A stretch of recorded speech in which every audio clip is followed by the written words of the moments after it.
Recently, the coastal area was shaken by an unbelievable discovery that caused the locals to buzz with gossip. Experienced fishermen accidentally found a giant oyster so large that it took 10 strong men to hold it. The fairy godmother moves as swiftly as the sea breeze. Many whisper that this is the result of drifting nuclear waste causing abnormal mutations. Further south, at the 5A scenic area, a strange ancient tree suddenly became the center of attention. But at the same time, a series of small earthquakes caused traffic chaos, raising suspicions of an unusual underground fault deep beneath the earth. Not stopping there, this morning in a small northern town, a series of strange flying vehicles fell from the sky, clinging tightly to rooftops like scenes from an Andersen fairy tale. The crowd gazed up at the sky in amazement, their hearts nostalgic like returning to childhood, only to be shattered when the main road near the industrial zone suddenly broke into multiple sections, causing a series of tragic accidents. The news quickly flooded major newspapers. However, amidst the chaos of the world, High School Number 3 remains as peaceful as an island, with students indifferent to the upheavals outside. What are you talking about? Just clickbait headlines to get views. A boy with a crew cut sneers dismissively, his voice full of indifference. Back in the day, neighboring waters even rumored zombies, but now they're still alive and kicking. That's right, that's right. A female student nodded in agreement, but her eyes were fixed intently on the corner of the schoolyard. Hey, look over there, the beauty queen of Thanli. That's her. Look at the mysterious goddess Thanli.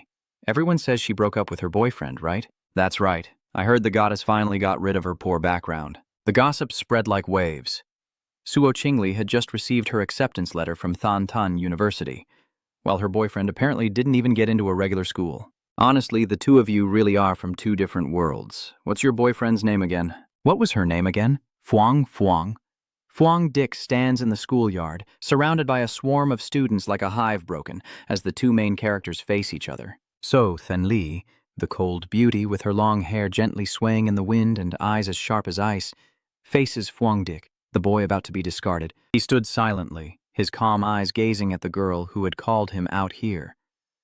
After a moment, Thanli took a deep breath and spoke softly but coldly, as if she had planned it all along. I've thought it through carefully, and I feel that between us, it's just not realistic.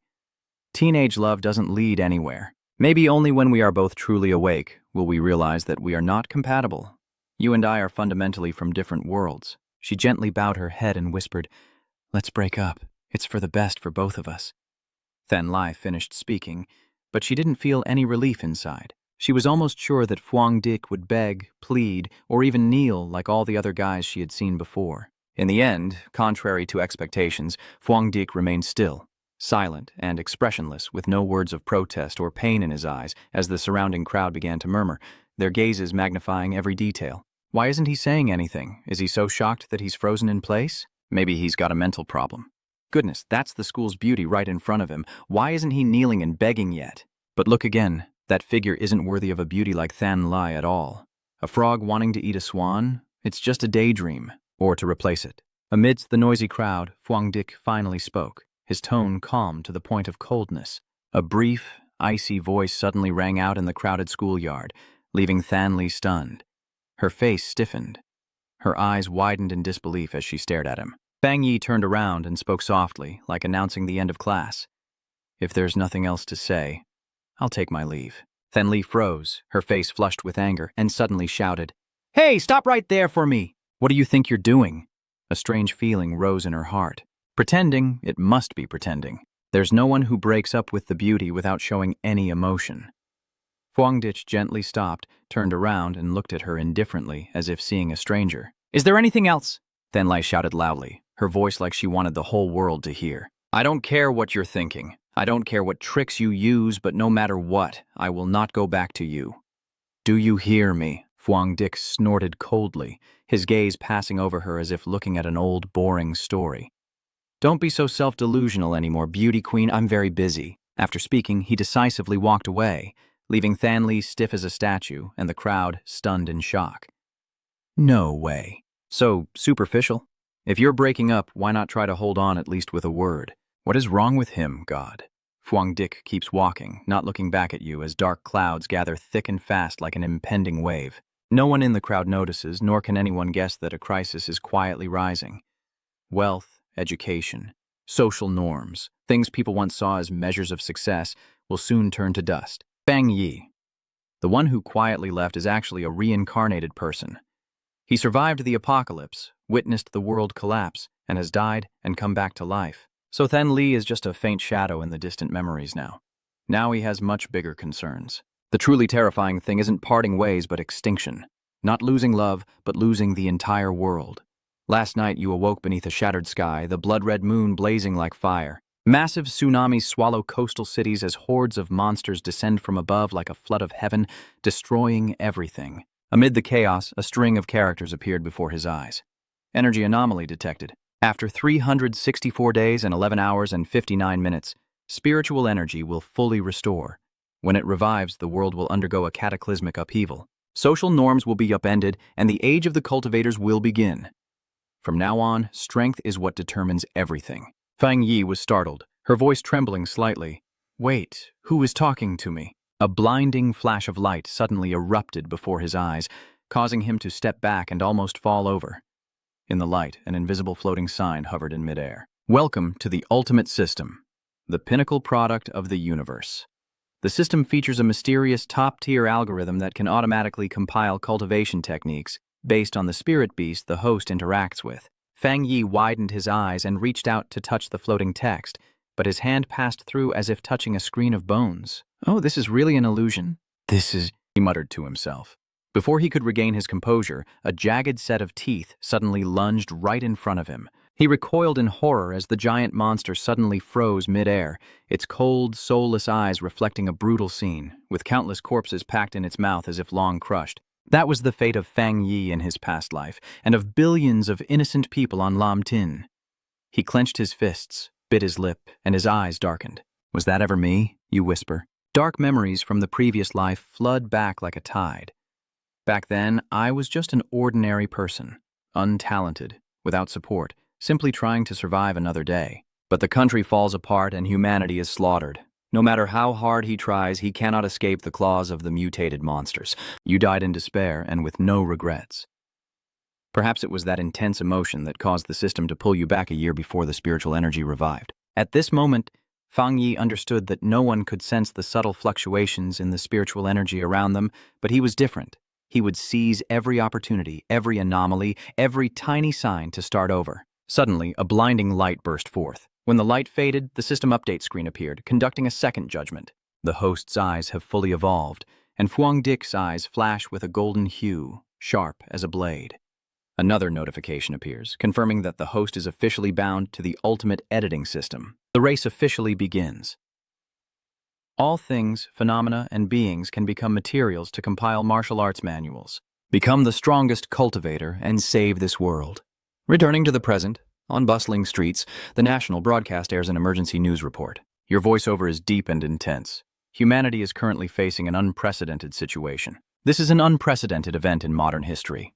We cannot find answers in the past. We can only rely on ourselves to adapt and survive in the future. Fang Yi looked at the large screen on the building, his brows furrowed. He realized the government was no longer hiding like before. Instead of soothing with harmless words, they call for preparedness. This is not an ordinary warning. He thought to himself that Haguo, a country usually cautious in its communication, had never publicly acknowledged supernatural phenomena. Their blunt hints are a serious warning, subtle but effective, helping the people gradually adapt without panic. Compared to the free spiritual guard guns at convenience stores in the neighboring country, Haguok's approach is more reliable, even if more complicated. Suddenly, Fuang Dik remembered the system's words.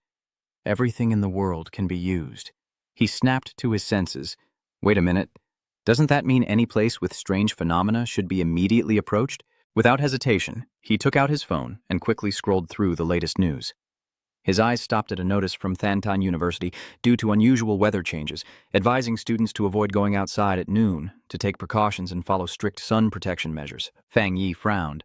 Sun protection in July, with warnings like we're about to be burned alive. Many people mock online, a famous university resorting to scare tactics too. With this temperature, we're all turning into grilled meat. Probably just more fake news from Hot Search again. Fuang Dik said nothing, only looked up at the sky. His eyes gradually became serious. No way. How can the weather be so different just 15 minutes apart?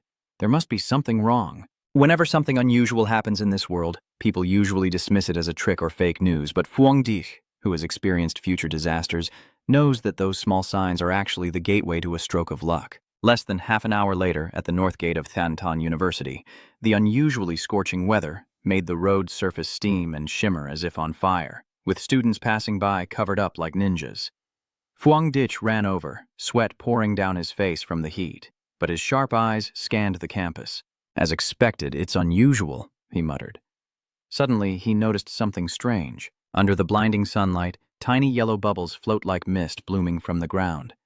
Fuang Dich sits down, his eyes shining brightly. He gently touched the smallest bubble. At that moment, the anomaly erupted.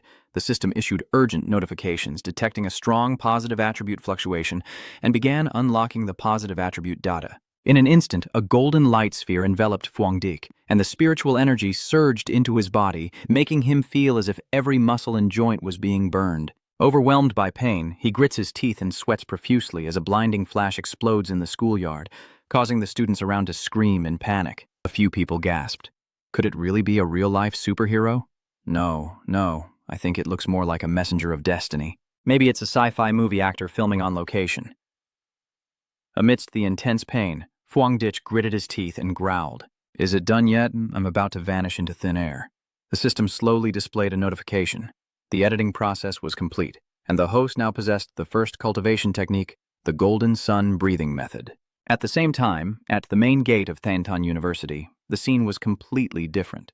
The freshman orientation was lively. Senior students surround Thanli like a swarm of bees around a blooming flower. Do you need help carrying your luggage? Which building do you plan to go to? I know the way. I can take you there. Beautiful classmate. Here is the club recruitment flyer.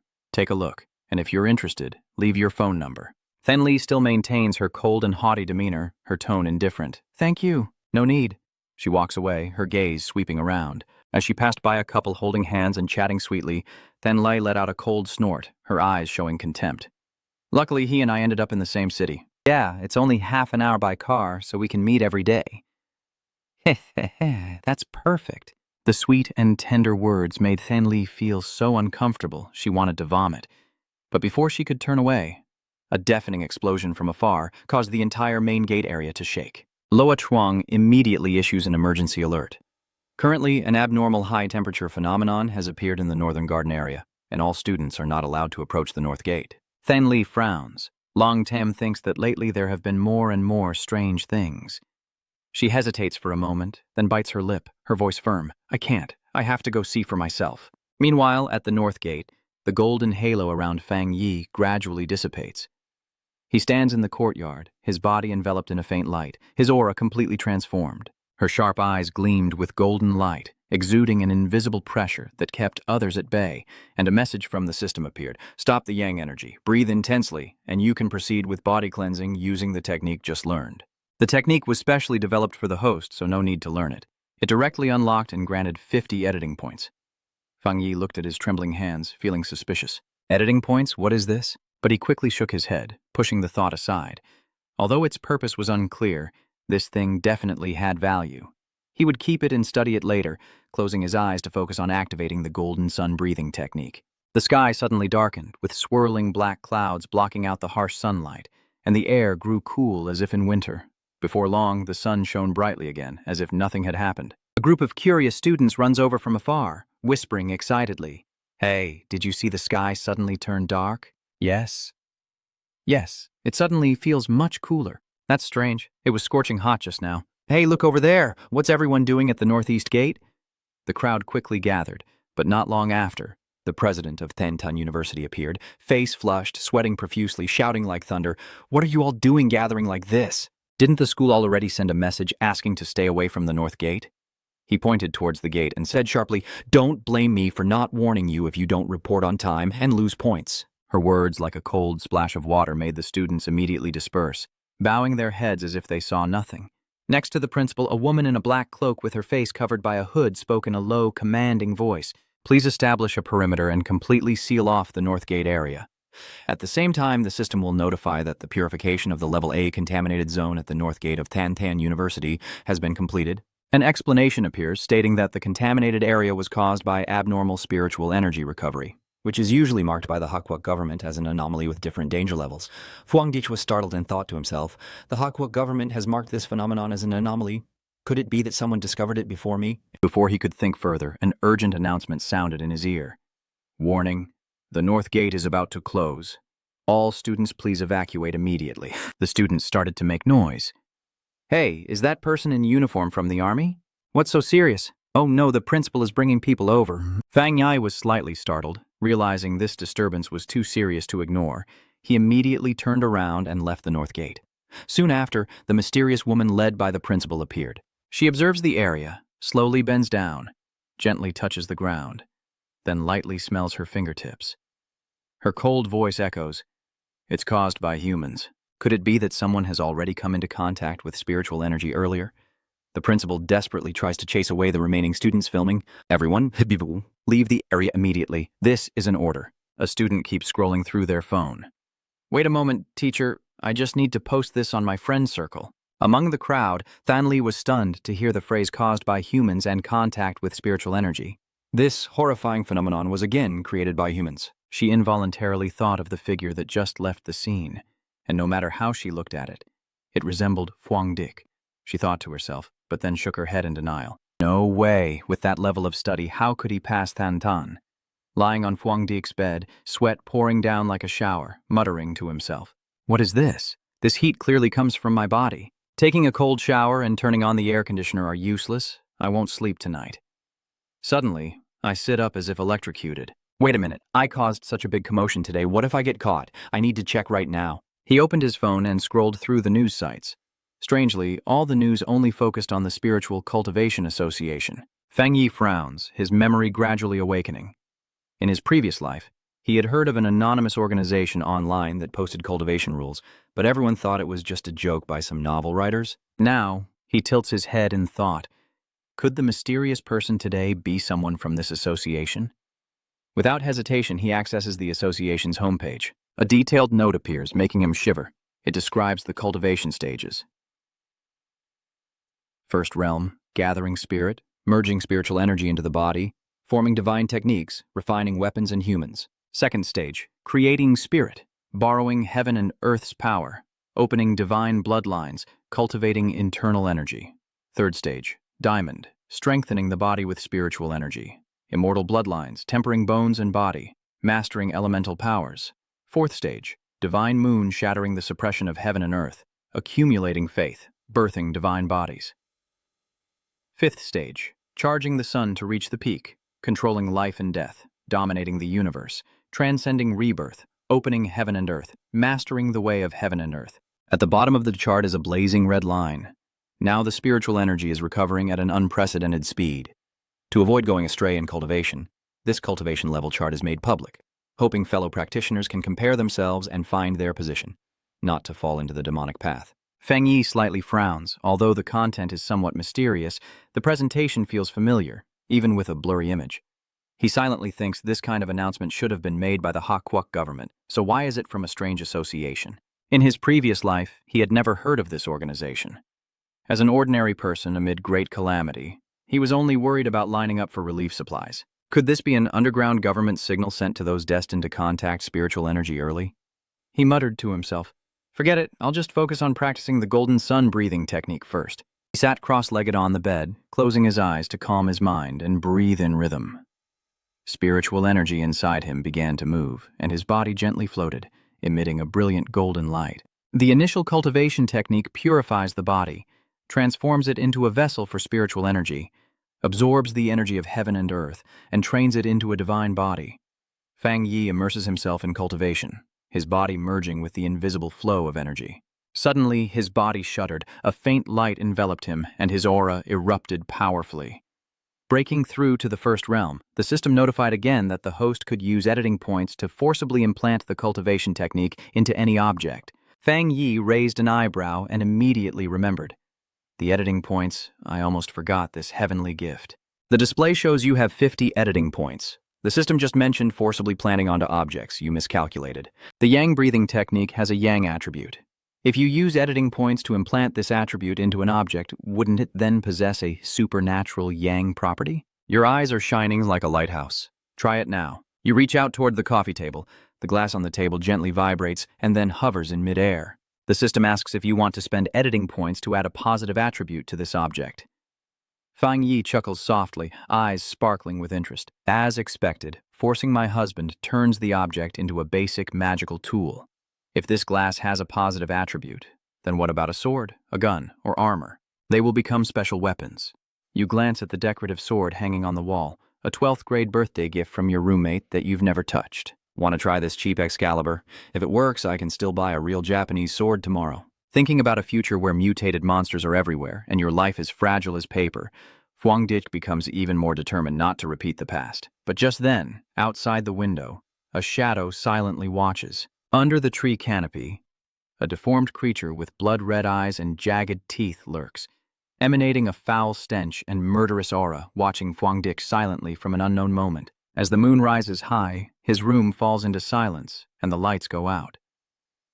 Fuangdik lies on his bed, about to drift into sleep after a day full of chaos, but just as he dreams of a buffet with a fairy, a strange rustling sound echoes. He furrowed his brow and muttered irritably, "Which mouse dares to hold a midnight feast at my house?"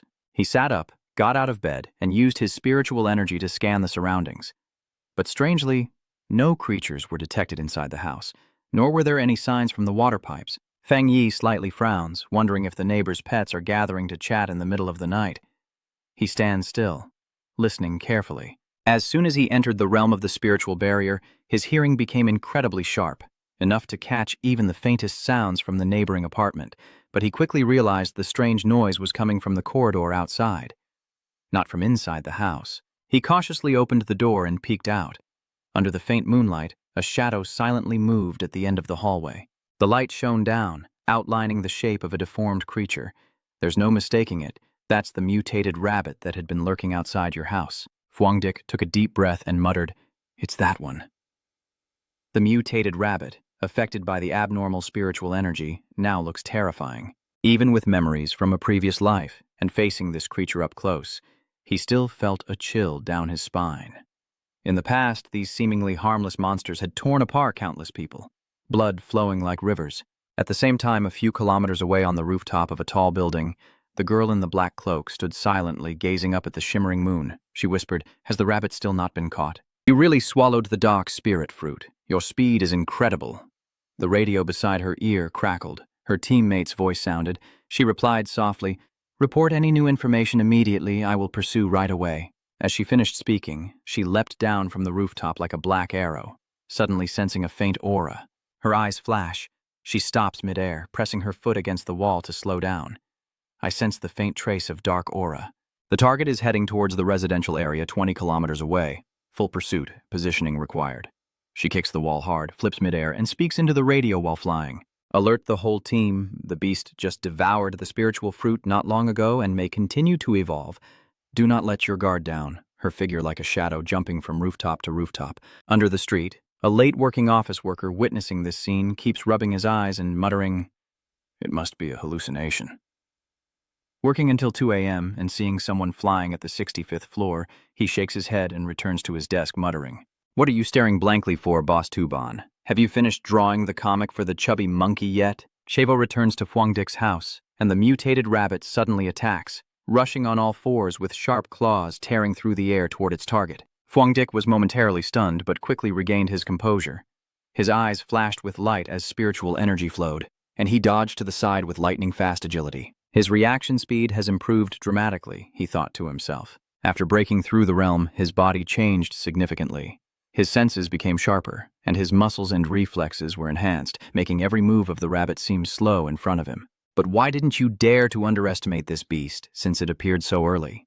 According to my past life's memory, such monsters only appeared after the mutation spread widely. This rabbit has absorbed the dark spirit fruit and gone berserk, its speed and strength far exceeding normal limits. If we don't stop it, the entire building will turn into a bloodbath. Without hesitation, Fuangdik erupted with spiritual energy, leaping forward, grabbing the rabbit by the neck. It struggled fiercely, growling, with bloodshot eyes emitting sounds like steel scraping against stone. He growled softly and threw with all his might, sending the rabbit crashing through the window, shattering the glass with a loud crash. It spun several times in midair. Fang Yi jumps after him, eyes cold as a war god.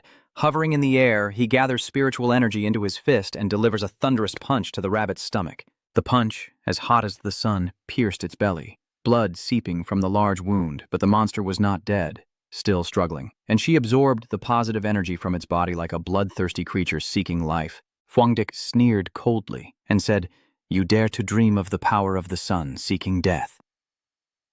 As expected, a few seconds later, the rabbit's body trembled and then exploded into pieces of flesh and blood, splattering all over the ground. The loud explosion echoed through the neighborhood, startling a few people awake who ran to the window to look around, confused.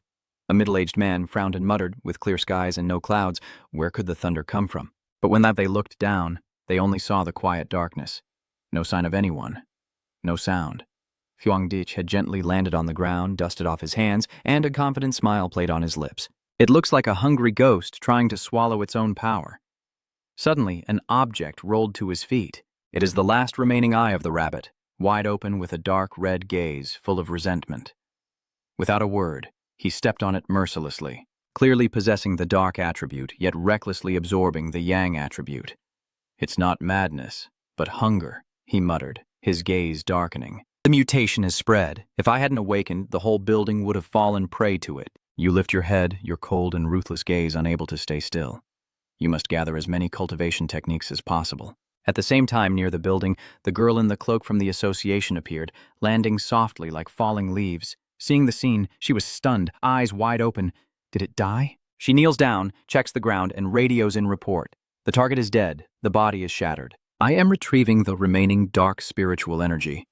When it touched the ground, she jerked her hand back reflexively, her expression changing. It's hot, too hot. This kind of heat is a pure yang attribute, strangely pure. It's exactly the same energy as at the north gate of Thantan University. She pondered for a moment and then contacted the headquarters.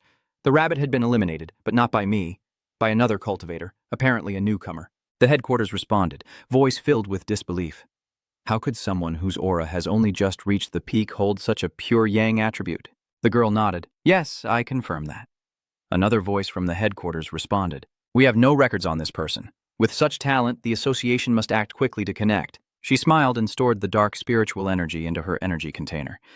I think so too. The headquarters orders to postpone all missions.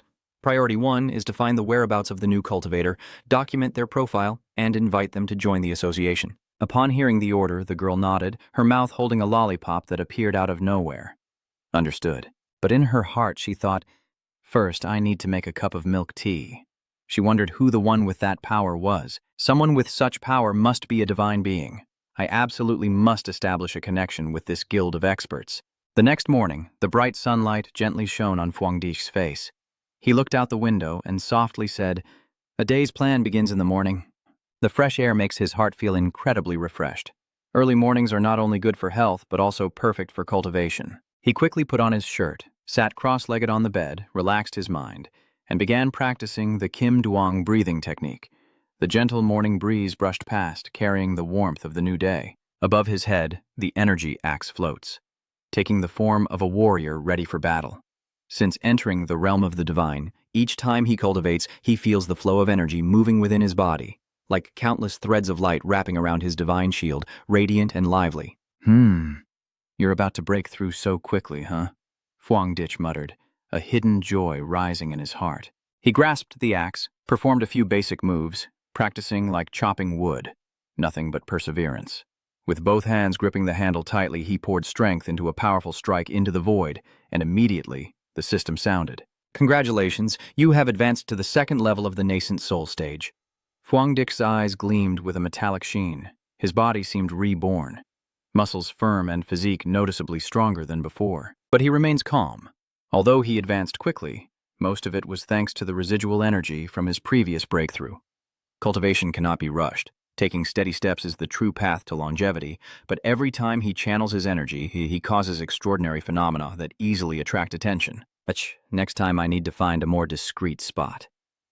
He frowned and glanced at the corner of the room where the sword, still in its packaging from the online order, remained untouched. At the same time, in the Superpower Association office, a middle-aged man sips tea while scrolling through his phone.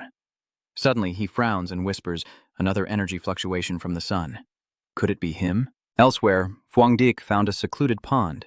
He drew the still new-smelling sword, stood it upright, and nodded slightly as the system notification sounded. Do you want to spend creation points to infuse positive attributes into this item? Yes. He remembers the last time he tried to craft a weapon with ordinary materials.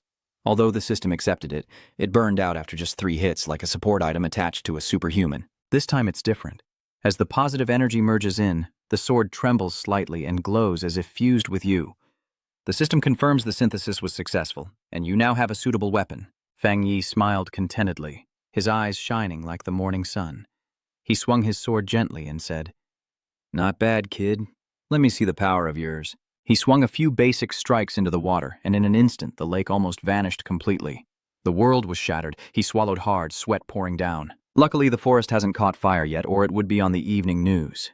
He hurriedly packed up, backed away, his back soaked with cold sweat. She had only taken a few steps when the girl in the cloak appeared, her hair flying wildly, holding a cup of bubble tea, her face furious enough to cry. "Damn it, damn it, damn it!" She grits her teeth, only using a discount voucher to buy bubble tea and almost missing a major event. She glances around angrily and mutters, "Water rebellion, it must be water rebellion." But when she saw Kan Ti Huang in front of her, she hesitated. "Wait a minute, hot spring. What's wrong with that Buddha statue? Oh my God, where do I go for warranty now? Who restored me to my original state?" Despair is rising again, and I'm about to be scolded by the aftermath management room. Ever since that damn guy appeared, Min's life has never been peaceful.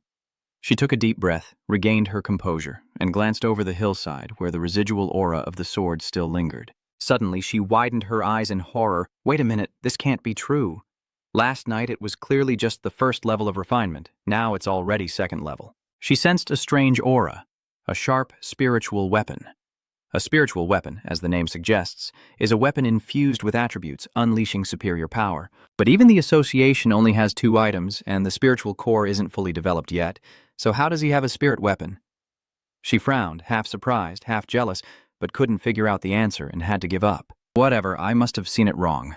She sat down heavily on the rock, taking a sip of milk tea to calm herself down.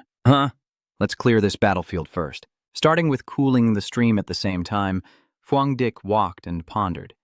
The sword already had yang attributes, but the system didn't specify whether other attributes could be added. Earlier, the system emphasized that you could compile countless techniques as long as you had ideas. Everything from the soil of sadness to the stars in the sky could be used as materials. If it comes into contact with other attributes, can they be merged into this sword? Even stacking yang and superior yin fire, fire planting fire, and repairing with kin. While deep in thought, your phone vibrated. A message from an unknown sender. "Hello, may I ask if you are also a practitioner?" Fang Yi was startled and continued reading. "Sorry, I checked your browsing history and saw you're interested in recent anomalies and saved a post about the realm hierarchy. I have a few friends who are also practitioners, often gathering to train and learn from each other. Now we want to find someone who shares our goal. You froze up and forgot to turn on privacy settings. Keep reading. There are 3 of us. After the incident, we gathered to support each other. Those who understand will understand. Now we just hope to find fellow practitioners to make friends from all directions. Over there, they're so happy like they've struck gold, that's great. Brother, how far have you progressed in your cultivation? Have you reached the realm yet? And the additional divine body formation is really tough. But hearing Fang Than say that even the senior elders of the national team have only just reached the realm of the divine, we're not far behind, just training and living in illusions, making progress. Fuang Dich replied, "That's pretty impressive too. I secretly thought that the regular team is just about the same level, not much worse."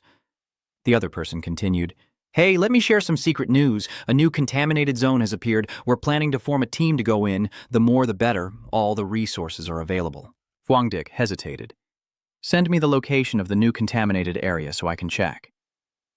Immediately, they sent back an attached file with the comprehensive information on Amha Dung Long. You open the screen showing information and images. The Amha Dung Long contaminated zone was originally an underground river, but after the mutation, the water turned into boiling lava, transforming the area into a natural furnace. Fang Yi frowned, sharing the same positive attribute as me. He smirked. "I can join the team." The next day, in the new forest area with lush mountains and drifting mist, a group gathered outside a dark heave. He turned to the girl and said, "Tunya, thanks to your map and detailed documents, I found this place so quickly. Thorough and flawless."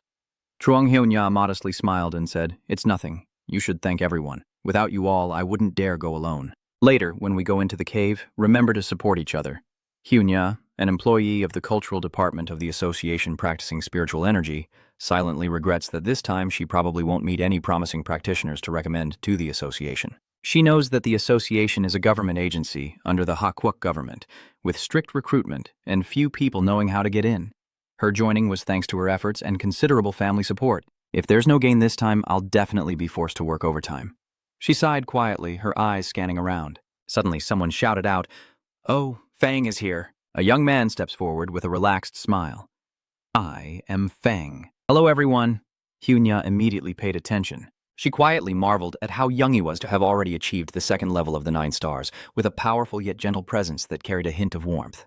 Strange, the group was complete, and the shop was open. Someone spoke up. "Everyone has arrived. Let's go." "Fuang dik, I mean," Master Fang said proactively. "I'll lead the way. You shine the light, please." Hyenya nodded naturally. "The people behind are cautious," one whispers. "Walk slowly. The gravel underfoot is very slippery." Others mutter, thinking this place has turned into lava. Earlier, a drop of water fell and startled me. Strange. Did anyone else feel it wasn't as hot as we thought? A voice questions, probably not yet in the center of the contamination zone. "If you're tired, speak up. Safety comes first." Fuangdik leads the way, feeling warm inside. Even though I was the last to arrive, they still consider me a teammate, whether because of my friendly nature or because I need trustworthy allies in these chaotic times. This feeling is still precious. Suddenly, in front of the group, a dazzling yet fierce scene appears, a raging lava waterfall pouring through the darkness of the deep forest. "We've arrived." "Is it really lava?" someone else exclaimed in amazement. Fang Yi quietly moved forward, his eyes blazing like a flickering flame. Li Xia anxiously shouted, "Hey, it's dangerous up ahead, don't act recklessly," but you still stepped forward and jumped straight into the Dungnam Lake.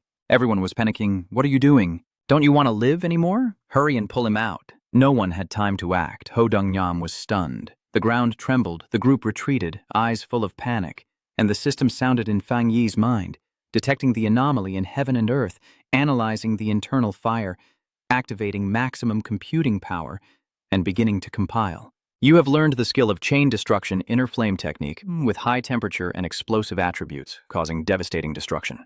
Chain fire sword technique requires wielding the sword to unleash its power, each strike like a blazing flame, with the blade covered in fireworks that burn, creating flashes of lightning and fire.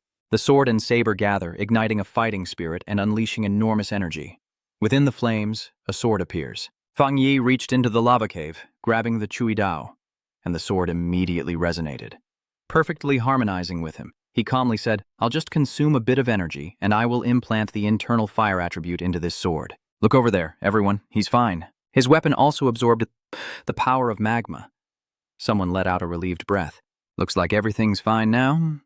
It was probably just a small accident during cultivation earlier. The surrounding spiritual energy is stable, making the whole group excited. I can feel the spiritual energy changing, absorbing more smoothly. Others are happy, just a bit more training, and I can step onto the path of cultivation.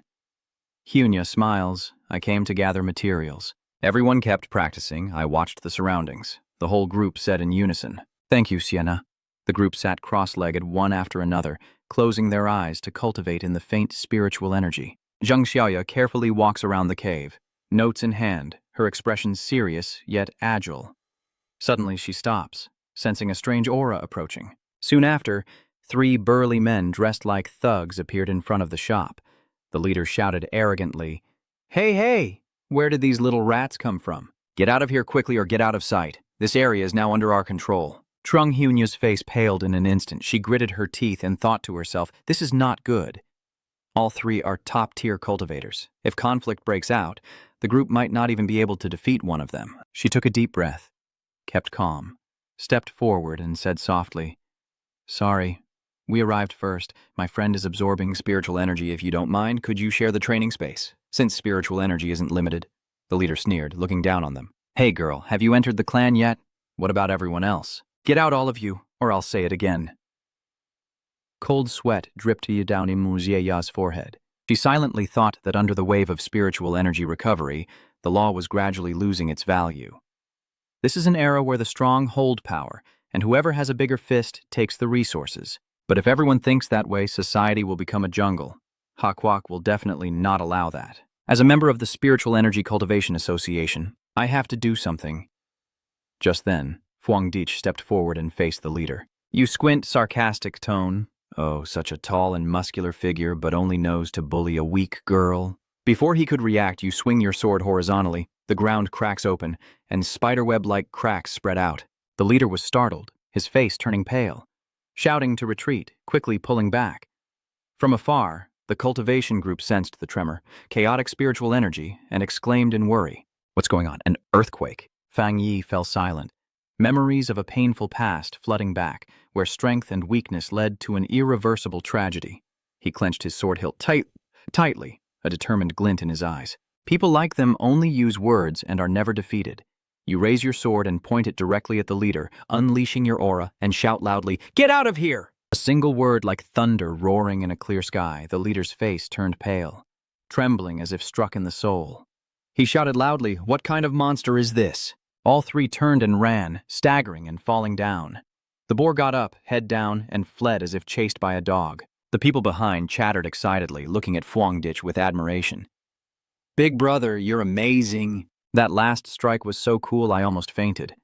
Fuangdik scratched his head and chuckled apologetically. No, they're just too weak.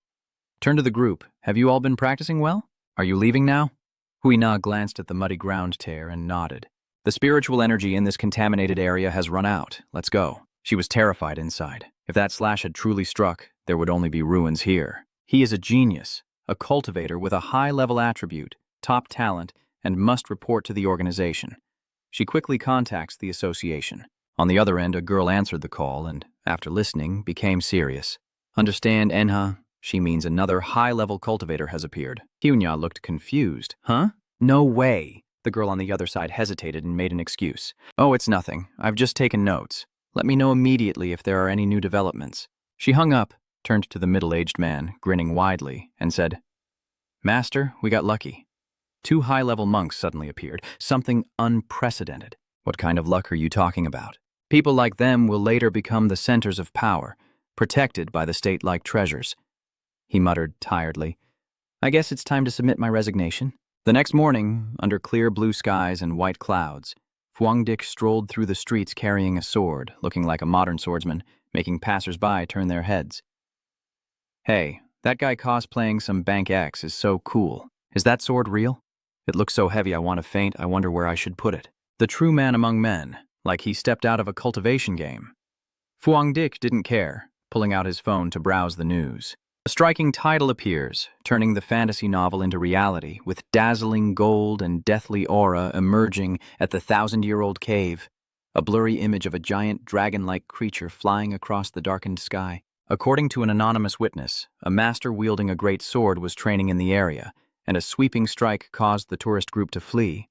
Fuangdik frowned, feeling as if he had been exposed. It's all because of that damn internal inflammation, heating up over 2,000 degrees. No new strange phenomena. But whether it's old Li or Nha, the informant is quite perceptive. He sighed, thinking about the amount of positive spiritual energy he just absorbed, his internal energy gradually filling up, and he just needed to run the golden yang breathing technique once more to break through. Forget it, I'll go to the back of the mountain first. 5 minutes later, in the backyard, a girl was busy gardening, her Western-style apron dotted with sweat. She was Tu Than Huyn, a gardening expert and scene marker remover. She heaves a sigh of relief, finally finished tidying up this mess. A bit tiring, but still enough time for bubble tea. Suddenly, the temperature around her skyrockets, and the air feels like it's being heated. She froze, sensing a domineering aura surging from the mountain range behind her. What the hell is that? Who's breaking through? Is it the 3-star level of the Divine Seal? Than Huyn clenched her teeth, glaring toward the foot of the mountain, a sense of unease spreading. If the cultivation of the 3 stars realm causes such a commotion, it's no longer a demon but a national disaster. She immediately thought of a name, her eyes twitching. No, could it really be that guy? She clenched her fists, spun around, and panted heavily. Fine. Even if I have to dig underground, I will drag you out. Wait there. In a quiet corner, Fuangdik sits cross-legged in meditation, his body surrounded by a faint golden glow, emanating an aura of majesty that ripples like waves, making anyone who glances at him feel a heavy pressure on their chest. Above his head, an illusory axe gradually took shape, its edges becoming sharper, as if forged from the essence of heaven and earth, ready to cut through all earthly bonds. From afar, Than Huyn rushed forward, eyes lifted, and upon seeing this scene, she was startled and nearly lost her footing. That staff is a divine envoy. Did he really summon a divine envoy? Could it be that spiritual energy can be controlled so steadily? No way. Could this person have been secretly cultivating for hundreds of years without anyone knowing? Recalling the old memories, her face briefly turned pale. Last time I broke through to the 3rd level of the Demon Lord realm, I was beaten so badly by the Divine Master that I coughed up blood and stayed in bed for a week. I still have nightmares about it, even with my physique. I failed. Where did this demon spawn even come from? The spiritual energy around Fang Yi flows like an endless spring, each strand pure enough to suffocate, and his control is terrifyingly precise, as if every strand has been polished countless times. Such a person is no longer a demon, but a god. Your calmness is like a rock, without any hurry, completely different from those immortal practitioners outside who get anxious at the slightest hint of spiritual energy and rush to break through immediately. He seems like a hidden master, profound and unpredictable, until suddenly the divine palace subtly shifts, leaning slightly eastward. At that moment, Fuangdik opened his eyes. A wave of imposing aura exploded like a tsunami, spreading in all directions, breaking through the 2nd level of the demon palace, and a deep, steady voice echoed through heaven and earth. Than just arrived and looked around in confusion. The place where Fuangdik had just been sitting was now empty. Was I too slow? It's only been 30 seconds. Has he already realized she's been following? Her face shows a hint of disappointment. If this keeps up, she probably won't be able to recruit him. Maybe she should just follow like a shadow forever. But then her eyes lit up and she asked, "Senior, you probably haven't gone far yet, right?" Her gentle, almost pleading voice echoing through the breeze. It's her. For days now, she's been like a shadow, sticking close and never letting go. Seeing no response, Than continued, "I am the team leader of the Huin Squad, a unit under the Lower Nation Spiritual Energy Cultivation Association, and also an immortal cultivator. On behalf of the association, I sincerely extend an invitation to cooperate." She took a deep breath, trying to keep her voice gentle and cautious with every word. Over the past 2 days, she had been monitoring his movements not for any malicious purpose, but simply to invite him to join the association. I hope you won't have the bad impression of us because of this. In fact, although the association hasn't been publicly announced yet, we have all the rules, regulations, and documents. Everything is in order. She thought to herself, he probably doesn't feel offended, right? I didn't mean to bother him. I have to be gentle. Suddenly, Fang Yi spoke up. Why? Than hesitated, quickly looked around, and thought quickly. Whether telling the truth or lying, someone like him probably wouldn't be easily fooled. Just be honest.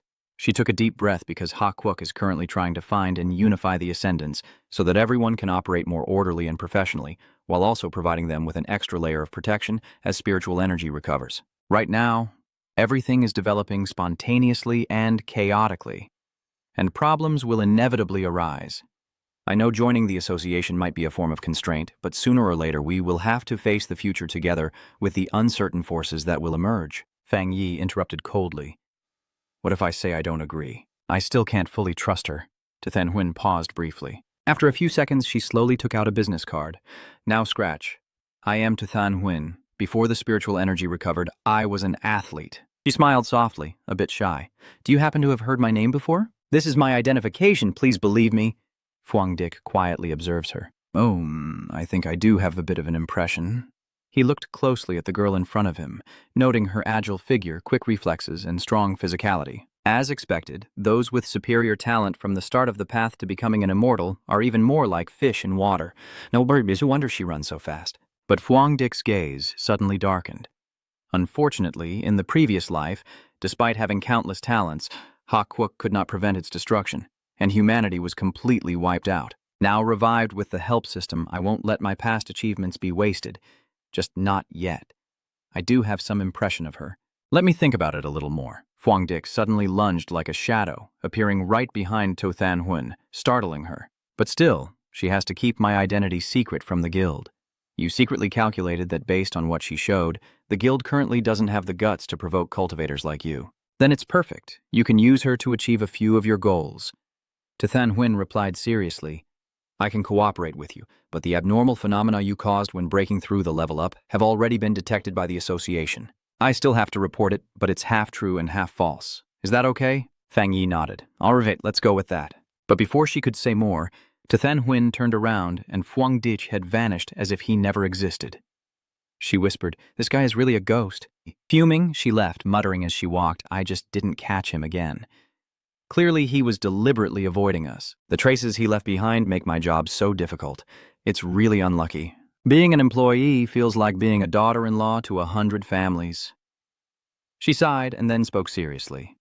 All right, let's put these matters aside for now. Actually, I think him going out on missions right now isn't a bad thing, because recently the mutant creatures have started to reappear. They're back again? Her eyes darkened. Those mutants are brutal and insane, some with a sinister and evil aura. They absorb energy from contaminated areas, and once spiritual energy recovers, they suddenly mutate into monsters and strange beings, devouring humans without hesitation. Some even disguise themselves as disaster spirits, wandering and killing, fighting for territory, gradually plunging the world into chaos, eventually creating new contaminated zones. If not completely eradicated, they will become a terrible disaster, spreading like toxic mold, destroying the human world. That night, the sky raged with thunder and lightning tearing the heavens apart, rain pouring down like a deluge from above. Under the gloomy rain, a figure named Fang Yi walks slowly. An emergency broadcast blares from streetlights with a serious robotic voice warning of a severe storm and advising residents to stay indoors unless necessary. Please pay attention to safety. The Nyakhuang scenic area is at high risk of flooding. The area has been sealed off. Do not approach under any circumstances. But on social media, no one really cares about the storm. The hottest topic is, oh my God, it's been decades since we've seen such a crazy thunderstorm. Who is undergoing a tribulation here? Is it some mighty expert about to ascend? Fang Yi slightly furrowed his brow, but kept walking without slowing down. He could clearly sense the sharp and heavy aura of thunder in the air, both majestic as if bestowed by heaven and wild like a furious beast. But he also realizes that the center of this lightning storm is not here. He raises his head, his gaze fixed firmly on the mountain ahead. On the mountain peak, furious lightning bolts rain down non-stop, resembling a scene where someone is undergoing a divine tribulation without hesitation. As Fang Yi speeds up, rushing toward the storm-covered mountain. At that moment, a cold mechanical voice sounded in Fang Yi's mind, detecting a low-level pollution zone approaching Jade Emperor Peak. Risk warning. Jade Emperor Peak, height 1,545 meters, area 25,000 hectares, a key scenic spot of the city. The current level of pollution is unknown, so Fang Yi immediately rushes to the foot of the mountain. But at that moment, boom! A giant lightning bolt tears through the sky like an angry dragon descending from the heavens, heading straight for him. In an instant, Fang Yi's whole body shone brightly, lightning flashing around him as if a divine being had called his name with overwhelming enthusiasm. Far away, in a dimly lit room filled with light, a heavy atmosphere enveloped everyone as all eyes focused on the report board. According to the latest report, the danger level at the Jade Emperor Peak has increased abnormally. Immediate quarantine of the entire area and the establishment of a new contaminated zone are ordered. The head of the association said sharply with a cold gaze. He paused, his voice low and regretful, saying, I originally assigned Than Huyn to another task, but now I must summon her immediately. The door swung open, and Than Huyn entered, holding a report that still carried the faint scent of fresh spiritual energy. The summit of Jade Emperor is currently inaccessible, with lightning attribute spiritual energy erupting out of control. We temporarily assess the area as level A contamination, but if this pace continues, in just 1 hour, the area will officially reach level S. No one speaks. A few people broke out in cold sweat. She continued, based on the records, no immortal cultivator in my area has enough ability to approach this place, including myself. A person trembled slightly, not out of fear, but because they realized the world was changing too quickly. Even a third-tier immortal with a demon realm has a 100% chance of death. The entire room fell silent, so seal it off from the foot of the mountain. The elder spoke firmly, ordering patrols around the clock, forbidding all access, cutting off the threat at its source, and sealing off the entire mountain. The spiritual energy is raging wildly. Absolutely no one is allowed near until the density decreases for further investigation. At the same time, at the foot of Jade Emperor Mountain, another lightning bolt tears through the sky. Under the storm, a figure still boldly approaches Fang Yi, his eyes blazing with determination, radiating light from the diamond breathing technique. He thought to himself that luckily he had this cultivation technique, or else he would have been dissected at the conference by now. But to extract the pure lightning attribute, he had to enter the storm's core, which was like trying to drink a sip of water while plunging into a level 12 hurricane. During the period of spiritual energy recovery, Fang Yi thought to himself with sharper eyes than ever before. Humans not only benefit little, but also risk reversing the food chain and falling to the bottom if they keep stagnating. Not to mention weather changes, even rabbits or chipmunks can threaten humans. In the future, even more terrifying creatures than monsters will appear, making it easy for cultivators to be defeated. Currently, you possess the Golden Sun breathing technique and the Crimson Fire Sword technique, Representing yang and internal flame. You once used the refinement points to embed these two attributes into your swordsmanship, enhancing the Golden Sun's defense and durability, while the Crimson Fire increases damage and destruction. but relying too much on weapons is like digging your own grave. Only when you are truly strong enough can you face increasingly savage and cunning creatures. The thunderous power here is a great opportunity to train and strengthen oneself. You must keep growing stronger and seize the chance amid the chaos of heaven and earth, or else you'll only face death in the calamity. Boom! The overwhelming force numbed my arm, nearly knocking the sword out of my hand. This type of thunder attribute is pure divine punishment power. He gritted his teeth and said, "It's angry because I dared to invade its territory and wants to force me to bow down." But demon, sorry, I don't know how to do that. I have to make it submit and turn this power into my own. Fang Yi took a deep breath, calmed down, and thought to himself that the system said I must make direct contact with the primal spiritual energy. Without hesitation, he used his full strength of the solar breathing technique, his body blazing with golden light like a solar eclipse, ready to face the purest thunderbolt source atop Jade Emperor Peak, as a dense lightning bolt blazed like a fiery meteor roaring down from the clouds, as if to crush everything. Fang Yi muttered sharply, his eyes blazing with fighting spirit. He swung his sword, delivering a decisive slash as if to split the sky in two. Boom! Two forces, one from the sky and one from the earth, collide and explode in midair. The surging shockwaves spread like a divine tide. Fang Yi's body trembled violently, blood trickling from the corner of his mouth, but he still stood firm, though staggering with exhaustion, never kneeling down. As long as I can reach the top, I'm still alive. And being alive means I still have a chance to defy the heavens. Before long, you will be close to the mountain's summit. The air here is thick, each breath crackling with electricity that makes my muscles go numb. He's really trying to kill me. But, sorry, I don't want to die yet. I still have a bunch of deadlines to meet. Din detects a powerful lightning attribute and is analyzing it. Far away, inside a skyscraper in the city, office workers gather around the window, watching like a live stream. Hey, look at that, the lightning from earlier. Oh my God, it's as big as an angry power pole. Another person frowns, full of doubt. Could it be that a high-level divine being is undergoing a tribulation and whispering, "We are seeing things. I see a figure standing in the sky." Wait, don't tell me it hit the central area. Don't hit through my house. I just bought the air conditioner. In the middle of the lightning and thunder, it stands upright, absorbing power from the heavenly thunder. A vortex of energy spirals around the body like silver snakes winding through the bones. You have learned the divine lightning, 100 refinements, guiding the heavenly thunder skill. I am training my flesh body to become a divine body.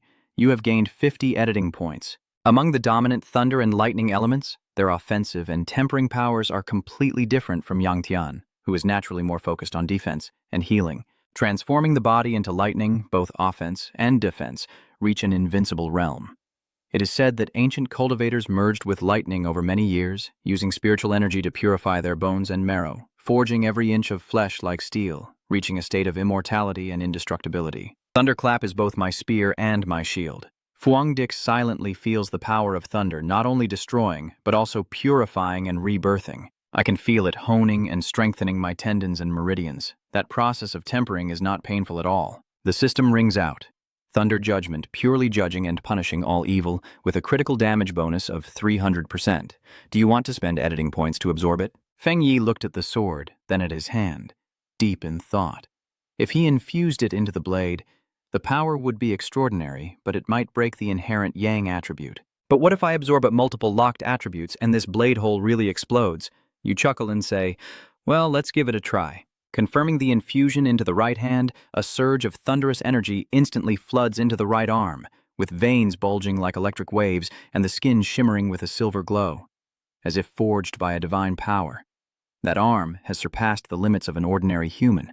The next morning, on the summit of Jade Emperor, a gentle breeze swept through the cracked earth from the thunder tribulation, carrying remnants of spiritual energy lingering in the air as investigator To Than Huyn stood by the cliff, her eyes filled with amazement at the scene. Lieutenant Han Li, the situation doesn't seem to be what we expected. Within 3 hours, the spiritual energy pollution on the Jade Emperor Peak had dropped from its peak to light contamination. Han Li raised an eyebrow, bent down to touch the ground, and a faint current of electricity immediately jolted his fingertip. There is still a strong residual electric charge. A cultivator was here before. Than Huynh hurriedly rushed over. The immortal practitioner, is that real? Is that person still alive? She placed her hand on the ground, closed her eyes to sense, then shook her head, unable to determine the attribute or the exact time of departure, possibly erased by last night's heavy rain. Han Lei remained silent, and if I'm not mistaken, he left around 8 p.m. The strange phenomenon started at 6 o'clock.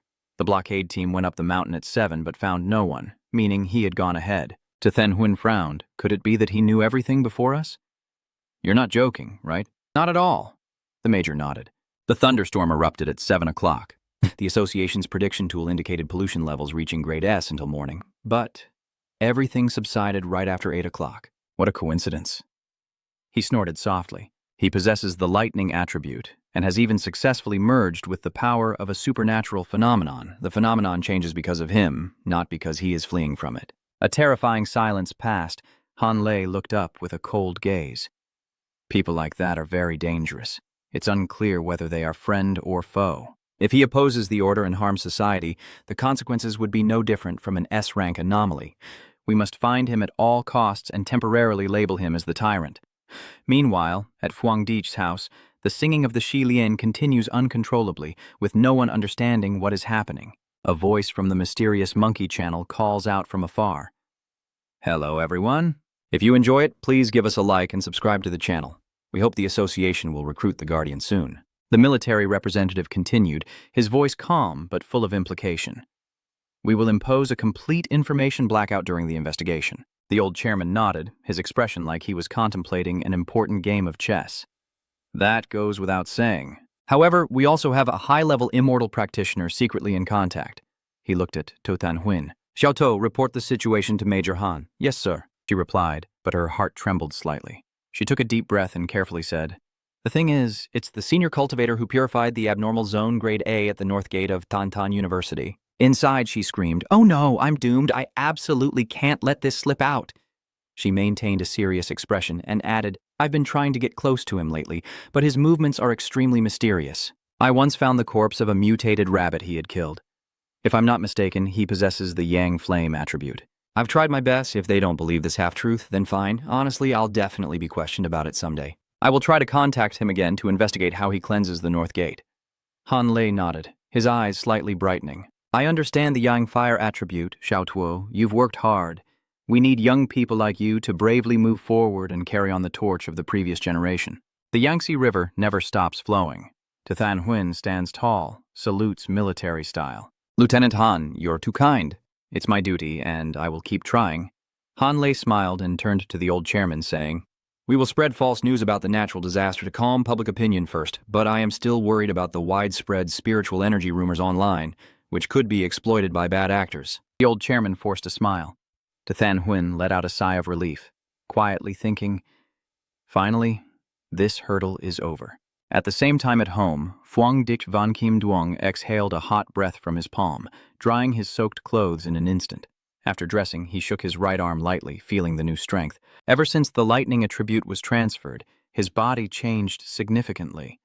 He flipped his hand to observe, his right hand like the strongest weapon on his body, each punch tearing through the air. I'm very close to reaching the next level. I can feel a faint current of electricity running through my bones, vibrating every cell. Surprisingly, the violent lightning attribute has become gentle, like a well-behaved cat inside him, even more obedient than Six's pet cat.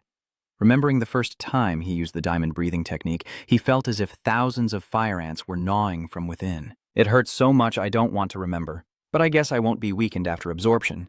The system suddenly announced that my lightning attribute's critical hit effect increased by 300% when attacking abnormal evil spirits. Fang's eyes lit up like headlights. Excellent. I can't wait any longer. I need to test it right away. The phone rings. He frowns, sounding bored. What now? Since the previous event, he has set the notification system and forum to priority mode, so all news about danger or anomalies appear first. The screen displays the message. Unstable mutation situation. Chaos across the land. The Han Nation Guild will issue early warnings to ensure safety. Fang Yi narrowed his eyes, a faint smile on his lips. Chaos always brings opportunity. For someone like me who is half a step ahead of the times, every danger is a sweet invitation. Even if I have to risk my life, I will bet on my destiny. His eyes harden as he stops in front of the breaking news about a major explosion at the chemical plant in the north of the city. Luckily, due to shift change, no casualties have been reported. However, the explosion caused widespread pollution affecting nearby residential areas, and authorities are investigating. Residents are advised not to panic, limit outdoor activities, and follow safety instructions. Fang Yi frowned, suspicion flashing in his eyes. The factory explosion and massive pollution happened right during shift change. What a coincidence? It's like heaven is writing a novel. The comments are boiling over. Oh my God, my house is nearby. When it exploded, I felt a cold rush run down my spine. I also feel the gloom. I am very cruel. That's right. Like demons rising from the ground. They've all gone mad. Chemical explosions just smell bad. Where would the ghost come from? But looking at the scene, the gray smoke, the faint light, it's like a horror movie. Fang Yi slid his finger down the last page, his expression darkening. This dark, evil feeling, why does it seem so familiar? A gray memory from the past life surges up like a torn wound. You grit your teeth, your eyes sharp as a blade. It has to be them, there's no mistake about that monster. In the past, they grew from the darkest corners of roots, mud, animal carcasses, and underground drains. At first, they were just ordinary plants and animals, but when exposed to evil and spiritual energy, they mutated. Their intelligence skyrocketed, their power became berserk, and their hunting abilities became terrifying. Compared to the mutated rabbit last time, these ones are 100 times more dangerous. Fang Yi clenched his fist, lightning flickering between his fingers like a thunderbolt. We have to leave tonight. If these creatures multiply, not only will a few neighborhoods be contaminated, but the whole world will be plunged into darkness. You grin recklessly and confidently. It's time to test your real combat skills to see if this 300% critical hit effect is real. Under the pouring rain, each drop strikes the ground like a whip whipping a warhorse. A shadow streaked through the night so quickly that only a blur was visible to the naked eye. The sabotage team was hunting the anomaly codenamed Trukda number 7. The voice from the earpiece echoes amid the pattering rain.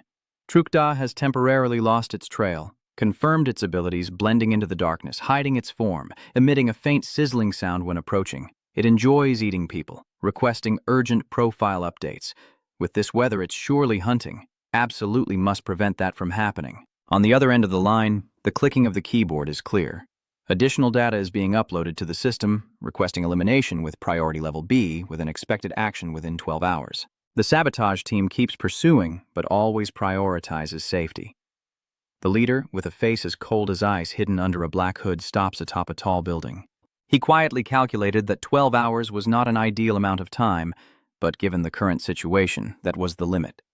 The entire South Nation was in chaos, and the headquarters was nearly exhausted, no longer able to support each small unit. Suddenly, the radio crackled to life, and a clear voice from headquarters announced that the area you are entering has a cultivation organization cooperating with us. The Spirit Energy Association. Team Leader. Tu Than Huynh is currently on observation duty there. We can send a message to have her assist you temporarily. The commander nodded, his voice low and steady. Thank you.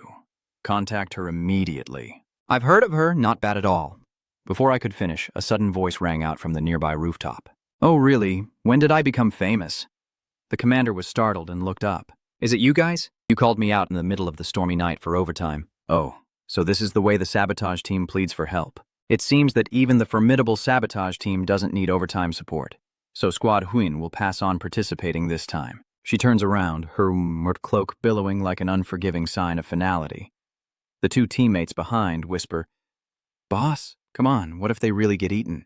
Yeah, that's right. It's not really our business, but I do feel a bit guilty seeing them get eaten. Come on, it's not like our mission isn't dangerous. Seeing the tense situation, the sabotage team leader quickly bowed his head and pleaded, Please wait, I misspoke earlier. We really need you. Trukda is not only a threat to us, but also to all the residents in the city. Without your team's locating abilities, not only would we be eaten, but I fear no one in the city would survive. So the two teams quickly coordinated. Thanks to her special sensing ability, Tu Than Huynh quickly located the mutated creature. The target was identified as Trukda, profile number 7, preferring darkness, moist environments, and having a taste for human flesh. The team leader immediately ordered in a cold, deep voice. The sabotage team begins. The formation immediately dispersed in 4 directions, moving like shadows in the darkness. But Trukda, with his keen instincts, sensed the danger and vanished in an instant. A cold voice comes through the communication channel. The target has been spotted, and the sabotage team immediately deploys their formation. In that moment, the members rushed out from 4 directions, east, west, south, and north, forming a tight trap like a collapsing net. From above, the team leader leapt down with the force of thunder, a shining blade slashing straight at Trukda's side. A furious screech echoes as the monster's shoulders swell, sprouting bloody wings, unleashing a fierce wave of sound that causes the air to tremble violently. Than Huin's face changed, shouting, "Watch out for the sound wave!" Dodge now, but it was too late. The invisible tsunami-like sound wave knocked the saboteurs away from the captain's position. "Are you okay?" The captain grits his teeth, holding his injured arm with his left hand, his eyes shining with a cold glint. As expected, Trukda is not easy to deal with. If we hadn't retreated in time earlier, we might have already been turned to pulp. A creature with destructive power and evil dark attributes like that, if it still exists in the residential area, it would definitely be a terrifying nightmare. At that moment, Trukda opened her mouth and spat out a thick dark green liquid like acid. The liquid drips onto the ground, immediately corroding the surface and causing the earth and rocks to sink as if trying to create an escape tunnel. Than Huin screams, intending to dig through the earth to escape. Teammate quickly intervenes, Captain. This is a dark attribute with high physical corrosion ability.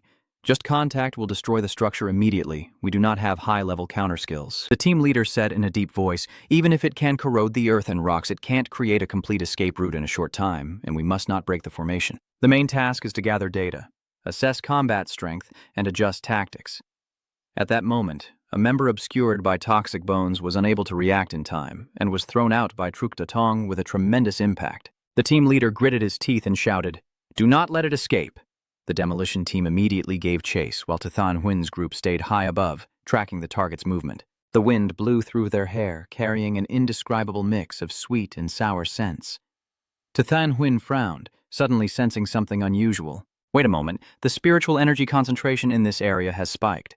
Something's wrong. She ordered in a low voice, "Stay outside, I will go in with them." The 2 members of Dongthan responded firmly. Than Huin and her sabotage team quickly moved into the hidden bamboo lair, an abandoned, eerie, and silent factory that sends shivers down your spine. She glanced around, frowning, and said, "I wonder if this really is inside an old factory?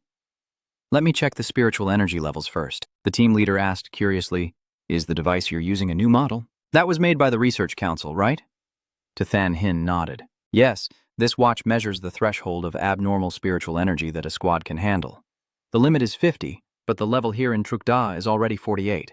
As soon as she finished speaking, the device vibrated intensely with warning beeps. Wait, the threshold has exceeded 80 and is still rising rapidly. No way. This place definitely has more than one anomaly. The team's faces changed color, and before they could retreat, the factory door suddenly slammed shut behind them. The captain shouted in panic, "This isn't good. There's a second anomaly. We've fallen into a trap. Trukda is just a smell. Hurry and find a way out. We can't stay here long." Than Huin shouted loudly, "If it wants to block the way, it will definitely leave traces. With our strength, we could easily break down the big door on the other side." But just then, Than Huin trembled and collapsed onto the cold ground. She whispered, "No, my vision is blurring. Both my senses and body are being corroded by the toxic gas." She forced herself to sit up, her voice trembling. "Are you all okay?" But only suffocating silence responds. She turns her head, looking around, her heart filled with unease. Could I really be the only one left in this factory? She tried to stay calm, thinking they are still nearby, just that I can't sense them and they can't hear me. Suddenly, memories flooded back of Trukda leading the group here before disappearing suspiciously. She muttered, "That's right, this place isn't Trukda's territory, but a trap set by another powerful being." A flash of lightning lit up her mind, and she vaguely sensed something huge and terrifying, like a giant serpent hiding within the black bones. Unlike Trukda, who has the darkness attribute, this bone has a deadly poison so strong that the entire team was affected as soon as they entered. "Damn it!" She muttered that this toxic gas not only numbed the senses, but also crazily drained her spiritual energy. If she used her spiritual power to fight back, it would be like draining her life force itself. A feeling of exhaustion spreads through her body. Her joints feel frozen, her spiritual energy is depleted, and her protective aura is gone. She knows she won't be alive for long. She gasped for breath. What kind of anomaly is this? Both intelligent and manipulating the terrain, formations, and tactics, we are spinning like in a nightmare. Than Huin collapsed, her body too exhausted to resist. But at that moment, a thunderous explosion shook the factory. The outside light floods in blindingly like dawn in the darkness, and in that light she faintly sees a brave figure rushing forward before her consciousness sinks into darkness. Fang Yi descended from the sky with the aura of a divine general, his sharp eyes locking onto the target, a gigantic, dark, aura-covered serpent with an abnormal size. He muttered to himself, "So this is a creature with a shadow attribute." The giant snake lunged forward, opening its mouth to swallow the stranger. Fang Yi skillfully dodged, but before he could land, Truk Da suddenly burst out from the shadows. With lightning-fast reflexes, he raised his arm wrapped in lightning to let it bite in. He smirked, "So that's it. One is bait, the other is the harvest, clearly dividing the roles. No wonder the spiritual energy here is unusually dense. It's the nest of two abnormal creatures, both as greedy as starving ghosts." The boy sneered, "You like biting people, huh? All right, let's see if you behave after tasting the smell of lightning." The thunderstorm erupts, tearing the Trukta city apart. Fang Yi turned to draw his sword and charged at the serpent. "Now it's your turn. Are you afraid of fire?" The flaming sword illuminates the deadly factory with a fierce red glow as the serpent lunges to attack. But Fang Yi spins midair, skillfully evading and counterattacking with his sword. The demon snake, stunned, turned its head, and the sword struck straight, splitting its skull before it could react, blood splattering everywhere. But what sent a chill down one's spine was that even after being cut in half, the demon's head slowly reattached itself, healing as if nothing had happened. Just as the demon serpent was recovering, a burst of lightning exploded inside its body. The lightning bolts swept everything clean from within, tearing the giant body into pieces. Fang Yi muttered to himself as a reward. Luckily, I detected early that this snake's dark aura was even stronger than Truk Da's. When I swung my sword, I withdrew my internal fire, used the sword as a conduit, and channeled lightning into its body. Compared to Truk Da, a bloodthirsty demon, it was limited in intelligence and strength. This snake is on a different level, possessing high intelligence and unpredictable hidden attacks.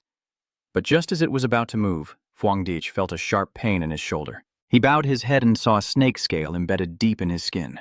Reacting quickly, he removed the scale and used the diamond breathing technique to treat his wound. He frowned, his face serious. Indeed, it is a different species. This hidden attack is highly toxic and causes paralysis. If it were an ordinary person, they would have died silently. Thanks to the continuous flow of the Yang breathing technique, you felt the pain and detected the sneak attack in time. Yang Fire attribute dissolves poison creatures and purifies with thunder, combining like an automatic alarm system, both defending and healing while awakening the fighting instinct. Fang Yi muttered, "If it were someone else, even with protective abilities, they would likely die." He concluded that this snake is not ordinary. Having evolved to this level, it is at least comparable to the 3-star demon puppet, combined with the Trukta River trap, which has surely caused many cultivators to perish without warning. But now, no matter how treacherous, cruel, or stubborn they are only dust. He smiled softly, his internal fire pure, but the 3 deadly lightning strikes still stood out. Fang Yi let out a long breath, feeling that his real combat skills had reached a level comparable to other immortal practitioners. You smile faintly, step closer to the charred corpse of the demon, and reach out to absorb the darkness attribute. Suddenly, you halt, frowning. There is someone else. His sharp eyes swept to the corner where a figure leaned against the wall, pale and coughing violently. Not far away, several members of the sabotage team lay motionless, a scene of utter desolation. Fang Yi narrowed his eyes at the figure, a faint smile curling at the corner of his mouth. Oh, her, from some guild or other, Tuo, or whatever his name is. Seeing the other person remain silent, he chuckled and said, "Hey, no need to pretend to be dead anymore. Your acting is a bit weak." Sure enough, exposed, Than Huyen blushed, secretly thinking, "Oh my god, how ironic. Was the one who fought for life and death with the snake just now really him?" She forced a smile and replied, "Ha ha, I was awakened by the scent, not pretending to be dead." Fang Yi observed her calmly, noting that she had quite good strength. Even though her teammates had exhausted their spiritual energy and lost consciousness, she still maintained a thin protective barrier. If you don't persist in holding on to your last bit of willpower, you probably won't even smell the stench of blood and burnt smell in time. Than Huyen nodded lightly, her voice like a breeze. "Yeah, thank you for your compliment." Inside, she sighed silently, realizing she still had a bit of protective spiritual energy left, yet he still noticed it. What piqued her curiosity was how Fang Yi defeated both Truk Da and that giant serpent. Fang Yi glanced at her and said slowly, "You don't always need to cover your eyes. Just be honest and don't reveal my identity," he thought to himself. Her attitude today is much more pleasant than yesterday. Then he turned around and muttered, "It's not too late anymore. You and your team are safe." No life-threatening danger. I'll go ahead now. Than Hin was startled and called after him quickly. Hey, wait a moment. But Phuong Dick had already leapt through the hole in the roof and disappeared. Before leaving, he left a lazy and somewhat irresponsible remark. No need. It's inconvenient to talk in front of many people. Please handle this for Miss Smiths. He secretly thought that, luckily, she didn't see when he was about to touch the remnants of the Trukda to absorb the shadow attribute. That cold, slimy feeling really makes your hair stand on end. Maybe I was resisting the dark energy too much, so I failed, he muttered, and the system didn't respond at all. Whatever, I'll decide when I get home. At the factory, Than Huyn sighed, gazing at the hole in the roof. It's a pity I didn't get a clear look at his face. It seems he still doesn't fully trust the association. She stepped closer to the unconscious captain, gently slapping his face like a pancake. Wake up, it's over. The team leader suddenly sat up, panicked as if electrocuted. We were ambushed. A while later, the other members gradually regained consciousness. When they saw the giant skeleton of the demon, everyone was stunned. What is this? Where does this pure positive energy come from? Than Huyn nodded seriously and said, As you can see, a celestial cultivator has come to assist.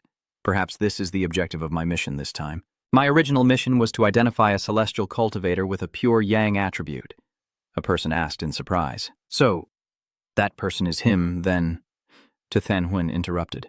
I still haven't confirmed it clearly. His identity remains a mystery. Actually, he's been monitoring me too. He knows exactly what I'm doing, but ironically, this time he's the one protecting us. An excited person interjected, having single-handedly defeated both Trukda and the giant snake, unexpectedly revealing such a powerful character. The team leader was startled, as if recalling something. Wait a minute. Where is Trukda's body? We need to handle the scene first, and the remaining materials must be submitted to the association. He approached the snake skeleton, but accidentally stepped on a piece of blackened meat. What the hell is that? What kind of energy is holding it down? Captain Toe, did you just say he has a yang attribute? But this electric current is too strong. Than Huyn crouched down, narrowing his eyes to analyze. This is probably the remnants of Trukda. The terrifying level of that attribute is very high, and it also has a high-level attribute. The captain frowns in doubt. Could it be that two high-level ascendants appeared here in succession? One person defeated the demon, and one was Xia Juoda. Then they both left together. Than Huyn stood silently, her mind tangled, thinking, No, it's not. From the beginning to the end, there was only one person. It was him. She muttered to herself, who would believe that one person could possess two pure high-level attributes. At the same time, just one would be enough to call them a genius. A high-level attribute cultivator is a monster, not a human. She spoke in a deep voice. What exactly are you, Duong VM practitioner, Loidine tyrant, after all? Luckily, she had arranged two teammates to lie in ambush outside the factory. If she doesn't arrive on time, they will immediately report to the association. Upon receiving the news, the association quickly dispatches an investigation team to the initial scene to clear the bodies. It sounds grim, but everyone thought she had died. Than Huyn's two teammates saw her come out and immediately rushed to hug her legs, crying as if they had found a loved one from the battlefield. Hoo-hoo, boss. Luckily you didn't die. We thought we lost the captain. She laughed, touched, but her leg numb from the tight embrace. Let go now, my leg is about to break. Now, the focus shifts to a more critical phase, scanning for remaining spiritual energy, analyzing battle traces, and reconstructing the combat process. All data will be compiled and sent to the association. The two team leaders investigate based on the traces at the scene, from their habits to their methods of killing, and reach a shocking conclusion that nearly 99% of the evidence points to the same person as the culprit behind the destruction of the two monsters. The team leader was stunned and stammered, realizing that he was truly dealing with a high-level elemental cultivator. I used to think we had misjudged those two monsters, but they are not to be underestimated. Even one alone could crush an elite team. A teammate nodded in agreement. That's right. This expert only needs one move to finish the job in an instant. Both are daemon summoners, so why is there such a huge gap between them? Than Huyn immediately reports through the earpiece that the target she is tracking has just appeared and the data has been updated. She requests permission to escalate the report to higher authorities. On the other side, the voice of the old chairman sounded calm but commanding. Little Toe, I have the situation under control. Your mission is temporarily halted. The other party has saved you and eliminated the anomaly, proving they have no ill intentions towards the association. At least for now, such a person cannot be considered an enemy. My opinion differs from old hands, so for your safety and to maintain a good impression with that violent lord, you should temporarily avoid approaching him. Mr. To Than Huynh nodded hesitantly and said, "Sir, I still have a suspicion about what happened earlier at Haoson." When the tyrant was about to break through and level up, did the old guild leader hesitate and make a guess? I once sensed a very strong aura in the area where he was active. At that moment, I suspected he possessed a spirit weapon, but found it hard to believe. However, if he had a high-level dual attribute, would the old leader cut in and say, "Does he have a spirit weapon?" Impossible. Even with high talent, without resources or backing, you can't possess a spirit weapon. Furthermore, the investigation team did not detect the characteristic third energy signature of the spirit weapon at the scene. To Than Huynh frowned, but upon direct contact, I could clearly feel the spiritual energy carrying the Yang Love attribute. "I'm sure that is the aura of a spirit weapon," the elder chairman said quietly as if realizing something. "I see. So if the spirit beast matches his Yang attribute and he has reached the spirit creation realm, he can train the spirit beast without external help." To Than Huynh was stunned. Creating the spiritual realm, a level that few in the current world can reach. As rare as phoenix feathers and Keelan horns, the old guild leader lightly tapped the table, his voice calm but his eyes sharp as a blade. If he truly possesses a third attribute of spiritual power, the current situation will be completely turned upside down. The fairy cultivators will be shocked as if struck by a bomb in the forehead. Different types of spiritual power usually repel each other like water and fire in a cup. No one has ever possessed 3 types of spiritual power at the same time. He emphasized, if he has a spirit soldier, our failure to detect the third attribute might not be a bad thing. I just hope such a powerful person won't turn against humanity later. At the same time elsewhere, Fang Yi just finished bathing, the hot water fogging the mirror, but his mind was as clear as a lamp. Wrapping a towel around his head, he stepped out of the bathroom, sniffling, with less than a year remaining until the spiritual energy fully recovers. He silently thought that heaven and earth were beginning to change, with strange phenomena sprouting like mushrooms after rain, and bizarre creatures bustling like a year-end night market. Many free cultivators like you quietly train, opening the connection point between their bodies and spiritual energy, so sensitive that even a strange breeze can signal an impending crisis. If not for their spiritual intuition, the underground river full of strange entities might have been lost forever. Although not officially recognized, most free cultivators have reached the peak of the demon talisman stage, strong enough to punch down a concrete wall if they forget to open the door.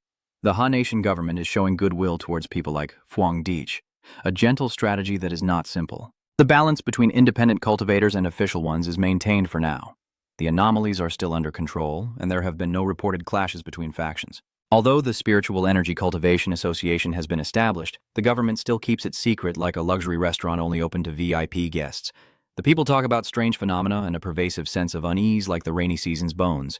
The government is clearly protecting humanity from danger while avoiding panic by staying silent at the right time, but this makes Fang Yi worried. You understand, the government is not yet confident enough to open the era of universal cultivation.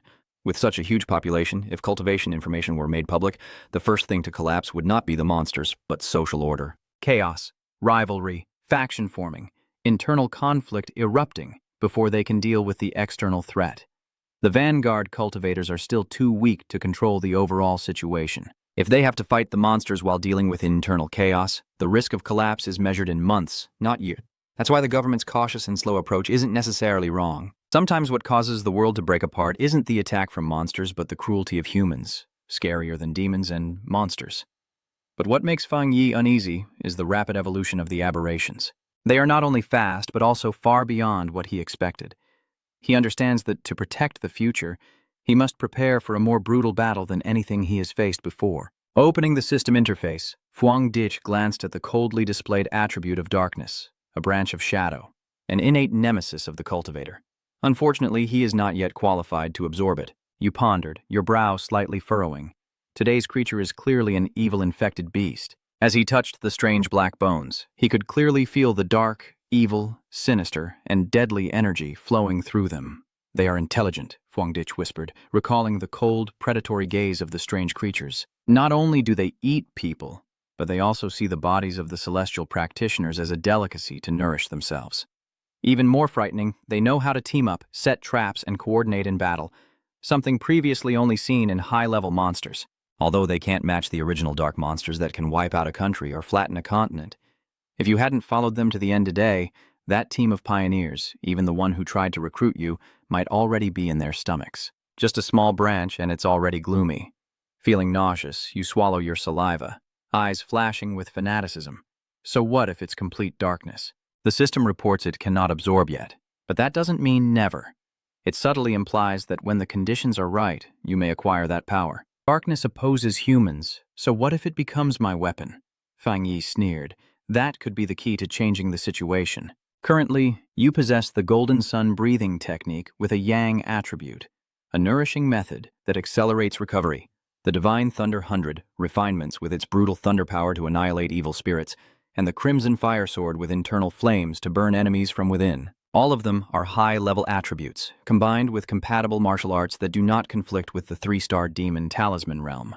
With this strength, only a handful of immortal cultivators can rival you, but even that is still not enough. Ringing, ringing, ringing. The phone suddenly rings, pulling Huang Dik out of his thoughts. The screen shows a call from her, and he frowns. What are you calling at this hour? Little Dush? Her gentle voice echoes. Yes, I am still well today. Oh, my cousin is coming to stay at my place for a while. I don't feel comfortable letting her stay alone in a hotel. Can I let her stay for a few days, my cousin? Dick frowned. A vague image of a bookworm girl clutching a thick book like a brick appeared in his mind. What does her face look like? You really forgot. Yes, let her come over. There is still a vacant room at my house. When will she arrive?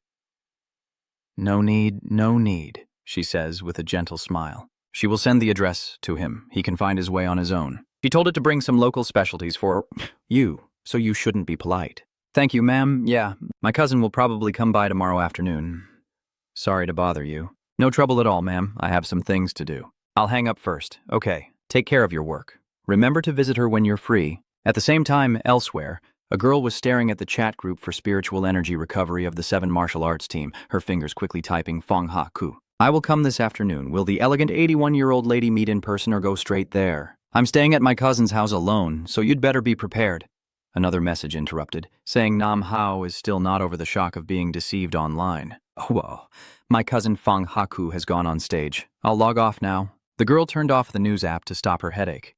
The homepage now shows a bold red headline. The town's name has been changed to Seize Destiny. 3 more people lost their lives. Oh, Duong Huatran, she muttered to herself. Just then, there was a knock at the door, and her mother pushed it open. Have you finished packing? The girl was startled and quickly turned off her computer. It's done, but I really don't want to bother my cousin. The hotel isn't bad either, no. Her mother shook her head firmly.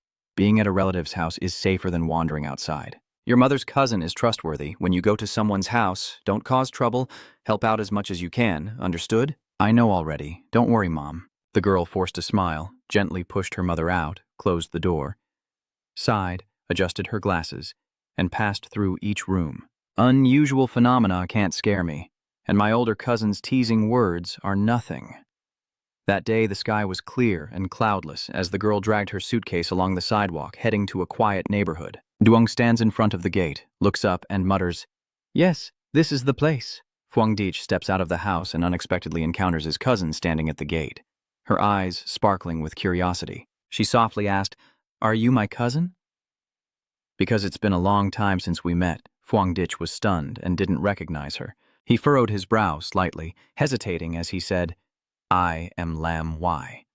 With her radiant appearance, Lam Wai shook her head in exasperation at her cousin's poor memory. They both entered the house, and the atmosphere between them felt like that of long-lost family members. So you're here to join the summer run? He smiled and continued, If you need anything, just call me. The younger sister bowed slightly, politely saying, Thank you, cousin. Here's the spare key. He went back to his room earlier, the one right across from mine. Lam Wai took it politely. Watching her uncle disappear from sight, Lam Wai quietly breathes a sigh of relief and mutters, I'll bother you for a few days. She observes him entering the room, thinking to herself that her uncle seems approachable and won't interfere too much in her affairs. When he entered the room, Huang Dich briefly glanced at Lam Wai sitting on the sofa. A strange feeling passed through him, as if an unfamiliar aura was lingering around her. He wondered, his eyes narrowing slightly. Was there a hint of it? Could she have also become a celestial cultivator? His suspicion grew, and he quietly wondered if her attending the summer camp was just an excuse. Lam Wai at this moment took out her phone, quickly typing a message to her friend through the account, Not Fang Ha Ku. My cousin is pretty good. It seems he doesn't interfere with my activities. On the other side, a person using the name, the charming 81-year-old woman replied, Don't rush. We need to be discreet. Another account, who claims to love online and lost Nam Hao, interrupted. I also heard about it. The last time at that underground river, the two teams clashed. The lively conversation continued. The charming 81-year-old woman recounts that the result was a super powerful elder who, it is said, with one slash shattered the sun, forcing the opponent to retreat. Under the alias Yipfeng Hakufan, Lam Wai analyzes that a slash capable of shattering the sun must be of an extremely strong yang attribute. A senior cultivator, the charming 81-year-old lady emphasized. So this time the action must be extremely careful. Once she's done, I'll wait for your news. After the conversation, Lam Wai silently decided to put her cultivation on hold to avoid her cousin discovering it. But 3 days later, her younger sister's appearance caused quite a bit of trouble for Fuangdish. Every time he meditates and regulates his breath, he worries about being interrupted. When he activates the golden sun breathing technique, his body shines like a torch. He frowned and muttered, "Is it safe to do this without being discovered?" He had never realized before that this cultivation method was so conspicuous, but what troubled him most was that Lam Wai almost monopolized the household chores. "Uncle, dinner is ready. Tonight we have braised beef, tomatoes, cucumber salad, and pork rib soup." Fuangdish pulled out his chair and, before eating, hurriedly said, "All right, you're too polite. I'll wash the dishes later." Lam Wai waved her hand and smiled. "It's nothing. I'm just staying here so I help out a bit." He silently admired her, so thoughtful that there's nothing to criticize. Lam Wai is obsessed with tidiness while doing chores. During the meal, Fuangdish quietly observes, lost in thought. He intentionally let her feel at ease and didn't interfere to make her lower her guard. Suddenly, Lam Wai's phone rang loudly. Fuangdish softly asked, "What's wrong? Did a friend call you?" She was startled and looked at the screen without replying. He politely stood up. "You guys talk, I'll go back to my room." Lam Yi watched her cousin's back and quietly took her phone into the room. She answered the call. "What did you say?" "The great upheaval will occur again tomorrow." "When?" 3 p.m. "Don't worry, I will definitely come. Please confirm the time and place of entry to Tran Duanghua, and I will be there no matter what." But she had no idea that Fuangdish had secretly overheard the conversation from outside the window. He thought to himself, his eyes flashing with a sharp glint. "Tran Duanghua, isn't that a famous town on the outskirts, just a 1-hour drive away?" The faint blue spiritual energy wisps drift into Lin Wai's room. Fuangdish observes, certain that she is a celestial cultivator. Luckily, with her current strength, she couldn't detect him. He muttered, his voice full of astonishment. "But she's still a high school student and has already reached the 2-star ghost realm? She even shows signs of advancing to 3 stars. As dusk falls, Fuangdish concludes that her cousin's attendance at the summer camp was fake, and that the great change in heaven and earth is real. His hand trembles slightly with excitement. Every time a great change in heaven and earth occurs, it is a rare opportunity. He smiled to himself, wondering what attribute Zhen Yanghua would have this time. Fang Yi quietly leaves the wall beside the apartment building, moving like a shadow in the night. He silently thinks, having obtained valuable information, this opportunity must be mine. As soon as he disappeared from sight, Lam Wai suddenly opened her eyes, her gaze slightly suspicious. She looked out the window, a sense of unease creeping in. "Moon illusion?" she muttered, as if she just sensed someone's gaze watching her. The next morning, the sky over Tran Duanghua Fu was filled with gray clouds as the weak sunlight struggled to shine through, and at the gate, a lively, short-haired girl in a green sports outfit called out to Lam Wai. "Isn't it true that you've been staying at your cousin's house these past few days? So, how is he? Is he handsome?" Lam Wai gently smirked, recalling her cousin, and replied, "He's pretty good. Looks are average. Not the type of handsome guy you like." Online love sighed, a hint of disappointment in her eyes. Suddenly, a red-haired girl burst into laughter with a sharp and captivating voice. She is the charming and elegant 81-year-old lady with a seductive and refined appearance. She teased, "Don't forget that he once considered himself an ordinary person among countless beings." The group was chatting lively when Wenju, a man exuding maturity, interrupted, saying, "Enough, you've said enough, let's get to the main point." Lam Mai turned to look, her eyes asking, "So that person isn't coming again this time?" He replied calmly, "This time it's still the 6 of us. She isn't coming." The alluring woman interjected softly, "She's always been so mysterious. We're used to it, let's go." From a nearby garden cafe, Fuangdish silently observes Lam Wai's group, a faint smile on his face as he quietly assesses that his cousin's team isn't weak. With just a glance, he can gauge the strength of the entire group. Even the weakest is steady at the 2nd level of the demon realm, and Wenju, you just spoke up, even reaching the 3rd level of the demon realm. Listening to their conversation, He knew there was an even more mysterious expert in the team who was often absent. Fang Yi did not rush to follow, but stood silently, his gaze distant toward the mountain of Tranduanghua. Suddenly, a giant vine descended from the sky, resembling the legendary beanstalk. That vine appears randomly around the Tranduanghua area at unpredictable times, unlike anything the cultivators have ever seen. It defies all understanding, clearly a great change in heaven and earth, but it has nothing to do with weather or the ground collapsing. It is merely a silent anomaly drifting from the void, causing no harm, emitting no blinding light or thunderous sound. Lamwi's group ventures deeper into the forest beyond the town. "Oh my God, is that it? The giant vine reaching into the sky?" Her voice was full of amazement. If she hadn't seen it with her own eyes, she wouldn't believe it. The online love suddenly spoke up, trembling.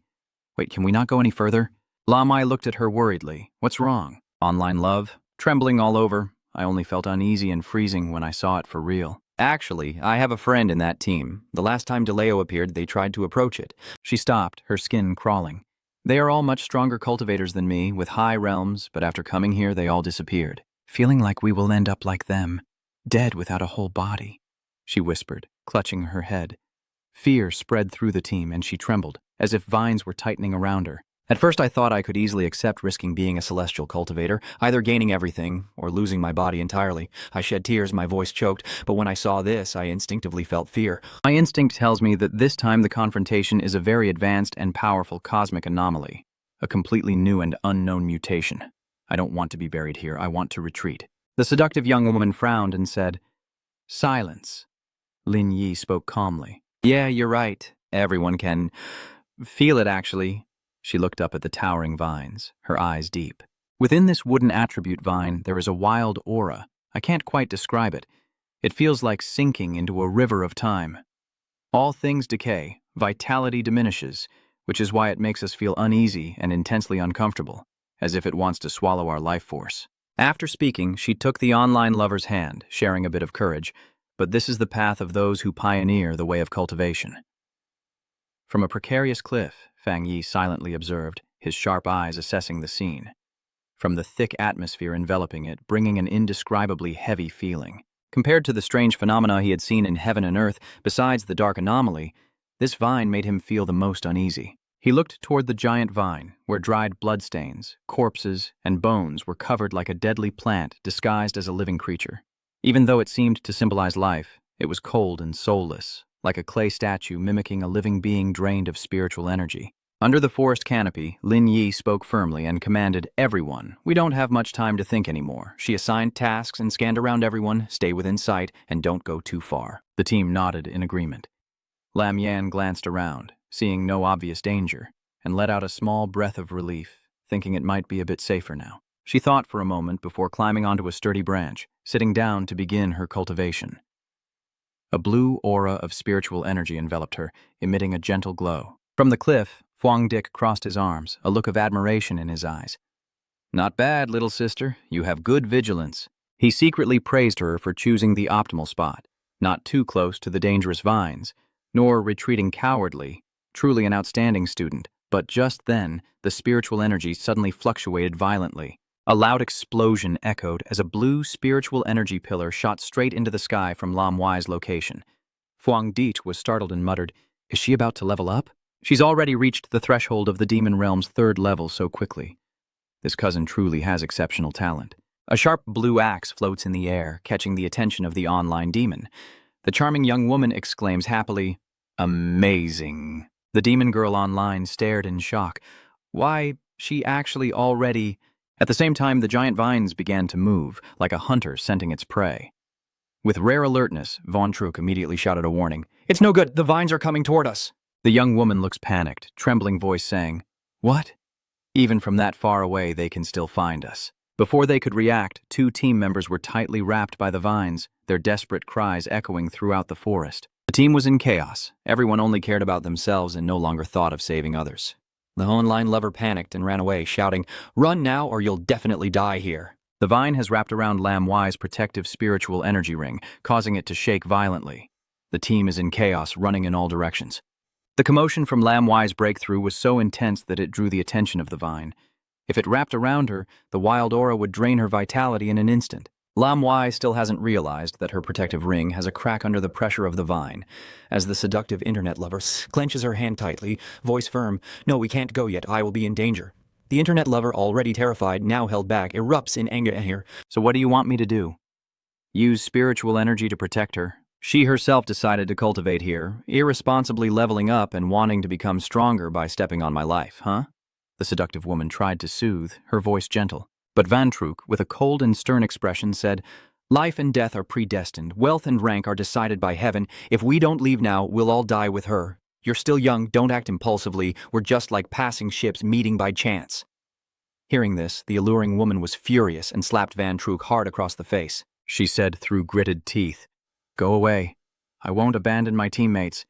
And then the alluring woman turned back alone to face the danger to save Lam Wai Phuong. Ditch watched the whole scene from the cliff with a serious look in his eyes. He silently thought that his cousin still hadn't realized how dire her situation was. Watching the vines tightly wound around Lam Wai, he hesitated. Even as a student, these vines were incredibly powerful. Does his current strength suffice to save her? There probably isn't much time left.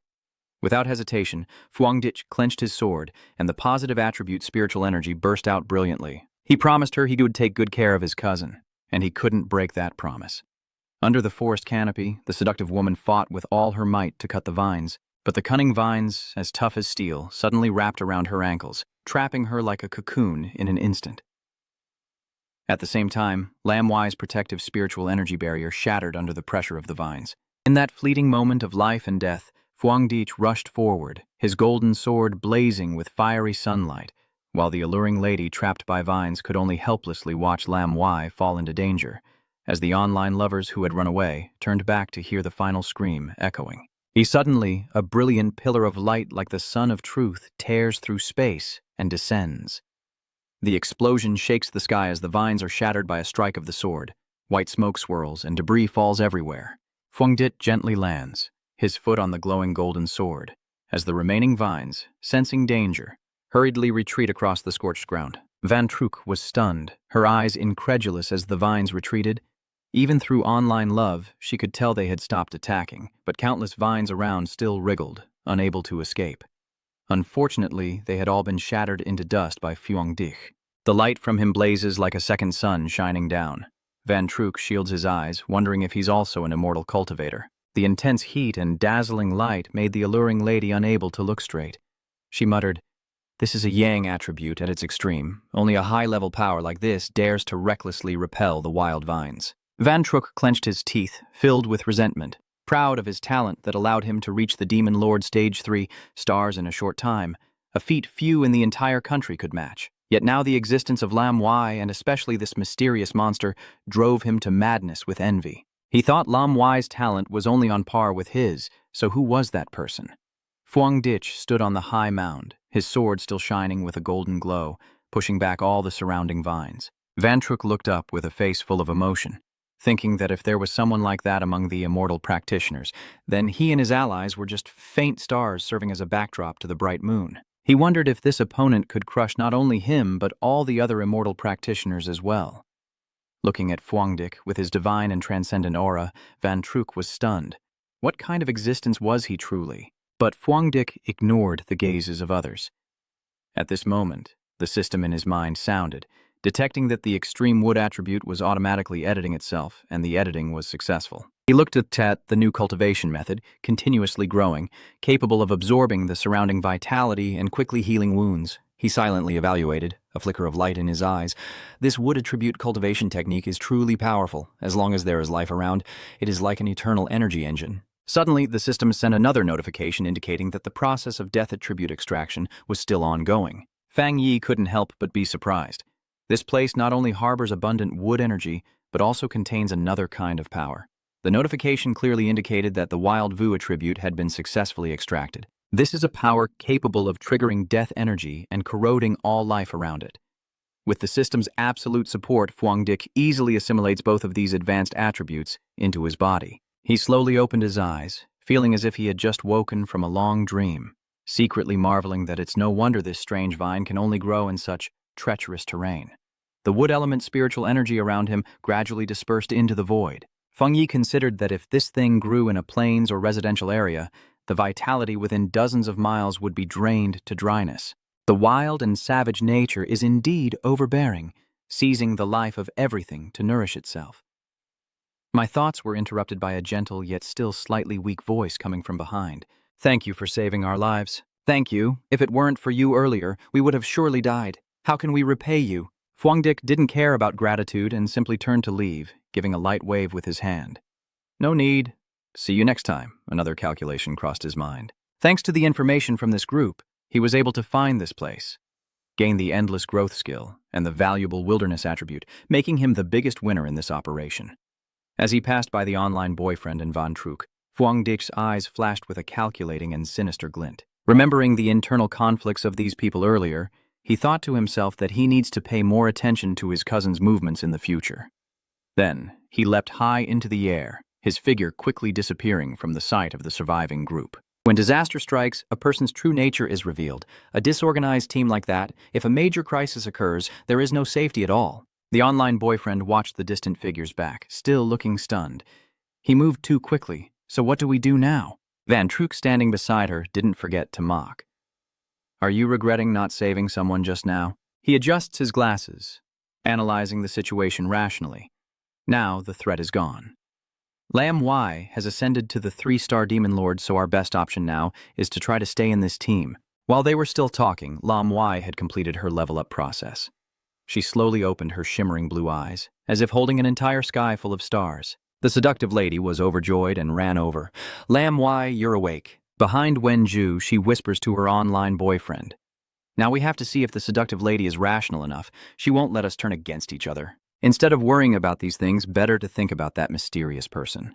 Lam Y finished her cultivation and looked around in astonishment at the devastated scenery. The original team of 6 is now down to just 4, barely clinging to life. She asked in confusion, what exactly happened? Her eyes suddenly fixed on a nearby tree, where the lingering aura of Shu Tingyang still remained. She couldn't help but be shaken, as Shu Tingyang's aura was truly overwhelming. Even from this distance, feeling the intense heat was suffocating. Seeing the alluring woman remain silent, Wan Chuk stepped forward to explain, "Let me tell you what happened. Here's how it was." After hearing everything clearly, Lam Y returned home, but her heart was still filled with 1,000 tangled worries. The great change in heaven and earth had ended, her cultivation was complete. Everyone went their separate ways, but those words kept echoing in her mind. But what haunted her the most was the image of that strong man. Van Trook's story kept echoing in her mind. He was truly a monster. That person is like an immortal god, radiating a dazzling yang attribute. The demonic vines they fought with all their might couldn't be cut, yet he forced them back with a single slash. Wenju earlier pointed to the sky and asked, "Do you see it?" That vine is now curled up tightly in the sky, not daring to come near us. As she reached the door and inserted the key, her mind was still haunted by the terrifying threat of that mysterious figure. Even though he has left, the vines are now as obedient as a flock of chicks, no longer fierce or chaotic like when they attacked. The door opens, and she sees cousin Fwangdich sitting calmly in the living room. "Oh, you're back? You don't look well." Lam Y still wasn't ready to share with her cousin about the spiritual energy recovery, so she just responded vaguely. "Yes, group study was a bit tiring." Fang Yi smiled faintly, a hint of deep meaning in his eyes. "You're quite daring. Rest up. I'll order takeout tonight." Lam Y nodded, exhausted. Lei went back to his room. "Yes." The door closed behind her, and she leaned against it, sliding down as if she had no strength left. Breaking through her limits was exhausting. Each time she used her spiritual power to activate her divine armor demanded intense focus, more tiring than staying awake for months. She sank onto the bed, quietly feeling grateful that she was no longer an ordinary person. Otherwise, a few days like this would have exhausted her to death. Risk her life? She wondered. But these kinds of cultivation practices are the destiny of immortal practitioners and cannot be avoided. While Lam Y was still lost in thought, Fwangdich quietly left the house. The world has begun to change drastically, and now forcing her cousin to live an ordinary life like before seems impossible. Picking up her phone, Lam Y was startled to see a message from an unfamiliar name. She exclaimed in surprise, "Gia Lam." A person with the nickname Gia Lam sent a message in the group chat. "If you have any information about that expert, please let me know." Lam Y couldn't believe her eyes. This is the first time Gia Lam, a usually secretive character, has spoken up in this chat group. Just below, a member named Not Fong Haku replied, "Gia Lam, I also have a question. Does everyone think the person who saved us might be the legendary figure from Black River Dragon Cave? If it really is that deity, why would he save us? Right now, on the Cultivators Forum, the atmosphere is boiling with discussions about the mysterious powerhouse, with hot topics constantly appearing. This is the hot news. An article that is attracting a lot of attention: the high-level Yang attribute Grand Master has returned. With a single slash, like a rainbow piercing the sun, the light of heaven and earth is swallowed by that dazzling white glow. I saw in the Black River contaminated area that blazing white light with the explosion of flames forced us to leave the cave. I dare say our lower country doesn't have any cultivators at the same level who would dare to face that attack head on. Later, when you see him appear during the great upheaval of heaven and earth, be careful and stay away on your own. While everyone is buzzing with rumors, the powerful figure they speak of is calmly riding his bike, preparing for a night ride. Fang Yi got on the bike, quietly calculating. All right, now Lam Y should be less suspicious of me, and if I go out, I won't be suspected of following her. The wheels rolled steadily under the dim yellow streetlights, and I had to seize the chance while my cousin was resting to find something that could absorb the wild attribute. Phuong Dick was lost in thought. The wild attribute is usually close to plants, but its nature is evil and highly corrosive. Placed on a living body, it might cause negative reactions, not to mention the potential conflict with the thunder attribute flowing within him. He concluded that the best way was to find something similar to that strange vine, because it descended from above, sensing the dense spiritual energy during its recovery, choosing to evolve on its own and thus gaining the attribute of desolation. Realizing his goal, Phuong Dick pedaled faster, already knowing where he needed to go. Under the faint moonlight and dim streetlights, he pedaled straight ahead. The sign passing by caught his eye, indicating Sam Lam Park. Soon after, Phuong Dick stopped his bike beside an ancient tree in Sam Lam City Park. He leisurely walks inside, muttering to himself, I need to choose a plant that can resonate with my spiritual energy and show goodwill and friendliness to become the lucky one to receive the wild attribute. Standing in the center of the park, Phuong Dick closes his eyes and gradually releases his wood element spiritual energy, allowing it to seep into every corner of the forest in search of the best candidate. The spiritual energy spread out like an invisible wave, causing the surrounding plants to tremble, as if responding to the call of an unseen king. I can clearly sense each reaction. Are these the plants responding to the spiritual energy? The leaves rustle and the branches shake, all trying to show themselves, but Phuong Dick is still not truly satisfied. Very intense, but still not enough. But still, you keep directing the spiritual energy to spread further, needing something stronger. Suddenly, a powerful feedback signal hits back, surprising Phuong Dick. He immediately moved closer to observe.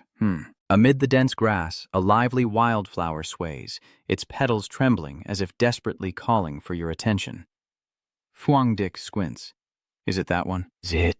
But a little experiment won't hurt. You reach out your hand to the flower, and immediately its delicate petals snap at your finger, happily absorbing each stream of wood-type spiritual energy you give. The small flower, already full after only a little nectar, happily spread its petals and swayed its body to show its goodwill.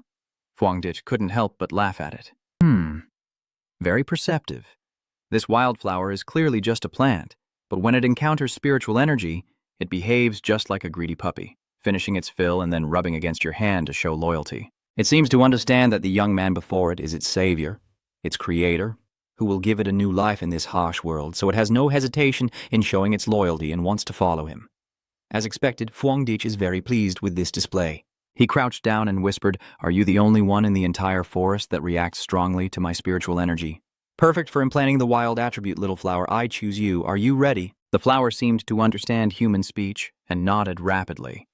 Immediately after, a tremendous surge of power erupted across the meadow, with deathly aura pouring out from Phuong Dick, heading straight toward the tiny creature. You gently lift the flower and place it into your palm. The system sounds a confirmation. Do you want to forcibly implant the wild attribute into this object? Without hesitation, he responded immediately, and suddenly a powerful force descended from the sky, enveloping both of them. Phuong Dick stared in shock as the flower began to change. The large leaves spread out wildly.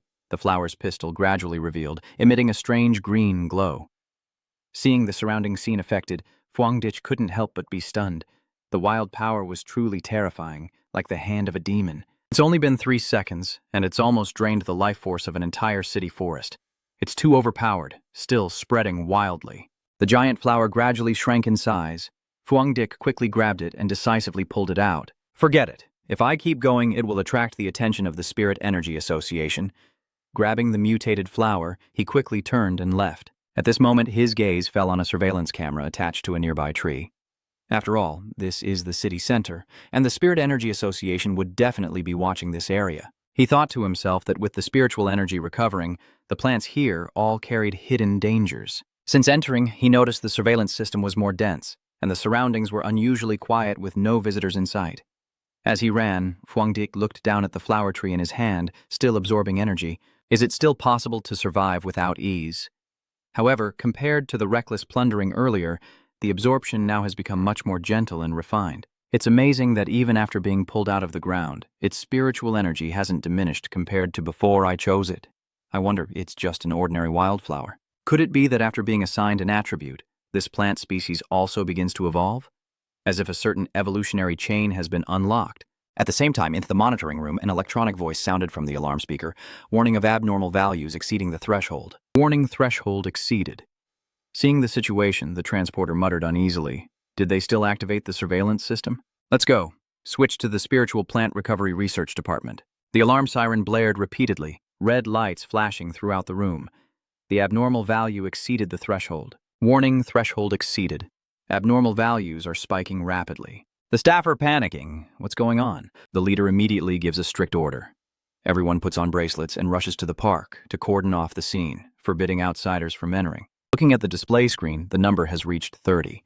A researcher exclaimed, "It's terrifying!"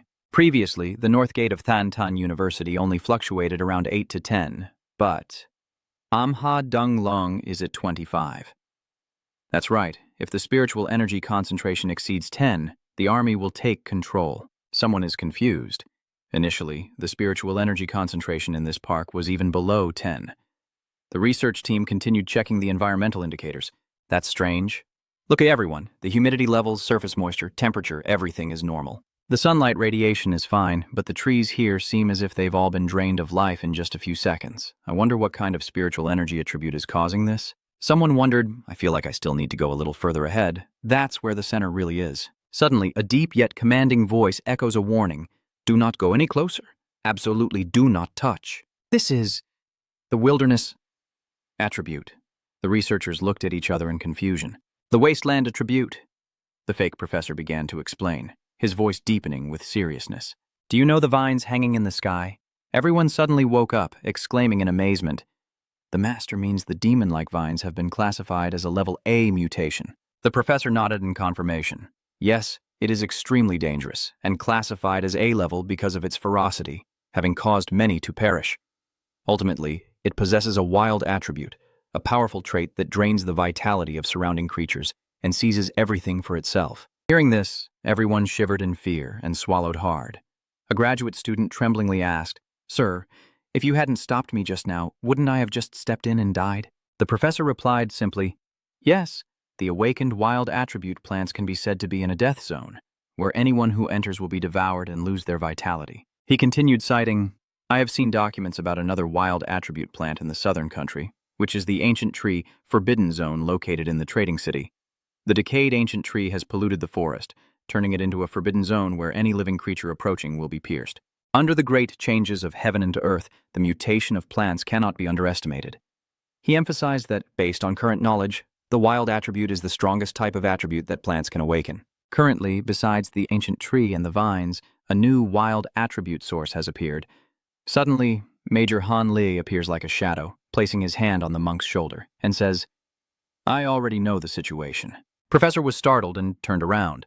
Lieutenant Han, without wasting time, issued a decisive order. "All researchers present, put on your protective gear and follow us into the contaminated area."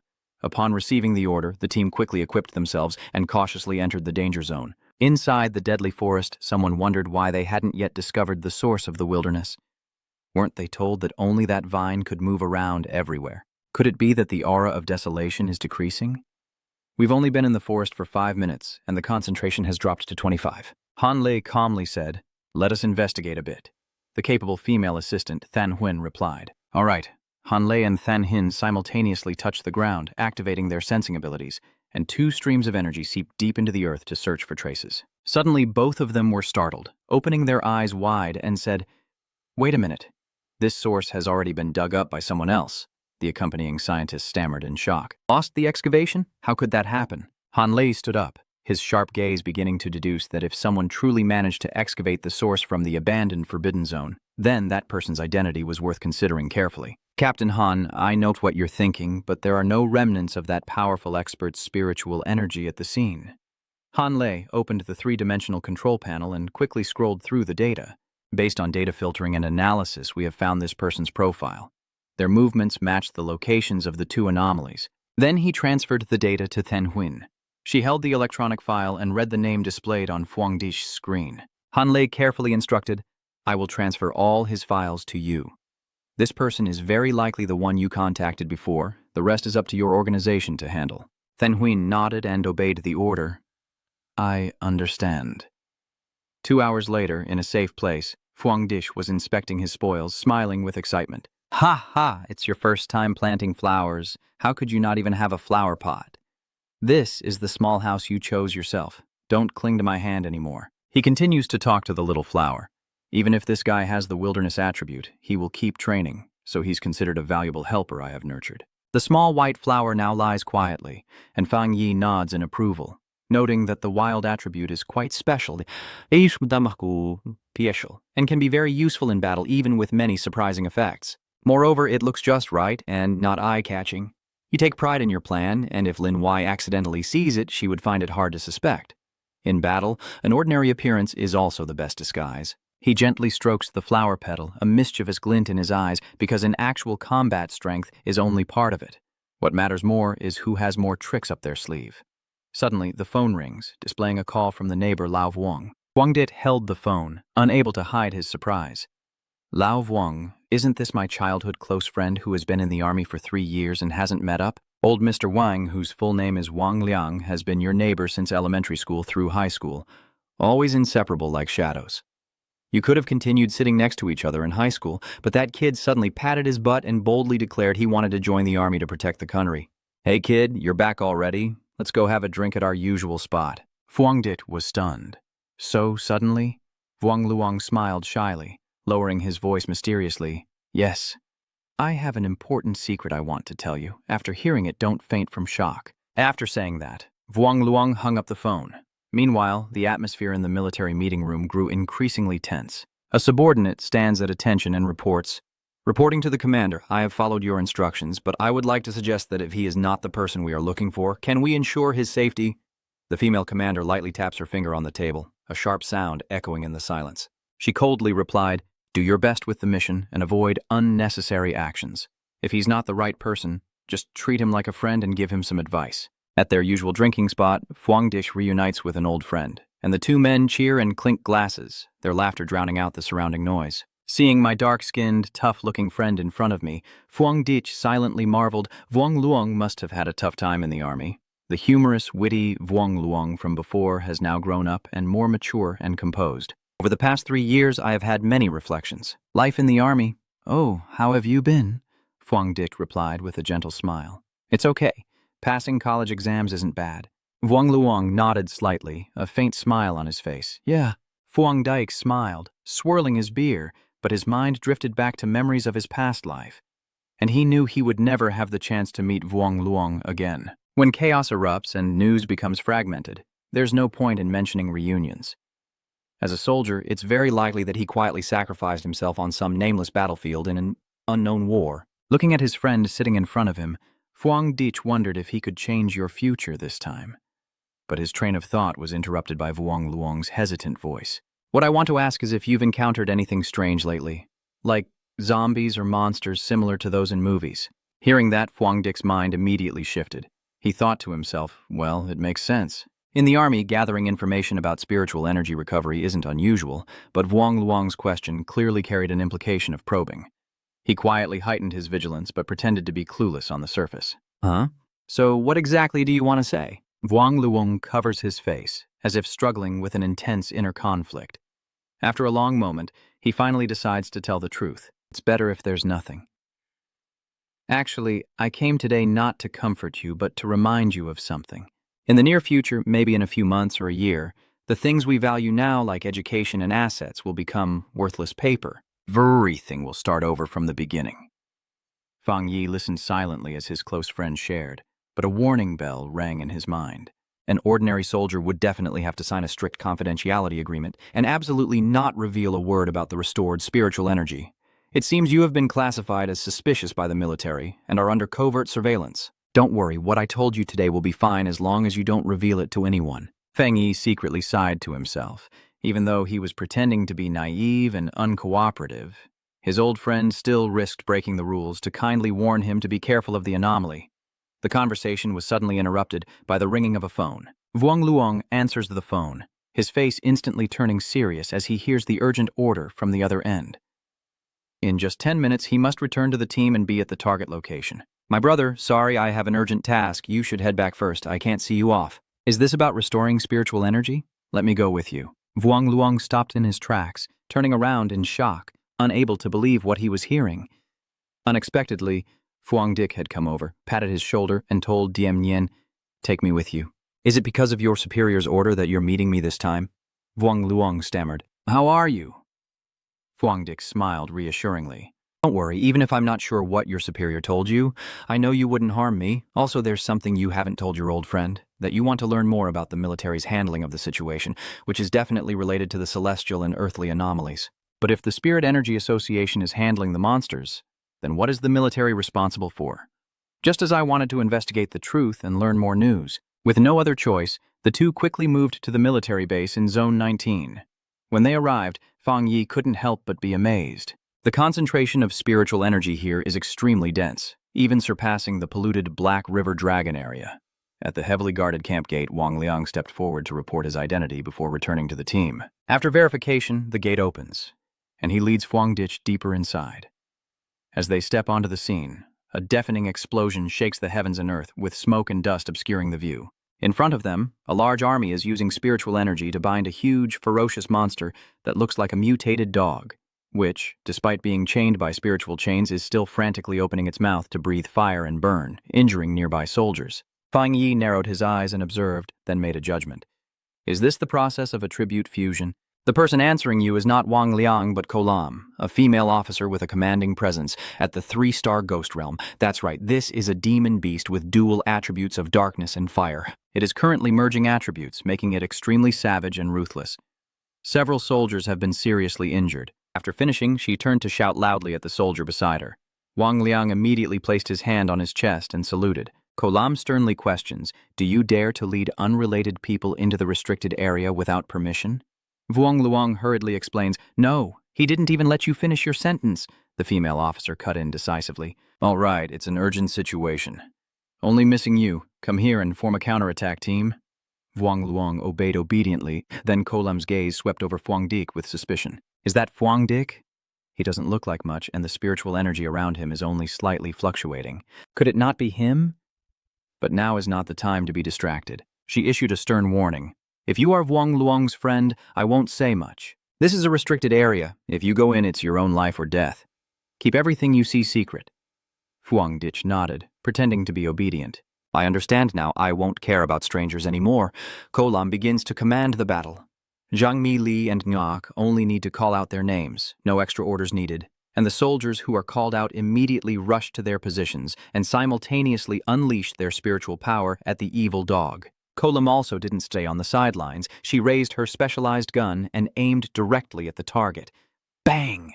A bolt of lightning-like gunfire streaked through the air, hitting the beast's chest and making it scream in agony. However, the attack unintentionally fueled its madness, causing its dark attribute to erupt violently. Someone notices the abnormality and quickly shouts, causing its mutation level to rise again. The beast growls fiercely, claws slashing forward. Female soldier Li Ningok stands at the front line, unable to react in time, only hearing her teammates' cry of alarm. Carefully, at the last moment of danger, a lightning bolt streaks through the air, striking the evil dog's face and blocking a deadly attack. Kolam fired her gun to support and sternly warned, "Don't be careless. Keep your distance from it and deal with it before it completes its evolution." Dongthan team members responded clearly, standing behind and observing everything. Phuong Dick smiled faintly in admiration. This team is well-trained, highly disciplined, reliable, and capable of excellent coordination. Each member is an indispensable link, and together they can unleash power far beyond their individual strength. Suddenly, Phuong Dick's face changed, turning pale as he realized something. He shouted anxiously, Run now, you are no match for it. As soon as he finished speaking, a deafening explosion erupted. Thunder roared overhead. The hellhound howled, rocks flew everywhere. The ground trembled violently, and it had completed its evolution. Kolam immediately issued an urgent order to upgrade the alert. The mutation in the restricted area has escalated, and no one is allowed to retreat. The soldiers obeyed the order, tightening their weapons even though the evil dog had swollen several times larger, its body emanating deadly aura and scorching heat from the perfect fusion of darkness and fire. The urgent report sounds. Be aware that the evil dog has completed the dark attribute fusion, completely completed the mutation. From above, the monster glances down at the closest target with bloodshot eyes as cold as blades. The unlucky person right beneath its gaze at this moment is Wang Liang. He swallowed hard, his legs seemingly rooted to the ground. Kolam shouted anxiously. Vuong Luong Phuong Dit gritted his teeth, his eyes flashing with a furious lightning bolt. It's dangerous. The giant clawed hellhound is slamming down. Vuong Luong, despite his quick reflexes, was still thrown back by the overwhelming force. Kolam decisively updates the situation. Attention! The Level C Forbidden Zone 19 Evil Dog has fully evolved to Level B.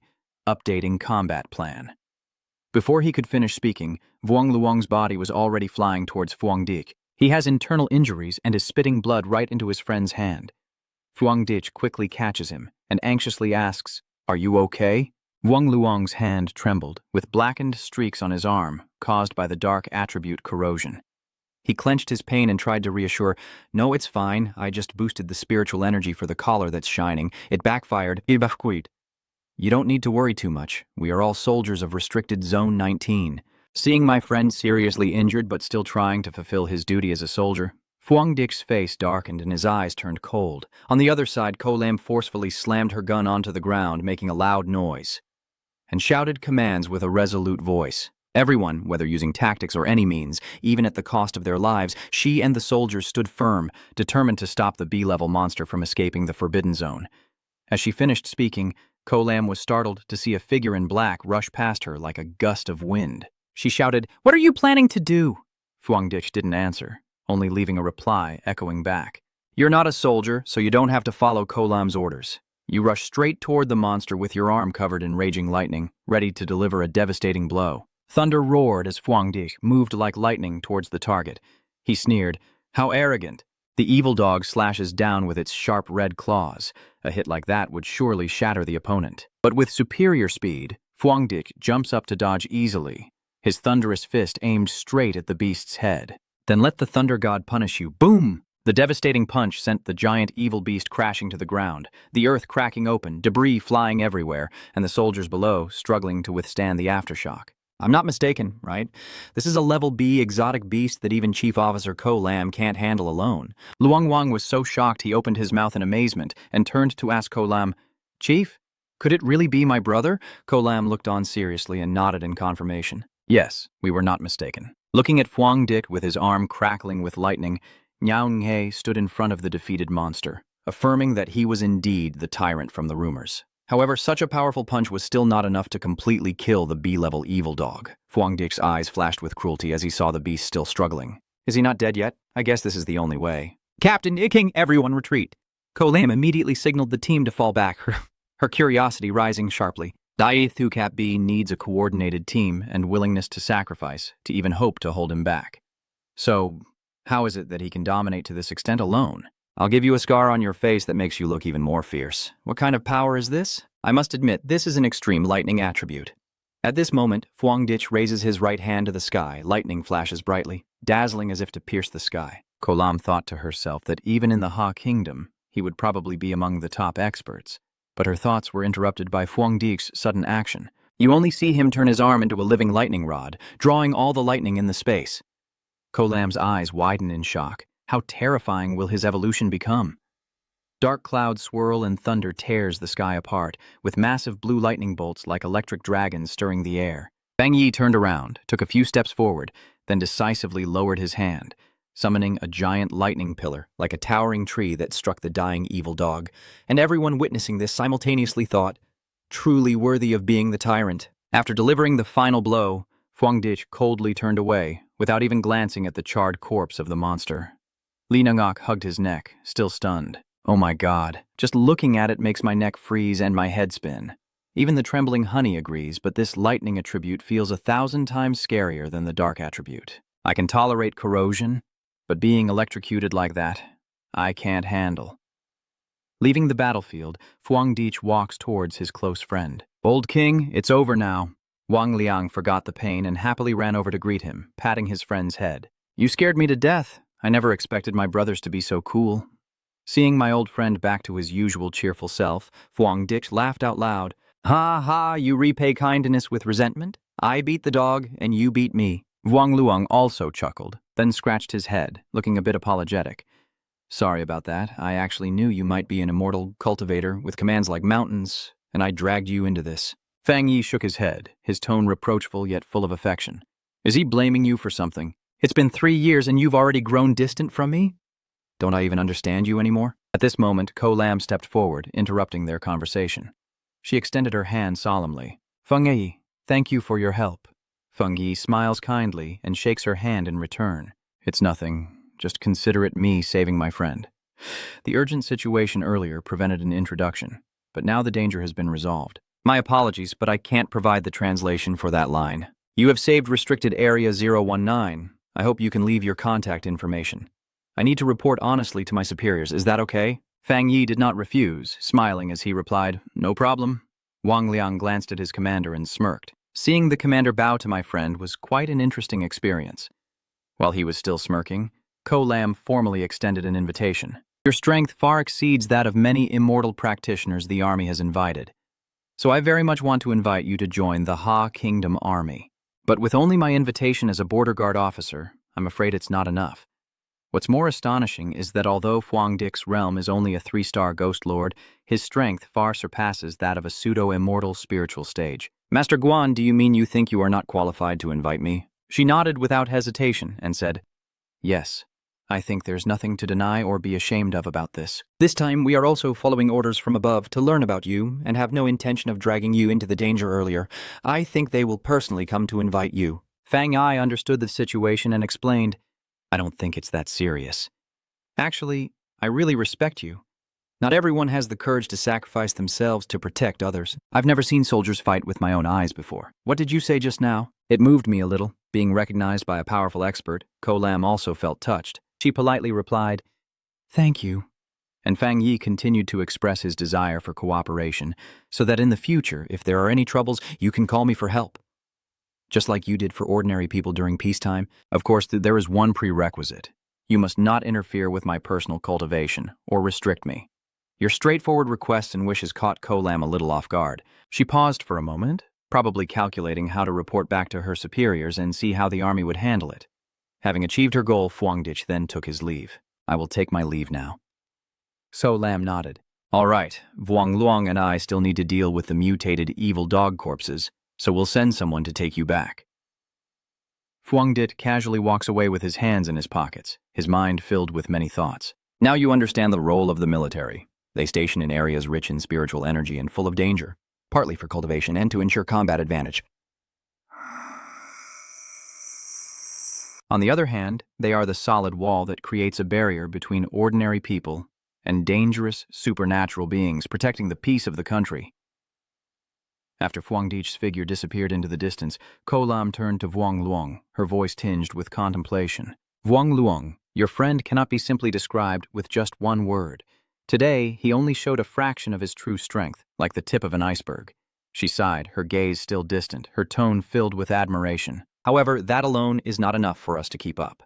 The immortal cultivator reaching this level so quickly proves he possesses unprecedented enlightenment and knowledge, luck, courage, and ability, all of which are indispensable. Hearing that, Vuong Luong patted his chest proudly, taking the opportunity to advocate for himself.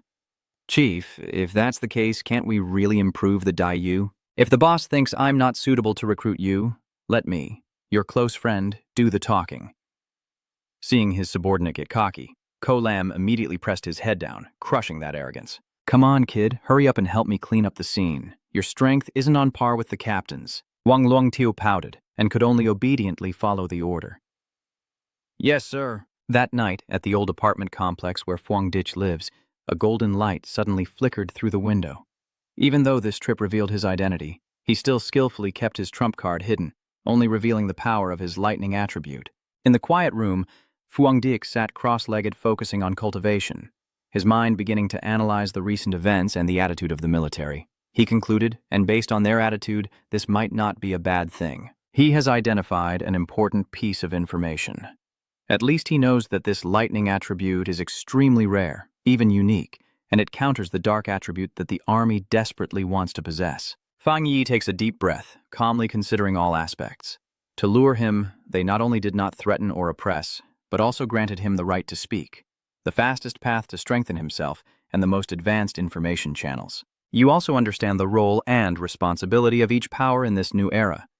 The army acts as the night watchman, a sharp sword in the darkness, and a sturdy shield protecting the nation. Meanwhile, the Spirit Energy Association is responsible for filling in the gaps, cleaning up the fish caught in the city's net, and striving to maintain stability for the people's lives. This is a way to make the most of precious time, helping people avoid being shattered by sudden changes and preventing their homes from being destroyed and scattered from the very beginning.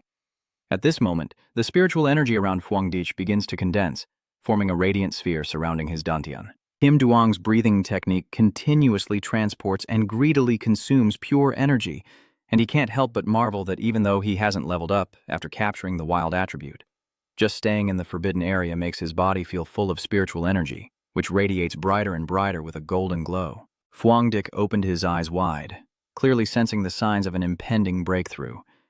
The bustling market outside was still lively and crowded as usual. Lam Mai just got back from the supermarket, carrying bags in both hands, wondering if her cousin has returned yet. She strolls casually towards the building, planning for dinner. If he comes back, he can try her cooking skills to see if she's improved. Suddenly, a blazing golden spiritual energy column shoots straight into the sky, tearing apart the silent night. The dazzling light startled Lam Wai, her face showing clear astonishment. In her eyes, she saw the reflection of a giant golden axe gradually forming in the sky, a sign of the escalating power of the demon realm. However, sensing the violent surge of spiritual energy from that direction, even from afar, Lam Wai couldn't help but shiver in fear. She realizes she was wrong in her judgment. This terrifying aura. Dark clouds gather densely, covering the sky as spiritual energy pours down like a waterfall, accompanied by thunderous explosions. Lam Wai was extremely confused.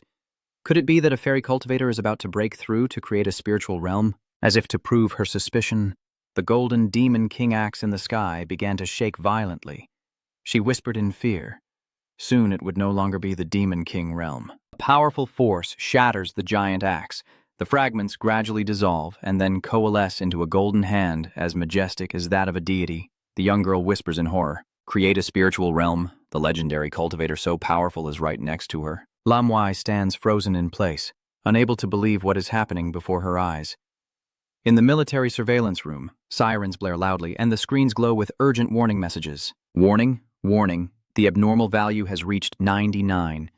The magnetic field fluctuation is located 5 kilometers southeast of the city. Han Lei was startled, quickly stood up, and hurriedly ordered, "What's going on?" "Urgent, urgent, all units move to the target area."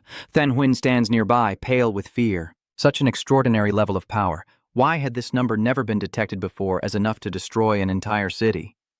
In the command room, a 3D map was immediately generated, simulating the area of spiritual energy fluctuations, illuminating a corner of the city like a second sun. Everyone was buzzing, wondering if a new spiritual realm cultivator had appeared or if a great disaster was imminent. Or maybe both. Han Lei did not dare to delay and quickly used the radio to request urgent support from headquarters, immediately demanding assistance. Besides large-scale destructive weapons, we need all the most advanced equipment and resources. "The message is not over yet," a soldier hurriedly ran in to report. "Lieutenant Han, the alert has been lifted. It's not an anomaly, it's a cultivator advancing in rank. This news is like a ticking time bomb, causing the entire army to shake intensely." Back at the dorm room, Fuang Dich let out a long breath after completing his level up. "You have now entered the 1-star spirit creation realm. You check your body and scratch your head in confusion. So I just broke through to 1 star? Besides feeling lighter, nothing else seems to have changed much." Suddenly, his phone buzzed loudly, the screen lighting up to indicate a new message. Fuang Dich opened it to see that it was sent by Vuong Luong with the chat nickname Sam Luong Son Hao Han. The other side shared a news link trending on social media with a shocking headline. A large fire broke out at Tan University sports field. Vuong Luong sent a message saying, "Bro, check this out. The internal report confirms that the anomaly appeared in the contaminated area, and this is already the second time. Are you saying the high-temperature anomaly at North Gate before is now the gym burning? Luong Sun, the hero, replied that he had heard about it too. I heard that a celestial cultivator once cleansed the contaminated area at Thantan University, but for some reason, the anomaly appeared again. He added one more thing. Haha, don't tell anyone I told you this. Got it, I'm going to find your leader now. Wang Luong hurriedly warned him, by the way, let me remind you, your strength is too great. My superiors say they can't control you, and I can't cover for you either, so be careful when you go out in the future. After reading the message, Phuong Dik pondered silently, still holding his phone, but lost in thought. Wang Liang was right, and that was also why he always kept his distance and was cautious with both the Army and the Spiritual Energy Association. Being too ostentatious might not bring benefits. That's why you decided to keep your Yang Flame attribute and Crimson Fire Saber power hidden. After thinking it through, Phuong Dik confidently replied, "Don't worry, I'll keep an eye on you, my trump card." At that moment, the door to the room opened, and Lam Wai entered the house. "I'm back." Seeing Phuong Dik sitting there, she held up the bag of food. "Cousin, have you eaten yet?" "I brought you some food." Phuong Dik kept staring at his phone and answered dismissively, "All right, just leave it there. I'll eat later." Lam Wai sighed helplessly, feeling resigned. Seeing my cousin staring at his phone screen and neglecting his meals, I couldn't help but sigh to myself. My cousin is upright and virtuous with no bad habits. The only problem is that he's lazy. Tip stays at home like a corpse, not bothering to go to university, spending every day glued to his phone. Although in this era, whether he attends university or not isn't really important, his attitude towards life is truly concerning. Lam Wai tiredly walked into the room and lay down on the bed.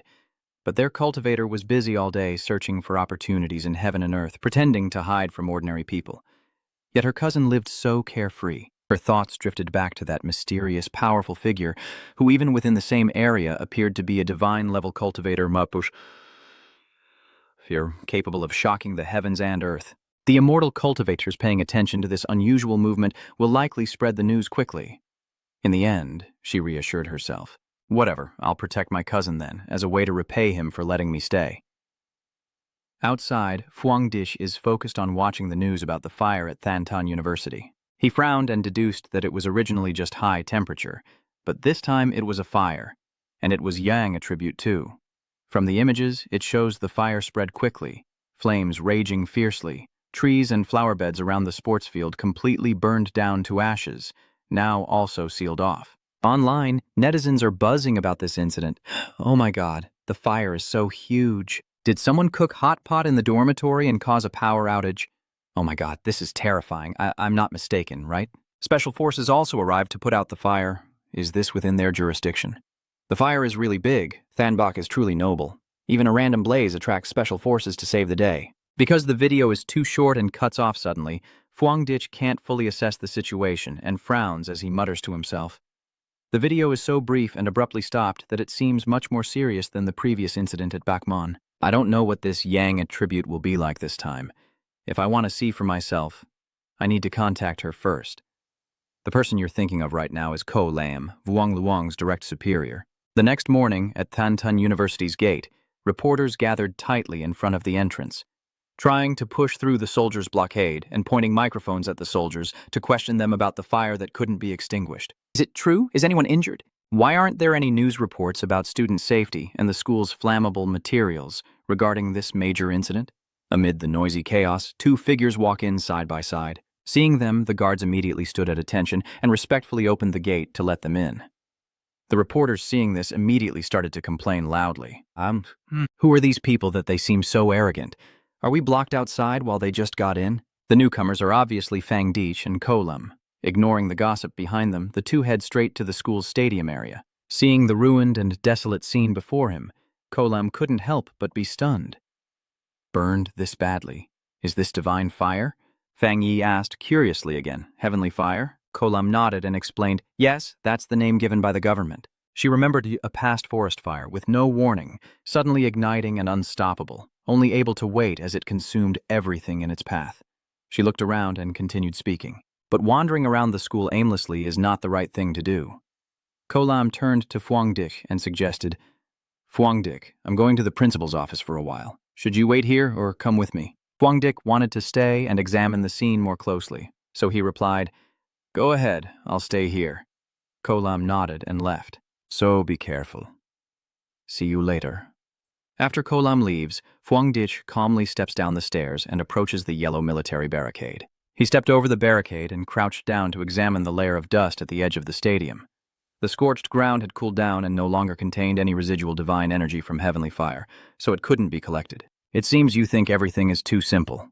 Lost in thought, a familiar female voice suddenly sounded from behind, startling you. Really, it's you? Why are you here? Fang Yi turned around, utterly surprised to see his ex-girlfriend So Than Li. The girl wearing glasses next to Than Li sneered and said, "Oh, Fang Yi is the ex-boyfriend you mentioned, the one who only barely got into college?" Than Li nodded slightly to confirm. "Yes." That girl sneered and patted Than Li on the shoulder, but her words were directed straight at Fang Yi.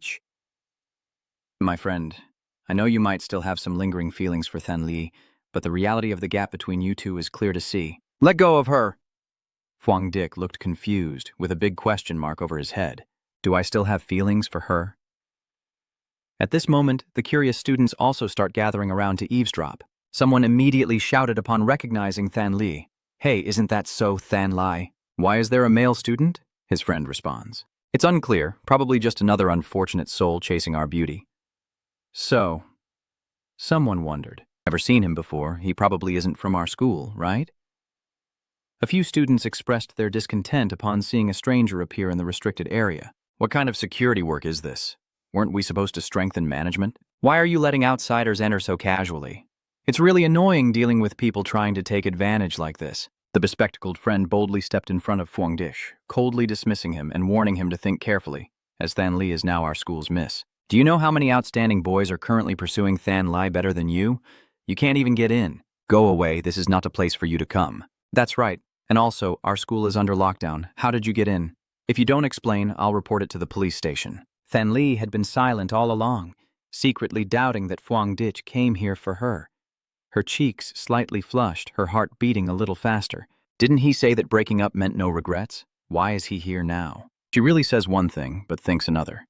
Just as the atmosphere was becoming awkward, Kolam suddenly appeared to break the tension. "Fang Yi, is this your friend?" Fang Yi just glanced at Than Li and then casually explained, "A high school classmate doesn't really count as a friend." Kolam hummed softly with a meaningful expression. It turns out she's just a classmate. Kolam, who comes from a military background, has a commanding presence and a long scar on her face that makes her even more imposing and mysterious. Just a glance was enough to make Than Li and her friend shiver in fear, secretly thinking she had a powerful aura. Who is this woman, and how does she know Fang Yi? Not concerned about the curious students, Kolam whispered to Fang Yi, "I just spoke with the principal a moment ago, and the fire incident is more serious than we thought. It's hard to say for sure right now. The principal will take us to the initial fire point. Since you're here as a special advisor to the army, you also need to go. Is that okay?" He nodded in agreement immediately. No problem. As soon as he finished speaking, the president of Thanton University personally stepped forward, with security clearing the way in front, loudly telling everyone to disperse, and no one was allowed near while the sports field was sealed off. Than Li and the students jumped in surprise, stammering. The principal. The elderly principal with a cane walks with an air of stern authority and aloofness. Than Li couldn't help but wonder if the principal, usually busy with countless affairs and so elusive that even the vice principal finds it hard to meet him, and rumor has it no one in the school has ever seen him smile, came here because of this woman and Fang Yi. The girl with glasses next to her, with very low awareness, smirks proudly. The principal has arrived. Could it be that he's here to catch these intruders? Contrary to those assumptions, under the protection of bodyguards, the principal stopped in front of Kolam and Fang Yi, warmly shook hands with them, and spoke with great respect. "Hello, sir. You are the advisor that Principal Kolam introduced, right? Recently, I've been worried about the strange phenomena at the school, fearing students might get hurt because of the fires. Now that you are here to handle this, there is nothing better to say." The principal then respectfully bowed in greeting. "About the sports field issue, I ask for your help." Fang Yi was a bit flustered as he helped him up, while Than Li stood frozen, staring wide-eyed at the authoritative principal bowing humbly before her ex-boyfriend, whom she had coldly rejected. After Fang Yi and the principal reached an agreement, they shook hands to cooperate. The bodyguards quickly formed a human barrier and began to chase away the curious students. "Everyone not involved. Step back now, no spectators allowed. Step back, all of you." Some students couldn't believe their eyes, pushed back while whispering excitedly, "Am I seeing things?" The elderly principal bows his head to this young man.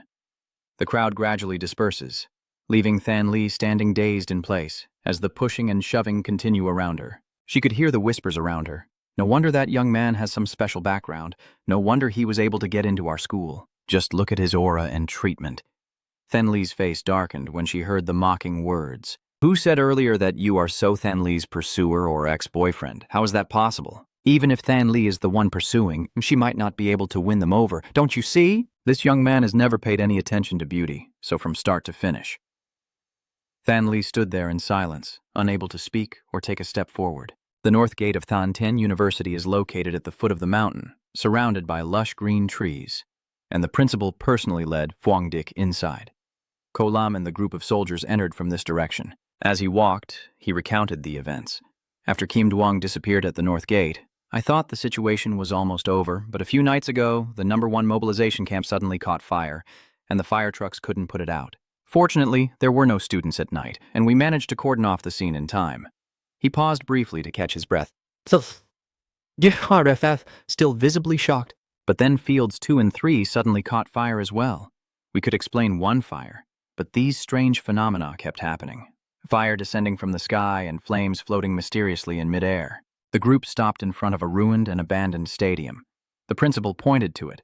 Luckily, the fires in the other fields had been extinguished, only this one remained. Following the direction of the principal's hand, Fang Yi looked up and observed, the strong smell of burnt flesh hitting his nose making him silently assess. The smell of burning was truly intense. Is this basketball hoop the initial point where the fire started? The old principal nodded, looking helpless and scared.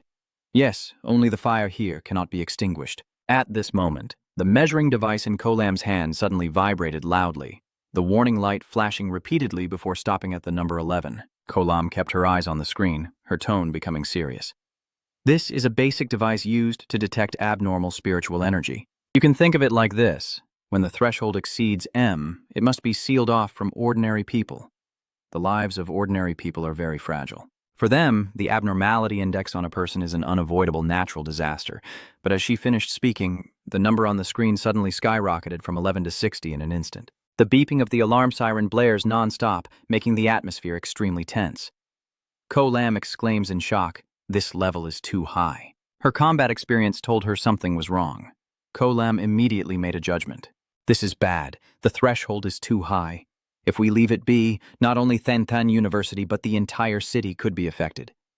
We must immediately deploy the 3 3-star ghost generals and the 7 2-star ghost generals to form a formation against this anomaly, requiring the purest spiritual energy and the strongest defenses. Hearing the severity of the situation, the principal was startled and looked up, only to see Fang Yi ignoring all danger signs and calmly crossing the barrier to approach the strange fire. As soon as Fang Yi entered the affected area, the heavenly fire, like a sentient creature, sensed the intruder and roared, launching a giant fireball at him. Boom! A deafening explosion echoes, causing the numbers on Ko Lam's device to turn bright red.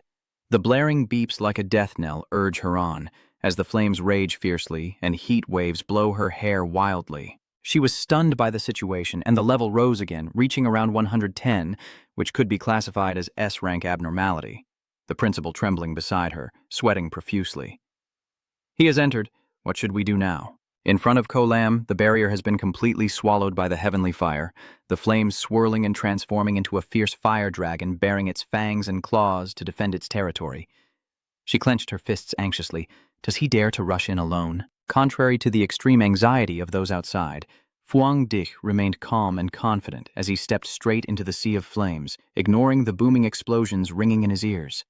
Around him, Thuk Tin Duong fluctuated intensely, forming a thin but solid protective barrier around his body. Last time, Shu Tingyang helped Fang Yi block Lei Dingwan, so this time it can also easily prevent the heavenly fire from invading. However, he realized a problem. While maintaining the protective layer, he couldn't directly touch the essence of the fire flame, which meant he couldn't activate the system's ability to compile martial arts. Fang Yi moved closer to the basketball hoop, where the fire dragon was reigning. He thought to himself, so I must get as close as possible to the origin of the fire flame. As the thought faded, the giant fire dragon form of the heavenly fire lunged fiercely toward him. Fang Yi calmly reached out his hand, his face still cold and composed, with no hint of fear. At the very moment heavenly fire closed in, he suddenly made a bold decision to cancel the diamond shield and expose his bare body to this destructive power.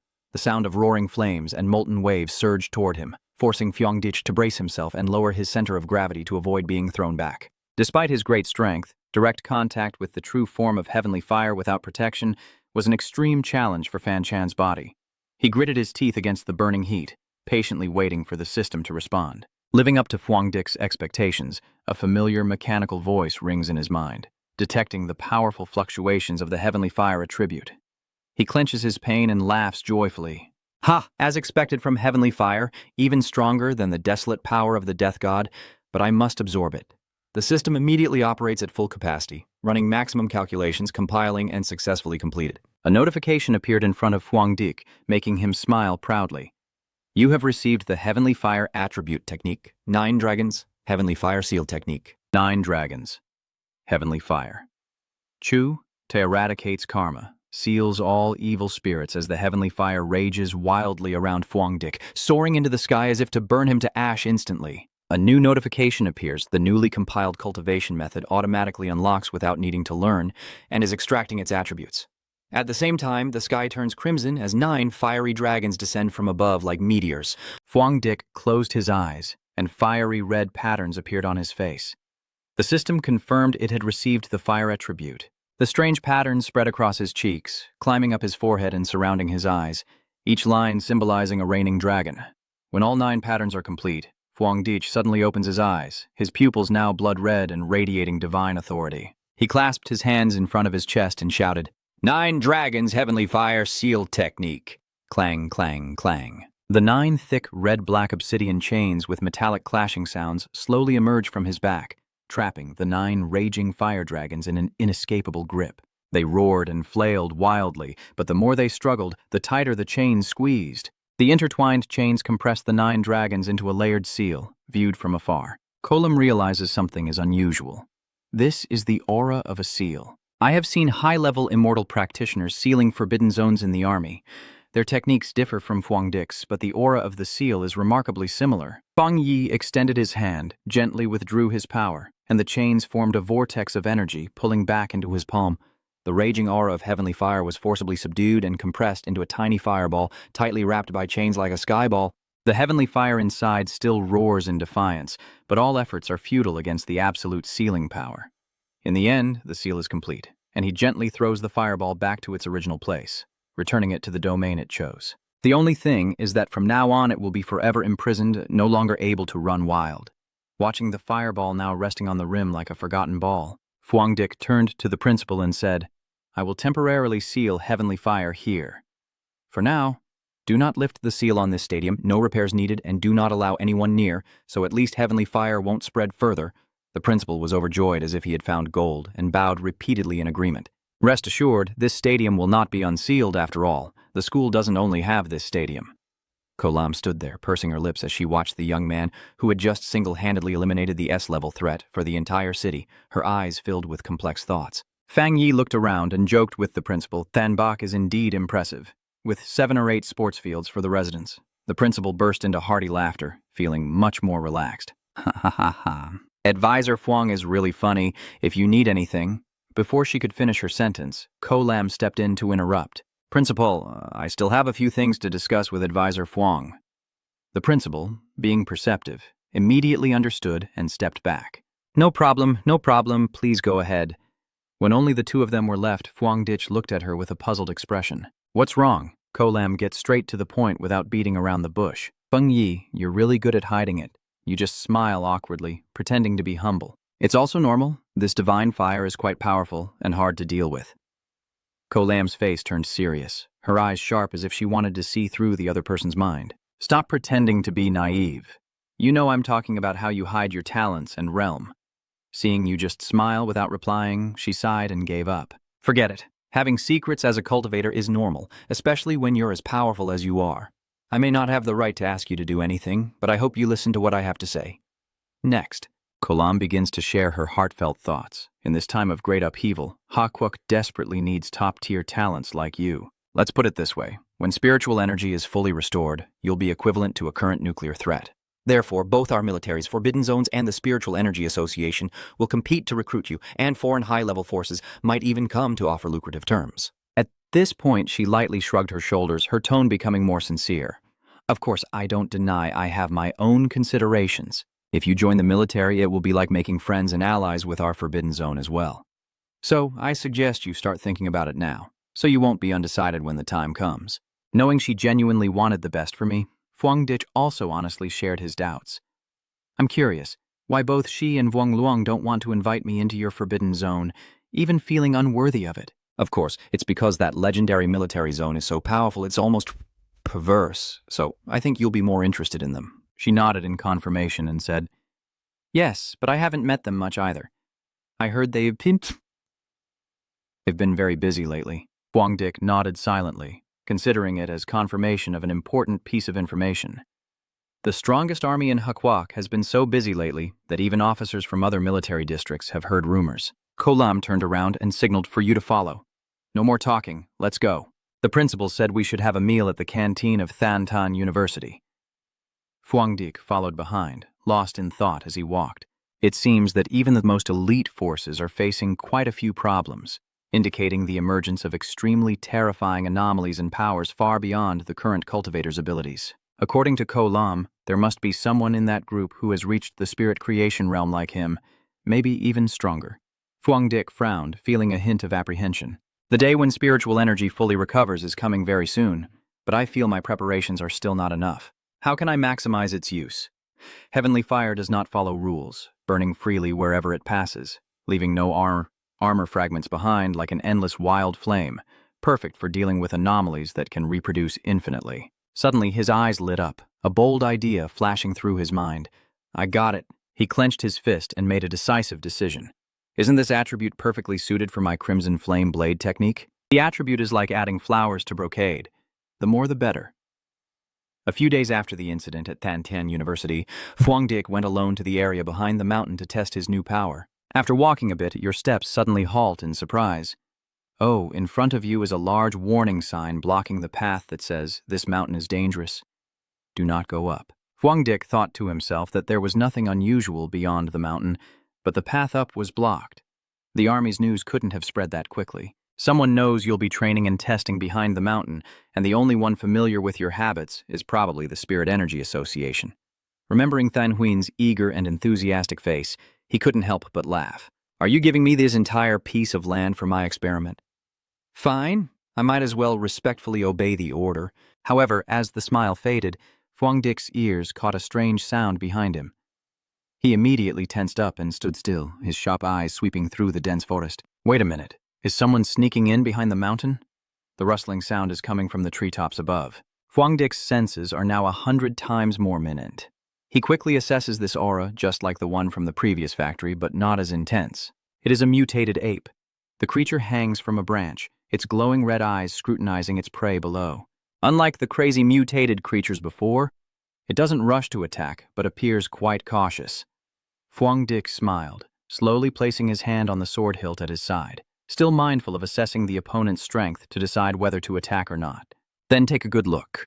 The system immediately responded to the decision to fuse the heavenly fire into the sword, which is also called the Supreme Flame, a powerful light attribute. Does the destruction of evil confirm the implantation of the heavenly fire attribute into the 100-people Dao US sword? He didn't hesitate to choose yes. Immediately, the eternal flames of the heavenly fire burst into blazing orange and yellow, engulfing the blade and tightly wrapping around the metal body, with scorching heat radiating so intensely that the air itself seemed to twist. Frowning, Phuong Dich turned around with a fiery gaze, eager to see what would happen when this indestructible heavenly fire combined with the true crimson fire saber. Sensing he had been discovered and feeling the overwhelming strength of his opponent, the mutated ape let out a deafening scream in fear. Phuong Dich swung his hand and slashed out a sword energy, saying, "Let's see how you handle the sword," and the heavenly fire on the blade transformed into 2 fierce fire dragon heads, opening their mouths to roar and rush forward. The mutated ape was stunned as the blazing heat wave struck at an incredible speed. The heavenly fire brushed past, scorching a large patch of fur on its body. Overcome with fear, the monkey hurriedly turned and fled for its life. Although the attack didn't hit directly, seeing this devastating power, Phuong Dich nodded in satisfaction. Good. The energy of this flame is twice as high, even 3 times the original fire chain technique. I lightly touch the burning sword, but strangely I feel no burns and this energy doesn't affect me. This result truly exceeded all expectations. To Fuang Dik, the blade felt cool to the touch. He looked at the fleeing monster and decided to chase after the mutated ape to see what it was up to. At the same time, deep in the forest, a young girl was live streaming on her phone, her bright voice full of excitement. Everyone, I really am not lying. I've been super lucky since I was a kid, do you understand? A cute, lively girl appears on the screen, walking and interacting with the audience. Even though today is my first live stream, the content will find me on its own. However, the comments are not very positive. User 123.456 asked if it's for views. Legendary city of Malat, stop messing around. If you're brave, go straight to Than Then University Northgate and film the high temperature there. I'll give you a missile. Anything else is boring. Are the fake experts who have been forging for 5,000 years still using 2G networks? The hottest thing right now is the heavenly fire at Than Then University sports field. The video has been taken down. It's definitely not a fake. If the original poster manages to record the heavenly fire, I'll plant a banana tree and eat chili peppers for everyone to see. Suddenly, the girl heard strange rustling sounds around her and looked over suspiciously, but before she could regain her composure, a shadow lunged at her and forcefully knocked her to the ground. The phone flew out of her hand, smashing into a rock and breaking part of the screen, but the camera still captured the terrifying scene. The mutated ape was pinning her down. On the live stream, question marks flooded the screen. Legendary city Malat speaks again. What's wrong, boss? Did you encounter a ghost, a fake expert for 5,000 years? Oh my god, the acting is so sudden and the special effects look so fake. The girl is grabbed tightly by the monkey, feeling the pain and suffocation making tears well up. No! The monkey roared wildly, opening its mouth full of sharp fangs, drool dripping down onto its prey. The girl, desperate, closed her eyes, thinking she would die in this desolate place.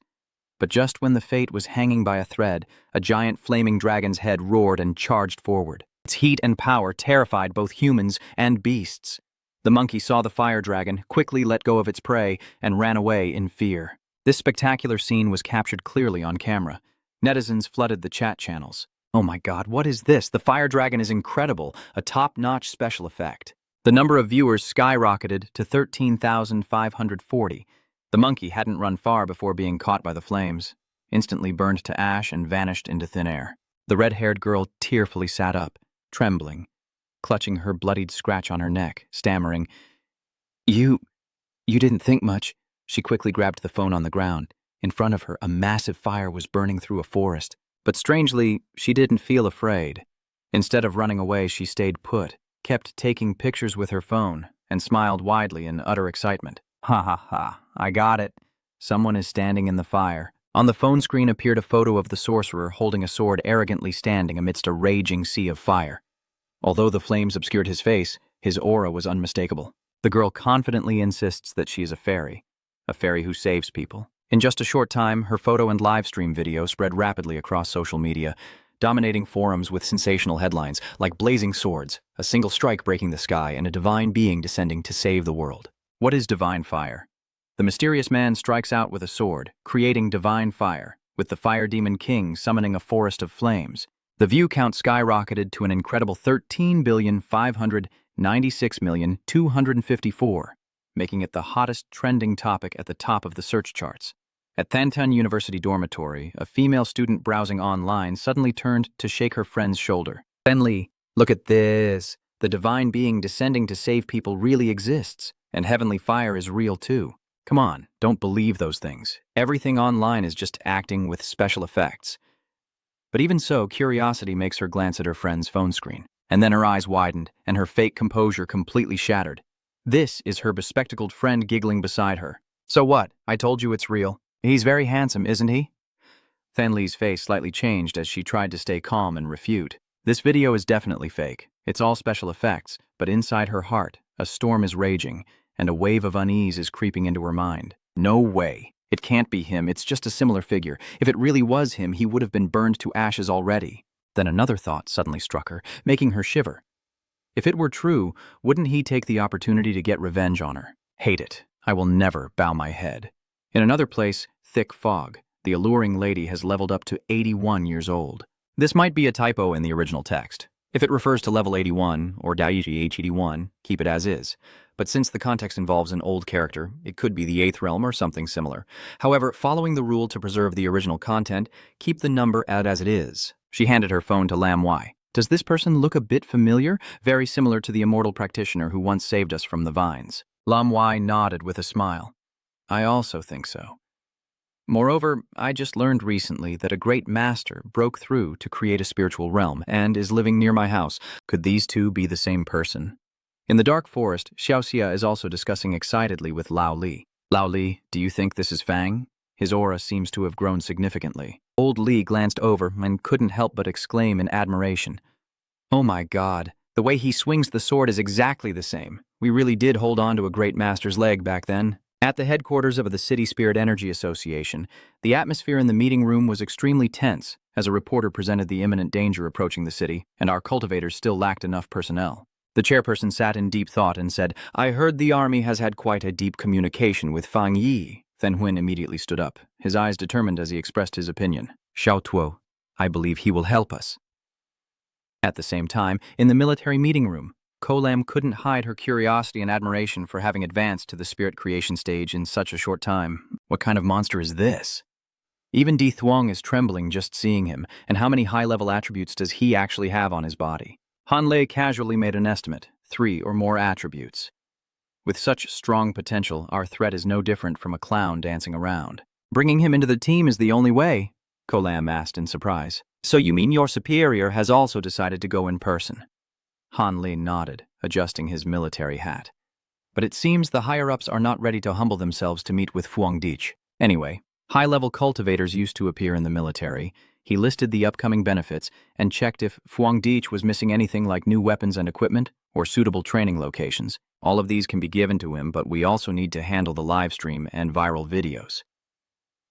Then Huin is more cautious, as the entire spiritual energy circle of Hakwuk has already taken notice of him, while Kolam just smiles and waits eagerly. This kid really makes people look forward to his next performance.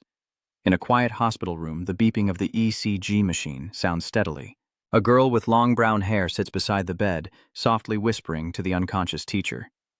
Teacher, it seems Hakwuk might have new hope. With someone of such strength appearing, the chance of the teacher waking up increases. The next day, in an old apartment, Fuang Dich was having breakfast while browsing the news. He shook his head in admiration. Yesterday's buzz? Who would have thought someone would sneak into the live stream behind the mountain? Being famous really makes you do anything. He takes a bite of his sandwich and analyzes the situation, but now he can't find that video anywhere online. The live stream room has also been locked, probably by the military or the Spiritual Energy Association. Suddenly, the unusual silence of the house made him uneasy. Fang Yi looked toward Lam Wai's room, the door wide open but empty inside. Wait a minute. Lam Wai hasn't come home all night and hasn't messaged me. Something's wrong, even if she's on a mission. A sense of unease is creeping into my heart, and my intuition tells me something's not right. This girl can't be so irresponsible. I quickly called Lam Wai, but all I got was the emotionless voice of the operator. Hello? The number you have dialed is currently unreachable. I fear something bad has happened to Lam Wai. Fuang Dich didn't hesitate for a second and immediately got up and rushed out of the house. Something's wrong. I have to find her immediately. At the same time, in the dense bone-white forest, the charming lady who is 81 years old remains as in the original, slightly strange, while Lam Wai huddles together, exhausted and scared. Lam Wai turned to ask her companion, How long have we been stuck here? Can you estimate the time? Both of them were exhausted, covered in scratches from the trees and impacts. The charming old lady frowned in thought before hesitantly replying, About 10 hours roughly, but I can't be sure anymore. Sorry. I was the one who caused you trouble. At first I thought it was just an ordinary shadow demon. She said this while holding her bleeding side wound and softly groaned in pain. Lam Wai remained remarkably calm, scanning her surroundings before decisively saying, Stop apologizing. After all, I'm not strong enough. Remember to stay alert and keep your fighting spirit. In this life and death moment, her desire for strength burned fiercely within her. She recalls the earth-shattering scene from that day. If she could be as strong as that person, they would support each other as they limped forward in despair. Suddenly, a dark shadow with glowing red eyes appeared, blocking their path. Its form was ghostly, intangible, floating like a cloud of poison. It reaches out with a huge black hand, ruthlessly striking at the two small girls.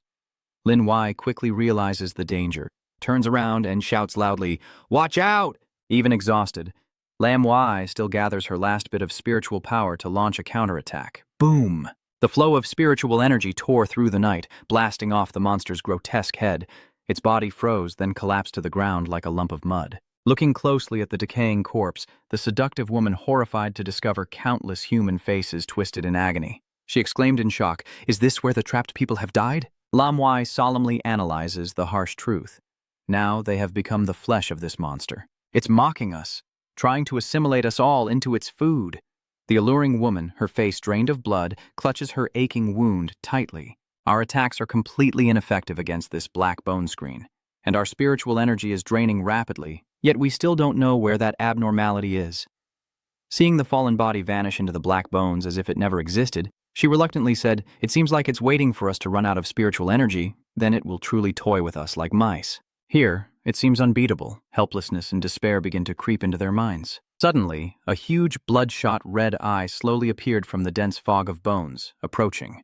The seductive lady screamed in terror. "EY? That eye? It didn't stay still but started to wiggle, the flesh on it moving and splitting into countless smaller eyes, densely packed and terrifyingly numerous, making your skin crawl." "Die, you bastard! Watch out for the energy fluctuations around you," Lin Wai quickly warned. "Don't let your guard down." As soon as she finished speaking, her back turned icy cold, feeling like thousands of needles stabbing into her skin. Mech's instinct told her she had been targeted, and the ground beneath her suddenly turned into freezing ice. Crack, crack! The sound of ice breaking echoed dryly. From above, a fierce eye stared down at her, like a predator watching its trapped prey. Lam Wai was surrounded by hundreds of bloodshot eyes, emitting a hypnotic, mesmerizing glow that paralyzed her, leaving her only to await death in despair. "Am I going to die soon?" she wondered to herself. The darkness like a black tide surged in, swallowing everything. From within, countless dark arms reached out, grabbing her body and pulling her into the endless abyss. Lam Wai's consciousness gradually blurred, no longer hearing the voice of the 81-year-old seductive woman. "It's true, we've all been swallowed by the darkness." Her eyes gradually lost focus as a wave of late regret washed over her. "Sorry, you shouldn't act on your own. You were too confident in yourself, thinking that just the two of you could complete this mission. The path of cultivation is always full of thorns and blood, and she had foreseen this ending." As her body sank deeper into darkness, she reached out her hand as if to grasp a faint glimmer of hope. So what would the world be like then? What role would the hidden cultivators on the ground play? I no longer have the chance to see the majestic scene after the spiritual energy recovers. Tears roll down her cheeks as Lam Wai gives up and accepts her fate. Suddenly, a thunderclap roared through the sky, and a brilliant blue light tore through the darkness like a divine sword slicing the chains of death. He smiled as he looked at his bewildered cousin, almost too late. Lam Wai widened her eyes, tears still lingering on her lashes, unable to believe what she was seeing. The lightning attribute cousin with the power to suppress evil spirits, unleashed by Fang Yi, disperses the illusionary fog surrounding the two girls. Lam Wai awakens, realizing she is still standing on the ground, beside the alluring woman who has fainted. She muttered in utter amazement. "So it really is my cousin. He saved her. Turns out he's not an ordinary person." Suddenly, she saw the grotesque, multi-eyed creature sneaking up on Fang Yi from behind. She shouted, "Watch out! The abnormal entity is behind her on the right." Fang Yi remained calm, gripping the sword hilt tightly, the blade igniting with fierce flames, radiating intense heat. "Good. Let's see what heavenly fire can do against the dark attribute." He smiled arrogantly, decisively swung his sword behind him without avoiding the giant mouth rushing forward, and with a single slash, he cut through both the fiery sword technique and the raging fire, unleashing a fierce dragon of flames. The fire dragon roared as it charged to burn the monster. The anguished screams echoed as the creature struggled in the sea of flames before collapsing, completely motionless. A wall of fire rises up, surrounding the two girls to protect them. Lam Wai quickly catches the charming lady, who opens her eyes and weakly asks, "Why are we going to die?" "Oh my God, what kind of sea of fire is this? Have we descended into hell with the abnormal?" Lam Wai gently reassures, calmly. "You see, we are still alive." The seductive woman looks confused. "Are we still alive?" She looked around and exclaimed, "Wait! You finished dealing with the anomaly." At this moment, Fang Yi had already retracted his power, and the wall of fire disappeared. He turned back with a gentle smile and said, "It's all taken care of now. It's all over?" I rubbed my stomach and asked something unrelated to what just happened. "Oh, you haven't eaten breakfast this morning, and you two probably haven't either, right?" "Is that you?" "In Yanghua Town, the one who saved us from the deadly vine was you?" Fang Yi scratched his head awkwardly. "So I'm easily recognized like this?" Lam Wai finally pieced everything together and asked, "Wait, you said the great god with fire attribute, who saved us, is your cousin, The charming young woman was just as stunned. Oh my god, the great god is your cousin, but you said your cousin is an ordinary person? Fang Yi could only chuckle and say nothing more. The charming young lady couldn't hide her excitement and shook Lam Yi's shoulder vigorously. So he is the hero who saved us, the one who defeated the wasteland with a single sword, causing Uncle Wenju to tremble before the 3 stars of the ghost realm, drawing the attention of the fake Lan's sister. Lam Wai was stunned, so the elder brother is the Grand Master with the advanced fire attribute.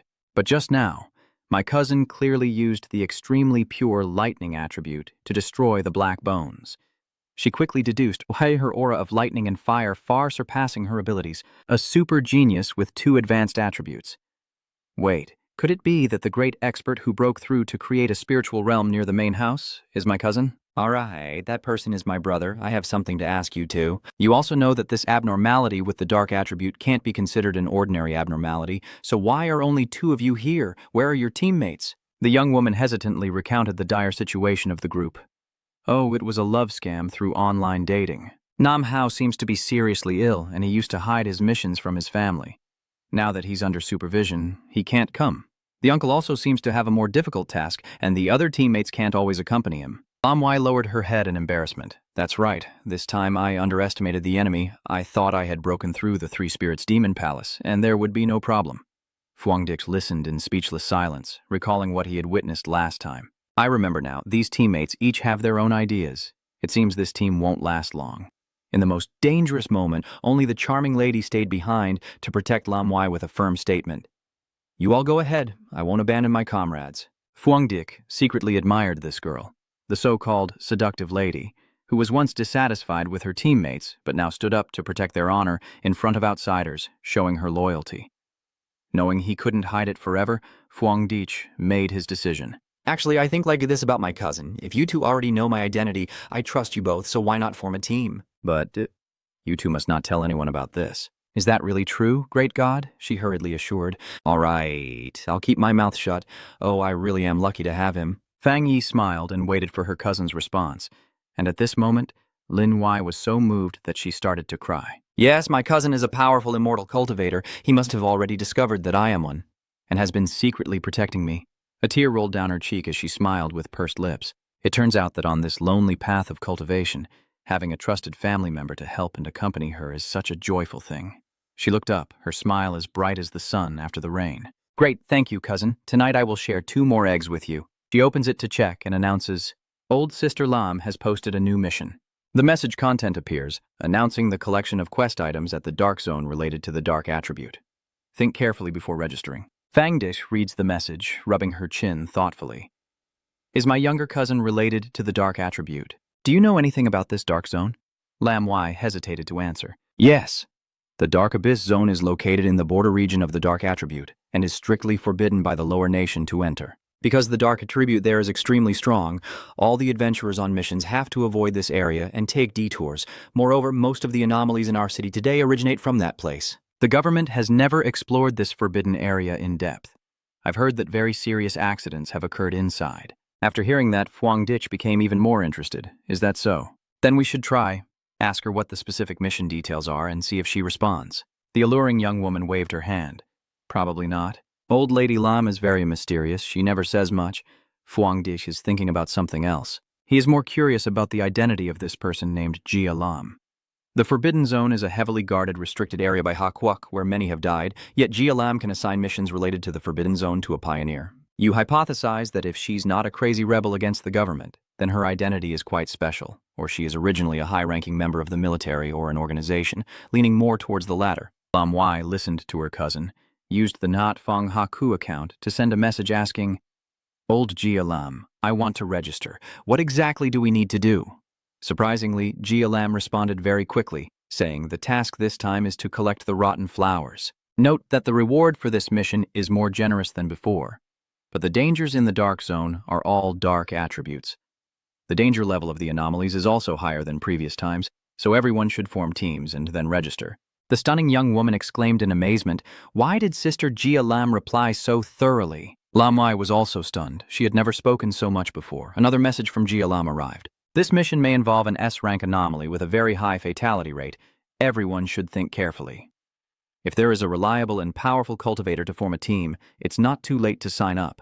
In another place, Gia Lam was striding forward confidently leading the group, with elite soldiers closely guarding behind her. She thought to herself, all right, let's see if that person agrees. After reading the message, Fang Yi burst into laughter. A strong and trustworthy cultivator? He secretly thought this girl was not ordinary, to speak so frankly. Do you understand the hidden meaning behind that message? It's just missing the words, I know you.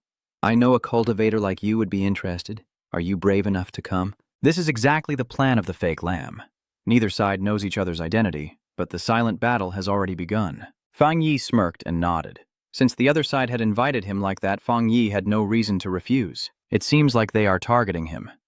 Thinking about the uncharted forbidden land, the adventurous blood in you is boiling. That sounds interesting. You definitely have to make a trip to this extremely mysterious place. Lam Wai quickly replied to the message. Sister Gia Lam, our team has 3 people. In the hospital corridor, the assistant hesitated as she followed Gia Lam.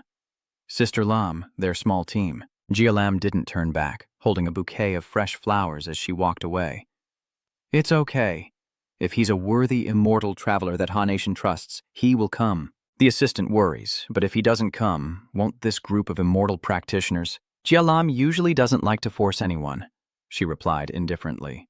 If he doesn't come, then Duyan hasn't arrived yet. Seeing that the assistant seemed to misunderstand the purpose of the task, she paused to ask, did they also think that collecting the rotten flowers was intentionally sending the immortal cultivator into danger to die? Assistant, Old Lamb entered the hospital room, placed the bouquet on the table, and explained softly.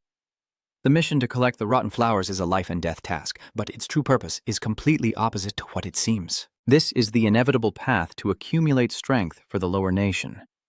Only by collecting the rotten flowers can we save as many immortal practitioners as possible, even if they are the loyal forces of the lower nation in the future. On the train, Lam Yi and the charming woman are focused on watching news on their phones. Fang Yi stands leaning against a pole, looking relaxed with a sword sheathed at his waist. Mom, look at that boy holding a long sword. I used to play all these things when I was young. In the quiet hospital room, Gia Lam and her 2 assistants stand respectfully in front of an elderly man's bed. Her eyes were filled with boundless sorrow as she looked at her revered teacher. She grasped the old man's thin hand and whispered as if making a vow. No matter what, we must gather even more of the rotten flowers. The person lying on the bed is an old man with white hair, his body covered with red blood vessel lines like deadly spiderwebs, his eyes closed and unmoving. Gia Lam Ha is determined. As the only immortal cultivator of the Diamond Realm in Ha Nation, we must use the withered flowers to heal and awaken him. She knows how important this person is. After spiritual energy is restored, the existence of Diamond Realm experts is as valuable as current nuclear weapons and serves as our greatest leverage in negotiations with other countries before and after the spiritual energy revival. Therefore, sacrificing a few nuns, some armies, or even more cultivators is all worth it. The assistant immediately intervened, saying, the mission is important, but your body is just as vital. Does my body really matter that much? The next second, her emotions exploded as she shouted angrily, yes! It's very important because my life was saved by my comrades. The anger faded and the chronic headache returned, her violet eyes flickering with sadness and guilt. She leaned against the bedpost, holding her head and sighing. I'm sorry, I shouldn't have gotten angry at you guys. Her assistant quickly apologized. Sister Lam, did I say something wrong? Are your headaches coming back? In Gia Lam's mind, familiar comrades' faces appeared, fallen in battle. She gently shook her head, dismissing the painful memories. It's okay. It's not time for medication yet. I just need to forget. It's all in the past now. Dark and painful memories suddenly flood back, squeezing her heart tight. In Gia Lam's mind, the tragic scene of that battlefield years ago appears, where soldiers' bodies lay scattered everywhere, blood staining the land red. The commanding shout of the leader echoed in her mind, ordering the sword-wielding team to retreat immediately. Amid that earthly hell, her comrades fell one by one. A wounded soldier, missing an arm, struggles to crawl over to her, moaning in pain. This hellish place truly is formidable. Xiaolam, this rotten mission, we can only entrust it all to you, for the teacher, for Ha Nation, for everyone. At that moment she burst into tears, screaming in despair, No, I won't go, Captain. But that captain didn't allow her to be weak. He used his last bit of strength to transfer all his spiritual power to her, his gaze determined and unwavering. Our attribute, I hope you can use it. You must survive and return home. Gia Lam snapped back to reality, cold and distant. They transferred spiritual energy to me, but they don't know that the wilted flower, if contaminated with blood or not picked properly, won't work. More than an hour and 45 minutes have passed, and Fuang Dich's group is still walking tirelessly. The long journey is too much for the charming young woman, who begins to complain, "How many more kilometers do we have to go?" Suddenly she had an idea and turned to ask eagerly, "Hey, great doctor, you two are so strong. Can't you fly for a bit?" Lam Wai immediately doused that fragile hope with a cold splash, as spiritual energy is not enough for humans to fly freely, not even for immortal cultivators. Fang Yi did not join this pointless discussion, narrowing his eyes as he looked into the distance where waves of energy shimmered in the air. Ahead was a solid barrier and numerous heavy defensive weapons. He observed curiously, silently judging if the front was the most sinister place in the world. Fang Yi involuntarily frowned, and although separated by layers of obstacles, he still sensed the sinister aura of the dark attribute, a smell that made people nauseous and uncomfortable. The alluring woman felt a chill down her spine, instinctively wrapping her arms around herself, trembling at the disgusting aura, more terrifying than 100 times. No, 1,000 times more than the anomalies we encountered last night. Lam Wai also felt an invisible pressure weighing heavily on her shoulders. She tried to reassure her friend to stay strong. After all, they had come this far. Looking towards the gathering area, Fuang Dic noticed the presence of quite a few people. Yes, look ahead, there are quite a few other initiates. Lam Wai nodded in agreement, analyzing rationally. Yes, I think it's not just because of the generous reward. As she and the experienced charming lady have experienced, the dark attribute is extremely difficult to deal with, carrying a breath of death and innate hostility towards humans. She sighs, feeling anxious, but now the city has seen the emergence of dark attribute anomalies not just once. Fuang Dic's expression became more serious than ever. That's right, he had faced 2 dark attribute anomalies head-on. First is a mutated rabbit, called a wild rabbit, but it looks more like a giant rat. Second is a large constrictor lurking near the factory. They are much smarter and more cunning than the initial mutated beasts, even capable of coordinating to set traps and ambushes, nearly wiping out the Spiritual Energy Association team. As he pondered, he observed the energy barrier surrounding the restricted area, wondering if the defense system here was better than elsewhere, and Fuang Dic couldn't help but worry about a potential disaster. Although we don't know how they do it, the frequency of anomalies appearing in the city is increasing rapidly, almost to the point of uncontrollability. In the end, he signaled for the 2 girls to enter the gathering area, so we have to make a move. At the gathering area in front of the barrier, the immortal practitioners are gathered in small groups chatting animatedly, including Tan Huynh, who is engrossed in conversation. Her eyes suddenly catch sight of a familiar figure approaching. Tan Huynh flinched suddenly and blurted out, "Oh my god, he's here too, and he brought 2 girls with him." Realizing she had spoken too loudly, she immediately turned away, covering her mouth in panic. The green-haired girl beside her, noticing the captain's strange behavior, shook her and called out, "Boss, boss!" Tan Huynh didn't answer. She closed her eyes tightly and muttered a prayer like chanting sutras. "Amitabha Buddha, great compassion Buddha. Please don't let him find me, don't let him find me." But perhaps the prayer hadn't reached Western heaven yet, when Fuang Dic already recognized her. He stepped forward and greeted, "Oh, is that Captain To?" "It's you? You also came to the Dark Realm? That's really good news." Actually, she had already received Fuang Dic's dossier from the military, which is why she felt awkward about her previous clumsy actions. The seductive lady whispered in her ear, "Great scholar, isn't this girl his sister-in-law?" Lam Wai, hearing this, also grew curious and asked, "Huh?" My cousin Tan Huyn's face turned red as he hurriedly waved his hands and denied loudly, "Oh no, there's been a big misunderstanding." Fuang Dic stepped forward to mediate, smiling as he introduced himself in a half-joking, half-serious tone. "Of course not. This is the handyman working for him, Captain To of the Spirit Energy Association." The misunderstanding was cleared up in an instant, but being called a handyman made Tan Huynh even more speechless, secretly thinking, "Why does this title sound so harsh to me?" As they were still talking, a loud, provocative stomp echoed from behind. A middle-aged man stepped forward, snorting coldly. "These kids are really arrogant." He looked quite mature and rugged, with a gun slung over his shoulder and a sword strapped to his back. He relies on being an elder here to lecture others. The younger generation of cultivators now is less respectful than the previous one. Not greeting your elders is one thing, but making a scene and fighting loudly. Don't you see where you are? I want to see if you can rely on each other later in the extreme dark domain. This clearly implies Fang Yi. The seductive young woman has now become your crazy fan, and her temper immediately flares up. She snorted coldly, rolled up her sleeves, and was about to charge in. "Don't blame me for being hot-tempered. Do you know who these people are?" Fang Yi shook his head to stop her, signaling her not to reveal their identities. The seductive woman understood and quickly switched to a teasing, sharp tone, saying, "Old man, you should worry about yourself. You might be the one scared to death later." Just as the man was about to reply, the sound of an engine roared, drawing everyone's attention. He squinted and looked toward the source of the sound as an armored military vehicle slowly entered the area. The man sneered, glancing at the seductive woman. "Oh, so the car has arrived? Then let's wait and see." The vehicle stops, the door opens, and a slender figure with a commanding presence steps out, drawing all the cultivators' attention. "That is Gia, the one who issued the summons." The group started whispering and speculating. "This is Sister Gia. It really is her." She stepped out of the car, followed by a regiment of heavily armed soldiers maintaining strict order. The crowd automatically parted to make way. The curious and alluring young woman whispered, "Oh my God, what is her identity? Such an imposing presence. Fuangdich guesses she's probably the one opening the door for us." Seemingly hearing those words, Gia gently turned her head, her gaze flicking past Fuangdich before walking straight toward the energy barrier emitting blue light. She took out a strange stone with ancient patterns, the key to opening the barrier. She channels her spiritual power into the stone, causing blue veins to emerge on its surface. Boom! Boom! The ground trembled as the barrier began to split open, revealing a dark path like the mouth of a beast. The ominous aura and the foul, bloody smell burst out from inside as deep growls echoed loudly.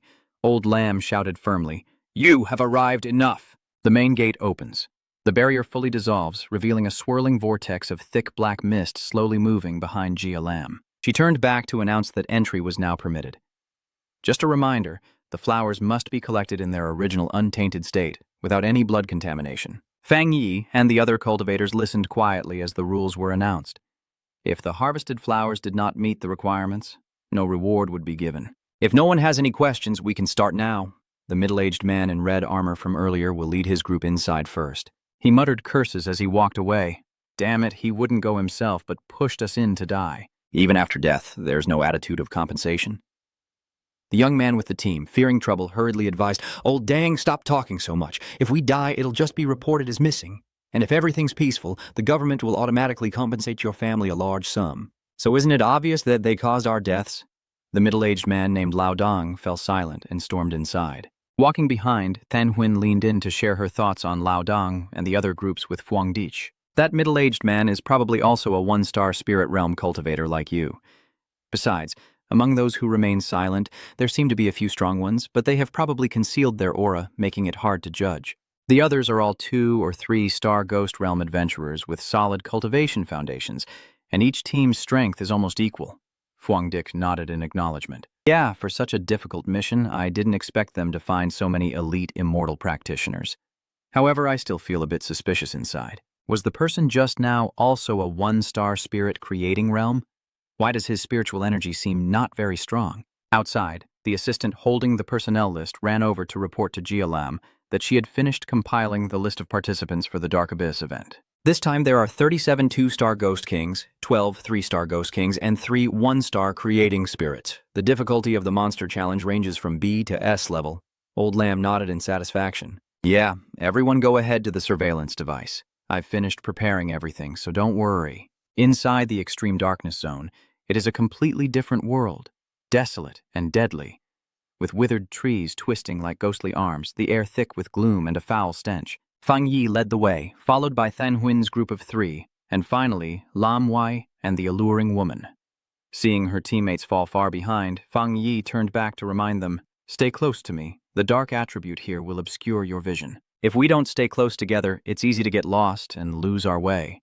The charming young woman with the weakest strength in the team quickly fell victim to the cold and evil energies of this place. "I'm sorry, I really couldn't hold it in and had to vomit." "It's not just you who wants to vomit. This is very common. Look, those people have similar levels and the women in front are also vomiting violently." Than Huin takes the opportunity to explain further. Dark attribute naturally differs from immortal practitioners. You can think of it as a form of contamination, and the monsters in the extreme dark zone are very active. Fuangdich silently listens as she shares knowledge about the hierarchy of monsters. Level B, magical beasts, are comparable to the ghost realm of immortal practitioners, and can control their attack range. Level A magical beasts are comparable to the creation realm with turbulent spiritual energy, usually found in places like the extreme dark zone. Level S monsters are comparable to diamond or higher levels, and are almost always catastrophic. I must emphasize that dark attribute monsters in the extreme darkness zone are further strengthened. Beasts are originally rated at level B, but here they have at least increased by one level. Lin Y was surprised to hear this. Could that be true? This is the first time I've heard of this, I understand now. Then she turned to ask, Captain Toe, are you all okay? The alluring young woman also looks worried. Yes. Are you not contaminated? Actually, Then Huyn broke through the 3-star Demon Lord realm, but she just laughed it off to hide it. Ha ha ha, you girls are overthinking. My teammates and I usually deal with exotic beasts, so we're not afraid of the smell of decay. Moreover, recently I forced myself to upgrade from the mutated water attribute to the ice attribute. The delicate and alluring young woman shared her feelings, saying, Since we are at the same level as Captain Toe, I wonder if you feel the same way as I do. Once in the Black Bone, my spiritual power was greatly diminished, even more than during the previous mission. Then Huyn still looks quite normal. Then Huyn nods seriously and says, Yes, many experts have fallen here before, including elite soldiers at the 1-star spiritual realm, so we must be even more careful. Manhwa shivered in fear and said, Oh my God, let's go quickly. This is an important mission. She looked around and warned, The figures ahead are no longer visible. We should stay closer together. I will speak less from now on to conserve energy. Everyone focus your spiritual power. Don't let the black bones take advantage. Fang Yi has been silent and observing, thinking to himself that since entering here, his body doesn't seem to feel any serious discomfort. It seems that the enhanced Yang and Thunder attributes are effective in dispelling the Dark attribute. Or perhaps after his breakthrough into the spirit realm, the power of his spiritual energy has become stronger. In another direction, Elder Dying swung his sword to decapitate a beast blocking the path, laughing with satisfaction. Ha ha! Even the beasts of the extreme dark zone are only this strong? Elder Dang led the charge forward, shouting, Brothers, the rotten flowers are ours to pick. Let these young ones see what true strength really is. The others followed suit, cheering him on, the eldest doing well, charging ahead, then returning to Fang Yi's group. The deeper they went, the colder it became, and Lam Wai started coughing violently from the cold. The charming young woman looked worriedly at her friend Yi. Hearing her cough, Fang Yi turned around. After all, she was his cousin and he couldn't ignore her.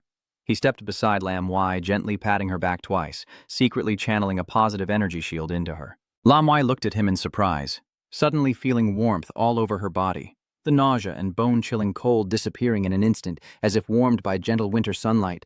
Truly the power of the spirit creation realm, she thought to herself. Lam Wai marveled with delight. The fire attribute is truly warm. No wonder it's a rare, high-level attribute. Since advancing to the 3-star ghost realm, Inya, GM, I've gained a deeper understanding of this attribute. Your herbal attribute is good at absorbing spiritual energy from plants in the world. And Captain Toe's mutated water attribute that turns into ice is also very rare. Seeing your misunderstanding, the translator immediately clarified that it is not the fire attribute, but the Yang attribute, because I haven't explained it clearly to you. The person who handled the Northgate incident and the university sports field was him. He patiently explained further, but these two anomalies are not the same. The Yang attribute and the heavenly fire attribute are also slightly different. Huh? Are you just going to admit that? So now you have 3 rare advanced attributes? Fang Yi closed his eyes and thought to himself, there is actually also a wild attribute. But with tall trees and strong winds, keeping a trump card is never a bad idea. So he nodded vaguely to brush it off. Something like that. He turned to look at the charming woman trembling like a wet cat, her teeth chattering. Are you shivering because of the cold? I haven't broken through the 3-star Demon Lord realm to fully sense the metal attribute, but I roughly follow the path of the divine metal attribute.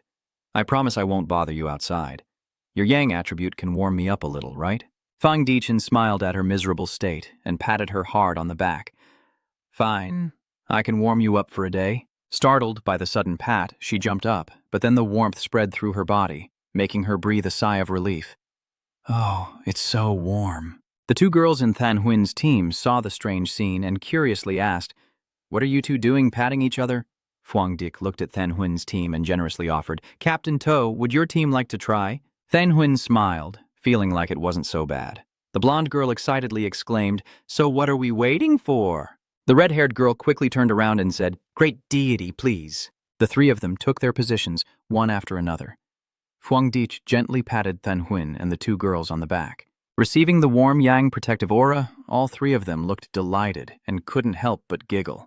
But just as quickly the heavy footsteps of the beast shattered the relaxed atmosphere. Fang Yi immediately warned, Watch out! A monster is coming! Than Huyn reacted quickly, releasing a surge of spiritual energy toward the sound. What is that? But the attack missed and hit nothing. Instead, a shadow shot swiftly toward the alluring lady. She startled and jumped aside to dodge, revealing a towering, giant black monster. Someone shouted in panic, "Look, the charming lady right in front of her." She gasped in horror, "Oh my god." Then Huyen realizes the level of the monster and shouts, "Watch out, it's an A-rank beast." The seductive lady is frozen in fear, staring wide-eyed at the beast baring its fangs and claws rushing toward her. Then Huyen summoned sharp ice shards to come to my aid, but as the icy fragments pierced through, the beast suddenly vanished into a curtain of black bones like a ghostly illusion. Then Huyen clenched her teeth. This level of difficulty is tough to handle. Lam Wai, rushing from behind to help, was also stunned.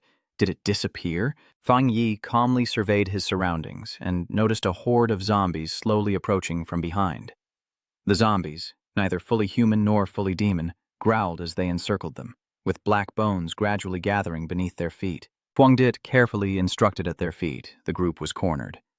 Without hesitation, Phuong Dit stepped forward, hand on the sword hilt, and moved aside.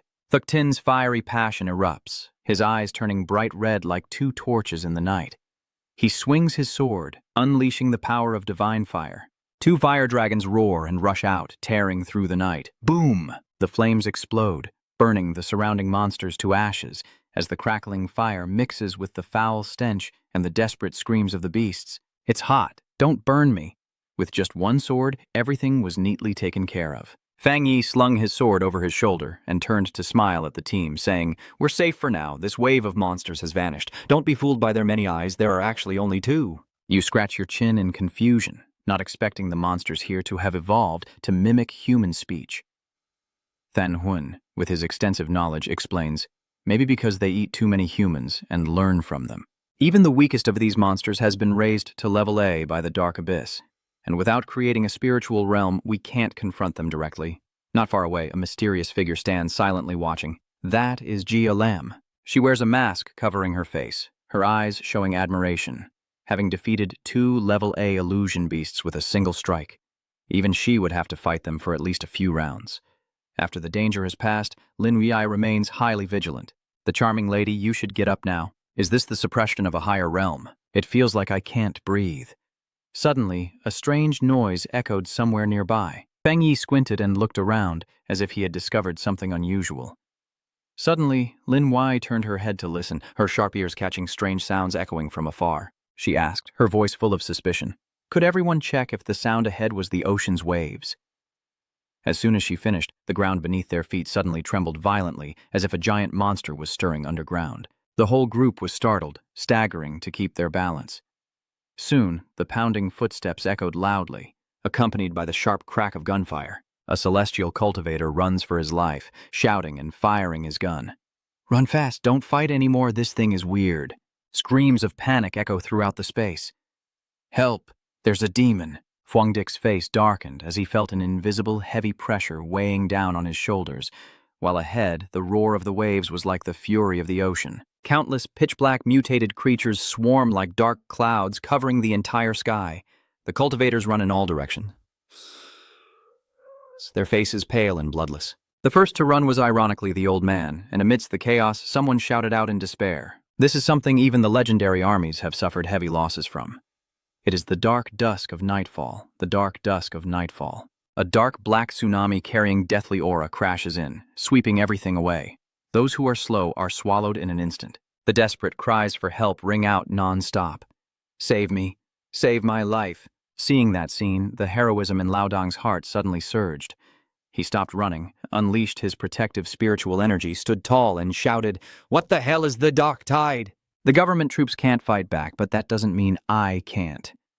Damn it, those are just things in my pocket. After finishing his words, he crazily charged straight into the raging waves. That bravery is commendable, but unfortunately old Dang underestimated the destructive power of the dark eclipse. In an instant, his body was swallowed by the dark tide. As he sank into the black waters, he realized there were no fish inside, only things far more terrifying 1,000 times over. Oh no, this is not right. There are monsters inside, but it's too late for old Dang's regret. His body is torn apart by thousands of hidden monsters lurking in the darkness. A faint cry of pain echoed, not only from level A, not only from level S, no. Don't let them be caught. Don't. It's not just Elder Dang. Countless other ascendants share the same tragic fate, dragged into the abyss by the dark tide. The desperate screams echo endlessly, tearing apart the hearts of the survivors. Standing in a temporarily safe high place, Lam Wai trembles slightly and asks anxiously, "Are their dark attribute auras too thick? Are they beyond saving? Can we escape?" Phuong Dick still remained strangely calm, maybe because he was deaf and unafraid. "Captain Toe, what is the Dark Eclipse?" Dark Sovereign is the pinnacle of the dark attribute, capable of swallowing all decay, including the monsters inside, but this plan clearly avoided the day of the Sovereign's reign. Lin Wai trembled in horror. "Oh my God! Have all the people in front really died? Is this the Black Abyssal Sunset?" "I only learned about it from the information on the forum. I heard it's a power capable of destroying an entire city. Cousin, maybe we should get out of here first. Do we still have time to leave now?" He skillfully combines the yang and lightning attributes to form a solid spherical shield that protects everyone. Don't panic, this spiritual energy shield can counteract the dark attribute. When necessary, everyone can work together to maintain this spiritual shield and protect the girls from the impact of the dark tide.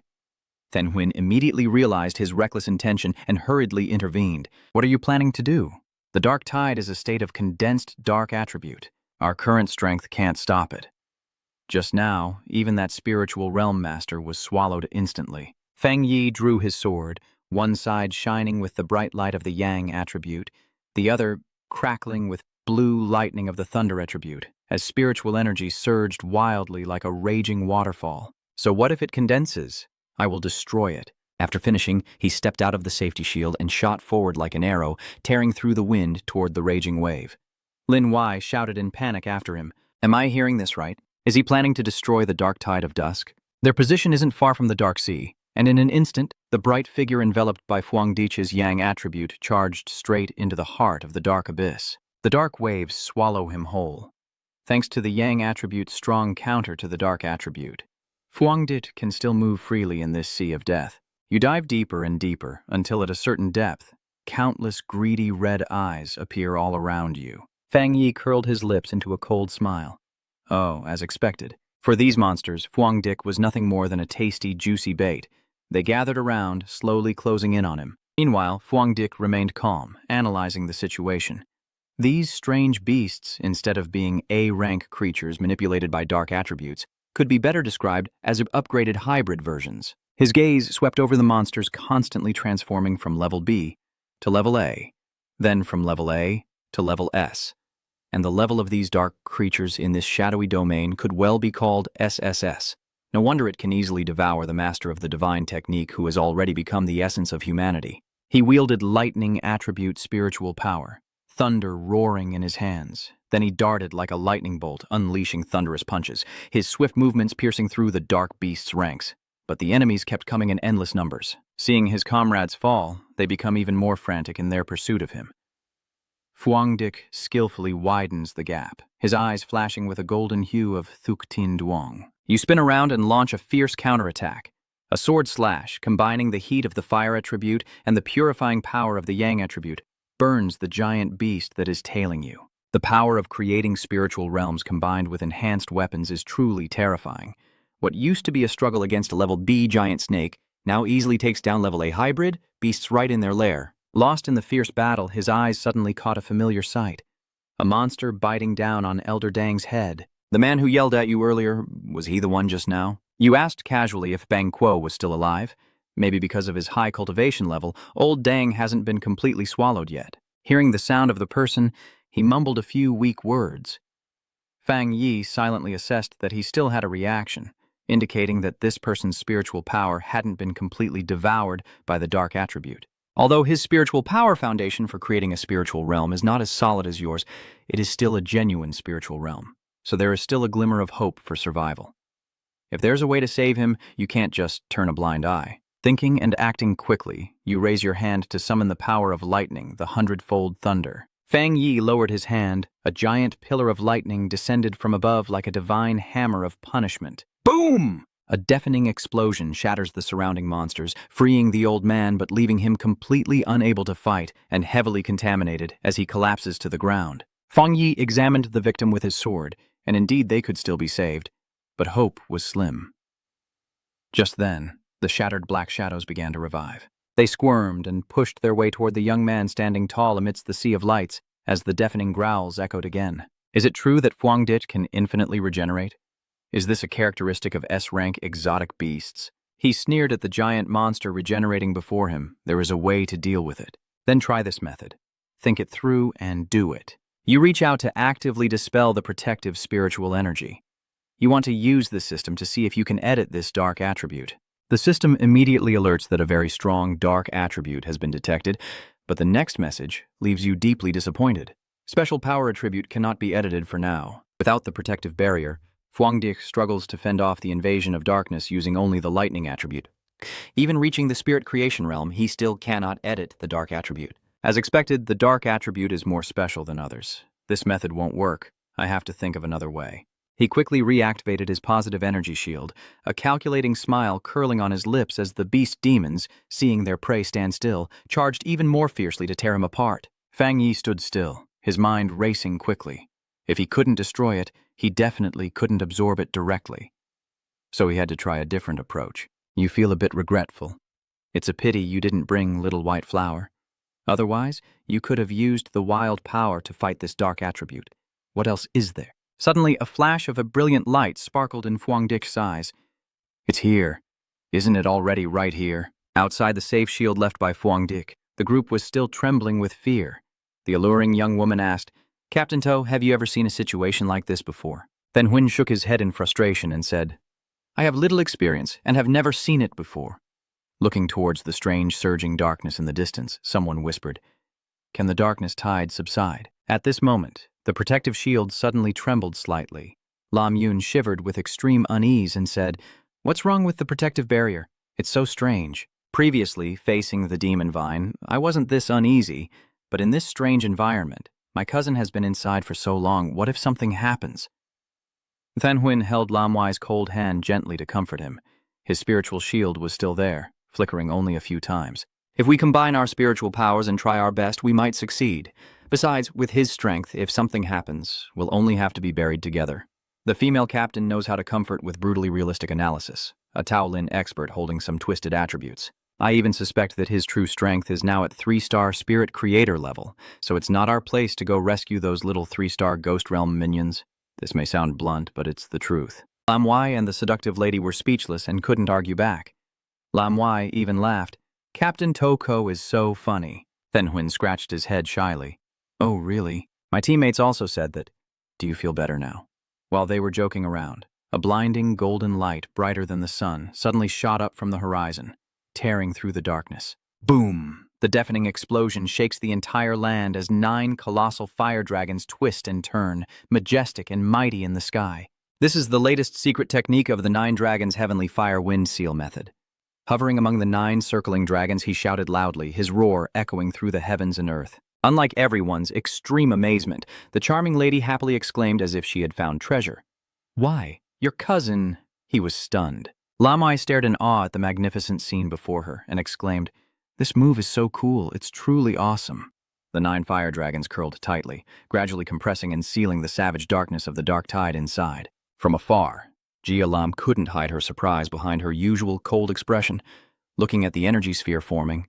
She silently marvels, has he sealed away the dark tide? Below, Fuangdit grits his teeth, using all his spiritual power to control and shrink the enormous sealing orb, adding lightning attribute to boost its power and force the darkness to submit. At this moment, Fuangdik looks like a god carrying an entire planet on his shoulders, his spiritual power surging like a flood. With a command from the 9 dragons, he throws the sealing orb forcefully to the ground. Boom! Rocks and dirt fly everywhere. The ground cracks open. Fuangdit paid no mind and continued to shrink the seal.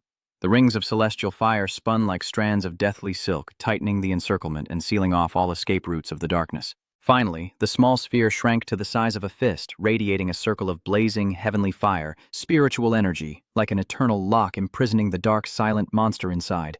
After finishing, Fuangdit dragged Lao Dang's limp body outside and threw the bag onto the ground. "We're temporarily safe, with a surprising harvest and someone we've picked up. What should we do now?" Lin Wai happily runs over. "Cousin, you're fine, that's great." Seeing Elder Dang lying motionless, Than Huin suggested that he be handed over to my team members. He's a senior after all. Seeing Fuangdik's unhappy frown, she wondered why he wasn't pleased, despite the high-level dark attribute seal, and secretly admired that he had truly succeeded in destroying the dark tide. This is indeed Fuangdik turning to leave first, speaking hurriedly because this is only a temporary seal, The dark attribute here is too intense. We need to move quickly. While the seal still works, we should seize the opportunity to collect the rotten flowers.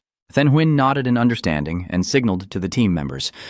Got it. We will take this person back to the Spirit Energy Association for treatment. Someone asked, "Where are the people in front? Is there no one who can escape?" Fang Yi shook his head sadly. Not a single piece of clothing or bone left. Apart from this person, everyone else had probably been swallowed by the dark attribute, regardless of their realm. The charming young woman sighed heavily. Just a moment ago, they were all alive, and now they've all vanished. Maybe it's because I'm cold-blooded. My current thought is that I'm glad I didn't witness their deaths firsthand. Fang Yi quickly assigned tasks. The young lady 81, the two of them, and Captain 20 went ahead. The most dangerous thing right now is actually this black pond. Let me cover your back more effectively. None of the girls objected. Yes. Fang Yi stood on the cliff looking down at the remaining dark water as the system in his mind activated, beginning to analyze the intense dark attribute waves, which surged like a black tide, threatening to swallow him. Check successful. Initiating the central power calculation and compiling. Dark energy columns rise around Fang Yi, who relaxes his body and allows countless strands of black silk to seep into him. Moments later, Fang Yi opened his eyes, a dark, purple, mysterious glow shining in his gaze. The compilation was successful, and you have received the Dark Attribute Cultivation method, the limitless shadow realm, with the effect of condensing a foggy space that seals everything. In this space, the spiritual energy is being corroded by the dark attribute, causing the current spiritual energy to weaken significantly. He quickly analyzed that it means he only needs to use the boundless dark domain when facing enemies. The corrosive effect of the dark attribute can deplete the opponent's spiritual power, which will gradually diminish. If I combine it with my other elemental techniques, I could amplify the effect and weaken even more. So even if a more bizarre and terrifying dark tide appears, I can still level up and destroy it. The commotion behind caused the fog to ripple. Then Huynh couldn't help but turn back to look at the elder, feeling as if this fog was somehow alive, and he was speechless when witnessing the terrifying scene of the floating figure in midair, with dark mist from all directions converging and seeping into the boy. Then Huynh muttered in surprise, how could he have broken through again with this spiritual energy wave? He didn't seem to have changed the world earlier, but then she realized something was off. No, it couldn't be. Could he be absorbing the power of the dark tide, classified as level S by the government, but that was impossible. In the world of cultivators, everyone knew that the dark attribute was the most forbidden and terrifying. It is a crystallization of the deepest negative emotions and malice. Absorbing it is strictly forbidden by the government because the cost is too high. That's why the dark attribute anomaly is listed separately. Although levels range from D to S, even a D level is enough to make novice cultivators in the ghost realm suffer various torments, let alone the dark tide, which is a S-level anomaly. Even 10 spirit creation realms could be swallowed at will. She recalls a 3-star immortal practitioner from the ghost realm who once tried to absorb a small trace of level C dark attribute, resulting in rotten flesh and a crazy mind, and is still in a mental hospital. At this moment, Fang Yi has completed the absorption. He sighs softly, eyes looking to a hidden corner with a nonchalant tone. Come out. You've been watching us for a long time. Geological pulls down her mask and calmly steps out of the shadows. If I'm not mistaken, the dark tide of Fang Yi was sealed by you. Then Huynh exclaimed in panic, Ga, Geological! But Geological ignored her, her cold eyes fixed on Fang Yi.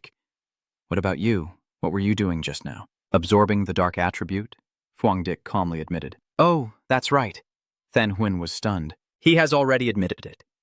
Without hesitation, Geological pulls out a pistol from her coat pocket and points the dark barrel directly at Fang Yi. The atmosphere turned cold and chilling. The seductive woman shouted, Old Lady Lamb, what are you doing? Lam Wai anxiously watched the two struggling. Then Huynh risked everything to rush forward and stand in front of Fang Yi, shouting loudly. If I remember correctly, Fang Yi is the highest target your army wants to recruit, right?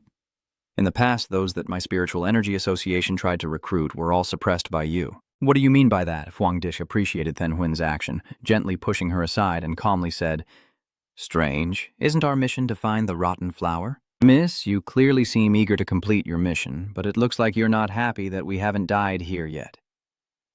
Geological secretly admired your sharpness but kept her finger on the trigger. The alluring young woman steps forward to defend. Sister Geological, we've always trusted you, so why didn't you act earlier when you arrived? If it weren't for the great elder Fang Yi, we would have been wiped out completely. I'm fine, but he's still just a kid. But you just stood by with your arms crossed. Now you want to make things difficult for the elder. Suddenly, Gia Lam smiled and put her gun into her coat pocket. Just kidding. It seems your teammates like you a lot. Congratulations on passing the test. The shy young lady blushes. What, love? Then Hun also agreed. That's right, that's right. Fang Yi coldly looked at Jialan. So your purpose in coming here was to challenge me. She nodded in acknowledgement. That kind of attitude. Because you have such talent and strength, I didn't want to read those cold documents, but wanted to see for myself what kind of person you really are. Her gaze shifted to the seductive woman, cold as a blade, and she continued, explaining why I didn't act earlier. The overwhelming aura emanating from the old man made the seductive woman tremble, because as a cultivator, she could only follow the rules of cultivators in a world where spiritual energy is restored.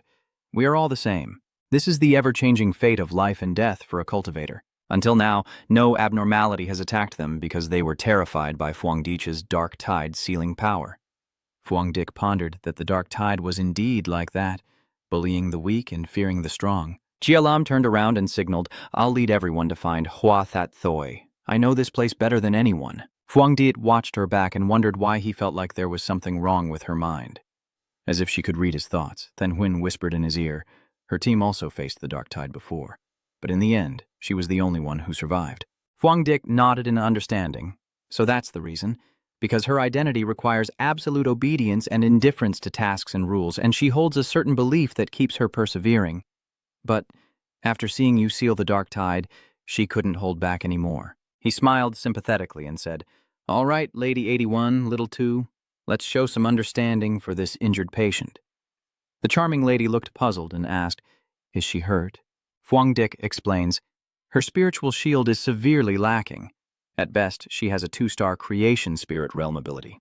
But her shield is reduced by 2 levels, indicating she has internal injuries that are quite serious. Ahead, Gia Lam suddenly stops and casually says, Thank you, but I'm fine. The group entered the darkest part of the graveyard, where scattered bones and a chilling sense of dread filled the air. Gia Lam led the way, a somber silence enveloping them, passing by a skeleton still wearing a military hat, while Fuang Dic quietly guessed that in front of them, a strange flower was shining brightly on a mound of earth. Jialan pointed at it and said, This is the graveyard. Look there. That is the rotten flower. She fell silent, memories of pain flooding back. Gla Lam slowly approached the flower, surrounded by shadowy figures flying around like bodyguards protecting the princess. She reached out her hand, her face turning terrifying and distorted as if she had lost control. I finally meet you again? Standing behind, Fuang Dic frowned, a sense of unease rising in him. No, you immediately condensed a fireball in your hand, threw it directly at Gia Lam, and shouted, Calm down. Suddenly, a blazing fireball tore through the air straight at Gia Lam. The scorching heat burning against her face snapped her out of her daze. It's incredibly powerful. This is a rare Yang attribute. She quickly spun around and struck with a palm to disperse the fireball into 1,000 sparks. Gia Lam frowned, her eyes full of displeasure as she looked at Fuang Dic. The person who just intervened to warn her harshly, she turned around and looked behind her. The faint shadows of her former teammates now vanished into nothingness, leaving a wave of self-blame in her heart. Is her preparation still not thorough enough? Lin Wai worryingly steps forward and asks kindly, Sister Gia Lam, are you okay? Then Huyn, standing nearby, also spoke to explain, Let's stay here together. Gia Lam remained silent, her lips pressed tightly together without a word, but her feet no longer intended to move forward. Seeing this, Fuang Dic quietly separated from the group and headed alone toward the target. Then Huyn watched his determined back and turned to Gia Lam, saying, The rotten flower can be picked by him. Wherever Fuang Dic goes, the thick black fog with dark attribute automatically disperses, as if encountering its nemesis. Soon, he reached the location of the rotten flower, but at that moment, the ground beneath his feet trembled violently. Booming sounds. A terrible presence rising from the earth signals something horrifying awakening. A giant half-ghost beast with a oozing, ulcerated body emerges from the dark earth, roaring wildly before charging fiercely at Fuang Dic. Its red mouth full of sharp fangs opens wide. Inside are countless vengeful spirits screaming. The unfortunate souls have been swallowed by it. The anguished screams echoed in your ears. I'm so hungry, so hungry, so hungry. Fang Yi coldly glanced at the terrifying monster, raising his right hand to summon the power of lightning. Thunder God, he swung his hand fiercely, unleashing countless lightning bolts that covered the sky like a net, suppressing and striking the body of the water demon. Crack, crack! The monster howled in agony as lightning scorched its flesh, but its electric power was only enough to suppress it, and the sea monster still wildly struggled and fought back. Fang Yi couldn't help but wonder how many anomalies this water demon had swallowed to mutate into this form. Is it another S-rank creature? A sense of worry arose in his heart, and he decided to fight quickly to pick the flowers and return. There was not much time left before the Dark Tide seal expired. Still alive? Then let me try my strength against you. A dark purple-black barrier emanates from Fang Yi, quickly enveloping the space. In the boundless realm of darkness, within just a few seconds, the barrier was fully formed, trapping both the water demon and Fang Yi inside a separate world. Inside the infinite shadow realm, the demon fish was bound and constricted by countless streams of black energy from all directions, corroding its power. It trembled in fear, confused about what was happening as it felt its strength rapidly diminishing. The system announces in Fuangdich's mind that due to the influence of the unique dark attribute within the S-rank abnormality Volong Am Joy, the level of the cursed lake monster has been downgraded from B to C. Seeing the monster chained before him, Fuangdich tightly grips his sword and comments that it has dropped those 2 levels again. It seems that even the S-rank cultivation foundation in this extremely dark land isn't strong enough. Fuangdich's sword burst into blazing red flames, a powerful yang energy surging and shining brightly in the darkness of the infinite shadow realm. He swung his blade in a decisive horizontal slash, and the fire dragon roared out, swallowing the entire water monster in a sea of flames. It's over. Outside, Then Huin stared intently at the black sphere, obscuring everything inside, and asked curiously, "What is this? Is this black aura the attribute of darkness?" But the feeling isn't quite the same. Lam Wai nodded in agreement, saying, "That's right, I didn't feel that terrifying cold pressure." Jia Lam, the most knowledgeable person in the group, stepped forward to explain with an amazed tone. Because this is Fuangdich's domain. He has mastered the dark attribute and learned to create his own domain. So many surprises happened in just one day that she couldn't help but be stunned. She thought to herself that using spiritual power to create a domain was extremely difficult. In the past, only one person could create a space domain with spiritual attribute, and that was the master. Apart from the teacher, there are only a few people in the world who can do this. The other 2 are mysterious and only known to be in a foreign country. Memories flooded back, and she recalled the terrifying moment from years ago when she predicted the capital was about to face a catastrophe of extinction. The master has deployed his domain to try to suppress it, but just as Jia Lam was about to sink into her memories, Then Huin's excited cry pulled her back. "Something's happening in the real world. They're coming out." Jia Lam exclaimed in surprise. "So fast?" The barrier disappears. Fuangdich steps out with a harmless smile, reassuring everyone. "All right, this graveyard probably won't cause any more problems." With that, he leisurely walks towards the flower hall. The fragile flower sways in the wind as if calling out to a destined soul. Fuangdich carefully and gently lifts the flower, including its roots, holding the precious blossom in his hand as he breathes a sigh of relief. "So it should be fine then, right?" Jialam stood outside watching, her heart pounding, nerves stretched tight as a bowstring. This is what she has been searching for all this time. Seeing the small flower in Fuangdich's hand, she couldn't believe her eyes. "Is this the rotten flower? It's so small." Understanding her turbulent emotions, Fuangdich nodded in confirmation. "Yes, the mission is complete. We need to leave immediately." The dark water spell isn't like ordinary dark magic. It can break the seal and cause trouble at any moment. I glanced at old Dung, who was unconscious and being dragged by 2 soldiers on the road, and added, "Moreover, we also have someone dragging their leg." Jia Lam smiled, a rare, genuine smile on the face of the cold woman. "All right, thank you." Fuangdich modestly replied, "Without your help to save the day, this mission would have failed, so thank you all. Let's head outside." The team arranged their formation to move exactly as they did when entering, with Lam Wai and the Lady 81 leading, Then Huin's team in the middle, Fuangdich at the rear, and Jia Lam walking alongside him. As we walk, Jia Lam opens his heart and says, "Fuangdich, I truly thank you." The only Diamond Realm Master of Hakwak, Old Ngo, is currently in critical condition. Currently, Hua Tut Toi is the only medicinal herb that can save his life, and you are the one who saved him. Hearing that, Fuangdich's eyes showed a hint of contemplation. Diamond Realm Group persists as the thick black fog gradually dissipates. When the first rays of light appear at the end of the road, the 81-year-old lady joyfully exclaims, "Finally! Finally we see the light! We have survived and escaped." Lam Wai also happily joined in, saying, "Yes, finally seeing the daylight outside. The crowd of soldiers and Spiritual Energy Association members are excitedly waiting. The gossiping whispers. The rotten flower. They really got the rotten flower. Sister Lam said she picked the rotten flower. We can't believe it. Yes, so who was the one to pick the rotten flower at last? Stepping out of the darkness into the warm welcome of the crowd, the 81-year-old lady felt a bit shy. Oh, so many people waiting like this. Lin Y didn't pay much attention to the curious gazes directed at him. Doom. Her attention was caught by a bulky vehicle parked right in front, with the words "Spirit" boldly engraved on its army green body. She exclaimed in surprise, "This is the vehicle of the Spirit Zone." The Spirit Zone, the name that is famous throughout the southern country, is known by everyone. It is a symbol of absolute power. Miss 81 looked stunned. Absolute power? Then she suddenly realized the true identity of the cold woman accompanying them. Turns out Sister Jialam is a high-ranking soldier of the Spirit War Zone. Oh my God, just now I argued with her.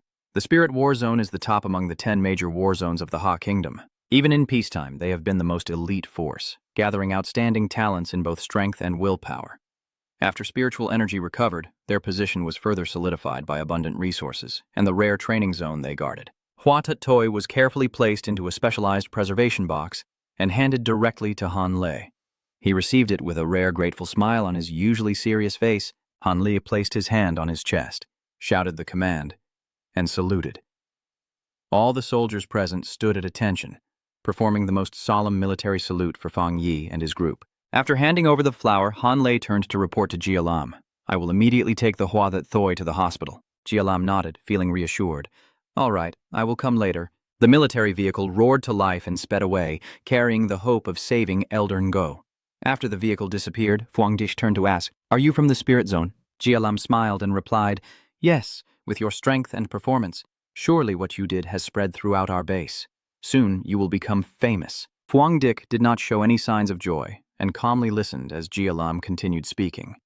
"But I must admit that your individual strength alone is enough to crush our most elite team. Moreover, your potential is enormous, and I still haven't seen your limit." She straightforwardly extended an invitation. "Do you want to join us if you're interested? You will receive the best cultivation resources. Oh, and regarding this mission, you and your teammates from the Spirit Energy Association will get double the reward." Fang Yi politely declines. "Thank you for the reward. Although I know you are the strongest fighters in the Southern Kingdom, I have my own way of training, so joining is probably out of the question. Jialam respects your decision and sincerely warns you that right now, with the great upheaval in heaven and earth, the most valued or feared attribute by the nation is the dark abnormality.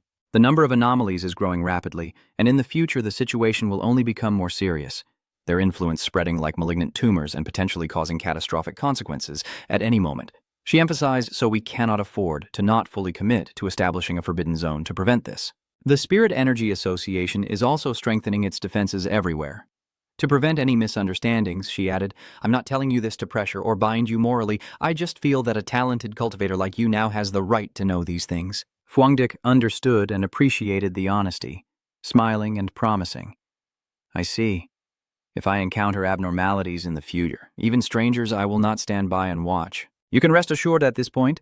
Jialam smiles sincerely, very happy to have met you. To show sincerity, she pulls out another black token, shaped like a dragon with the words Spirit Battlefield written on it, and hands it to him. Keep this token with you. With this token, you can freely enter and leave any restricted area to cultivate.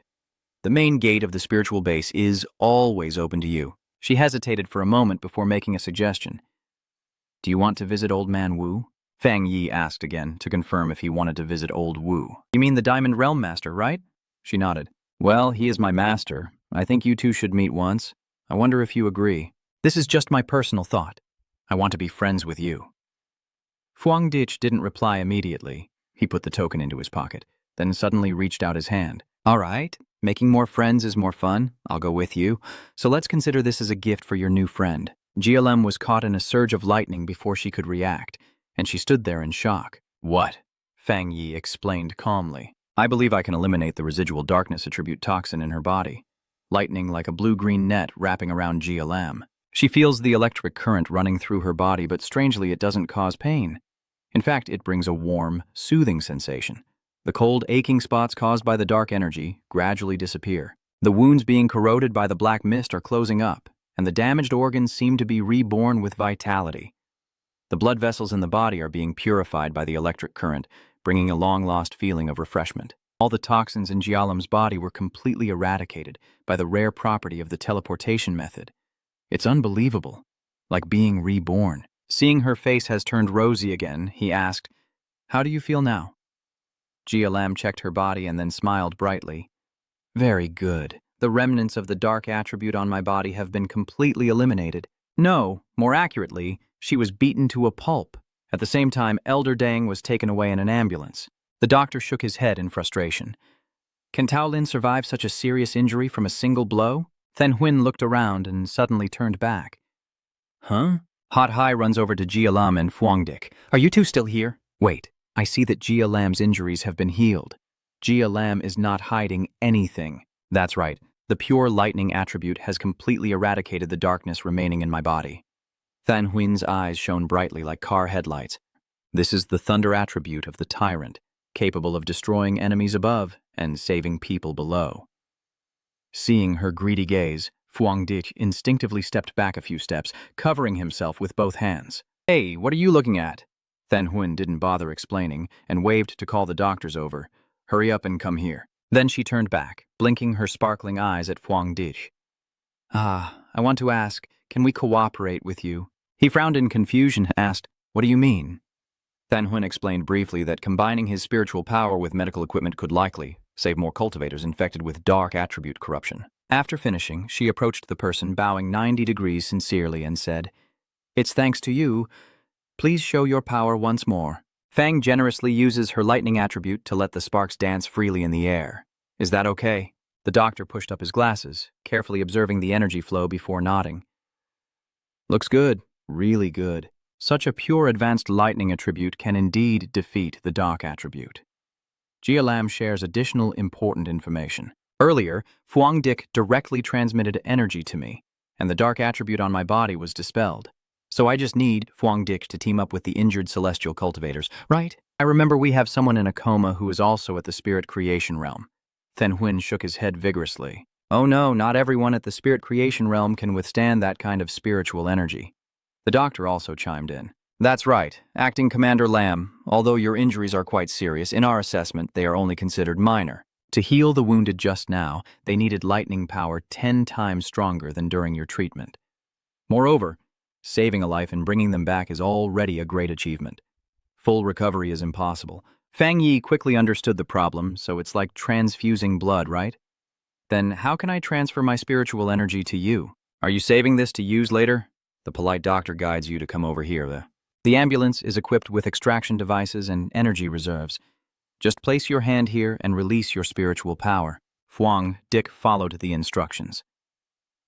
Outside, Lam Wai watched the figure of her cousin and Jialam, secretly marveling that Jialam was actually a high-ranking soldier of the spiritual war zone and that her cousin could make the renowned spiritual war zone offer special favors with a laurel branch. Despite her cold demeanor, Jialam actively asked to be friends with him, and just now she even handed him her token. While my cousin was lost in thought, Fuangdik finished his work and approached to ask how they were doing. She smiled and replied, "Brother, we've adjusted everything now. Next, the girl and the 81-year-old lady want to train more and do some missions. We can't always rely on our cousin, or we won't make any progress." She thought to herself, she can't drag everyone down anymore. She has to catch up with her cousin quickly. Fuangdik didn't stop him, only reminded him to be careful. He smiled as he watched him go, thinking to himself that this kid has truly grown up. Everything is settled. Than Huyn also has to leave. She waves goodbye and says, "We'll take our leave now, everyone, and we'll meet again if fate allows in the next mission." Fang Yi nodded in greeting. Lao Lam signaled, "Let's go. We're visiting Old Wu." The ambulance rolls away from the restricted area as Than Huyn's anguished screams echo from inside. "Just now you were cold and said we wouldn't make it to the scene. Now look, the person the mental warfare zone took is gone. All the effort I put into building relationships was wasted." The team members laughed loudly to comfort him. To team, calm down, you're just feeling upset inside. The structure of the Spirit Energy Association is too chaotic. Many managers just pretend to do their jobs, and the elite teams are like grains of sand slipping away. Not to mention whether they are willing to humble themselves to build good relations with Fuangdik. Some arrogant people are already lucky if they don't come to cause trouble. Switching to the mental battlefield in the top-tier hospital room nestled against the mountain, Fang Yi looked at the gaunt, lifeless old man in bed and asked in disbelief, "Is this Elder No?" Old Lamb nodded in confirmation. Yes, very strange, isn't it? A top-tier Diamond Realm expert is just a gaunt old man lying in bed, she recounts with a somber tone. His face used to be even worse, looking no different from a corpse, and he still hadn't woken up even after using the rotten flower. Fang Yi asked curiously, what exactly did he go through? Jialam begins to recall how when the dark attribute catastrophe descended on the capital, the omen of the anomaly tore the sky apart in darkness. To prevent the anomaly from affecting the capital, he single-handedly tried to seal the crack. Previously, we all used a special method to transfer spiritual energy to him, and he nearly exhausted that additional spiritual power. She continued, her voice filled with horror as she recalled, "We assessed this natural disaster anomaly as exceeding level S. Although the dark tide we faced was already terrifying at level S, the destruction caused by this disaster is many times more powerful. If it descends, it could destroy an entire large capital city, and even the surrounding towns would be affected and perish. Kindo has a special significance. If it is destroyed, the entire nation will fall into chaos." The master used his domain to forcibly seal the S-level anomaly. But unexpectedly, this enormous anomaly disaster is much more terrifying than we predicted, and far stronger than everyone's combined power. The master was overwhelmed by the dark attribute. If it weren't for this Diamond Realm saint, at that very moment he would have turned to dust and even become nourishment for the dark anomaly. After hearing this tragic story, Fang Yi felt deeply respectful, and he wondered if he could prevent the city from being destroyed. He truly is an extraordinary immortal practitioner. You secretly feel grateful to the silent heroes like Old Man No. Back then, it was thanks to many immortal practitioners blocking the way that I became the last survivor of humanity. Perhaps in his previous life, at this very moment, he had already sacrificed himself. Being from the action school, Fang Yi didn't say much. He reached out his hand toward old Ngo. Jialam was startled and exclaimed, "What are you trying to do to my master?" I let Thuk Tin Loy run along the old man's body, then calmly explained, "Don't be tense. The rotten flower has worked, but I still want to see if I can remove some of the stubborn dark attributes in his body. In that case, he will wake up sooner." Jialam was stunned. What? But this is an S-rank disaster. Then she suddenly remembered that it was Fuang Dich who had picked the deadly flower from the realm of the dead. She took a deep breath, steadied herself, and said, "Okay, go ahead." Blue lightning sparks crackled in the quiet hospital room, gently enveloping Old No's frail body. Seeing the master undergoing special treatment, Jia Lam felt a flicker of fragile hope, but also reminded him that he might be the miracle. Though he warned, this dark attribute is even more terrifying than the dark tide. If not, even with the flower of decay, the master's recovery wouldn't be so slow. Fuang Dich nodded coldly, his eyes showing a serious expression. "I can feel just how strong the dark attribute is here in my hand. Although weakened and suppressed by the cleansing power of the rotten flower, it still exudes an overwhelming sense of oppression." Suddenly, a jet of inky black bone spurs burst out from Old No's body, spreading throughout the hospital room. Seeing this strange scene, Jialam was startled and terrified, feeling a chilling sensation run down her spine as black bones quickly gathered and wrapped around Fuang Dich like a giant blanket ready to swallow its prey. She shouted warningly, "Fuang Dich, be careful and focus your mind, it's starting to affect you." Fuang Dich immediately closed his eyes, circulated his protective spiritual energy. A warm yang attribute aura burst forth, enveloping his body like a shining golden armor. When he opened his eyes, his pupils were covered by a glowing golden spiritual aura like a torch, but the scene before him was no longer the familiar hospital room. You are standing alone on a deserted street, with no one around. In the gloomy sky, a giant eye-shaped black cloud floats ominously, staring down at you threateningly. Fuang Dich quietly wondered, is this pulling his mind into the past as well? From above, the eye-shaped red cloud emitted a deep, ominous voice echoing throughout the space. "Who are you?" Fuang Dich asked with a hint of surprise. He wasn't sure if this place was a parallel secret realm or just an illusion caused by his mind being invaded. Not knowing whether he was facing a parallel realm or an illusion, as soon as he touched the darkness attribute within Lao Wu's body, it corrupted his mind and created an illusion. But no matter what, Fuang Dich's fighting spirit remains unshaken. He lifts his head high and confidently replies, "I am who I am doesn't matter. I am only here to destroy you." With those words, my hand activated the lightning attribute, and thunder roared loudly. He confidently thought that this abnormality wasn't invincibly powerful. Clearly, that red eye wasn't an ordinary foe. Anyone daring to invade its territory would pay a heavy price. It summons a fierce black energy to attack the arrogant one below. Fang Yi remains unfazed by the initial assault. What the hell is this? To stay safe, you immediately activate the Golden Sun breathing technique for protection. His figure glided like the wind, lightly avoiding the deadly attack of the red eye.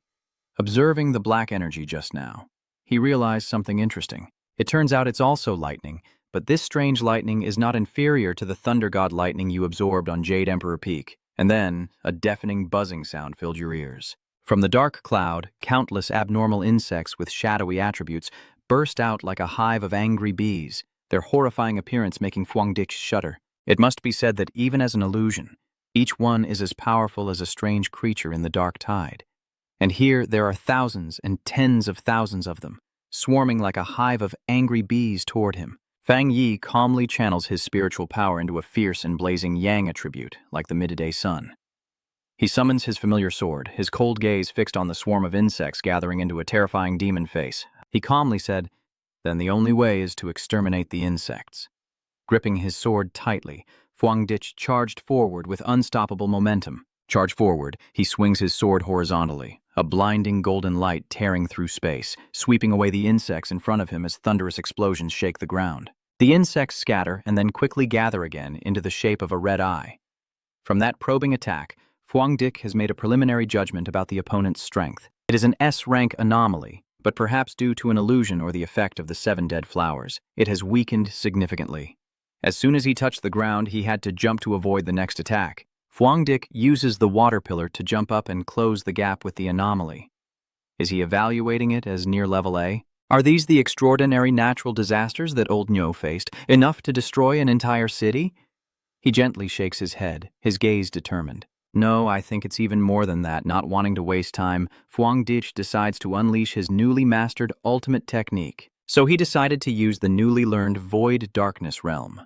As the black sphere with dark attribute appeared in Fang Yi's hand, a terrifying pull radiated out, sweeping the insects inside. The red eye trembled with terror as it saw the infinite shadow realm expanding and swallowing everything. It stammered, You're not human?" Fang Yi just chuckled softly. "I won't admit it, but I won't deny it either." He let out an excited shout and expanded his domain to the maximum. Following his loud shout, the spiritual energy light obscured the view, and the limitless shadow realm erupted with power, the pull becoming more violent than ever. Before being drawn into the void, the red eye roared with full hatred. "We will be back soon." Then the space returned to silence, and the red eye had completely disappeared into the endless darkness. Fang Yi deduces that this is probably the residual consciousness from the power of the dark anomaly. Its final threat makes him ponder. He pondered, it just said we, could it still have allies, and would other disasters strike again? The remnants of the insects behind still stubbornly launched sneak attacks, but he had already detected them. Fang Yi calmly reached out his hand and unleashed a powerful lightning bolt to destroy them. "Get out first."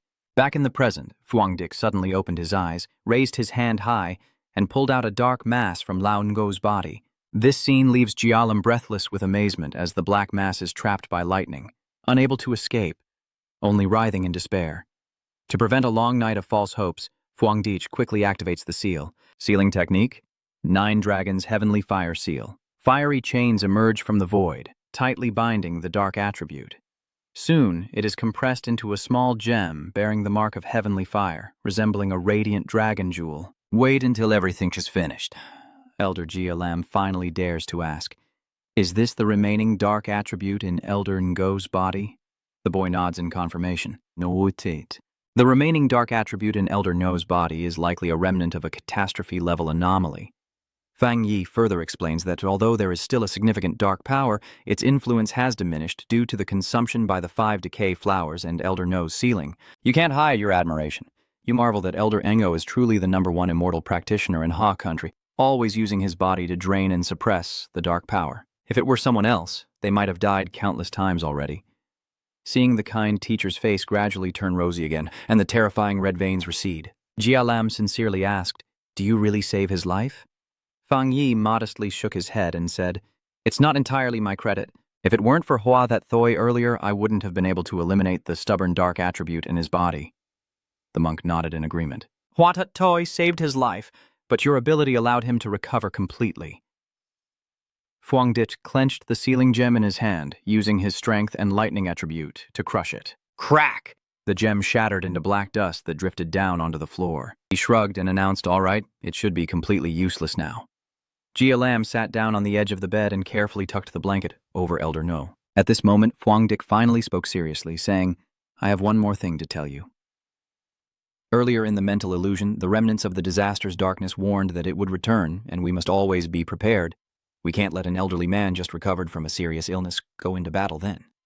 Jia Lam's expression darkened slightly, and she nodded. "Yeah, I know. I've heard that rumor." Fuangdich was surprised. "A rumor?"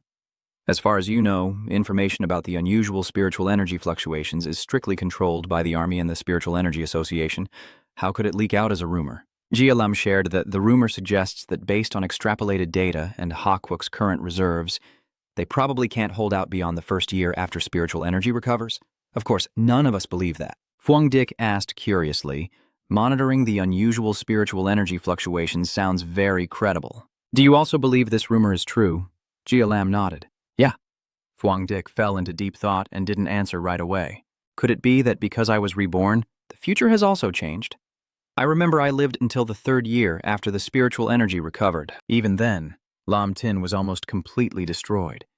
He placed a hand on old Lam's shoulder and gently comforted him. "Don't think too much. Old Wu will wake up soon." Then he firmly promised, "Rest assured, if another calamity strikes, I will definitely stand with you."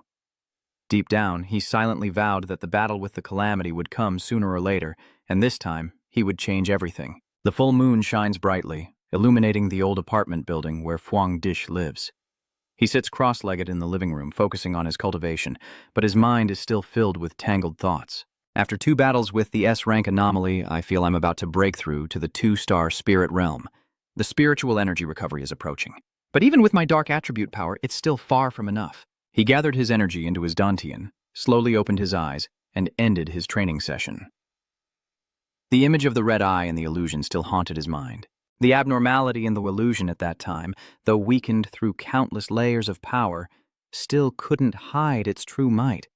Under the silver moonlight, the small white flower pot suddenly shone with a sparkling glow. Fuangdich looked over and suddenly realized he had neglected this little friend for quite a while. Seeing the owner's attention, Little White Flower bowed its head and nuzzled his finger affectionately, and he gently stroked the petals with a smile. "It was you. Not bringing you along before was my loss. It's because you were too inconvenient to carry." And with that, Fuangdich lifted the flower pot. "All right, I just regret that I haven't had the chance to let you show your worth and level up. How about I take you out for a walk?" And so it was done. A person and a flower quietly left the house, heading toward the forest behind the mountain. As he walked, he muttered to himself while observing. The Spirit Energy Association's Botanical Research Institute is indeed quite capable. Although the spiritual energy recovery is still in the early stage, the natural self-regulation has become stronger, and in a short time, the previously burned trees have recovered quite a bit, with a new series of trees also planted. Going deeper into the forest, Fuangdich carefully uproots the small white flower from the pot. Someday I will have to thank Little Two and their team. Before placing it on the ground, I carefully instructed. Occasional absorption is fine, but don't be too indulgent. If it weren't for your stomach, the entire Lam Tin forest wouldn't be enough to feed you. Little White Flower understood human speech and nodded repeatedly like a chicken pecking at grains. Seeing it behave well, he finally felt at ease and let it down. The delicate roots immediately sank deep into the soil. The wild attribute from the small white flower spread out around, greedily absorbing the vitality and energy of the surrounding plants in the forest. In an instant, the nearby trees lost their lush green color and turned withered and gray. Fang Yi looked around and assessed. "Almost enough, right?" He quickly plucked the little white flower, leaving it puzzled and unaware of what was happening. "All right, let's switch places to absorb." Looking at the vibrant flower after a hearty meal, I wonder how high you can rank among plant-type or wood-type evolved beings, especially with your abnormal wild attribute, which should at least be level A. He placed it back into the basin and kept moving, the unusually smooth journey making him can't help but tease. There are many animals in these mountains, but today, not a single one is in sight, probably because they fear your savage power. As soon as he finished speaking, a wolf's howl echoed through the forest, making Fuangdich startle and become alert. You listen carefully, squinting in the direction of the sound. Is that a wolf? The gentle yellow moonlight suddenly turns into a sinister blood red as the mutated wolves on the high rocks howl in unison, calling their pack to hunt. Their eyes burning like hot coals, Fang Yi exclaimed that the wolf pack was about to evolve. Under the blood moon, the Lang Vuong stood upright on two legs, emanating a dark aura that covered the entire area. The entire pack of wolves snarled and brandished their claws, glaring at Fang Yi like a tasty prey. He steadied himself and carefully observed the alpha. Is this the Ling King? It seems like it has completed its evolution. As if to confirm his suspicion, the Wolf King roared, its eyes turning a deadly green, and its body transformed in a strange way, completely different from an ordinary wolf. Fang Yi tightly embraced Little White Flower, secretly wondering if this aura meant it had evolved into an A-level abnormality. Following Lord Lang's order, the wolf pack began to move, forming a circle to close in on Fang Yi. You quickly analyze your opponent. After advancing, the abnormal Wolf King evolved from the forest animal's wood attribute into a corrosive and destructive poison attribute. This toxic attribute must have evolved from absorbing the dark attribute. You realize how serious the problem is. It seems that the dark attribute is becoming more active, causing the Lang Vuong to suddenly upgrade to a dual attribute, but with experience facing much more terrifying anomalies, Fang Yi is not afraid at all. Still, it's only an A-rank anomaly, and a bold idea came to mind. He pulled Little White Flower out of the pot once more. Let's deal with them now. You plant Little White Flower into the ground and start calculating. Although it is only an A-rank anomaly, the trouble is that there are too many wolf packs, and the area at the foot of the mountain is a city district. If they invade the city, it could cause unpredictable disaster. Once everything is ready, you signal Little White Flower. Then let's begin. I want to see how much damage you can deal using only your savage strength without any other abilities. The Wolf King sensed Fang Yi's blatant provocation in his eyes and no longer hesitated, roaring and giving the order to attack. At the foot of the mountain, the patrol and action teams of the Spiritual Energy Association quickly arrived to investigate the anomaly. Seeing the strange blue light flickering in the deep forest, someone commented, "The Wolf King has successfully evolved with great strength. What's the level of contamination now?" You hold the measuring device and honestly say, 90. That person widened their eyes. 90? Captain Le Huang of the action team sweat profusely as he watched the numbers flickering on the screen. And they kept rising. King Ling's wood attribute at least has the strength of a 3-star demon lord, if not even a 1-star spiritual realm. Why are there so many? Are the remaining wolves fluctuating from 2-star to 3-star demon lord level? The patrol team members are panicked, but with that, we don't have enough manpower. We can't win. You just broke through to the 3-star ghost realm, right? Suddenly, a cold, gloomy aura burst out, and someone immediately recognized it. The dark aura has appeared again. Why is this happening? No wonder the pollution level is so high. Le Huang snapped to, and I understand now. The high level of pollution is because King Lang has fully evolved his attribute. This kind of case is extremely rare among abnormal evolutions. The alarm blares loudly, the number reaching a dangerous red 100. Le Huang decisively gives the order, but even if they can't defeat them, they must stop them. Once these ferocious beasts successfully evolve, the area at the foot of the mountain will fall into chaos. Their savage nature combined with their evolution and spiritual power will make them even more terrifying. I need to quickly inform the Spirit Chi Association for reinforcements. But before I could report, a deafening explosion echoed from afar and the ground beneath my feet trembled violently. Wait, does everyone feel the mountainside shaking? An earthquake? Why would the evolved wolves cause an earthquake? A keen-eyed person noticed, realizing that there must be some other abnormality occurring. Le Huang's device reading suddenly jumps from 100 to 1,000, and the frantic alarm sounds leave everyone in shock. Boom! A deafening explosion erupts, and wild spiritual energy sweeps through everything. The terrified crowd shouted, "Gods of heaven and earth, this is primal power. Why is there primal power here?" The primal power spread rapidly, eroding all life. The crowd didn't dare hesitate and turned to run for their lives. Run now. No matter what, we must retreat to a safe zone. Is that the demon in the sky that disappeared before? Why did it suddenly appear here? Le Huang was running and shouting into the radio. "Evacuate all nearby residents immediately."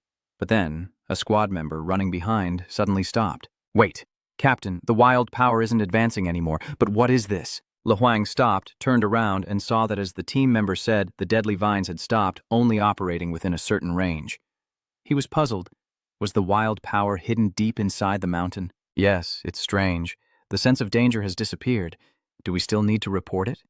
In front of them, thick vines like ancient tree roots are growing vigorously, blooming pure white flowers. The wind blows, petals fluttering like snow falling in the night as everyone stands in awe. Are these flowers?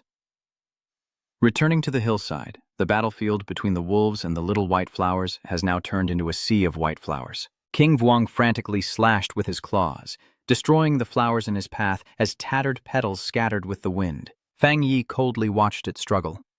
This sea of flowers will keep regenerating and spreading until it drains you. You still have your protective spiritual energy to struggle, but what about them? The more the wolf pups struggled, the tighter the roots gripped, draining their spiritual power and blood at a terrifying speed.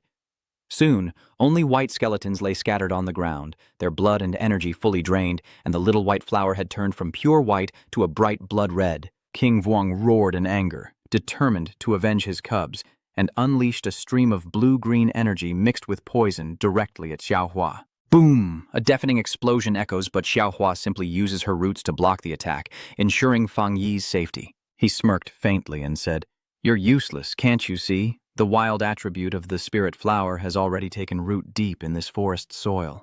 Now, in front of Lang Vuong, Tuhua stands tall like an arrogant powerhouse that it can only look up to in helplessness. Huangdic's voice echoed sarcastically.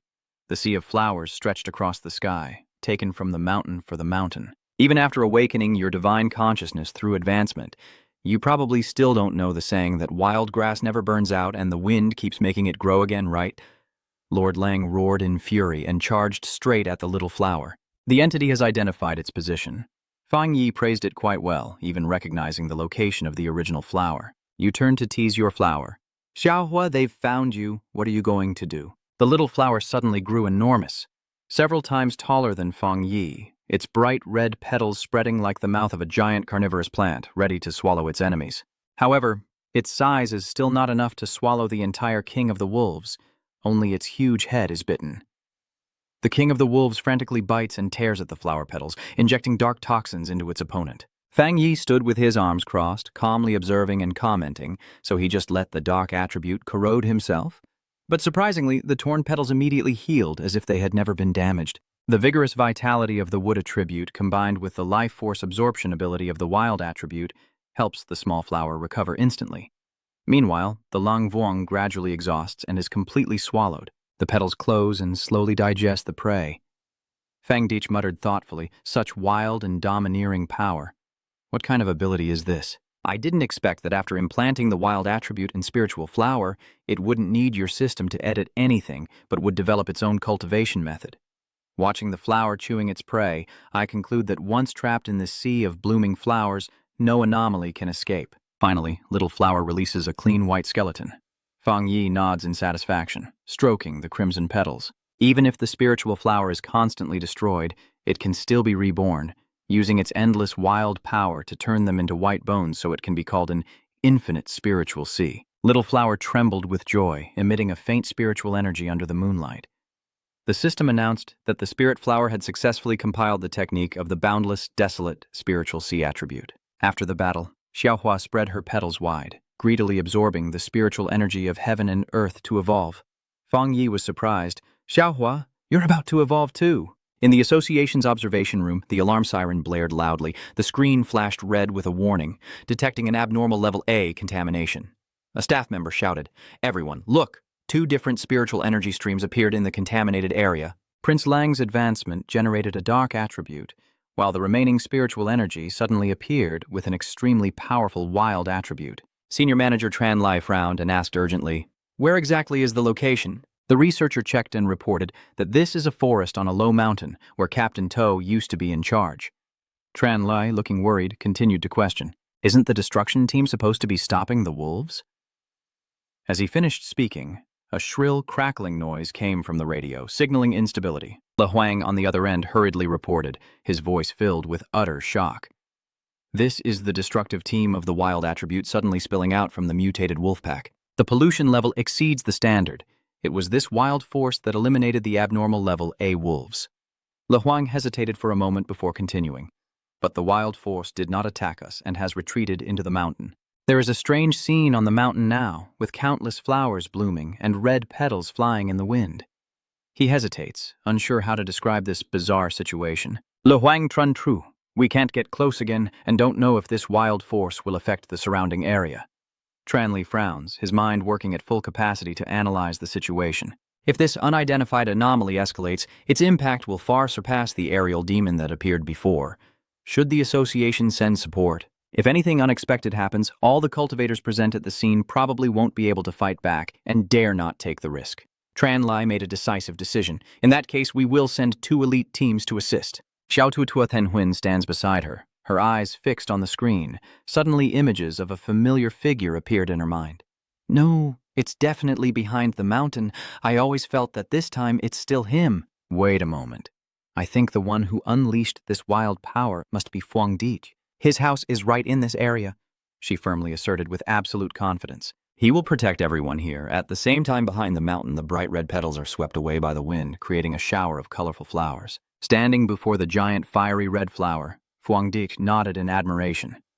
Indeed, you devour Lord Ling and are just like it, about to evolve into a second attribute. Little flower resembled a bottomless black hole, constantly drawing in the flying petals from all directions. Suddenly, the fiery red petals transformed into a magical dance, flickering like living flames. The intense heat radiated out, and the blazing flames made Fang Yi squint.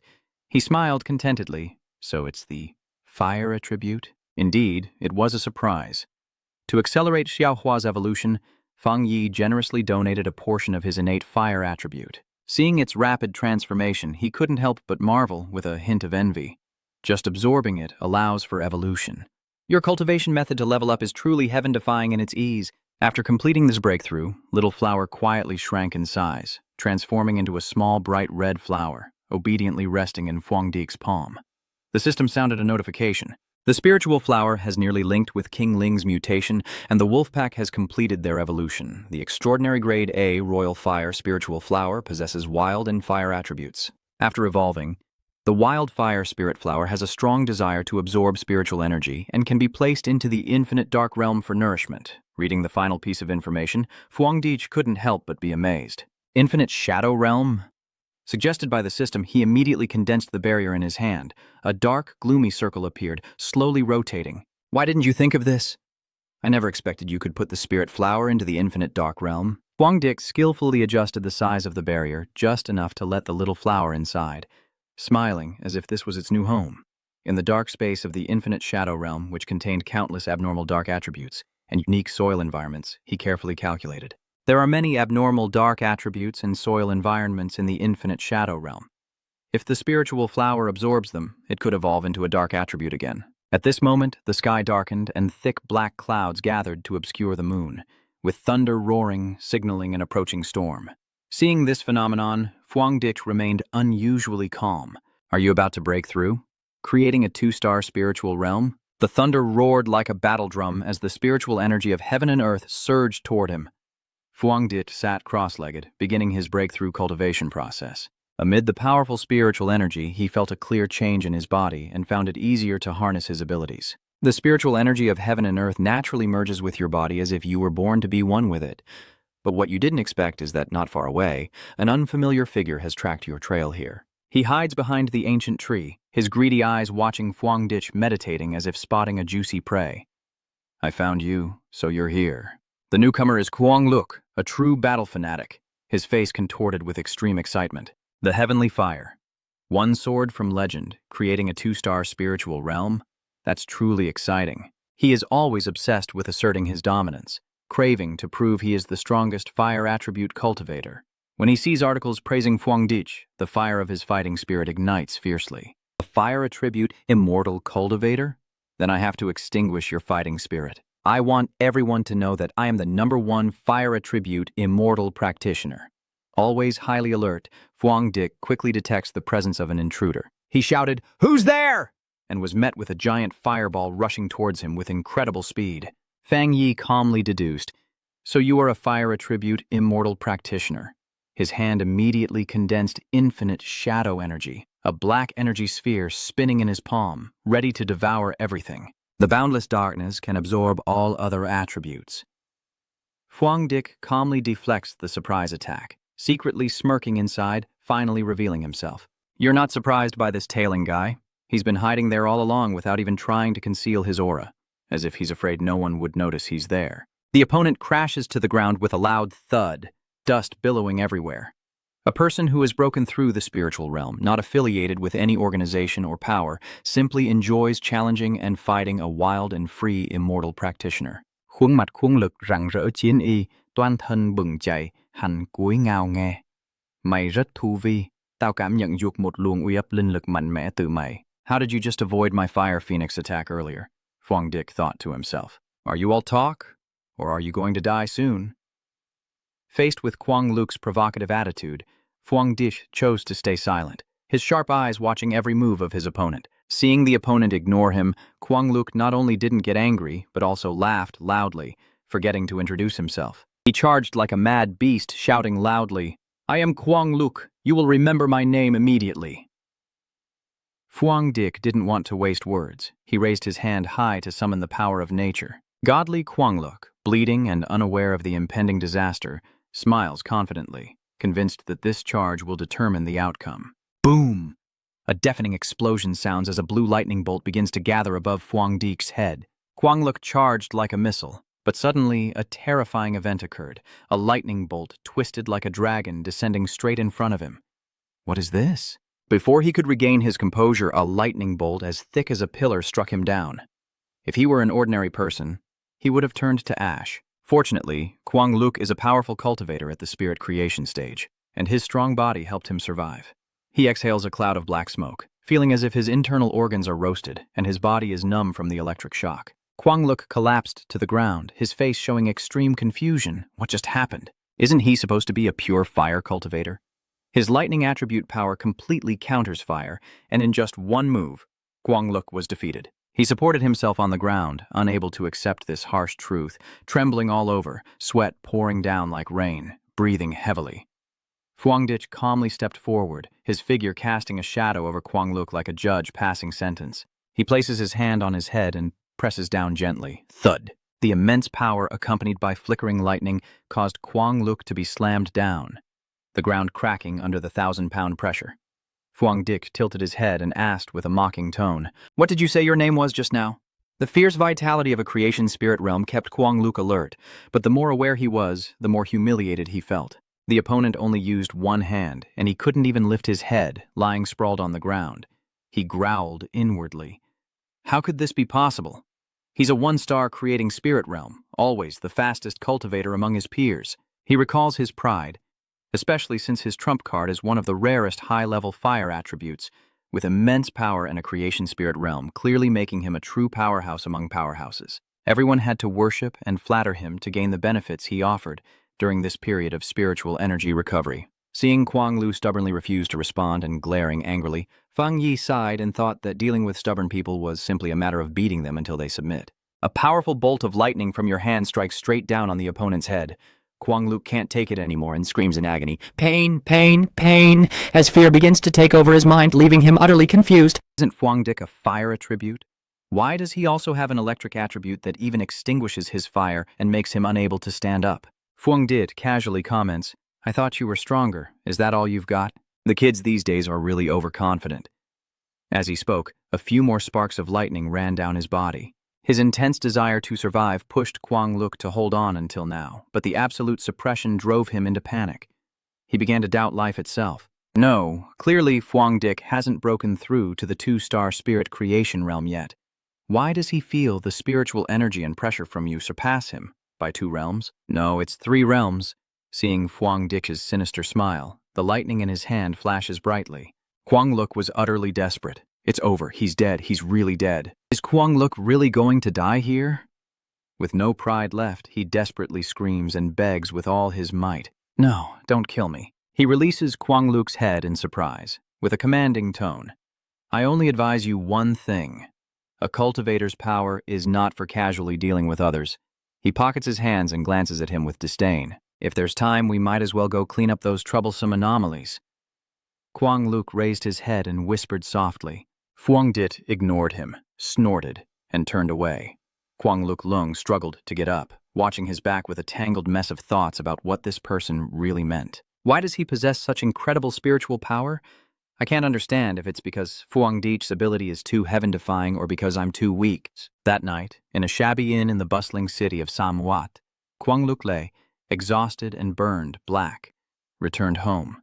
His two roommates sat on the sofa, unable to hold back their laughter at Qian Than's miserable appearance. Lo Ku, the guy with long, fiery red hair, teasing. "You're back already? Nice new hairstyle." Mao Tam shrugged beside him, sounding like he had already told him so. "Kwang Luk, I told you, provoking others is never beneficial." Seeing your friend remain silent, Luo Jiu continued to advise. "Even if you get angry, I have to say it again. You can't keep doing this. The spiritual energy recovery hasn't officially started yet. We're tiny like dust, yet you're going around provoking enemies. It's too risky. You're so aggressive, not distinguishing friend from foe, only bringing trouble upon yourself." Mao Tam stood up to observe his friend carefully, puzzled why Kwang Luk, who usually talks so much today, wasn't angry. Seeing him sitting still like a wooden statue, Mao Tam sat down beside him, draping an arm around his shoulder and teasing with a mischievous tone. "What happened? Did you get possessed by someone else? Are you still the Kwang Luk who likes to provoke and pick fights? Always ready to attack at a moment's notice." It's still just a terrifying silence. Seeing the situation look serious, Lu Jiu asked directly, "Isn't today the day you're challenging the Heavenly Fire First Blade?" What exactly happened? When it comes to pain, Kwang Luk trembles and struggles to speak each word. "I was taken down in an instant." "What was taken down?" Explain clearly. "I was taken down in an instant." He clutched his head in deep regret. "I should have realized something was wrong back then. If I had stopped, I wouldn't have had to endure this shame." Lo Ku was utterly confused. "What? Is the Heavenly Fire 1/ really that powerful? You are a high-level fire attribute genius who has just awakened and broken through to create a spiritual realm in less than a month. Someone like you can only be counted on one hand in the nearby provinces." Huang Luk's face turned pale as he recounted the nightmare he just experienced. In an instant, with a single move, the Lu Huafi Diem Wang was most proud of was shattered by his thunderous might. Hearing the words, "thunderclap," Mao Tam hesitated. Could it be that he targeted the wrong opponent? Anyway, your fire attribute is so pure and terrifying that unless you're someone from a high-level war zone, no one can duel with you, especially now that you're a powerful spirit creation expert. Lu Jiu pondered and analyzed. You awakened late, and right after awakening, you competed with us for resources, and even defeated 2 wild cultivators whose attributes were already at the 3-star ghost realm. So, is it possible that the Heavenly Fire 1/ you encountered wasn't the divine cultivator from the news? Back then, we didn't estimate the opponent's strength to be stronger than yours. How could I be mistaken? That's the place where the Heavenly Fire 1/ incident happened in the news. It's definitely his territory. You wouldn't understand unless you saw it with your own eyes. He is simply a monster. I recall his fierce, thunderous power as if all the heavenly lightning gathered beside me, almost causing my head to explode. My instincts tell me that it is him. Mao Tam and Lu Jiu start to feel a chill down their spines. Kwang Lu kept rambling about the horror named Fang Yi, a celestial cultivator in the creation realm with advanced fire and lightning attributes. His thunderous power far surpasses my flames by countless times. He's definitely hiding his true strength. "Damn it, he's at least a 3-star creating spirit stage," Lu Jiu muttered, disbelief in his voice. "A celestial pioneer reaching the 3-star creation spirit stage freely. How is that possible?" Mao Tam frowned in thought. If his feeling was correct, this person would become a nightmare for all top genius immortal practitioners. Lo Q nodded in agreement. With such terrifying talent and innate ability in martial arts, it truly leaves people in awe, Kwang Lu muttered in a daze, "one move crushing me." Suddenly, his eyes flashed with determination, and he asked, "Do you think I should apprentice under someone?" The 2 roommates were stunned and exclaimed together, "Huh?" Scene changed to Fang Yi's apartment. He is sitting cross-legged in his private room, trying to cultivate but making no progress. Strange. Just now he was about to break through to create a 2-star spiritual realm. So why does this feeling of breakthrough suddenly disappear? No matter how much spiritual energy is absorbed, a breakthrough is impossible. He is certain the problem does not lie within himself. Fang Yi opened his eyes, withdrew his spiritual energy, and deduced that the cause was definitely external. He stepped into the living room, closed the door, and Long looked worried. The spiritual energy can't gather and resonate to create the breakthrough environment needed. Could it be? Frowning, Fuang Dik remembered Jia Lam's words about the military and the Spirit Energy Association, closely monitoring unusual fluctuations and the rumors that Hakwuk would struggle to survive the first year after the spirit energy recovery. Looking outside, the dark clouds swirling and thunder roaring signaled an ominous sign. He wondered, is something really about to happen? Is the spiritual energy recovery about to begin soon in the city where I am? Feeling uneasy, Fuangdik decided to call Jialam to get the situation, but all he received was the cold voice of the operator. The number you have dialed is temporarily unavailable. You become anxious, unable to reach anyone. Has the army already moved to the front lines? That's not right. If there's a dangerous abnormality, the military should contact me. The worst-case scenario is losing communication. At this moment, the phone rings with the name To Than Huyn displayed. Fuangdik quickly answers, but the signal is very weak, and the static drowns out the voice. Fang Yi, there's a change in the situation, and support may be needed. Suddenly, a bird crashes into the glass window. He glanced at it and said into the phone, "The signal is very weak. Is there something unusual happening in the city?" Than Huyn hurriedly replied, voice broken, "No, it's a serious problem. I'm inside the city." Then the signal cut out completely, leaving only static noise. Fuangdik shouted, "Hello?" At this moment, the fallen outside is frantically charging at the window glass. Crash! The glass shatters into pieces. That fallen one is not an ordinary faller, it's an abnormal with dark attribute. It opens its bloody mouth and charges straight at you. Fang Yi, frustrated by not understanding the situation, saw the creature overestimating itself and became angry. He raised 2 fingers to summon lightning. Die! An electric arrow shot out, tearing through and burning the fallen creature in an instant. In the room, Lam Wai hears a loud noise and rushes out. Her cousin suddenly appears with an abnormal fall. Seeing the shattered window and the black corpse of the fallen creature, she worriedly asked, "What happened?" Lam Wai stepped beside Fuangdik, observing the pink hole in the glass. The unusual phenomena, which used to appear secretly, are now openly attacking homes. And it's not just one. Fuangdik nodded, looking serious. "Yeah, that's possible. If luck is on our side, it should still be within your control." In the pitch-black sky outside, lightning tears through the night, covering the city in a chilling, ominous atmosphere. Fuangdik added, "The worst case is that a major upheaval will occur here, like the natural disaster you've seen on the news." You quickly analyze the situation. Usually, the 2-star strange demon palace guards hide in the shadows rather than attacking the city center, let alone assault a mage's house. Next, we will have to face a difficult battle, but we don't know what it will be. Call all the cultivators you can contact to the house. Lam Wai nodded obediently. "Yes, I understand." Fang Yi stepped up to the window ledge, ready to jump out and scout ahead.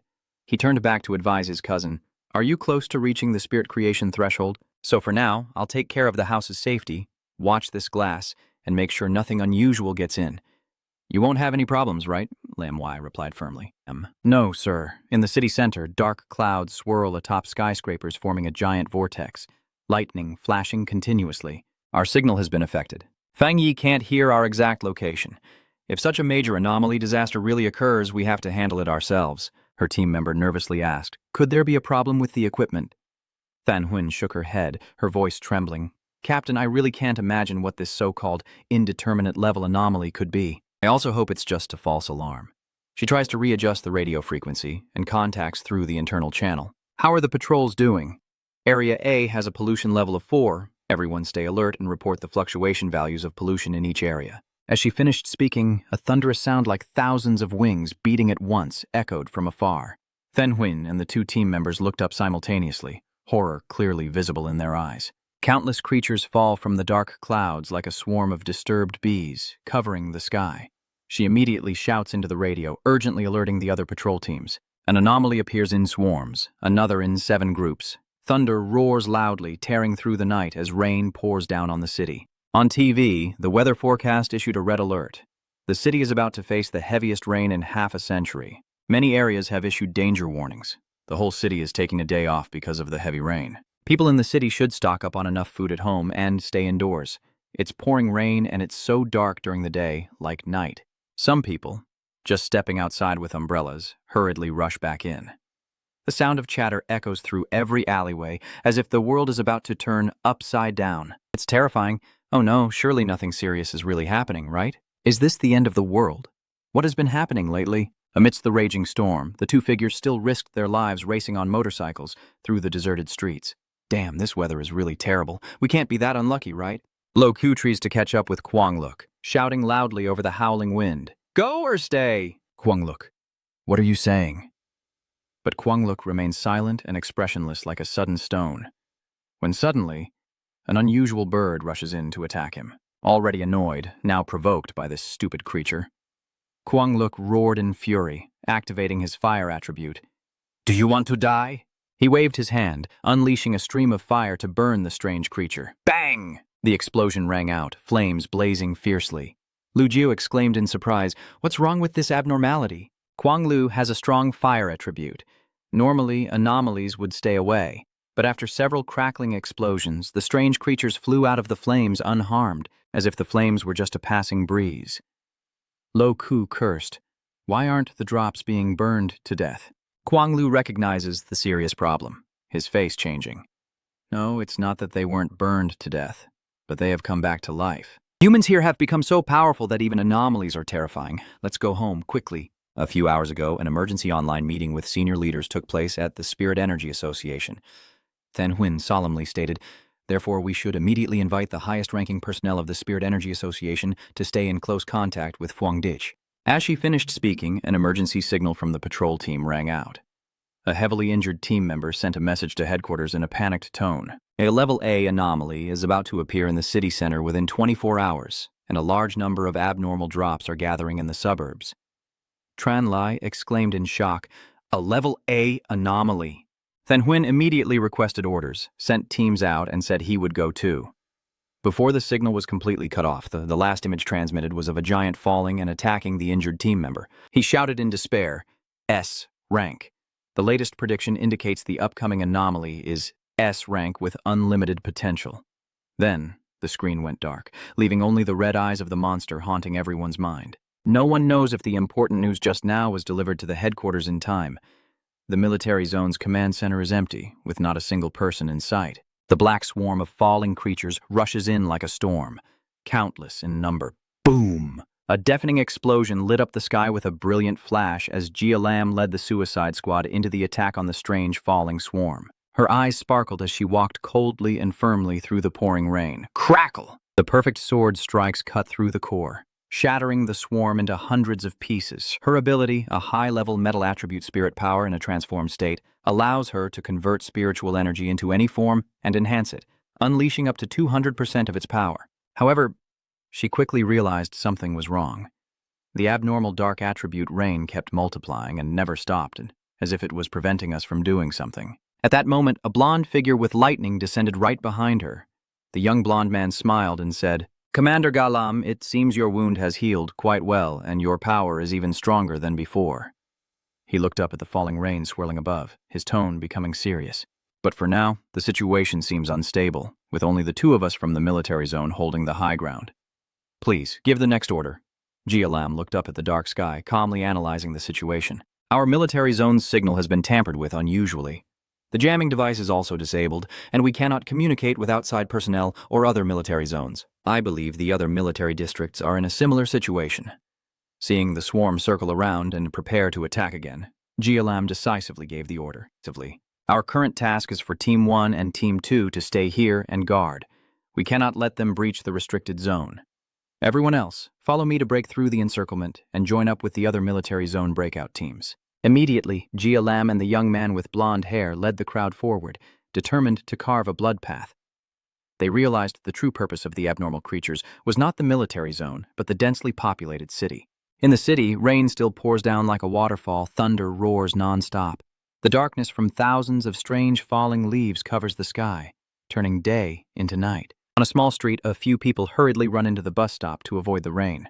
"Hurry up, it's raining, it's raining." The girl who live-streamed the previous Heavenly Fire event is also standing there in the rain with her phone, complaining, "Oh my God, it's pouring rain like this. Find a raincoat and go back to film." But then she got excited again. This strange weather really has its charm, and she happily shares her news-gathering tips with her friend. "Just like last time, I had to take a risk to capture explosive footage." Speaking drunkenly, she suddenly froze when she saw her friend trembling all over. The girl fell silent, her eyes wide with fear. Suddenly, a piercing scream breaks through the rain. A strange creature with glowing red eyes is clinging tightly to the boy's neck, feeding on his blood frantically. Not far away, gunfire erupts loudly, and survival instincts kick in, causing the girl to abandon everything and run for her life. She was running and screaming in panic. Gunshots. Where are the gunshots coming from? There are so many vampires. Rocks bite people and suck their blood. Help, save me. But human strength is limited. How can she escape from the flying monsters? A sharp claw from a ROI dug into her shoulder. The girl covered her face and screamed, thinking she was about to die. Then suddenly, she was gone. A blue arrow cuts through the wind, piercing the body of the bat. The monster falls to the ground, dead. A figure appears before the girl like a savior angel. Fan Huyn and her 2 teammates arrive just in time, helping the girl up and turning to instruct their teammates. My teammates will escort her home. You 2 take her back safely. The 2 team members looked unwilling, but with more and more abnormal level C mutations appearing and signs of evolution, Captain Fan Huyn dismissed their concerns and repeated the command firmly. Oh, now that we know they use human flesh and blood to evolve, quickly take the people to a safe place, then come back here to regroup with me. This is the area with the heaviest abnormal contamination. The 2 team members dared not disobey and obeyed the order, yes. Towards Fang Yi. After cautioning Lam Wai carefully, he jumped through the pink hole in the window and landed on the rooftop of the opposite building. Immediately, he encountered a huge, abnormal, falling creature. Watching how the flock of birds acted in an organized way, Fang Yi wondered silently if these birds had evolved to the level of a 3-star demon palace. Without hesitation, he summoned his fiery divine sword. Fang Yi's heavenly fire sword slashed out a blazing sword aura, burning the swarm of flies in front of him, the flames illuminating a corner of the sky. But he quickly sensed something was wrong. This time the abnormality is very different. The falling creatures keep multiplying and transforming. They don't die, making it hard to eliminate them completely. Moreover, I can sense a high concentration of dark attribute energy appearing simultaneously in crowded areas. This signals an impending large-scale disaster, so I might need a bit more time to find out where the Spirit Energy Association members are. Then the only option is to handle each matter one by one. To speed up the process, Fang Yi decided to use a wide area attack. Infinity, Shadow Realm will become nourishment for my spiritual flowers. I must hurry. Fang Yi secretly calculated that everyone who had teamed up with him before had already been called to his house. With his abilities and the protection of these immortal cultivators' residences, self-defense shouldn't be a problem. But if this continues, that dream will truly become reality, and surviving will be very difficult. 10 minutes later, at the area guarded by Fan Huyn, she was panting and furious. Damn it, I keep killing him over and over. She analyzed the situation in despair, her energy recovery too slow.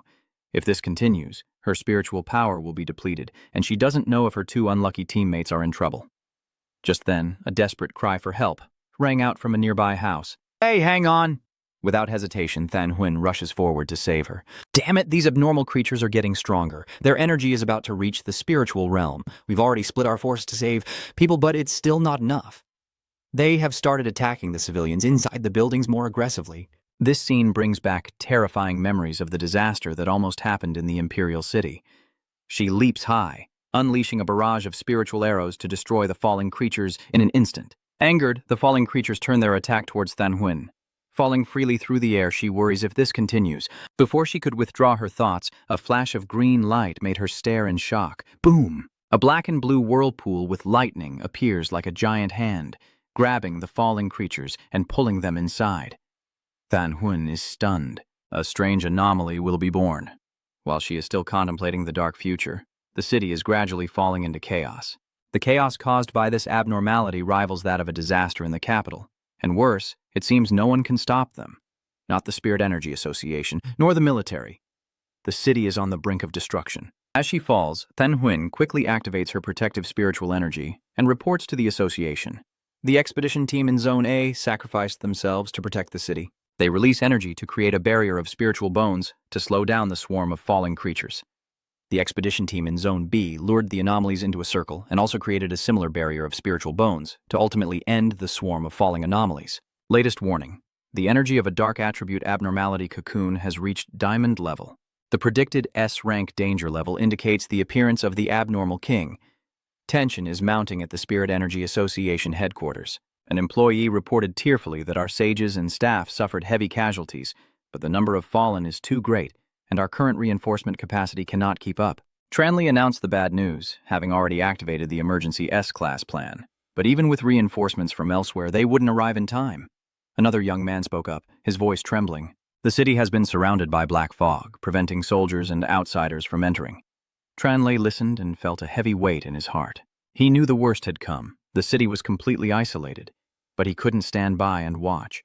Yes, It was the moment of the city's survival. As a celestial cultivator, I agree to stand with everyone, to live and die with this city. he sternly issued his final order. If the abnormal creatures want to destroy the city, they will have to step over our corpses first. Try to send the final signal to headquarters. If we can't stop this disaster, to prevent the spread of the dark attribute anomaly, launch a citywide attack immediately. Returning to the battlefield, Then Huin is truly in danger. The swarm of fallen gathered too quickly, continuously smashing her spiritual shield. She tried to gather energy, but her spiritual power was depleted. If she continued like this, she would muster her remaining strength to launch a final blow to break the swarm of falling creatures in front of her. But suddenly a pair of enormous wings spread out to block the attack and countered it. A gigantic abnormal creature appeared, flapping its wings and rushing toward her. Then Huin exclaimed in shock, "That can't be! Is that a 3-star ghost king?" The giant Roy crashed into her spiritual shield, causing it to crack. Then Huin broke out in a cold sweat. Damn it, her spiritual power was almost gone. The shield shatters. Then Huin is knocked back, spitting out a mouthful of black blood. She falls freely, her eyes still glaring at the monster hot on her heels. There was no other choice. She decided to pour all her strength into the final attack, even if it meant sacrificing her life. Just then, a warm flame cut through the wind and rushed straight at the falling creature. Boom! The flames burned the monster in an instant. Then Huin was stunned, then cheered with joy. She lands safely on the ground and sees the familiar figure rushing toward her with a blazing sword. Grandmaster Fang Yi. Fang Yi uses 2 attributes simultaneously, his eyes changing to strange colors. One side red fire, the other blue lightning. After the heavenly fire attack, he immediately switches to the thunder attribute. The fallen lord burst out of the flames, wounded but still fierce. But unfortunately for it, as soon as it stuck its head out, it was struck by Fang Yi's divine thunderbolt of 100 refinements. Boom, boom, boom, a chain of explosions erupted, destroying all the fallen around it. Sorry, finding you was a bit difficult. There were too many anomalies like this on the way here. Then Huin gasped and warned, "Be careful, they might come back to life." Sure enough, the black mist in the sky gathered again into a falling shape. Fang Yi calmly replied, "I obviously know that," and raised his hand. A black circle appeared. Don't worry, the black circle has always expanded to absorb everything that falls inside. The boundless shadow realm broadens its domain. Then Huin heard him say, "I am someone who can do what I say," and suddenly realized she had forgotten something important. Oh, right. How could she forget that this city still has Fang Yi? A celestial cultivator with unmatched power quickly drained the rain, causing the dark realm to shrink and fill up. Fang Yi turned to Han and asked, "Are you all right?" Then Huin weakly smiled and said, "I'm fine. Thank you for saving me. I still have a hemostatic ointment on my body. I can recover." She hesitated for a moment, then continued, "I'll see it through if I start to help." Fang Yi understood her meaning, gently patted her back, and transmitted a bolt of lightning to purify the toxins. I have helped her cleanse the remaining dark attribute on her body. If you have time, please take care of your wounds. A tingling sensation spread, but the pain quickly eased. Then Huin replied, "Ah, yes." She secretly marveled that with her high-level thunder attribute, the pain had lessened and her recovery was faster than the healing potion from the Spirit Energy Association. At the association's headquarters, someone exclaimed, "Look quickly, the anomalies seem to be decreasing. Have we succeeded in breaking through the encirclement?" Wei Bing, you in charge of communication, shook his head in despair. "No, the rescue teams sent to save the city have All been attacked and lost contact. We still cannot enter the city. Look, the number of anomalies outside the city shows no signs of decreasing." He pointed at the screen. Inside the city, the number of ascendants keeps declining, and no team has reestablished contact. Maybe the abnormal king is about to appear, and the decreasing number of falling creatures is because they are sacrificing themselves for the birth of the abnormal king. Actually, I wanted to visit my parents at home, but I probably won't be able to go anymore, so I can only do what I can. Inside the city, the falling rain is circling around a giant cocoon protecting their king. Fang Yi asked, "Do you know exactly what this is?" Then Huin's face turned pale. A super rare, abnormal creature that feeds on the blood of the city's residents to sustain itself. It's as powerful as the abnormal creature sealed within the spiritual military zone. She shivered as she recalled that event. People often call it a natural disaster, and this cocoon is like a warning for one. It can only be a warning. Seeing the city fall into chaos and fall apart, it's as if humanity can predict a disaster but cannot prevent it. She points to the cocoon, inside which something horrifying is being nurtured. If it hatches, the entire city will be destroyed. but currently we have a more scientific explanation. Research shows that even similar mutants will bite and attack each other during their rapid evolution process. Eating to evolve is the fastest way to level up, but dark attribute anomalies are different. These abnormal creatures are a perfect example. The perfect evolution form in front of similar anomalies has an effect similar to bloodline suppression. Common anomalies will automatically consider themselves as servants. We call this perfect evolution form the king of abnormalities. She looked at Fang Yi with worry. Great Master, I know you're very powerful, more than I imagine, but you're still not at the Diamond Realm level. Moreover, even the strongest immortal practitioners have to fall into a coma after sealing a catastrophe-level anomaly, and then they have to mobilize many people to find the rotten flower. As a friend and fan, I sincerely advise you not to leave a talented immortal practitioner like yourself. If possible, you should leave quickly, break through the encirclement of the anomalies, and get out of the city. After coming out, he contacted the army and told them to abandon the city. Hearing this, Fang Yi gave her a sharp slap on the head. All those 20-something years of studying were for nothing, just to give everything back to your teachers when the spiritual energy recovers. I smile firmly and say, this is my home, and even if I have to pay a heavy price, I will not regret it. Then Huynh watched Fang Yi's back, instinctively touching her head with a proud feeling that words couldn't express. In the pouring rain, Fang Yi strode forward with determination, unhesitatingly heading straight toward the giant cocoon and the swarm of anomalies as numerous as ants. At this moment, he activated the Yang Crystal Guardian, radiating a brilliant aura, glaring fiercely at the monsters. Sacrificing the whole city to welcome the birth of the abnormal king? He turned to Than Huynh and extended his hand. Do you still have the device on your hand usable? Can I borrow it for a moment? She was stunned for a moment, not understanding what he was planning to do. What is it? However, she quickly took off the special watch and handed it to Fang Yi. You put it on your wrist and asked to confirm. Isn't this supposed to check for anomalies and communicate with the Spirit Energy Association? Then you swung your sword and pointed directly at the cocoon, declaring passionately, I want to destroy it before it hatches. As the words ended, thunder roared in the sky in response. The abnormal creatures seemed to sense the threat, flapping their wings loudly and tightening their formation around the cocoon like loyal knights protecting their king. At the same time, in the Spirit Energy Association's monitoring room, a screen suddenly flickered on. The signal was reconnected, and an annotation appeared indicating the target was moving at a very high speed. An employee cheered, confirming that the communication with the pioneer had been restored. It's Captain Toe. Immediately, someone picked up the radio to make an urgent call. Captain Toe, can you hear us? On the other end, the observer realized something was wrong and was panicked. No. Why is her speed so fast? She is rushing straight into the area with the highest pollution concentration. On the screen, a red dot speeds without slowing down, and a commander hurriedly orders her to turn back. Going there alone is like risking her life. Luke Jiang, you're in charge of communication. Frowning, shouting into the radio. Sage, to Than Huynh, answer immediately, stop right now. We need to avoid unnecessary casualties. Once the rescue team from the Spirit Energy Association headquarters and the army arrive, we will have a plan. To Than Huynh stopped in place. On Fang Yi's side, the communication device was blinking with lights. He heard the warning messages clearly, but was unfamiliar with how to use the device, so he hesitated and couldn't respond right away. After fumbling for a while, he brought the device close to his mouth and tried to speak. Hello, can you hear me? Luke Zhang was startled and quickly asked, Who are you? Where is Captain To Than Huynh? Fang Yi didn't answer that question. With time running out, he got straight to the point. Listen, I need each of you to stay in contact with me. I will eliminate the abnormal king in the center of that storm. Luke Zhang thought he misheard and asked nervously, What did you say?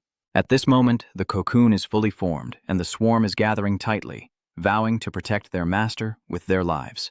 Fang Yi lunged forward and shouted into the radio. I said, if you don't want the city to be destroyed and turned into a nest for anomalies, hand over all your equipment and intelligence to me so I can attack the cocoon and destroy it. Lu Jiang gritted his teeth and thought for a moment before making a bold decision and quickly giving orders. All right, everyone. Stop what you're doing, immediately connect with him. Now use the undamaged satellites to locate the anomalies around and send him all the intelligence we have. Lu Jiang commands smoothly. There are two. You will be the main contact, responsible for guiding him to the most precise coordinates. Agent with codename Kohai immediately sits at the control panel and responds clearly. He quickly reports the situation. Satellite images show the cocoon surrounded by many swarms of anomalies, with density increasing as they get closer. They move in a spiral like a tornado, with fewer anomalies in the north than elsewhere. That is the best breakthrough route we have found. The front is filled with falling anomalies. I suggest we break through from the side, heading southeast. Fang Yi immediately changes course according to Kohai's instructions. In the control room, Kohai spots 2 red dots rushing toward Fang Yi and quickly reports, "They are coming. The abnormal has detected that you have 2 offspring, roughly level A to S, with an estimated strength of 2-star Demon Lord. Get out of their way." Lu Jiang broke out in a sweat, squinting at the screen with extreme worry. But can we avoid them? There's no more time to retreat. Boom! A loud explosion echoes through the communication device, causing the control room to shake. Fang Yi clashed with the monsters, overpowering them with his positive energy attribute.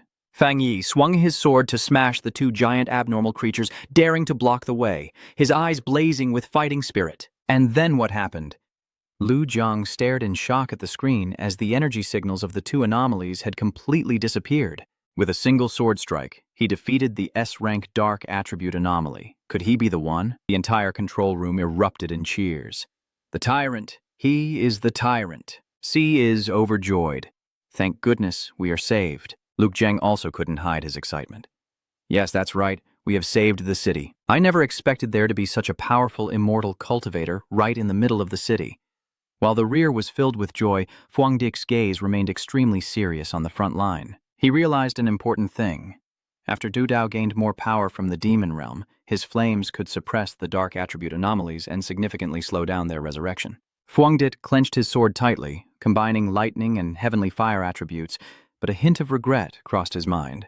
If only he had broken through his current level earlier and boosted his strength to a new height, that last strike might have been enough to completely destroy the anomaly and prevent its resurrection. You keep swinging your sword, the shining blade weaving a net of fire across the sky, but since you haven't advanced yet, you can only rely on speed and constant attacks to deal with them. Unending and exhausting. It's really annoying. At this moment, the cocoon in the center trembled slightly, emitting a powerful suction force that forcibly drew energy from the surrounding falling objects. The falling creatures fighting far away were also startled, quickly turning back and flying away, ignoring the attacks behind them. Under the rain, a strange scene unfolds as countless anomalies fly towards the cocoon like moths into a flame. The group of fairy practitioners just finished fighting stare at each other in confusion. What's going on? The fallen are stopping their attack. Tranli ignored the rain soaking him, frowning in worry. This is not good. If this fierce attack suddenly stops, it can only mean that the abnormal creatures are being called back by the king of abnormalities. Could it be that the Weirdness King is about to appear?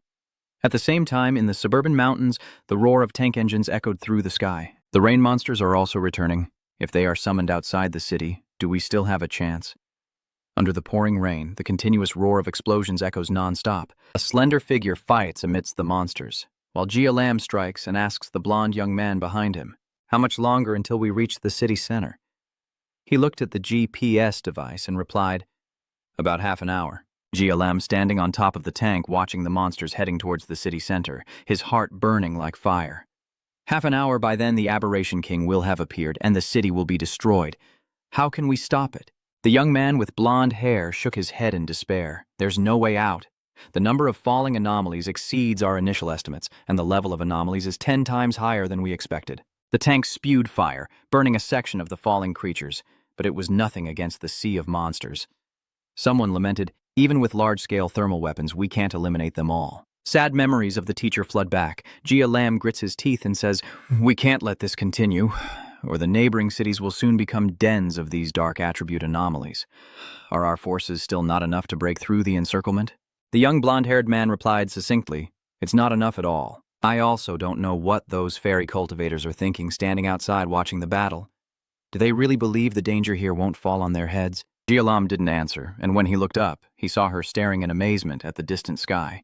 The giant cocoon had turned blood red, attracting anomalies from all directions. Jia Lam pointed and asked, "Do you see what that is? Are the falling ones in the city gathering towards the Abnormality King?" Then she saw a brilliant golden light radiating from the center of the storm, like the sun tearing through the dark night. "Wait, is that blazing fire him? Zing. Is that Fuang Dic?" The young man with blonde hair saw the commander stunned and hurriedly called out. Jia Lanxi regained her composure, smiled reassuringly, shook her head, and said everything was fine. Then she issued a firm command. Everyone listen up. Strengthen the firepower. Don't worry. If it's not enough, we must enter the city. The spirit of the battlefield will not abandon rescuing any city. In the city, explosions shook the sky and earth as a giant fire dragon appeared, swallowing a series of abnormal drops, its terrifying power causing Lam to be in awe even from afar. Then Huin stared in shock at the sea of flames inside the house, while Lam Wai cheered on the rooftop. He is the uncle, the swordsmanship of his uncle. The falling debris begins to split into two groups, one blocking Fang Dic's path, the other continuing to fly back to recharge the abnormal king. Fang Yi looked at the approaching monsters, sneered. Do you think you can stop me? Very well, that suits me. He swung his sword, and divine fire blazed fiercely. Boom! The scorching heat rises, the blinding golden light devours the falling corpses, and wherever the sword swings, bodies drop, yet they still rush forward like moths to a flame. Fang Dic's eyes burn with fighting spirit as he merges with the heavenly fire, wielding his sword like an artist. Suddenly, a familiar feeling returns. Suddenly, he felt that way again. The light from his body illuminated the entire sky, and Fang Dic gained enlightenment. In such a fragile spiritual energy environment, I feel like I am about to break through. Seizing the opportunity, I rush forward, accelerate my movement, and simultaneously summon the familiar black circle. Boom! The boundless dark realm expands, covering the area above his head. Fang Dic smiled and called out, Lin Hua, come out! Crack, crack. The barrier breaks. A blood-red flower bursts out of its cocoon amidst thunderclaps. Fang Yi ordered to drain them of their energy and help me break through. The spiritual flower spreads its wings, releasing thousands of sharp vines that pierce through the falling debris like skewered meat, with the desolate force absorbing all the dark energy, leaving no chance for their revival. Fang Dic stands among the giant flowers, looking up at the sky. The falling rain has been cleared away, but the dark clouds swirl, hiding the cocoon. Gone to hide again? Chasing into the air, he finally realized the cocoon was just an illusion, but his ears caught the pounding of a heartbeat loud and clear. I feel like I've fallen into an ancient battlefield.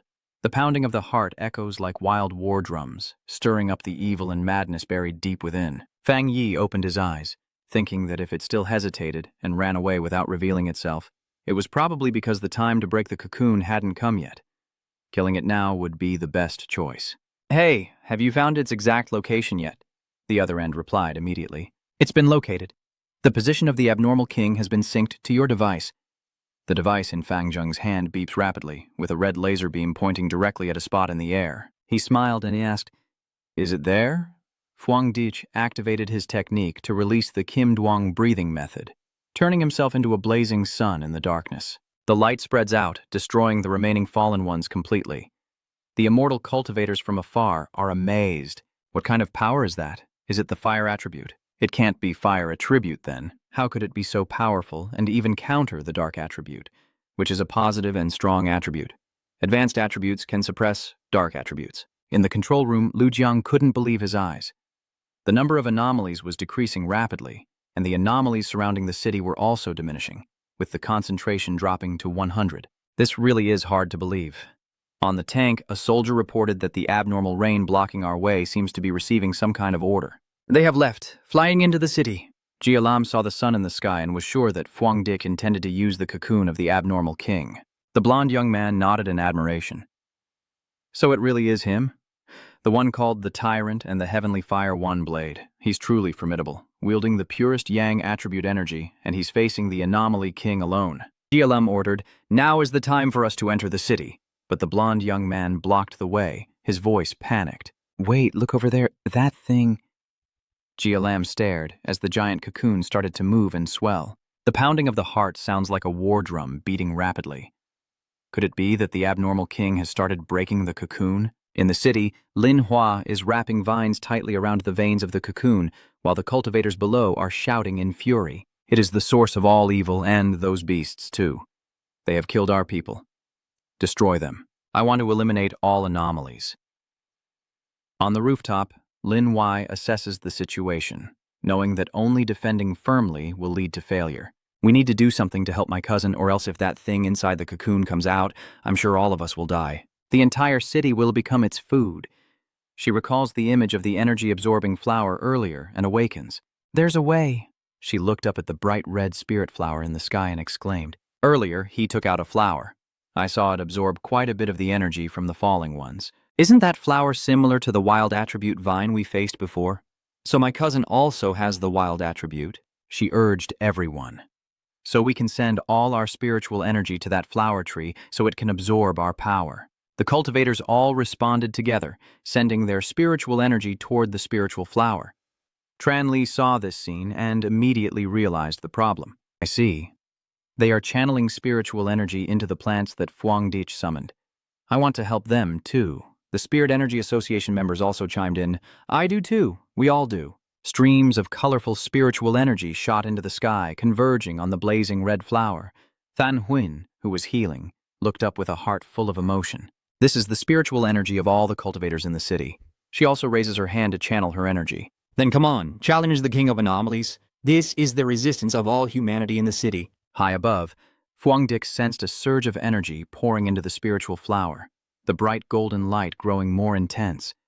Suddenly, a giant abnormal bird appeared right in front of him. Fang Yi calmly swung his sword to split it in an instant, wiped the black blood from his face, and listened to Kohai's urgent warning in his earpiece. Be careful. All the abnormal fallers from outside the city are rushing towards you. Fang Yi looked around and saw himself surrounded by a sea of falling objects. Kohai continued reporting the staggering numbers. There are about 200,000 level B abnormal fall creatures, equivalent to the 3-star Ghost King realm. There are about 100,000 level A abnormal creatures, comparable to 1-star Spirit Creation realm, and over 10,000 level S abnormal creatures.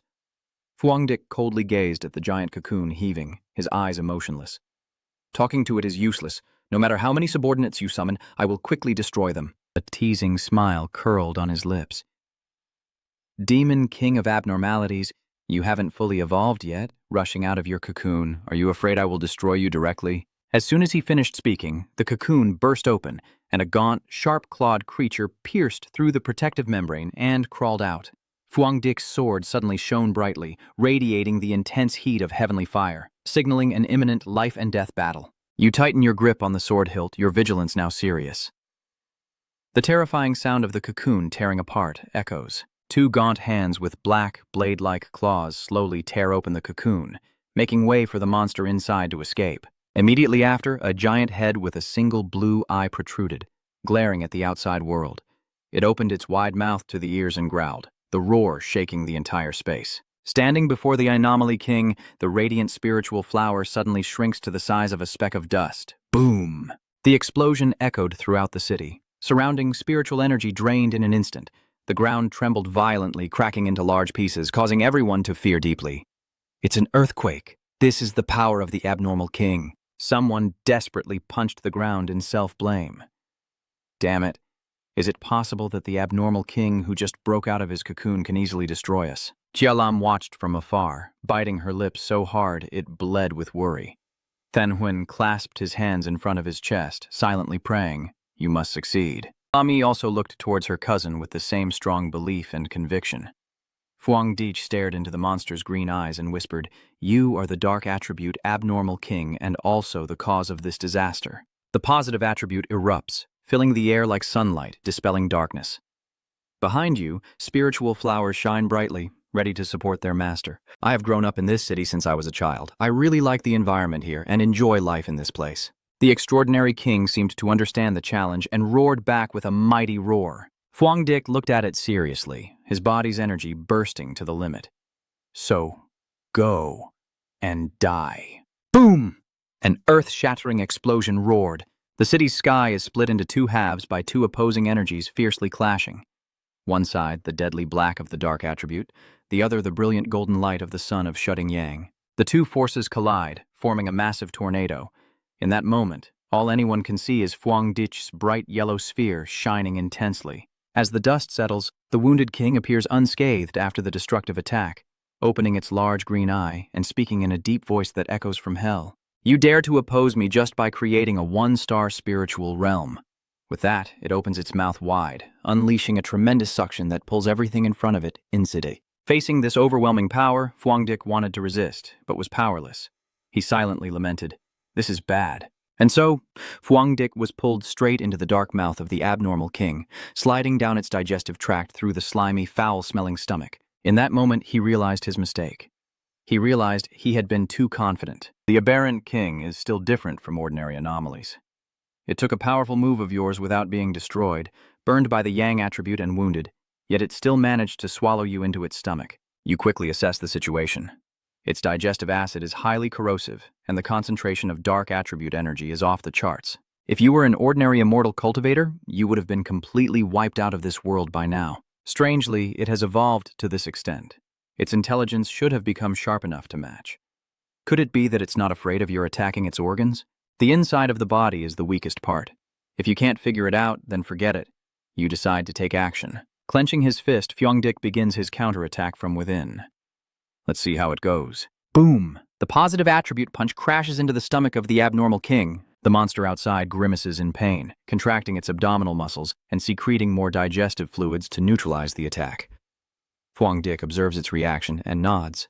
It seems that even though its power has been weakened by it, I can still deal damage. You've found a way to counter it. As long as it still works, everything can be resolved. You summoned a powerful ally. Come out? Spirit flower. Fang Yi analyzed the situation. The abnormal king, though powerful, greedily swallowed the spirit flower whole. Fortunately, the spirit flower has absorbed enough of the abnormal shadow attribute and spiritual energy from the external immortal cultivators. However, when he looked at the flower in his hand, he saw it drooping and unusually lifeless. Are you worried? You don't like its dark attribute? Linhua weakly nodded in confirmation.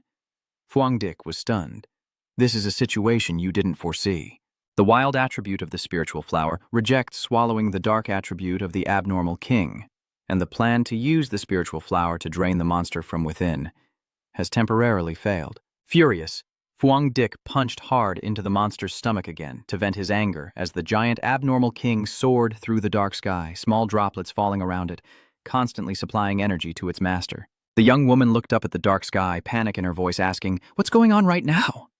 Lam Wai shook her head helplessly. I don't know either, my cousin. In another area, the Spirit Energy Association is working hard to evacuate the residents, with loudspeakers constantly broadcasting messages. Everyone is evacuating in an orderly manner, absolutely avoiding panic and trampling. We will do our best to keep everyone safe. Than Huyn keeps staring at the screen, sweat pouring down like rain. Fang Yi is fighting the abnormal king inside its body. The army has also entered the city. The tanks roll steadily through the streets, supporting the evacuation efforts. Jialam ordered through the radio, "The falling debris and the abnormal king are too busy to attack the city. Quickly complete the movement to minimize possible casualties." The soldiers responded in unison, "Yes." Watching the monster obsessively absorb spiritual energy above, Jialam grits his teeth and says, "We must hurry. We can't take the risk." In the pitch-black sky, the abnormal king is severely malnourished due to an early cocoon rupture. It frantically sucks the fallen into its belly, treating them as a reserve of food to replenish its energy. After swallowing the minions, its body begins an extremely rapid digestion process. Fyongdik suddenly feels a sense of imminent danger inside its stomach.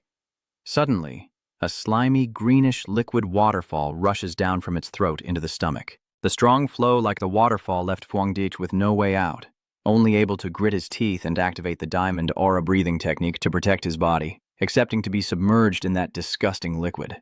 His stomach quickly filled up. Fyongdik sank into a sea of green slime, feeling a burning pain like acid corroding every nerve. He glanced at the diamond protective layer gradually dissolving under the assault of the gastric fluid. His eyes grew heavy, an irresistible drowsiness taking over. The scene before him gradually darkened, and Fyongdik fell into unconsciousness. After an unknown amount of time, Fyongdik suddenly woke up. He opened his eyes wide and looked around, surprised to find himself no longer inside that slimy stomach. In front of him is a ruined cityscape with dilapidated buildings, and behind the towering, crooked skyscraper, a mysterious shadow is lurking, watching him. Suddenly, the shadow lunged forward, delivering a lightning-fast punch towards Fyongdik. If it were an ordinary person, they would have been hit with a fatal blow. But Fyongdik, with his battle-hardened instincts, charged forward without hesitation. However, he paused for 2 seconds when he discovered a horrifying truth. No powerful spiritual energy was present in his hand. In that split second, the enemy's fist barely missed his face, smashing into the ground. Boom! The rocks shattered and flew everywhere, but luckily, Fyongdik managed to turn and dodge just in time. He let out a relieved breath when he realized, "I managed to avoid it. My body remains agile after cultivation, helping me regain confidence when facing the mysterious enemy." This place is an illusion created by the deviant king, who believes he can make Fang Yi think he's returned to his previous life, making him believe he's not yet awakened or become a celestial practitioner. The extraordinary king didn't give you time to think. He stomped his foot down hard, causing the nearby stone pillar to shatter, and Fang Yi quickly leapt away to dodge the second attack. The extraordinary king is not yet strong enough to take away all of your power, and its strength does not surpass yours. You close your eyes and focus your mind on finding a way out. My abilities haven't disappeared yet. Now I need to find a way to break through this deadlock. There must be a breakthrough in this illusion, and that breakthrough is the weakness that the strange king has revealed to me. Taking advantage of Fang Yi standing still, the monster lunged forward and grabbed him tightly. It sneered triumphantly. "Fool, once you're here, you won't get out. Just watch." Fang Yi opened his eyes, smirking sarcastically. "There's a way." The strange king in front of him suddenly changed shape, its face becoming identical to Fang Yi's, whispering in a sinister voice. "It's all over now. This is where you truly belong." It opens its mouth wide, pulling Fang Yi closer as if to swallow him again. The strange king points at the pile of wreckage where the bodies of the celestial practitioners lie scattered, his deep voice echoing. "This is your fate. Accept it. Even if you have some strength, what does it matter? Humanity is ultimately just nourishment for our evolution." Fang Yi saw his friends and younger relatives fall in the illusion, silent and speechless. Just when it seemed he had given up in despair, he suddenly burst into loud laughter. "Oh, really?" Suddenly his body shone brightly, with a dazzling golden light tearing through the dark night of the illusion. As expected, you only have these petty tricks. In that dazzling beam of light, invisible hands gently placed on your shoulders, boosting your strength. Fang Yi sneered. "It seems you still don't know." Countless shadowy figures appeared in the sky, the spirits of fallen immortal practitioners sacrificed for justice, all channeling their powerful spiritual energy to Fang Yi. He raised his head and confidently declared his life philosophy to the abnormal king. "I was reborn to protect my family and those around me." Thuktin Dung erupts like the sun, blazing like a fiery flame, making the weirdness king stare in shock. The light of hope dispels all darkness and burns away illusions. The crackling sound of fire echoes as Fang Yi's hair turns into blazing flames. His eyes burn with fierce fighting spirit, full of power. He clenched his fist and ordered, "Go do your work!" 3 giant golden hands appeared around Fang Yi. He stands in midair, sword in hand with pride. The system announces that you have met the requirements for a breakthrough. Did you break through to the 2-star creation spirit realm? Did you? Fang Yi swung his sword at the abnormal king, while 3 golden hands behind him launched a simultaneous attack, and he smiled, saying, "I must thank you for helping me understand." The monster with Fang Yi's face twisted in anger. A sharp sword slash cuts across its body.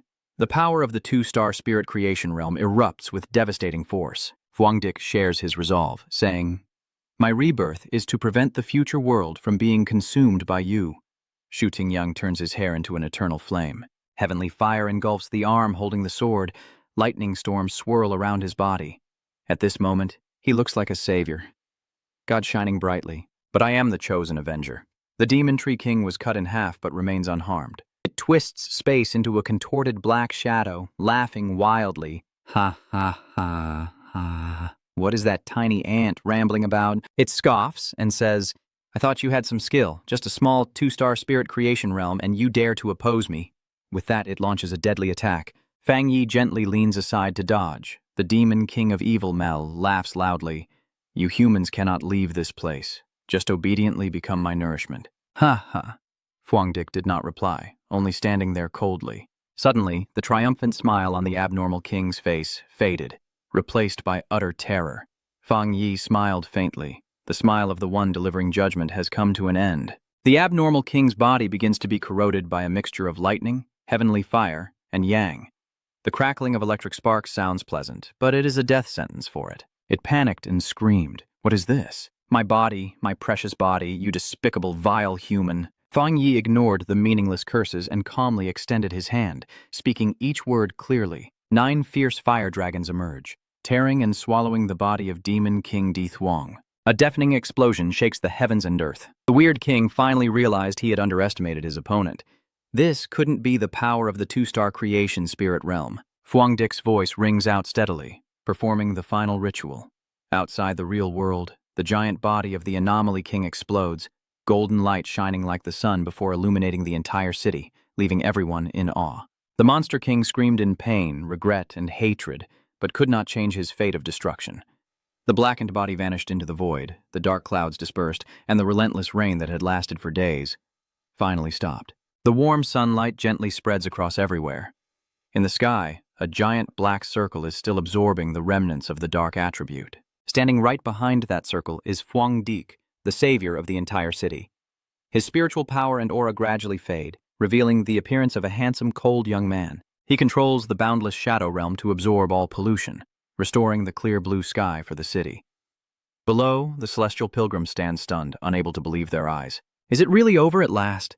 Is it truly the end? The team of celestial soldiers cheered loudly. It's over. The city is safe now. We weren't destroyed. We made it to the next day. Is everything finally resolved? We are saved. Lam looked up at the clear blue sky and smiled with rare relief. It's morning. The young man with blonde hair smiled and asked,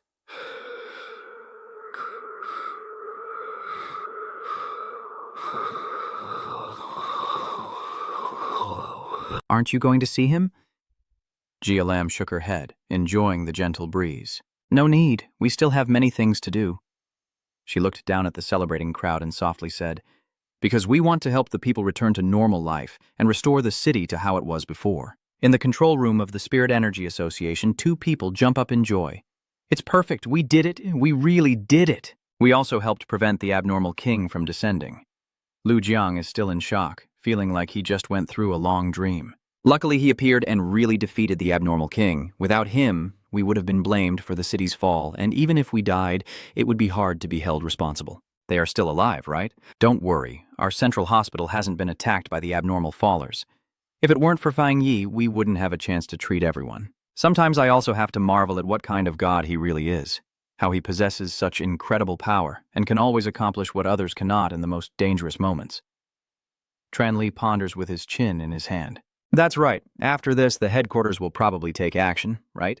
Than Hun calmly remarks, looking at the strange phenomenon earlier, clearly indicating he has broken through to create a 2-star spiritual realm. With this level of cultivation, someone will meet him before us. She gazed at Fang Yi's distant figure, her voice filled with sadness. When I first interacted with him, I thought I was only a little behind him. But now I realize I've fallen far behind. Moreover, based on what I know about him, Fang Yi's level of spiritual power and innate attributes are likely even greater than that. Don't say this, city. Even when compared to all the cultivators in the Southern Kingdom, he's still the greatest genius. Tran Li nodded in agreement and continued analyzing. Yes, the golden light clears the fog blocking the way, the fire dragon seals, and the extraordinary slaying. This is the scene everyone has seen. Perhaps everyone has already been discussing this loudly now.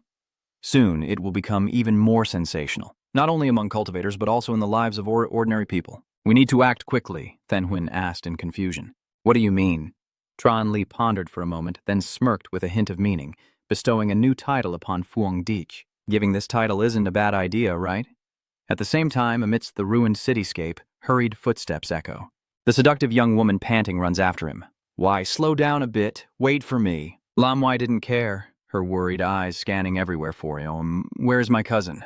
The charming young woman reassures Ko, saying, Don't rush. I think we should go home and wait for him. But Lam Wai ignores everything.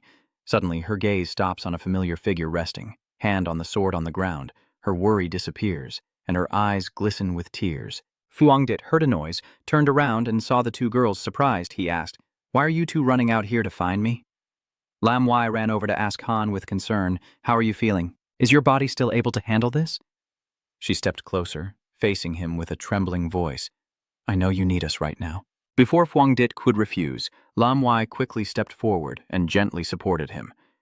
Seeing her worried expression, he smiled reassuringly and praised her. I'm fine. You did very well. The images of the fierce battle just now are still vivid in my mind. He secretly sighed. Indeed, he is the extraordinary king. It's been a long time since I fell into such a miserable situation. The decisive attack and final seal nearly exhausted all the spiritual power he had accumulated when breaking through to create the 2-star spiritual realm.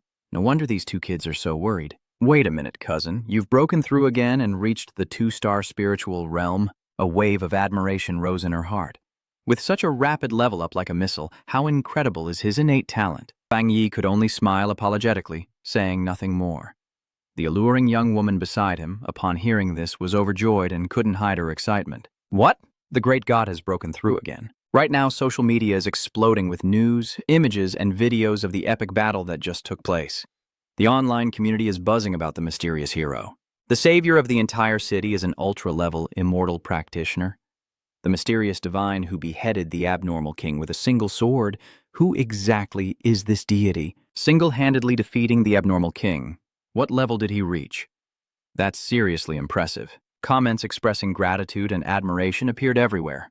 I thought I was about to faint. The Spirit Energy Association and the military can't do anything, but he alone has eliminated the disaster. So who exactly is this mysterious person? Without government support or resources, he managed to train himself to this level. Does he have some mysterious backing behind him?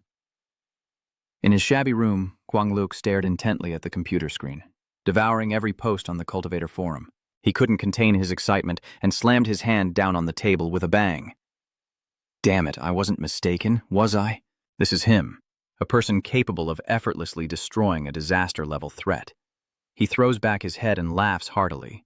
Losing to someone as a master like him is actually a stroke of luck for me. Lo Q saw this and hurriedly called after him, Young Master Kwang, where are you going? Guangluk turned back, his eyes burning with determination. I want to go find him to become his disciple. Lo Ku was speechless, shaking his head in frustration to dissuade him. I think right now there are probably many people wanting to find him. You'd better not go. At the same time, in the imperial capital, a luxurious and pristine city of the Great Han, in a dark room, only flickering light from a sphere placed on the round table illuminates the scene as mysterious shadows gather for a meeting. A voice suddenly breaks the silence. What does everyone think about this? A man with his legs up on the table holding a burning cigarette exhales a cloud of white smoke and sighs regretfully, feeling disappointed that he couldn't witness a deadly showdown between the army and the Spiritual Energy Association. What if we find a good pawn to take to meet him? The woman sitting cross-legged looks relaxed, but her sharp eyes immediately oppose. Then no. A prodigy like her is a savior. How can she be used as a pawn? She slammed Fuang Dic's photo onto the table, softly muttering the name, causing a stir. How do you seal his fate? Her sharp, blood-red Haute Sun nails sliced across the person's neck in the photo, and the picture immediately burst into flames with eerie purple fire. She sneered, her voice cold and emotionless like it was echoing from the afterlife. There's no need to rush. Anyone who blocks our path, regardless of their realm, will be destroyed. In the old apartment complex where Fuang Dich lives, the sound of knocking on the door echoes steadily. Hello, may I ask if Fuang Dich is home? The two brothers looked at each other in surprise, unsure who would come knocking at this hour. Fuang Dich cautiously stepped out to open the door. Standing outside were two people, one unfamiliar, one familiar. Tran Li smiled kindly and spoke first. The recent S-rank intrusion into the city was a serious oversight on our part. Luckily, it was your help that prevented irreversible consequences. We represent the Spirit Energy Association. Thank you sincerely. Then Huyn stands beside, holding several large boxes carefully, smiling brightly as she greets. The Great Master recognized an acquaintance. Fuang Dich relaxed his guard and smiled to invite the guests in. Please come in and feel free to talk. Lam Yi quickly went to pour water and invite the guests. After all, this was the first time their family hosted such distinguished visitors, so she had to be careful. The Spirit Energy Association needs to get him a better house first. Tran Lai got straight to the main point. Actually, our Spirit Energy Association has another matter to discuss, but we need your approval. We plan to promote your title as the Burial Master, Fuang Dich exclaimed excitedly. Keep going, he said. Tran Li explained in detail. The current situations in the regions of the Lower Kingdom is like this. Each city has some powerful immortal practitioners. They are quite famous, and among the well-known members of the immortal cultivator community. And this S-level extraordinary event is the most catastrophic natural disaster in history. So we want to promote the title of the Burial Master, so that after repairs, Tai City will become an important strategic city in the era of spiritual energy recovery. Fang Yi listened carefully to every word. Tran Li continued to emphasize the importance of this. After this S-rank disaster, we decided that our city needs a renowned and powerful cultivator to lead everyone as the team leader. Then Huyn added with a serious expression that in the future, natural disasters will occur more frequently and abnormal invasions will become more common. We can't find ourselves in such dangerous situations again. Situations where we almost get abandoned? Are we being abandoned? Then Hin nodded in agreement. That's right, but actually it's almost the same. Anyway, if it weren't for you, the whole city would have been destroyed. Just a different way of dying. Lam Wai nodded, understanding the point. I see, now. It seems my understanding of the devastating changes that have occurred in this world since the spiritual energy recovered is still not enough. Fang Yi spoke to reassure his cousin. We do not need to be so pessimistic. He stroked his chin in thought, blaming himself for focusing too much on cultivation and overlooking the bigger changes. The city of Tai, where you lived before the spiritual energy recovered, was also one of the key provinces of the Ha Kingdom, but whether in terms of long-term strategy or development, it couldn't make it into the top 3 most developed cities. You roughly calculated that among over 100 cities in the country, the top 3 are always Shen City, Tian City, and Shang City. In addition, there are Hai City, Yuan City, Xuan City, and other major cities. Therefore, for Tai City, this disaster is also an opportunity. Seeing the methodical silence as he pondered for quite some time, Tran Lai shared additional information to persuade them. The cities are currently compiling and reporting the number and strength of cultivators, thereby developing local combat capabilities. The stronger the cultivator, the higher the city's rank and the more resources it receives, and more cultivators are freely willing to join the spiritual energy association of the cities. He concludes with a sincere suggestion that all of us, whether cultivators or ordinary people, need a capable leader who can help us see hope and be a guiding light on the path of evolution. But the Spirit Chi Association will keep your identity and privacy secret, mainly to create a mysterious figure whose true and false identities are mixed so everyone can guess. Huang Dich crossed his arms and nodded in agreement. Sometimes keeping the mystery is wiser than revealing your identity, Lin Wai enthusiastically added. That's right. Human imagination can sometimes be more powerful than accepting reality. Huang Dich nodded in satisfaction and made his decision. I have no opinion. This is beneficial for me and those around me. You extend your hand to shake with your partner, then I hope we can work together happily. Tran Li was a bit surprised by how smooth things went and quickly shook your hand. Let's work happily together. You're the boss. Then, with the strong support of the Spiritual Energy Association and the military, Tai City was reborn at a miraculous speed. Urban reconstruction and relief efforts proceeded smoothly. The social order gradually restored itself. This natural disaster inadvertently became a catalyst to accelerate adaptation to the new era. At the headquarters of the Spirit Energy Association in Divine City, inside the luxurious skyscraper, staff are whispering about the new phenomenon. Is this the immortal cultivator who resolved the S-rank anomaly in Tai City? A staff member scrolls through a file on the computer and comments, "He's the most famous one." The colleague next to him leans in to take a look. Owning a high-level yang attribute, which is the opposite of the dark attribute, he's truly favored by heaven. That person just pointed at the screen to clarify. That's all. According to the documents sent by Tai Corporation, he not only possesses a high-level attribute, but also the owner of the Heavenly Fire One blade, which previously gained fame online for its advanced fire attribute. And the one with the thunder attribute known as the famous warlord in the military zone is also him. The colleague gasped in shock. Really? But the story isn't over yet. That's not all. There's even more unbelievable information. At this moment, a woman with blue hair and glasses approaches, adjusting her glasses lightly and speaking in a commanding tone. Are you two talking about the Tomb Guardian? Please, let me see the documents for a moment. Recognizing the boss, the two employees nervously stand up and step aside. Are you the boss? Yes, I am. The woman carefully examines the file, her gaze stopping at a photo of Huang Dich's back. She quietly comments that more and more cultivators are appearing, and with such excellence. There are likely many who haven't seen his true strength and remain unconvinced. Her voice deepened with a hint of meaning. Even I want to personally verify his strength. We will probably meet the talented one soon. The scene shifts to a library in Thuong City, a quiet space where everyone is focused on their own tasks. Than Lai is sitting and studying, her fingers swiftly scrolling across her laptop keyboard. A young man secretly glances at her, his face flushed, and gathering his courage, he approaches to start a conversation. Hey, excuse me. Before he could finish speaking, Than Lai slammed her laptop shut and cut him off coldly. You can't do that. This is a library. You're disturbing others. Rejected cruelly, the boy sighed and walked away dejectedly. Than Li turned on her laptop, continuing her studies with an annoyed expression, muttering to herself, boring idiot. No one noticed that the world was changing. She recalled the shocking events recently, and luckily after the exam, she discovered she had awakened her spiritual power and become a one-star celestial practitioner of the underworld. This made her even more arrogant, believing she was the chosen one, superior to ordinary people. She looked down on Huang Dich, thinking what could an ordinary person do against the extraordinary, especially when some terrible individuals could do nothing at all. The memory of the humiliation at Tantan University is still vivid in her mind. She even thought that the worst had happened to Fang Yi. With his previous personality, he probably had his blood drained by those parasites long ago.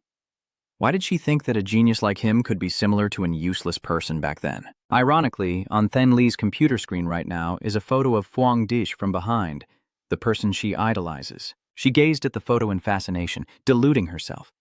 The Tomb Guardian is 1,000 times more outstanding than him. Only a strong and handsome cultivator like this is worthy of her. Back at the Tai family, Fang Yi and Li Mai are dressed stylishly and sharply today, a stark contrast to usual. Lam Wai, wearing sunglasses, turned and asked, "Since we're taking a day off today, our goal is to go see a house." Cousin, is it okay if we don't train today? Don't. Fighting hard to take the day off, so it's best to balance training and rest. The guild's suggestion makes a lot of sense. Besides improving training, we should also spend some time upgrading our living environment. Lam Wai chuckled. This was something Captain To said. She remembered Than Huin's promise that their housing quality needed to be upgraded. We agreed to meet one day, and I would go see the houses with you two brothers. Lam Wai's eyes lit up with excitement, but she never expected Captain to support with resources like this. Such luxurious houses she never dared to imagine before, and now Captain To says we can just pick two. Does that mean I also have my own house? Fang Yi chuckled dismissively. What does this matter? The era of spiritual energy recovery is coming. What are a few houses compared to the value a powerful immortal cultivator can bring? Lam Mai Jiang spread her arms, still stunned, but this still made me feel confused and surprised. I thought I would just earn some money from their resources. After all, having something to rely on is better. As she was speaking passionately, she suddenly pinched her nose as a foul, rotten smell filled the air. The foul smell is getting stronger. Lam Wai cautiously asks, "Do you smell something rotten?" Fang Yi nods, his expression turning serious. It smells like sewage. Something's not right. You've been in Tai Thief for many years, but you've never smelled this stench before. Lam Yi naively wondered if maybe someone accidentally broke the sewer pipe, when Fang Yi suddenly turned serious, his sharp eyes glancing behind. Something's wrong? There's someone following us from behind. The two brothers turned around, and behind them were three men with thug-like appearances. Oh, isn't this the famous handsome guy? I only realized when I entered his territory. He's with a skinny guy holding a sickle and chain, and a masked man wearing a gas disperser. The masked man continues to release foul air, while the head-chopping thug approaches with his baseball bat, taunting. As expected, he's just a pretty face with no real substance. The Tai family really is useless. I didn't expect them to make such a kid the team leader. He orders his men to teach us a lesson, and if they know what's good for them, they'll hand over all the benefits Tai family has given them. Lam Yi reacted extremely quickly, unleashing her main spiritual power to attack the man wielding the sickle chain, who also responded swiftly, jumping high and swinging the sickle down with both hands. Boom! Lam Wai quickly created a shield of spiritual energy to block the attack, luckily avoiding injury. The thug charged at Fang Yi. Lam Wai shouted a warning. "Careful, cousin. They are all spirit creation realm." Fang Yi coldly raised his hand to block the stick strike of the thug, bending the hard metal stick with just one hand, making the thug pale with effort to pull back but to no avail. Fang Yi raised his other hand, summoning a raging flame, and roared angrily, "Who dares to come steal my stuff?" Smack! A powerful punch distorted the thug's face, causing him to fall backward in a heap. Shu Lin saw his accomplice defeated and was panic-stricken. No way. He can't understand why Fang Yi is still so healthy despite being poisoned. This kid clearly got hit with my all-purpose spiritual energy potion. He should be paralyzed and numb all over by now. Seeing Fang Yi strike with lightning speed, he knew he was facing a beast. The arrogant fool struggled to get up, trying to save some face. That was just carelessness earlier. We're all spirit realm creators. Do you really think we're afraid of you? Shu Lin also regained her composure and shouted, "Don't even think about running this time, you little brat." Fang Yi was not afraid at all. Instead, he seemed to enjoy it. Oh, a mutated earth attribute and a mutated wood attribute? You secretly think this kind of bizarre technique suits the style of the evil sect. Fang Yi's whole body glows brightly. He sneers. And his protective spiritual energy is probably truly pierced by an immortal cultivator like him. But unfortunately, it's completely ineffective against him. On the other side, the man named Shichtit seemed to only know one move, and he jumped up to slash his sickle at Lam Wai's head, but this time he revealed a deadly weakness. Lam Wai didn't miss the chance, and kicked forcefully at his opponent's groin. Crack! The sound of eggs breaking into pieces makes anyone who hears it shiver. Lam Wai landed softly, hearing her cousin's annoyed voice. I don't like conflicts, but living a normal life constantly disturbed like this is really troublesome. Fang Yi removes his glasses, his cold gaze like ice, as his aggressive nature erupts fiercely. He told Wei to stay back. Lam Wei obediently stepped back, the intense heat making the other two guys start to panic. Sixth Heat's name was writhing on the ground when suddenly a blinding light like the sun appeared right above his head. The light expanded, engulfing all three thugs in a sea of flames. The screams of agony echo nonstop. This is terrifying. What kind of fire is this? Is this the person who performed the funeral? It hurts so much, it hurts so much, please stop. At this moment, Then Huyn hurriedly ran over to beg. Are you still alive? Are they still alive? Great deity, don't kill them. Fang Yi turned around in surprise. Huh? Although he didn't understand what was happening, he still withdrew his hand. The three guys were unconscious and lying scattered on the ground. Then Huyn panted, wiping sweat from his forehead. Luckily, these people are the key targets for monitoring by the Spirit Energy Association. Long Wei asked curiously, how do you want to handle them? Then Huyn nodded in confirmation.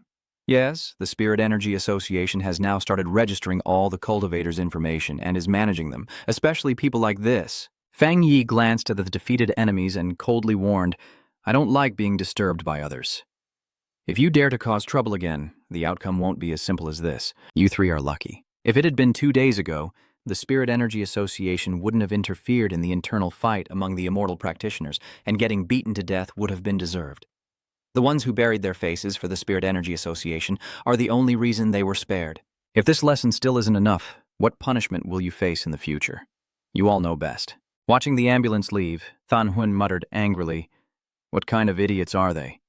Who dares to provoke The very first person officially approved by the Spirit Energy Association? Lam Yi asked curiously, Captain To, I want to know what kind of punishment they will face. Then Huyn honestly explained that they have criminal records, and even if they are creating spiritual realms, they still face life imprisonment, losing their freedom and rights, rendered useless as cultivators in the cabinet.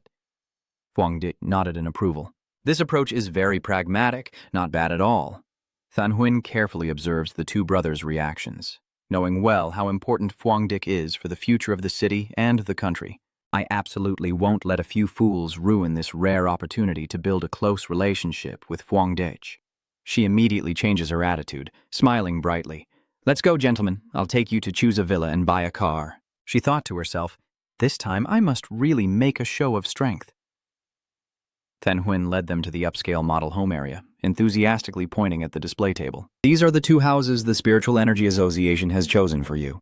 One is a penthouse on the top floor with the best view of the city center, fully equipped and very convenient for daily city life. And this is a 3-story villa with the best privacy and security, located between the mountain and the river, perfect for cultivation. She added, these 2 houses are fully furnished, so you don't need to buy anything else. Just pack your luggage and move in. Lam Wei looked on with eyes shining like headlights, craving.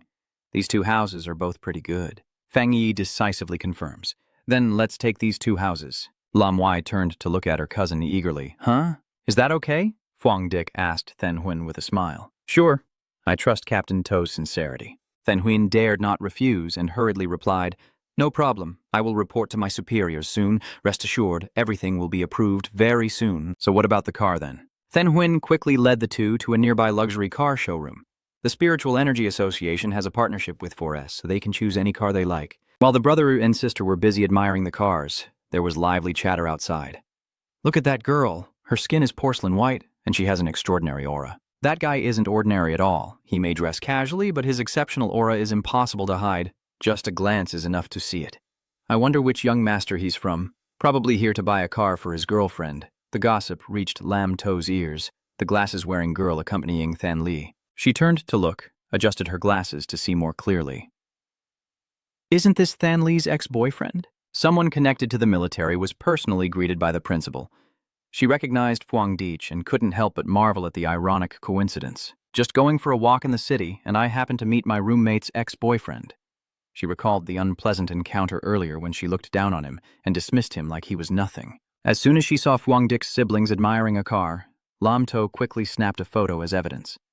Her mind was flooded with questions, especially when she saw her friend's ex-boyfriend generously buying a car for another girl. In another corner of the city, Than Li's phone suddenly buzzed loudly with a new message, while her messy desk was covered with books and papers. Than Li, do you know who I saw? It's your ex-boyfriend. He actually went to a high-end 4S shop reserved for VIPs to buy a car. The cars here start at over 1,000,000 yuan, and he bought one for a very beautiful, very elegant girl. Along with a secret photo of Fang Yi and Lam Wai happily choosing a car, Than Li's face remains cold and expressionless after reading the message. She replied with just 2 words, "So what?"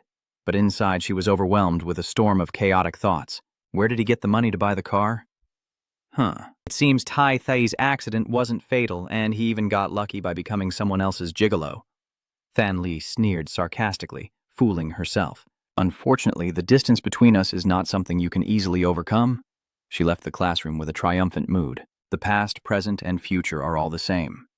When she becomes a celestial cultivator standing at the top, what do these material things matter? Foolish. Meanwhile, at the new villa hidden among the lush forest, Lam Wai happily hops around the house. We really have a villa now. Not bad. Wipe your tears. There's another apartment in the city center where you can stay alternately. Lam Wai excitedly ran up the stairs saying, "I'll go upstairs to take a look." Watching her petite figure's back, Fang Yi's eyes were full of affection and tenderness. This kid finally looks like a child now, no longer resembling the little old lady. I remember the tragic past. Before my rebirth, I never saw her again. She must also be a trustworthy immortal cultivator. But this time Fang Yi will not let his cousin die again because of bearing too much responsibility. His thoughts were interrupted by the ringing of the phone.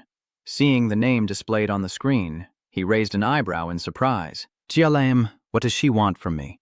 Fang Yi answered the phone cheerfully. "Hello, what do you need from me?" Jialam smiled on the other end. Congratulations on your promotion, Captain Fuang. I heard the Spirit Chi Association just gave you 2 houses. That's really their style. Fang Yi casually drops onto the sofa and teases back. "I actually think this working style isn't bad and can be maintained." Jialam chuckled and said, "You don't need to praise them. I know that a powerful cultivator like you looks down on petty material things, but right now there's no better reward for improving living conditions than material wealth. In a while, the spiritual fruits for restoring spiritual energy will be ready. By then, I will give you a batch of trial candles." As she spoke, Jialam pondered about the gap between ordinary people and cultivators, as well as the stark difference between top-tier cultivators like Fang Yi and everyone else. Even the combat resources of the spiritual battlefield might seem insignificant to him. Putting aside distracting thoughts, she focused on the confidential document in her hand and got straight to the main point. "I have an internal task and hope you can accept it. I don't know if you're interested." Fang Yi sneered. "This is really her true purpose, isn't it?" "Isn't it? Tell me what you think. No beating around the bush, Jilam. Do you know that Tian Bao Dai Ha is in Thuong Thai?" In Fang Yi's mind, a magnificent skyscraper appeared. "Isn't Tian Bao Dai Ha the biggest shopping center in Thuong Thai? Recently, it has been sealed off, causing widespread complaints among the people of Thuong Thi," Jialam confirms. "That's right. Due to the invasion of anomalies, many people have died there, and it has now become a true ghostly fortress with gloomy death energy. Tianbao Daha is the landmark building of Thuong Thi, with the highest foot traffic in the entire city, and it can even be said to be the face of Thuong Thi. But recently, due to frequent violent anomalies, many incidents have occurred, and the Spirit Energy Association in Thuong Thai has had no choice but to impose a blockade to handle them.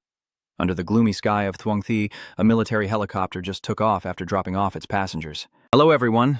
I am the person assigned to this mission by the Spiritual Command Center. He didn't introduce himself, only calmly approached the 4 strangers, still curious about Jia Lam's instructions to temporarily hide his identity and level. You quietly assess their spiritual power, but can't determine their exact levels. Seems like they are holding back their true strength. The army sent Tu Vu and Hyo Din. Is that you? Nice to meet you. The Spirit Energy Association has Han Hu and Mo Li. Han Huzi took the initiative to greet him.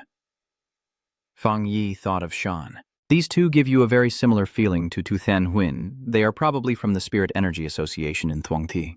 After a brief greeting, the group heads to the vehicle. Jai Ding explained. The veteran Commander Lam already told us.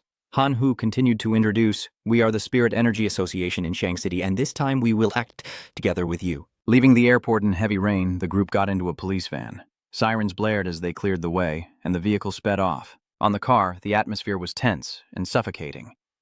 Han Hu tried to break the silence with a forced smile. You all, this time we are temporary teammates, although I still don't know your true abilities. The 3 sitting silently on the back bench remained unresponsive. Ma Lai, seeing this, stepped in to speak for her colleagues. I think we can all agree on one thing. Once we're on the scene, let's support each other, right? He responded with an ominous silence. Han Hook could only force a smile. Ha ha ha. Fang Yi propped his chin and watched the rain outside the window, his face cold and expressionless. But inside he was assessing the situation. It seems this time the staff are quite complicated, as expected from people coming from all over to patch things up. Shine Corporation is also a big city, yet the members of the Spiritual Energy Association don't seem trustworthy. Tu Vu, sitting next to Huang Dik, has been secretly watching him all along. He leans in to whisper to Hyo Din. Aunt Lam said she would invite a great expert for us, right? Could it be him? Hyo Din glanced at Huang Dik and whispered back, I'm not sure, he looks a bit thin, like a student. She observed more carefully, but he wasn't wearing any official wristband. His aura was restrained, and his true strength couldn't be detected. Suddenly, a bold idea flashed in her mind. Could it be that the Great Master is the one who single-handedly destroyed the disaster and protected Tai City from harm? But could the one performing the burial be such a young student? Understanding decided to keep this suspicion to herself and continued observing. Anyway, someone with 3 high-level attributes who single-handedly destroys supernatural disasters and seals supernatural kings truly piqued her curiosity. At the same time, in Gilam's office at the Spiritual War Zone, the phone rang incessantly. She picked up the phone. Hello, Spirit Battlefield. Yes. The person on the other end interrupted her with a frantic urgent report. Tianbao Daha has fallen completely. We have lost contact with those inside. The abnormal concentration has reached 12,000 and at least 53 people are injured or dead. You must take it seriously. Gilam closed her eyes and sighed heavily. Is the situation developing faster than expected? However, you still maintain the calmness of a commander, gently reassuring everyone that I won't joke about this. The person sent this time won't be a problem. I can guarantee that. The other side sharply asked, Who is it? Gilam coldly replied, firmly refusing to reveal Fang Yi's identity. If you've given us the mission, don't ask too many questions. This is the rule of the Spiritual War Zone. At Tianbao Daxia, the sky of Van Vu is thunderous. Blood clouds gather on the top of the skyscraper, creating a scene as terrifying as the end of the world. The 5 of them stopped their bikes in front of the mall entrance, the area soaked in a disgusting red blood rain. Huang Dit got off the bike and looked up at the skyscraper with a grim expression. The situation is quite serious. The anomalies inside are no less than those you've encountered before. The iconic building of the trading city is now stained with black and red blood. Deathly aura envelops it. Someone in the group exclaimed, Look at that window! What is that? If I'm not mistaken, it's definitely blood. Hyo Din provided a brief overview. As far as I know, the Tianbao Daxia building is quite narrow, with a total of 40 floors, and is the tallest structure in the business district. There are already over 2,000 staff and visitors evacuated inside. Ma Lai added anxiously, but before the place was fully sealed off, some people refused to cooperate. So many are still inside. The Shang family rescue team was sent in before, but they never returned. So the current death toll of over 50 is just an estimate. No one knows what's happening inside. Huang Dich asked, Is there anyone inside still able to contact the outside? Tu Vu shook his head. Probably not. Since the appearance of the extraordinary, no one inside has sent any news. Han Hu recounts his terrifying experience. I was outside providing support on the 2nd day after this building was sealed off. That day, the entire building looked like a haunted house. The once brand new building suddenly appeared old and abandoned for decades. There was no sign of anyone in the window. It was all foggy. We wanted to break the window and go in to rescue. Then I saw a bizarrely gnawed corpse falling from outside the window. He shivered as he remembered, and then the abnormal aura in Tianbao Daiha grew stronger, and in less than a week it had become like this. Fang Yi turned to look at him and coldly criticized. You can't contact the people inside, so you're just estimating the casualties based on the bodies or body parts found? The Spirit Energy Association in Shang City is too careless, Han Hook stammered in protest, but we really have no other options. Fang Yi frowned, and although he didn't want to admit it, he understood their difficulties.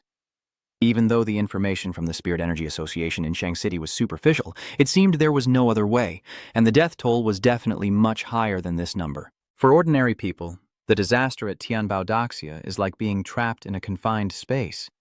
Lambs waiting to be slaughtered, how can they escape the claws of the savage beast? He decided firmly that we shouldn't delay any longer and should go inside immediately. Some anomalies rely on devouring humans to complete their evolution, and the greater the casualties, the harder it is to deal with whatever is inside. Just as Huang Dik was about to leave, Tu Vu patted his shoulder to stop him. Wait a moment. Even though the military department ordered us to follow your command completely, at least you should share your strategy with us. What kind of strategy are you talking about? Right now, we don't have any useful intelligence. Let's go in first to assess the situation and decide what to do next. Moli showed defiance, unhappy about taking orders from Fang Yi, especially since he hasn't even joined the government. Tuvu also spoke up, saying, "Everyone here has extensive experience handling anomalies. As a leader, you should at least know each person's abilities." Hanhook took the opportunity to mock, "See, I knew it, without proper training and experience leading a team." Jiding couldn't take it anymore and shouted, "Enough, we're on a tight schedule now. Stop arguing, everyone." He was recommended by the veteran leader to take on this mission and help us. Everyone has probably heard of how strong Commander Old Lam is. Fang Yi looked at each person with a cold gaze and warned sternly. Before the mission begins, the worst taboo is an internal conflict. Having said that, he turned his back and walked straight inside. "If you don't want to go in, don't follow me," Tuvu hurriedly called out. "Hey, wait a moment." Inside the mall, the silence is eerie, with faint light reflecting off bloodstains splattered across the floor and walls. Why is it so quiet inside? There was no sound at all. Everyone cautiously moved deeper inside. Suddenly, a shadowy figure swooped down from above. From Vu felt the danger and looked up. "Huh? I didn't expect to be scared so badly." A strange black face suddenly appeared before his eyes, with glowing green eyes like a ghost floating in the darkness and sharp, jagged teeth ready to tear apart the prey. From Vu shouted out loud. Immediately, Fang Yi turned around, swinging his hand in a perfect arc. The flaming divine sword appears, drawing a blazing arc across the monster's body. Fang Yi remained silent, his cold gaze fixed on the prey. Everyone only saw him strike once, but his extraordinary body was shattered into 100 pieces, as if he had been hit by dozens of blows at once. Boom! The monster's body exploded in an instant, happening so quickly that Tuvu couldn't believe his eyes, while Mak Lai stared blankly at the young man she had just dismissed. "Is it over?" Hu Din stared wide-eyed at the flaming sword in Fang Yi's hand. "Where did he get that sword from?" Fang Yi bent down to pick up a black feather from the monster's body and examined it. "Is this the first time you've seen a mutation like this? A hybrid of bird and lizard god? This level of mutation seems to have already claimed quite a few lives." Jiting observed this disintegrating corpse and exclaimed in horror. Based on its abnormal size, attack speed, and residual aura after death, she faintly identified it as an A+ level anomaly. From Vu, standing behind, swallowed hard and cleared his throat. A plus level. So, isn't that equivalent to a 2-star creation spirit realm? But I've only just broken through to the 1-star creation spirit realm, Jiting whispers. Yes, that's right. That means one of his blades could kill you instantly. Watching her lonely figure walking ahead with her sword, everyone began to vaguely guess her identity. Someone timidly asked, "Is your sword really the Tomb Guardian's sword? Is this sword the legendary Heavenly Fire Sword?" Hanhook suddenly changed his attitude completely, becoming friendly and flattering. "Truly surprised that you are actually a master of sealing after all. In our impression, those who seal are reclusive experts who never part with their swords." Fang Yi lightly spun his sword and explained briefly. "After advancing, I used spiritual power to fuse with the sword and transformed it into a spiritual dance, allowing it to be summoned at any time with spiritual energy. I believe I am not the only one capable of this." "You signal, let's go quickly. Don't waste time." Hanhu nodded repeatedly. "All right," Tuvu sighed in relief. "Good. Luckily, you're on our team." The deeper they went, the thicker the darkness became. Fang Yi summoned a small flame to light the way as he led the group up the emergency staircase. The air is thick with the stench of blood and death. Fang Yi calculates carefully. If the current dire situation continues, the casualties are likely to exceed 500 people. Pushing open a door to a floor, the scene inside makes him frown, revealing an abandoned, messy, and silent warehouse. Has this place also been wiped out? Hu Din observes the bloodstains but sees no bodies, puzzled. This place clearly has a lot of blood, but no bodies are found. The abnormal creature indeed likes human flesh, but it's not to the point of eating everything and leaving nothing behind, right? At this moment, another mutant suddenly jumped out from behind Tuvu, aiming straight at him. Hu Din shouted, "Watch out behind you!" Fang Yi reacted instantly, throwing the lit match from his hand at the monster. Boom! The abnormal creature was burned, thrashing in pain before dying, black blood splattering everywhere, Hanhook trembling. Another abnormality. Fang Yi turned back and asked the group, "Do you guys feel like something's off?" Tuvu looked confused. "What?" Although these two anomalies are as powerful as elite soldiers, if that's all the anomalies there are, the rescue cultivators should still be able to escape. He concluded shockingly, "This place is probably not the heavenly treasure great descent we need to find. Are they all using their bodies?" Tuvu stammered. "Huh?" Ma Li was terrified. "What does this mean?" Fuang Dik explained. "Although the path is stained with blood, the foul smell and heavy sensation come entirely from the darkness and the abnormality, with no trace of dead bodies. It's like headless flies, and only testing can prove this hypothesis." Hu Din seems to have understood the problem. The Grand Minister was right. The scene along the way was indeed tragic. But this kind of heavy death was not clean, but a kind of nihilistic resistance, as if no creature had ever existed, as if this place was an empty model. Fang Yi praised correctly. He raised his hand, and a shimmering black-purple sphere appeared. Fang Yi summoned the infinite shadow realm. Everyone was amazed. Is this the dark attribute? Does the system notification in Fang Yi's mind indicate that the dark attribute called the Dark Inner Realm has activated data compilation? Yes. The information reveals that the Dark Inner Realm is a space divided by the dark attribute, also known as the domain of darkness, capable of drawing the original space inside. To truly enter the Dark Inner Realm, one must find its door. Fang Yi shared his discovery. "I understand now. For us, truly entering the heavenly treasure, great descent, requires finding the door. For those trying to escape from inside, it is similar. Moreover, they are affected by the dark attribute within, which influences the brain and emotions, causing huge illusions. So some believe that windows are the doors to escape death. You control the infinite shadow realm to absorb the surrounding aura and continue. This also explains why those who initially escaped through the window were all dead. Understandings are furious because they were already toyed with by the dark attribute and died inside the dark inner world. So now we need to find the door that the great deity mentioned?" And before I could finish speaking, the system already warned that the dark inner world was being attracted. Feeling the provocation from his kind, the dark inner world revealed itself.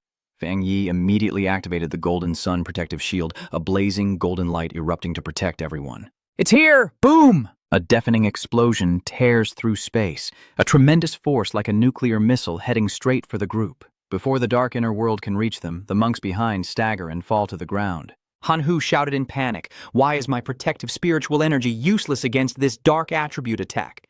Mo Lai is also about to fall. "Me too," Tuvu said, clutching his head in pain. "My head hurts so much it feels like something is trying to crawl out of it." And just at that moment, Fuang Dik's eyes flashed like shooting stars in the night. Boom! A loud explosion echoes, shaking the entire space. A radiant spherical protective barrier made of bright silver light is deployed, emanating intense heat to push back the encroaching darkness. Inside the barrier, Molly stands dazed, looking around with trembling hands touching her body. I'm fine now." Han Hu kneels on one knee, panting heavily as if he just escaped death. Was that the dark attribute attacking us just now?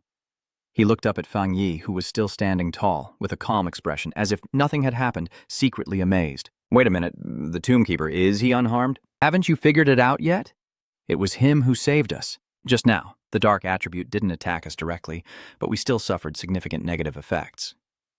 Understandingly, Ding nodded in agreement, his eyes filled with gratitude as he looked toward Fuang Dik. "If it weren't for him, I'm afraid we wouldn't last long."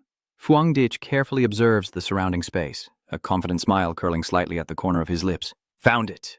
He raised his hand and unleashed a giant fire dragon, roaring into the pitch-black darkness, tearing and swallowing the darkness within. The roar of the dragon echoed as Fuang Dik summoned the heavenly fire sword and swung it decisively into the void before him. Boom! The deafening explosion sounds like it will shatter everyone's eardrums. This is the place. The space begins to crack open, twisting like a shattered mirror being pulled into the sharp cut made by Fuang Dik. Crack! The sound of shattering glass echoed repeatedly as the space collapsed in large chunks. Hyo Din broke out in cold sweat, but Fuang Dik remained calm and steady, his gaze fixed in anticipation. Finally, the darkness disappears, revealing a gloomy door exuding a deadly aura. No one knows what lies behind it, but its terrifying presence makes everyone's hair stand on end. Fang Yi tightly grips his sword and steps toward the door. In a low voice he commands, "Go follow me, everyone." The 5 of them pass through the gate one after another, protected by Fuang Dik's Kim Duong shield. The evil aura dares not intrude and automatically parts to the sides. However, the horrific scene before their eyes made them shudder. Molly felt a chill run down her spine, her voice trembling. "I feel like I've already smelled it." After walking a bit further, Fuang Dik stopped, and they had escaped the darkness of the inner realm and truly stepped into the heavenly treasure, Great Down. But this place looks no different from hell on earth. The floor is littered with dismembered bodies, dried blood forming blackened patches, and a foul, nauseating stench fills the air. Molly swallowed hard, trying to hold back the nausea from the foul smell of corpses and fresh blood. As soon as they stepped in, the group was greeted by a pack of ferocious anomalies with the sound of flapping wings and terrifying growls echoing all around. "What's mine isn't mine, get on, get on." Han-Hu shivered and shouted, "It's another A+ level dark attribute anomaly. This is madness." Tuvu clenched his teeth, trying to stay calm in the face of the overwhelming pressure. Fang Yi said nothing, only acted. He loosened his grip on the sword and suddenly delivered a thunderous kick to the hilt. The sword shot forward like a missile, tearing through the air straight at the monster. Thud! The sword pierced through the monster's chest, causing its body to explode instantly. Without stopping, the blade continued to thrust, pinning the second creature behind it. At the same time, Fuangdik leapt into the air, grabbing the hilt of the sword that had just pierced the enemy, skillfully retrieving his weapon. Behind him, another giant anomaly was lurking to ambush. Fuangdik spins around and swings his sword to strike repeatedly. Sharp, deadly streaks of fire carve through the air. The internal flames rage fiercely, turning into a sea of fire. The anomalies scream in pain and quickly turn to dust. Ma Li stared in amazement, his fiery attribute incredibly powerful, the dark abnormal attributes melting away in an instant. Hyodin struggled against the heat, whispering to his teammate, "He hasn't needed our help at all from the beginning." I have a feeling that his fire attribute is mixed with another kind of fire, like an erupting lava. After dealing with the monsters, Fuangdik quietly approached the scattered bodies. He gently touches the fire sword to the ground, flames spreading out to cover the incomplete bodies. He softly whispers a farewell. "Monsters that harm people, you are all innocent. These abnormalities will be buried with you, just like going to the afterlife with these beasts. It's still a loss for you." Han Huk looked at the scene and couldn't help but be impressed. The fire burial sword, truly a master of cremation, lives up to its reputation. In the flickering firelight, Fuangdik turned back to remind his 4 teammates standing dazed, "You're already inside, so you might as well do something. You guys are in charge of searching for survivors and rescuing people. Just leave the abnormal cases to me." The first floor has been cleared.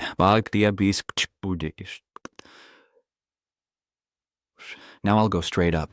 The whole group nodded repeatedly, obediently following his arrangements. Fuangdik led the team deeper into the building. Tianbao Daha has now become a den of demons. He swings his sword to clear the way, each strike bringing down a monster. The higher we go, the stronger the anomalies become. After slaughtering and devouring humans, they have evolved to a terrifying level, at least reaching the strength of a 1-star spiritual realm. Reaching the 15th floor, the air becomes thick and bone-chillingly cold. MacLai feels an eerie chill here, as the dark attribute has already pierced through my spiritual barrier. Hu suddenly stared intently into a dark corner, his voice cautious. "Is there something moving on these corpses? This has corrosive properties. Everyone be careful, and don't inhale these fine hairs into your nose." The silence is so deep you can hear blood dripping, and the strong smell of fresh blood signals imminent danger. Suddenly, a giant black shadow crawled across the ceiling. It was a horrifying mutated centipede with 6 glowing red eyes and jagged teeth. It roared menacingly, making the whole group jump in surprise. Fuangdik smirked slightly. At last, there's a real abnormal creature. The centipede opens its mouth and shoots a barrage of black poisonous spines like rain of arrows. Fang Yi moves swiftly, dodging all attacks.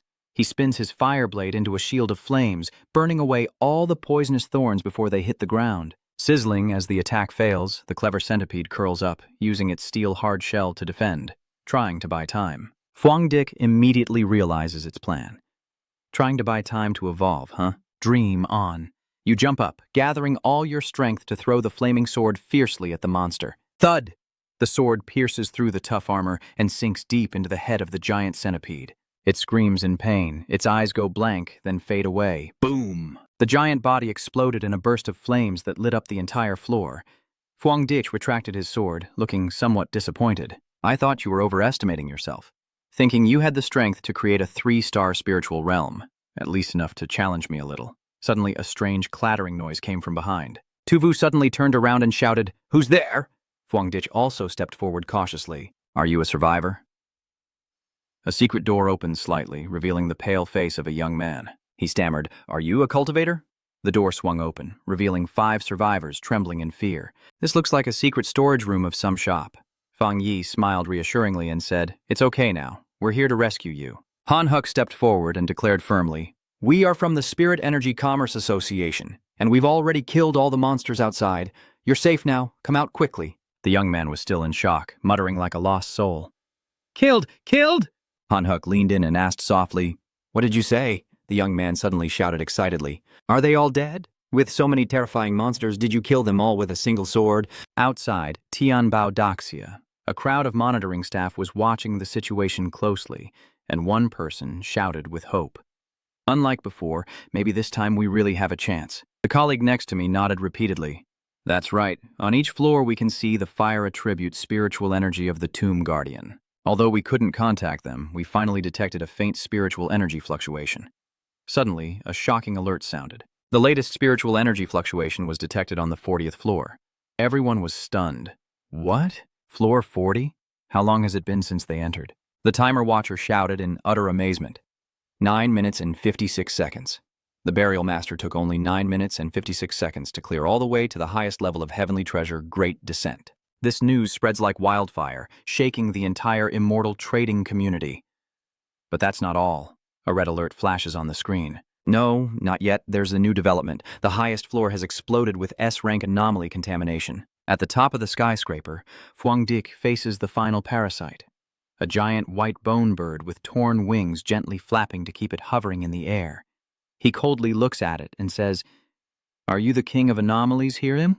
Without hesitation, Fuang Dik charged forward to attack first, fully aware that this monster was not simple, and that the parasitic worms on its body were actually part of its anatomy, making it extremely dangerous. He swung his sword to test it, but the Côte Dieu reacted instantly, closing its wings to clamp down on Fuang Dik's blade. Its power is so great that you can't pull out your sword.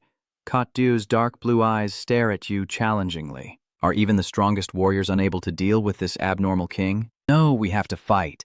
Han Huk shook his head in despair. What's the point of us intervening? Who can fight it? Contrary to everyone's anxiety, Fang Yi smiled mysteriously. He had never known the meaning of surrender. This fake god and demon are done exploring. Lightning crackles in your hand. Fuang Dit forcefully drew his sword, channeling a terrifying bolt of lightning into it. The thunder god of 100 refinements. Boom! A deafening explosion. Fang Yi turned and delivered a deadly strike to the steel-like wings of the Côte Dieu. The combination of lightning and fire created a devastating force that made the monster scream in pain. He kept attacking relentlessly, scolding as he fought, "Don't make any more noise, you're so loud you should just die." A bolt of lightning struck down, severing one of the Côte Dieu's wings. Fuang Dik looked bored. "Can't you still fight back? If you can be easily destroyed like that, you're not worthy of being the king of the extraordinary here. Even if you turn the entire heavenly treasure Great South into a warehouse, your combat power still won't match that disaster bird." As he spoke, he casually chopped off a few more bones from the monster. "I think it's fair that you should taste some pain too, instead of just waiting to die." Mo Li stood below, stunned in shock. "I take back what I said earlier. This is clearly a one-sided slaughter." Han Huk broke out in a cold sweat, feeling both fear and regret. "That's terrifying. He's messing with the abnormal king. This is the abnormal king. Why is this tomb guardian appearing in the Tai family? It would be so good if they were one of us." Din carefully observes each strike and analyzes. Every strike of his knife seems to be precisely calculated, from left to right, from outside to inside, perfectly symmetrical, not a single deviation. Throughout, he never attacked the Côte Dieu's skull. This bone bird isn't even threatening. It can't even resist or struggle because the strength of both sides is fundamentally unequal. He's already stronger than the extraordinary king. As soon as he finished speaking, Fuang Dik landed on the ground after a series of lightning-fast kicks. The Côte Dieu exploded, leaving only its skull behind. It tried to use dark magic to recover its body, but Fuang Dik wouldn't let that happen easily. He glanced at it with contempt. "Still want to heal? Do you think I'm joking with you?" After finishing, he shot up again, surrounded by blinding lightning. The Côte Dieu sensed death approaching and roared in despair, trying to intimidate his opponent. But in Fuang Dik's dictionary, there is no word for retreat. Boom! A giant lightning bolt like a pillar from the sky strikes down the top of heavenly treasure Great Fall. The blood rain gradually subsides, the dark clouds disperse, and Côte Dieu is completely destroyed. The sky over Thuong Tha finally brightened after days of darkness, and the people outside cheered. It's over. The power of the extraordinary king is fading. Everyone looks at each other in awe, truly unable to believe how powerful this immortal cultivator is, fundamentally on a different level from the Shang clan. Is this the gap between ordinary people and top geniuses? Now, I finally understand. There's always a higher mountain. On the windy rooftop, Fang Yi stood tall like a guardian deity. He turned to the rescued group and said, "The bone bird is dead. The dark inner world has been destroyed. Everyone can now contact the outside to report the situation." Hello, this is Hu Din, reporting the current situation. The Heavenly Treasure catastrophe has been successfully resolved and all anomalies have been dealt with. Before he could finish speaking, Fuang Dich quietly left. The morning sunlight shines on his lonely figure. Jiudin watches and continues reporting. Yes, luckily there was a burial expert, which allowed us to complete the mission smoothly. We hope the Thuong Thi Spirit Association can cooperate with us and express gratitude for the support from Tai Thai and the burial expert. Fuang Dit headed for the emergency stairs, just wanting to get back and rest. He had no idea that right after he left, Hyo Din had erupted in anger at the other end of the line. The leader of the Thuong family, is he the one who was elected today? "What are you here for? We've already completed the mission. You're late." The communication officer stammered. "We advised him not to cause trouble since he knew the Tai family's envoy had arrived, but such a confident and powerful cultivator wouldn't listen." In the sky, a figure is rushing towards Tien Bao Dai Ha at rocket speed. Juding, what's wrong with you guys? This mission has been assigned to the military zone, and only the spirit battlefield has the authority to invite Captain Tai. We must take responsibility for Captain Tai's safety and see her off safely. She sharply concluded that the Spirit Energy Association and Captain Thuong's team had malicious intentions, and this was a challenge to the authority of the military district. Meanwhile, Fuang Dik still leisurely descended the stairs, completely unaware that he was becoming the target of an aggressive attacker about to strike. Hu Din stood upright, her determined gaze fixed on the surveillance camera, her firm voice echoing through the room, not only asserting her position but also sending a stern warning to the Thuong Thi Spiritual Energy Association. The person in charge is the most important captain, nominated jointly by the Spirit Zone and the Tai Shi Spirit Association. Whoever dares to provoke, they will bear the consequences. Not long after, Fuang Dik stepped out of the main gate of Tien Bao Dai Ha. His sharp senses, honed through countless life and death battles, immediately detected something unusual in the atmosphere. With just a quick glance, he sensed something was off. Not to mention the attacker showed no signs of hiding their aura, rushing toward him at terrifying speed with murderous intent. Fuang Dit calmly stopped, hands in his pockets, looking relaxed as if taking a walk. "You're quick. Have you arrived already?" The newcomer stopped and raised his chin arrogantly, introducing himself.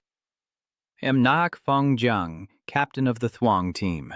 Are you the wind tamer from Tai team? So what if I do? Are you quickly assessing your opponent as a wind attribute pioneer in your mind? This is indeed our first meeting. Although he's arrogant, he's deliberately hiding some of his spiritual power. It seems he at least has the strength to create a spiritual realm." Without a word, Feng Jiang waved his hand, unleashing a series of sharp wind blades, tearing through the air towards him. Fuang Dik reacted instantly, summoning his fire sword to block the attack. Clang, clang. Two energies clash, creating a loud explosion, forcing both of them to step back. A safe distance is re-established, and they glare at each other fiercely. Seeing that the opponent is still young, Feng Jiang sneered with a contemptuous smile, a plan forming in his mind. This young master from the Fang family is just a kid. Now is the perfect opportunity for me to take advantage and boost the reputation of the Na family. He changed his attitude, acting lofty and lecturing. "First of all, I thank you for stepping in to help Thuong Thi resolve the crisis of Tien Bao Dai Ha, but as the captain of Tai Thai, traveling thousands of miles to assist Thuong Thai, isn't that a bit over the limit?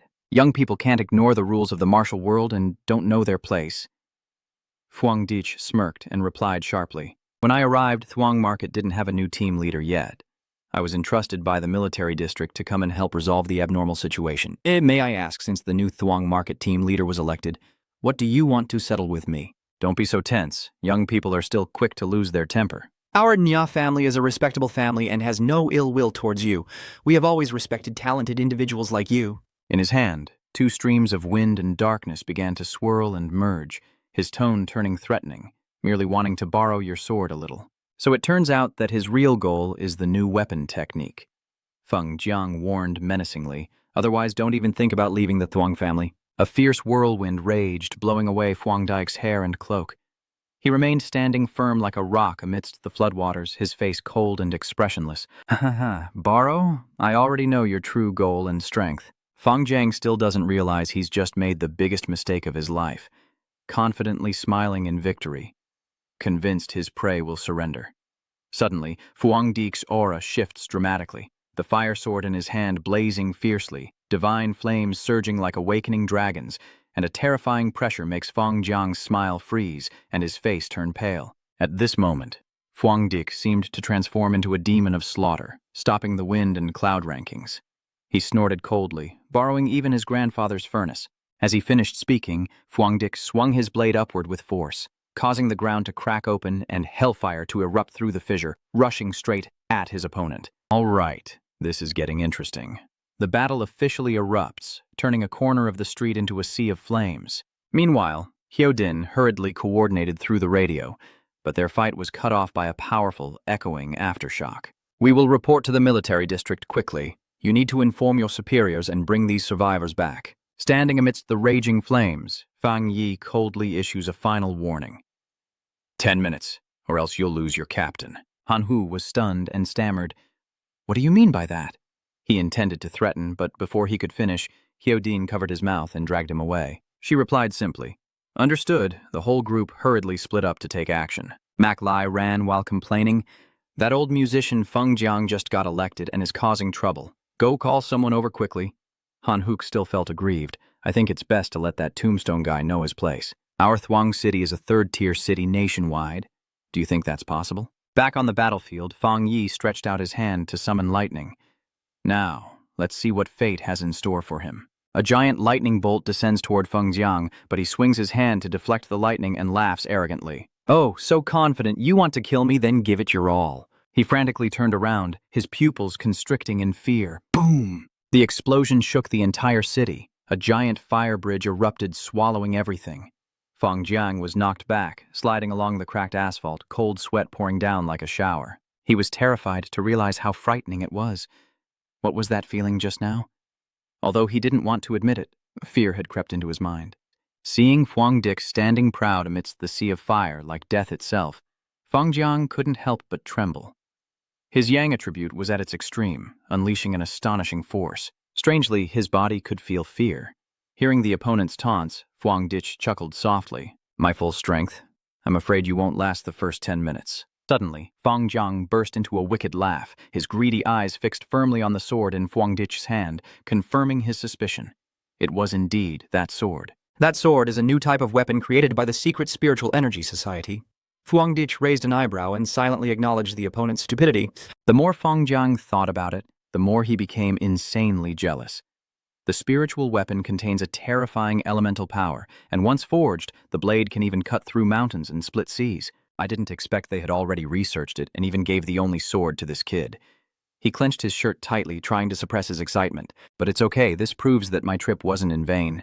This Thanlin Vu must belong to me, so I will make it happen. Feng Jiang tore open his outer garment, revealing his bulging muscles, growling like a beast.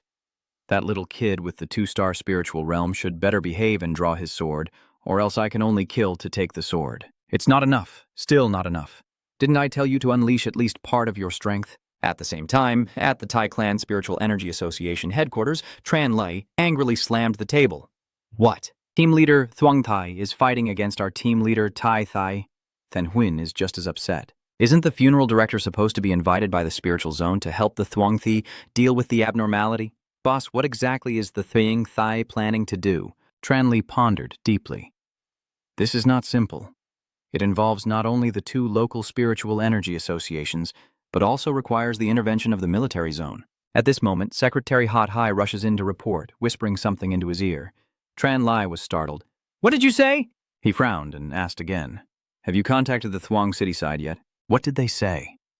"If we can act within 10 minutes to stop it, there's still a chance to turn this around." The secretary hesitated and replied, "They contacted them, but they said Thuong Thi is a 3rd-tier city, and the team captain they chose is the light of Thuong Thi, so it's not certain they'll lose." Then Huyn was stunned, unable to believe what he was hearing. Tran Li clenched his teeth, unable to contain his anger. "What? So they don't take our Thai family seriously at all?" He slammed the table again, scolding him harshly. "Idiot! A bunch of fools from Thuong Thai really think that sealing a level S anomaly is that easy? Fan Huyn calmly analyzed. Maybe they're not stupid, just overconfident. What realm has that person reached now? The secretary provided information, saying he just reached the 3-star spiritual realm threshold. This person comes from a major family of the Thuong clan, and the entire Thuong clan has poured all their resources into his cultivation. Looking at the sky outside turning red with flames, Tran Li snorted coldly. So what if he reached the threshold of creating a 3-star spiritual realm? The one who is buried not only possesses many high-level extreme attributes, but also has strength far beyond his apparent realm. The Thuong family has never experienced the event of sacrificing to the underworld, so they fundamentally do not understand the meaning of the 2 words burial. He made a cold prediction that the Thuong team captain would not only lose. Back on the battlefield of medicinal fire, Fang Yi clenched his fist decisively. He had no idea that far away, Tran Li had seen through the outcome of this battle, which even matched his own plans, and that he would even die. Smack! The powerful punch directly hits Feng Jiang's cheek, twisting his face and causing him to spit out a mouthful of blood. The aerial battle over the Thuong family is now entirely a solo performance by Thuong Dich. Feng Jiang is beaten badly and has no chance to fight back. He was utterly panicked. What is going on? Why can't the Mars Flame Sword technique strike? He can only curl up and defend, while the rain of punches keeps pouring down, and his spiritual power drains rapidly like a broken barrel. In Feng Jiang's eyes, Thuong Dit Now seemed no different from a berserk fighting machine, with simple but utterly effective moves that completely suppressed his every attempt to fight back. Is there really a way to fight like this that makes opponents withdraw all their sword techniques? Just in time, Feng Jiang looked blankly in the direction he was being pointed at. When he recognized the familiar building behind him, he exclaimed in surprise, "The Spirit Energy Association building. I didn't expect we'd end up here after all this fighting." Thuong Dich's voice echoed in his ear, cold as ice. In respect of the Thai family and the military district, I am giving you one last chance. Smack! You kick upwards with your foot, your thick toe making close contact with Feng Jiang's chin, sending him flying backwards. At this moment, Thuong Dich finally drew his sword. He raised the Yang attribute blade high, blazing with explosive energy, like a war god ready for battle. But I fear there is someone who refuses to face the truth, so I have to make it clear. Feng Jiang was knocked back toward the Spirit Chi Guild headquarters without understanding what was happening. In the sky, spiritual energy roars and gathers, creating a magnificent scene. The people below begin to whisper and discuss excitedly. What's going on? What is happening over there? Burning? No, shouldn't everyone be feeling the heat? The temperature is rising like crazy. I see it. Someone is fighting in the sky. They saw 2 figures floating in the sky, with Fang Yi shining like the sun, and Feng Jiang struggling within a black and red aura. That firelight looked familiar, like something I saw on the news from the neighboring city. I told you, what's on the internet is true. The spiritual energy recovery is real. Thuong Dich floats in the air and coldly announces, "You have 5 minutes. Didn't you say I should use 80% of my strength?" The taunting words made Feng Jiang grind his teeth in anger and shame. Immediately after, Thuong Dich swung his sword down with a contemptuous remark. You only have 3 parts of your strength, and you're already struggling like this. Faced with that earth-shattering slash, Feng Jiang was stunned. What do you mean? Could this still not be his full strength? No way. He's clearly only a 2-star spirit creator. In his panic, he missed his final chance to counterattack and could only watch helplessly as the destructive energy wave approached. Boom! Feng Jiang's body like a kite with a broken string, crashing straight into the Trade City Spiritual Energy Association building. At the headquarters of the Spirit Energy Association in Shenxi, the alarm bell blared loudly. The person in charge nervously looked at the screen, noticing a massive energy surge in the water, specifically at the Spirit Energy Trade Association building, with the energy levels continuously rising, causing all the present cultivators to be stunned. This is not an attribute of darkness. The frequency of darkness isn't like this, is... What exactly happened in Tai City? We haven't received any news of an intrusion. It's not a battle with an anomaly. Could it be that someone suddenly burst in right now? A frantic staff member rushes in to report, "Sir, we received news from the Thai Clan Spiritual Energy Association. The person fighting in Thuong Thi is the new captain of Thuong Thi Tan Dao. He likes the weapons of Captain Tai Thi, who is a feng shui master. Captain of the Thai market refuses to cooperate. The divine blade is about to strike to kill and seize the sword." The entire meeting room is shocked. What? The chief officer slammed the table and shouted angrily. Thuong is really desperate.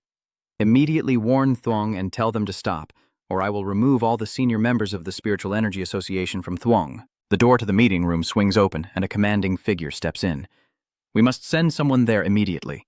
This is a major incident for the entire Spiritual Energy Association. The person arriving is Gu Wu Nyu, a senior pioneer of the headquarters. She resolutely volunteered, saying, "I think it would be better if I went." Back in the Shang family, a girl stood by the window cheerfully exclaiming, Mom, look quickly. Is everything okay? From the girl's perspective, a blazing streak is heading straight for the Spirit Energy Association building. Crash! A terrible collision sound echoes as the mother quickly runs over, pulling her daughter into her embrace. Don't look anymore. Let's go quickly. The father hurriedly packed his belongings, urging, We can't stay in Thuong City anymore. We need to leave immediately for Thon City. It might be safer there. The wife asked anxiously, Is it really like what they say online? Has the world truly changed so much? Seeing the building collapse in the sea of flames, the little girl cried in fear. Mom, I'm so scared.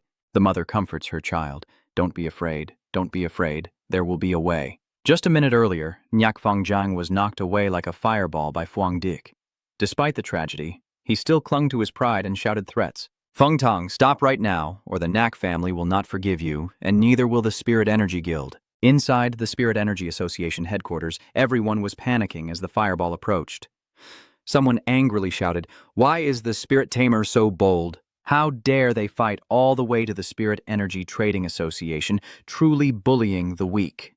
Hurry and support Captain Divine Blade. He seems close to breaking down. Tsai family's burial team captain, stop your overly aggressive approach to the Thuong Market Spirit Association immediately. Hearing that, Fuang Dik frowned in displeasure. It seems they don't realize what they're up against. He coldly looked at the people hiding behind the tempered glass, still daring to threaten him. Thun Dao is the captain of Thuong Thi. If he takes action against Thun Dao, it would be an insult to our Thuong Thi Spiritual Energy Association. We will absolutely not tolerate this behavior. You'd better prepare yourself to face the consequences. Fuang Dik's face grew even colder. So this is how the Spirit Energy Association of Thuong Thi behaves. He raised his fire sword high, with positive energy and heavenly flames surging like a storm, and in a harsh voice, he exposed their hypocrisy, looking down on Captain Tai of the Thuong clan coming to rescue. After all, he is the captain. Maybe your Thuong clan captain is stronger, so you didn't step in to stop him. Fuang Dich waved his hand, and the heavenly fire transformed into a giant fire dragon, engulfing the building. The intense heat made those inside scream in fear, collapse to the floor, and tremble before the destructive power. Fuang Dit glanced back at Fang Jiang struggling behind him, with a mocking smile. I guess they were mistaken? With his strength, does he really think he can take my sword? Fang Jiang gasped for breath, blood at the corner of his mouth, but his eyes still full of greed. Fang Yi didn't want to waste any more time, so he threw the fire dragon sword at his opponent. Then see if you can catch this sword. Haha, I guess you're quite sensible. He rushed forward to grab the sword, still insulting as he went. The Spirit Energy Trade Association is really nothing special. Lin Vu is so powerful, yet Tai Thi managed to study it first. Such a treasure. Only I am worthy of possessing it. Fang Yi looked at the scene with contempt. He couldn't understand those who would resort to any means for power. These ascended cultivators are no different from abnormal beings in the end. The existence of many such people is also one of the main reasons why humanity is facing extinction. But the Spirit Energy Merchant Guild turns a blind eye to these kinds of people and does nothing to stop them. My eyes are cold, determined to eliminate this threat. Boom! The explosion shakes the heavens and the earth. The fireball engulfs the top of the skyscraper. The heat wave spreads, burying Feng Jiang's greedy figure in the sea of flames. Fuang Dik coldly speaks into the void. Forget to tell you, this sword is not a spiritual weapon made by the Spiritual Energy Association. It's an exclusive weapon I created, and only I am its master. Inside the building, the tempered glass shattered into pieces, and everyone fled in panic amid desperate screams. Help! Help me! But the cries for help were quickly drowned in the sea of flames. Someone was stunned to realize, damn it, Captain Divine Blade seems to have gone crazy. The upper half of the building was completely burned down by heavenly fire. The Spirit Chi Association you oversee below is trembling as they question you. Weren't you saying that the Feng Tong realm was only at 2 stars? Nyak Fangjiang is clearly a higher realm than him. He was lucky to escape death by being on the ground commanding the rescue. But this survival only makes him more terrified of Fuang Dich's overwhelming power. The king secretly calculated in his mind, with a mischievous expression, Divine Blade. Nhat Fangjiang is the only ascendant who has reached the 3-star spirit creation realm of the Thong clan. Besides his exceptional talent, he is also supported by abundant resources, and in just 1 more month, he can break through into the Diamond realm. With his talent and status as the heir of the music sect's swordsmanship, he would easily rank among the top 5 strongest team leaders in Hakwuk. However, that confidence quickly shattered as he recalled the terrifying scene that just unfolded, and he was no match for the person who performed the burial. The current Death Sealer has already surpassed the team captain level. Huang Trung's thoughts were interrupted as a giant shadow descended from the sky. Boom! Huang Dit land right in front of Huang Trung and the 2 guards, causing the ground beneath their feet to crack open. The 2 guards trembled with fear, their faces drained of blood as they looked at Fang Yi wielding a flaming sword, his black cloak fluttering like death's wings, with a cold, emotionless face and a terrifying thought flashing through the king's mind. This person has such incredible fighting power that they could destroy an entire city. Huang Trung's limbs go weak as he falls to the ground. What should we do now? This person really won't cause the entire Spiritual Energy Commerce Guild to collapse, will they? The second bodyguard hurriedly knelt and begged for mercy. Captain Tai begged him to stay calm and said this was our fault. Just as the tension reached its peak, the sound of a helicopter engine roared from afar. A military helicopter arrived,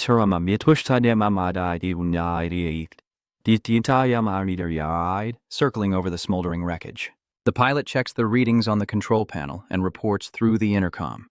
The report states that there is an extremely pure and powerful positive energy flow ahead. The flames near the Thuong Market Spiritual Energy Association are showing signs of weakening or dying down. Standing by the open helicopter door in the wind, Gu Nu receives the news, her delicate eyebrows slightly furrowing in surprise. Is it weakening? I think we arrived too late. However, she showed no sign of worry. Instead, she carefully observed and assessed the situation below. I can sense it now. His true strength is truly overwhelming, capable of directly destroying the 3rd-ranked developing city, Thuong Thi. Gu Nu raised her hand, summoning a stream of clear blue water elemental energy into the air. She gently waved her hand, and water poured down like a cool rain, nourishing the land scorched by fire. Looking down at the Thuong Thi submerged in artificial rain, Vu Nu muttered, "This is definitely the level of a national-level immortal practitioner." The rain cools the remaining scorching Yang attribute heat, extinguishing the last smoldering flames on the ruins of the Spiritual Energy Association building, and she lightly remarked, "Only in this way does it show that he has held back quite a bit." The helicopter circled several times, confirming the fire was fully under control. The roar of the blades echoed loudly in the sky. Down below, the king was like a drowning person grabbing a stake, cheering with joy. "Look quickly! It's the headquarters. The headquarters has sent people." The helicopter lowered its altitude, and the strong wind from the blades blew up Phuong Dich's cloak. He looked up with a cold, expressionless gaze. Seeing the girl in the white dress standing majestically by the helicopter door, Phuong Dich quietly assessed her. The water attribute cultivator with such pure strength is much stronger than Nhak Phong Jiang earlier. Among the cultivators I've met, she is also one of the top 2 strongest. At the same time, Vu Nu is also watching him with a scrutinizing gaze. The high-level fire attribute spiritual energy, Yang attribute, domineering heavenly fire, even savage, and there is some power she cannot see through. Looking back at the wreckage of the Spirit Energy Association building, she couldn't help but feel admiration. No wonder he's a cultivator who can achieve success alone. If he hadn't actively retracted the flames, my rain might not have been able to extinguish his residual fire. Suddenly, Vu Nu's eyes widened as she noticed something unusual on Phuong Dich's hand. Wait a minute. She was staring intently at the blazing sword. That sword is a spiritual weapon, with pure power and remarkable harmony. Based on what I know about the Taishi Spiritual Energy Association, their research on spiritual weapons is still far from this level. Vu Nu quickly concluded that there was only one possibility. This spirit weapon was created by him. Seeing the influential character appear, Phuong Dich retracted the flaming sword, showing a temporary willingness to cease fighting, but he remained completely fearless. When the headquarters team arrived, the Vuong group thought they were saved and started to act haughty, shouting, "Do you really have to be so ruthless? The wind shrouds now that the headquarters team is here. How do you plan to explain yourselves to us? I gave you 10 minutes, but after receiving the news, you showed no intention of giving me an explanation. You walking slowly towards Vuong Chung, exuding an intimidating aura. So that also means you think your Thuong Thi team leader deserves to die." The sharp words left Wing Chong speechless and stammering. Phuong Dich stepped closer to him, and just as his composure seemed to settle, it suddenly erupted with fierce intensity. The fiery righteous spirit instantly transformed into a fierce demon face behind you, growling and threatening.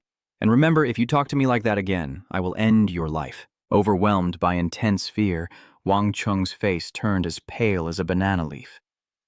Luckily, Wu Nu gently jumped down from the helicopter and landed right behind Fang Yi. She called out to Captain Tai. He turned to look, but neither replied nor showed any timidity. Wang Cheng felt delighted at this, secretly thinking that the headquarters must still care about public opinion, no matter how strong the Fengtang group is. If the incident where Captain Tai Thieth kills Captain Thuong Thi is easily overlooked and the other side faces no punishment, then wouldn't the other captains all feel disheartened? At that moment, how could the local Spirit Energy Association be managed? Wu Nu stepped forward and politely introduced herself. This is my first time meeting you. I am Guo Wu Nu. The king smiled slyly and continued to speculate. Moreover, the Spirit Energy Association of the Thuong family has been destroyed to this extent. Yet the funeral master still dares to act arrogantly here, so it's about time the headquarters teach him a lesson. Amid the eager anticipation of the crowd, the powerful illusionist from the headquarters stepped forward to face Phuong Dick. Unexpectedly, she bowed 90 degrees with utmost formality and spoke sincerely. This time, it was our Spirit Chi Association's negligence. We sincerely apologize, and the headquarters will definitely give you an explanation. This action made Wang Zhong jump in surprise, his eyes wide open and mouth agape. Phuong Ditch just nodded lightly, with a calm expression as if he had anticipated the outcome. Yeah. What? The sea spirits apologized to him in humans? What? Is the Sea Huiyan fake apologizing to him? Wu Nu remains bowed, carefully calculating in her mind. This negotiation reflects the stance of the headquarters towards the exiled, enticing concessions and rewards. No further conflicts are allowed to occur. Seeing Wang Trung trembling like a leaf, the two accompanying guards also started to panic. Is everything over now? After everything, since Captain Thuong of the Thuong family was burned alive, isn't that considered an internal conflict? The representative of the headquarters didn't hold him accountable and even promised to give him an explanation. Wu Nu glanced at Phuong Dit standing with his arms crossed, thinking that whether he was dissatisfied or not didn't matter.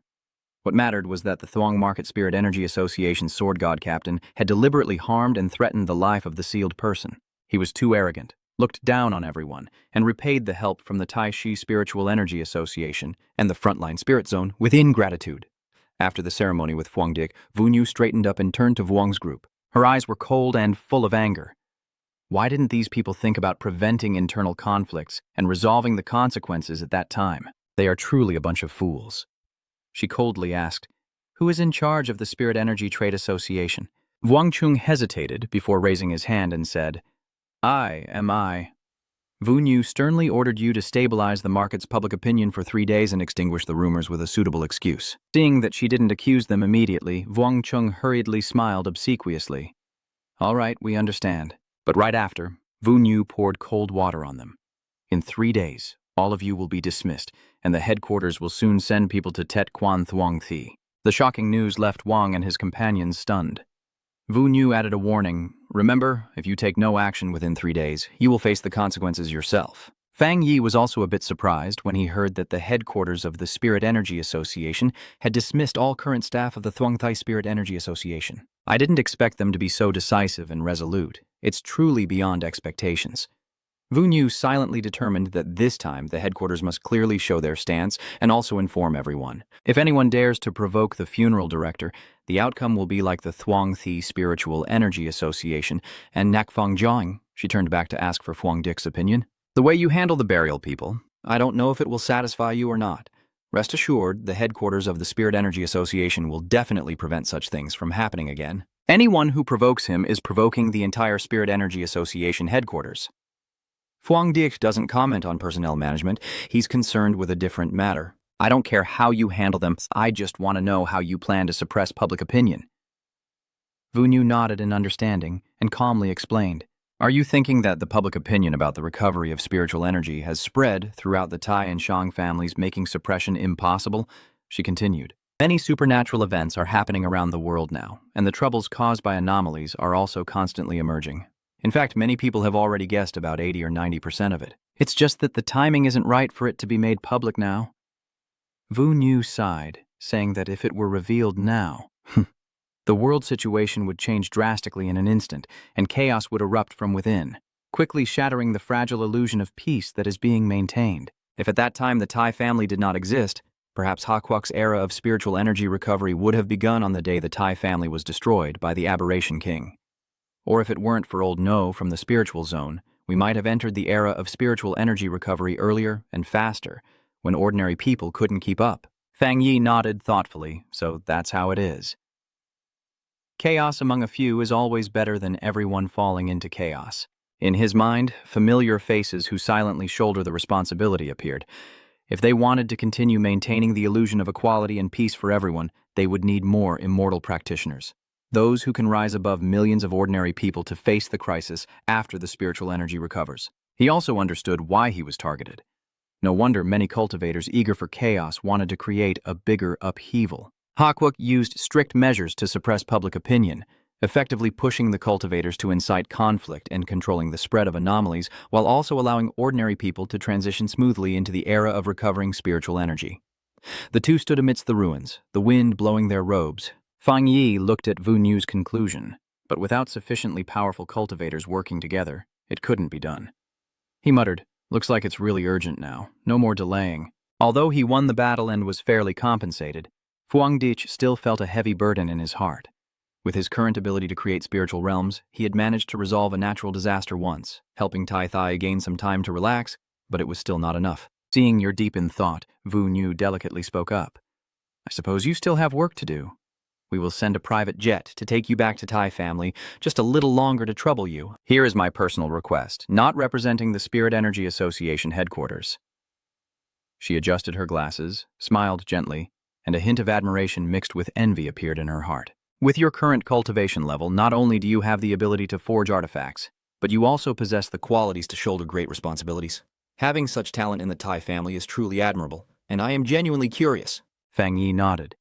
"The spirit summoner doesn't need to be polite. Just go ahead." Wu Nu suddenly reached out her hand in front of you, her smile as bright as sunshine after rain. "Using my personal identity, not as a Hail Huayan Jia, I want to be friends with you. Is that okay?" At the same time, in Jilam's office at the spiritual front, Huang Feng was recounting the story while covering his mouth to stifle a laugh. That's exactly how it happened. After hearing that, Jialam angrily slammed the table. "That's just absurd. Are the Thuangthi Spiritual Energy Association also foolish and short-sighted?" After a moment of anger, she became serious and worried. If this continues, Thuangthi's military strength will keep declining. The headquarters of the Spiritual Energy Association should take over quickly, or Thuangthai will collapse entirely and fall out of the front ranks in the brutal future of the Spiritual Energy Revival era. Indeed, a useless general who has caused the death of 3 armies. Huang Feng sat cross-legged on his desk, arms crossed as he commented. "So maybe we should also show some kind of response." Jialan rubbed his forehead. Of course, the compensation for the Feng Tamer must not be too little, at least not less than the headquarters of the Spirit Energy Association. Furthermore, the initial reward from the Thuong Market Spirit Organization this time will be doubled for him. Huang Feng nodded in agreement. "I must say, I truly admire the strength and character of the burial expert, decisive in punishment, measured in actions. Only then can one be suitable to lead a city." He smiled knowingly and pushed a stack of documents toward Jialam. "I think this reward is truly deserved by him." On the cover of the file folder, there is a line of bright red text that reads, "Top secret." Jialam was startled, silent for a moment, then chuckled teasingly. "If I didn't really know you were enjoying someone, I would think you were deliberately making things difficult for him." Huang Feng shrugged. Danger and opportunity always go hand in hand, and only he deserves to train there, especially since we also have a genius in seclusion inside the war zone. The future will bring even scarier things than the Taevuong land, each one destroying humanity's current beliefs, so that the fallen can quickly level up and grow in the future of the 3 darknesses, reaching places beyond our imagination. Jialam nodded and opened the file. "You're right. Maybe even our cultivation zone's restrictions are too simple for him." Suddenly, the door burst open, and Secretary Hot Hai ran in to report that Miss Loam, Laungo has woken up and wants to speak with you. This news left both Jialam and Huang Feng stunned. A few hours later, at Phuong Dic's forest villa in Tai Thi, the peaceful scene with blue sky, white clouds, and golden sunshine remained undisturbed. Phuong Dic was resting on the sofa when his phone rang. "Tin, check the message. Your account just received 10 million yuan. Lam Mai heard the noise and ran out to the living room.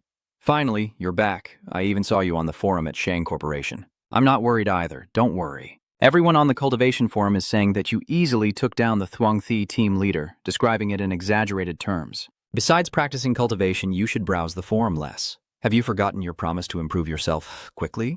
All right, I'm going to train and break through now. Lam Wai asked in surprise, haven't you just broken through recently? Are you now preparing to break into the 3-star spiritual realm?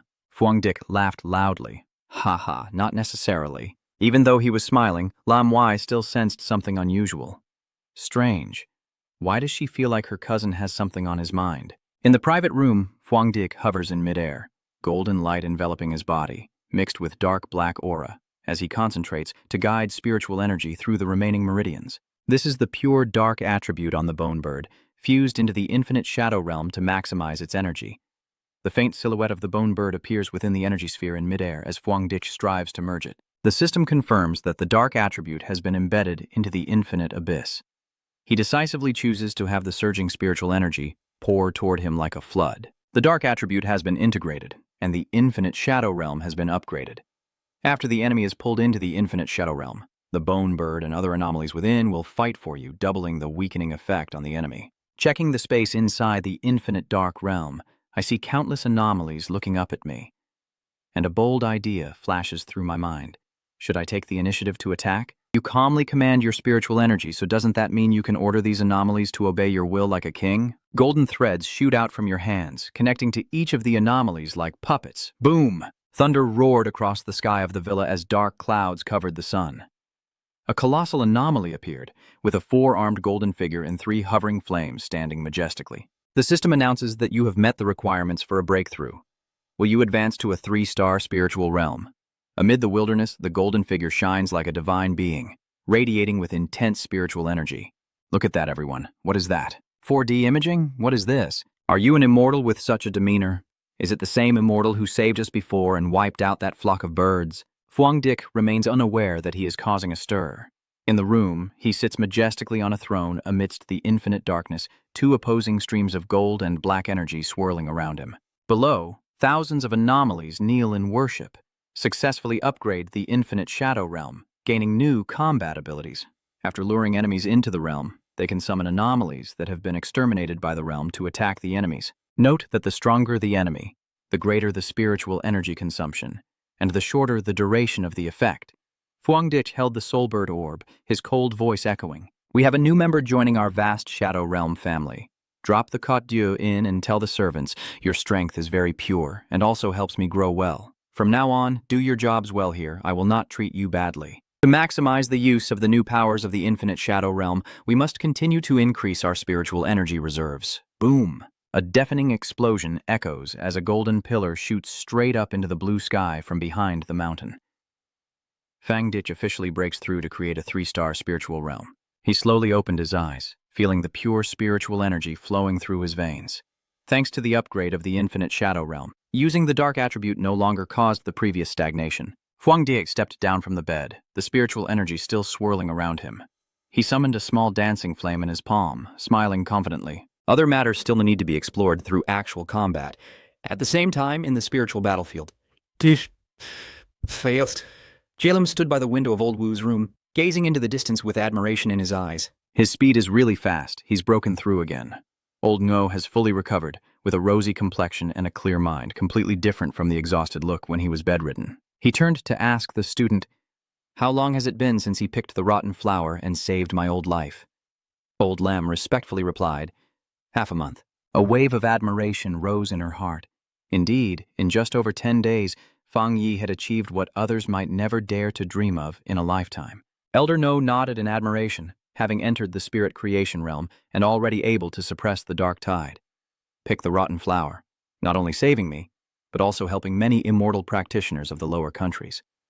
This ability to suppress the dark attribute surpasses even you and me. He looked up at the clear blue sky, his eyes shining with pride and anticipation, continuously eliminating the abnormal rulers of the 2 cities, resolving urban disasters and troublemakers, constantly raising his star level by 2.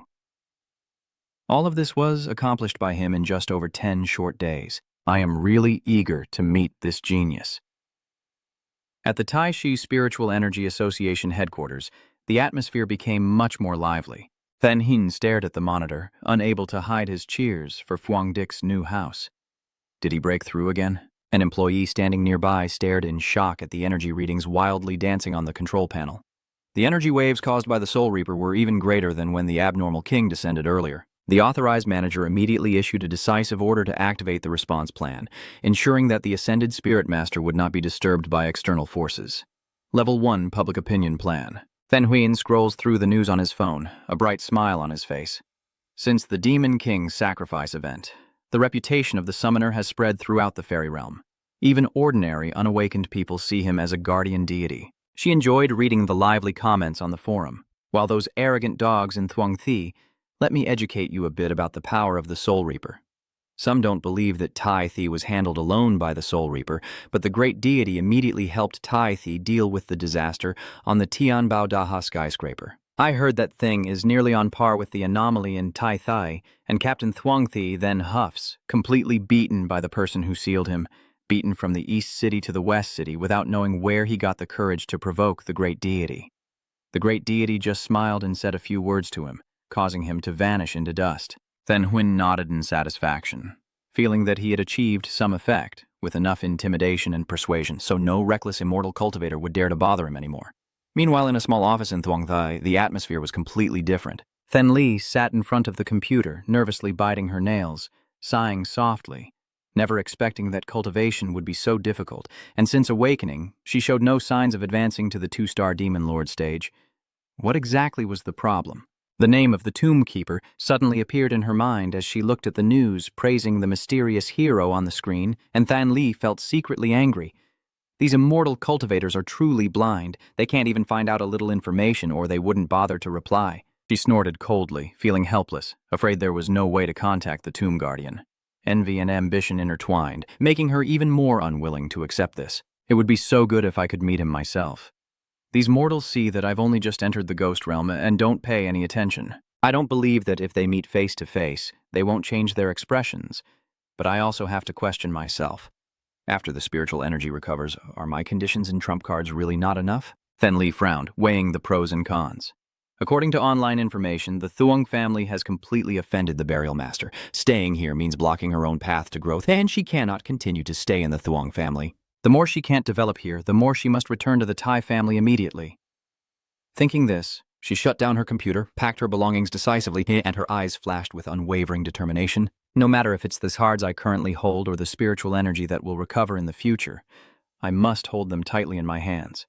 Returning to Fang Dick's peaceful villa after the earth-shaking breakthrough, the sky has returned to clear blue. Lam I An carefully arranges nutritious dishes on the table and asks with concern, "Did you finish your breakthrough? Do you feel any changes in your body?" Fang Dick nodded while enjoying the food. "Yes, it's okay." Besides the smoother flow of spiritual energy and doubled efficiency, there are no major changes for now, he added, sharing his speculation. I think the deeper changes will only show when I reach the Diamond Realm. Lin Y picked up her phone, excited to show her new message. Old Sister Jia Lam asked if you want to go to Tien Hai Lam. It seems a new cosmic anomaly has appeared there as well. Fang Dick wiped his mouth with a napkin, smiled, and handed his phone to her to see. He also received an invitation from her. Maybe the spiritual zone wants to make up for what happened in Thuong Thai to him. If she also invited you, then let's go together. Lam Y exclaimed happily. That's amazing! The Heavenly Sea Forest, a forbidden area under Queen's management of the spiritual base, is strictly protected by sturdy fences. It has transformed dramatically over the past 5 years from an ordinary forest. Becomes a paradise of evolution with spiritual energy levels exceeding 60%. Serving as both a sacred training ground and a place hidden with unpredictable dangers from mutated creatures. The two brothers quickly set off, and at the entrance to Tien Hai Lam, a familiar woman waved warmly to greet them. We meet again, Captain Tai, that's Tong Duyet, who once fought alongside Fang Dich on the mission at Thuong Thi under the alias Hiu Din.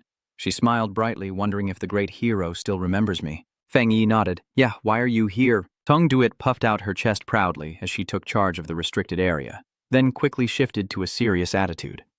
Of course, the acting Commander Lam entrusted me to escort you and your cousin, and there are also a few matters I need to clarify with you. Tong Duyet began to explain the latest abnormal situation. Just before they arrived, Tien Hai Lam experienced a rather difficult transformation. A self-igniting phenomenon occurred in the forest, producing a mutated flame with a dark attribute, but its aura is extremely sinister, and it cannot be suppressed or extinguished. Fuangdich frowned in thought. So it's another new mutated fire attribute that is still unclear? Tongduit nodded in confirmation. That's right. Since your cousin is also involved, I'll go with you. Fang Yi politely declines. I don't think it's necessary. He turned to ask Lam Waiye for her opinion. Why, what do you think? Lam Wai smiled confidently. I don't think it's necessary, thank you. Tongduit also didn't insist and reminded her carefully. All right, you two must be careful and stay safe. I'll wait here. Watching their backs, Tong Yue's gaze lingers on Lam Yi with quiet admiration. Just now, all my attention was on Feng Tang, and I didn't notice that this girl looks young and fragile.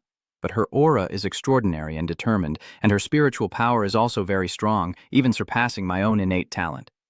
I secretly wonder, what did these two siblings eat to grow up like this?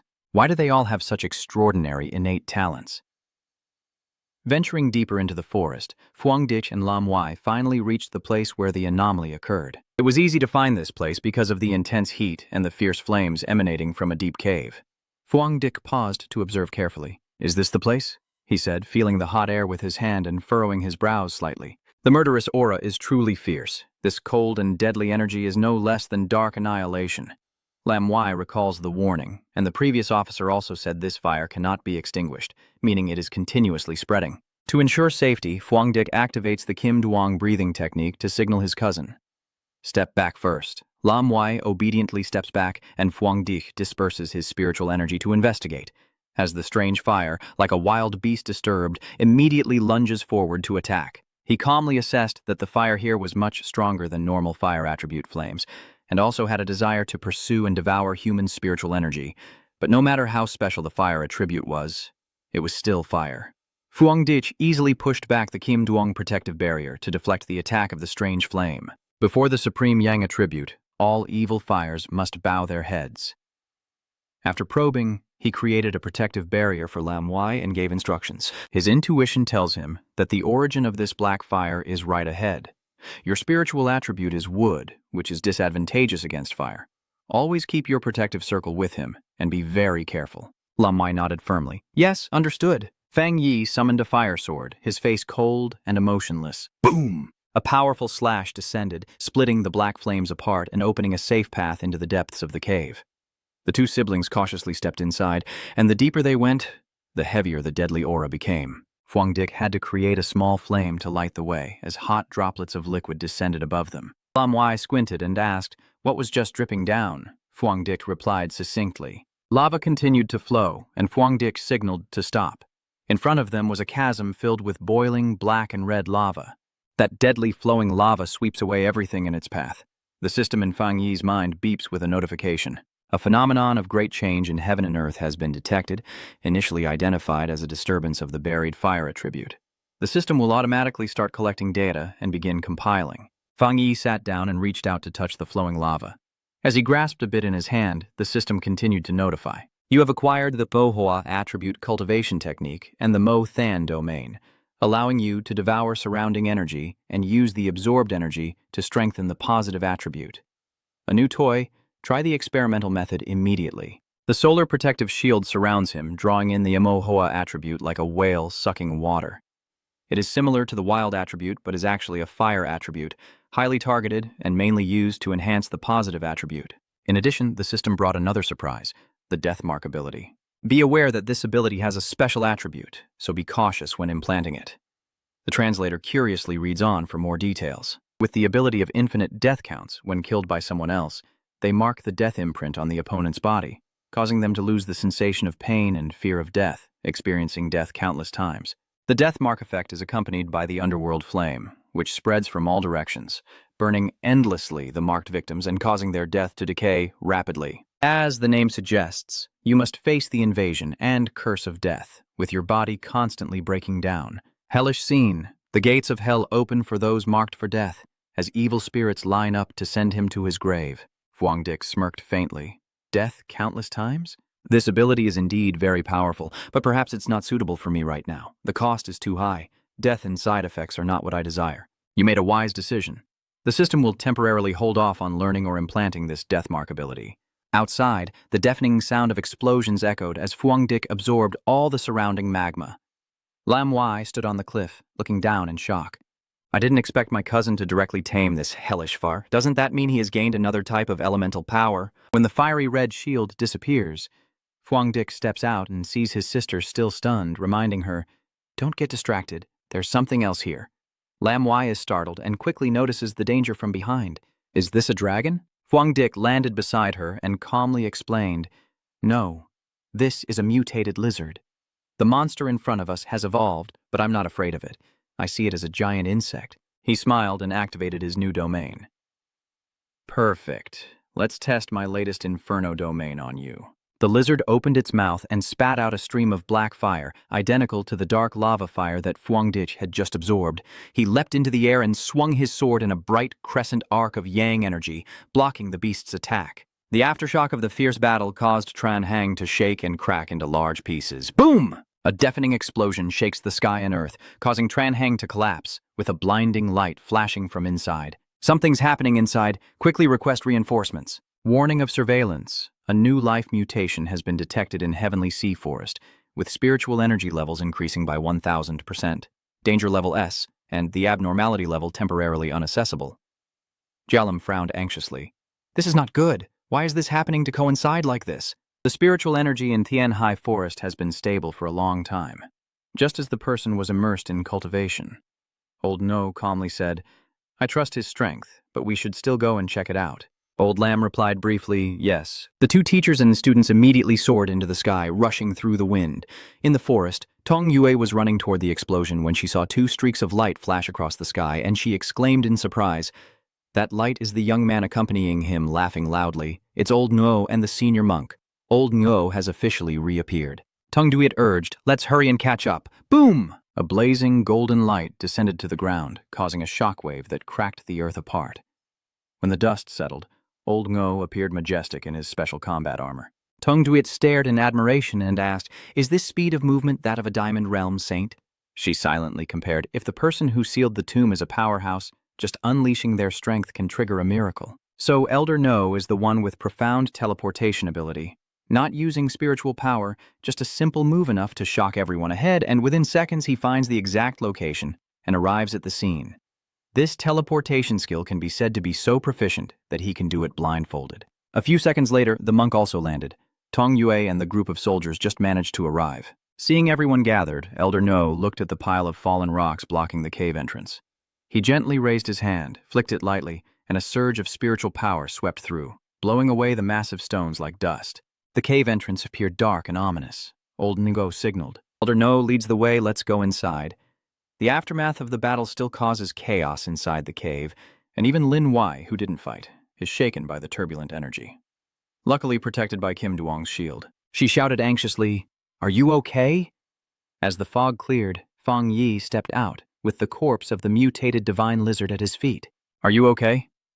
Suddenly, he sensed a fluctuation in spiritual energy behind him and glanced back. But it seems someone is looking for The sound of footsteps rustling echoes as a figure swiftly approaches like the wind. In an instant, Old Ngo stood tall in front of Fuang Dik.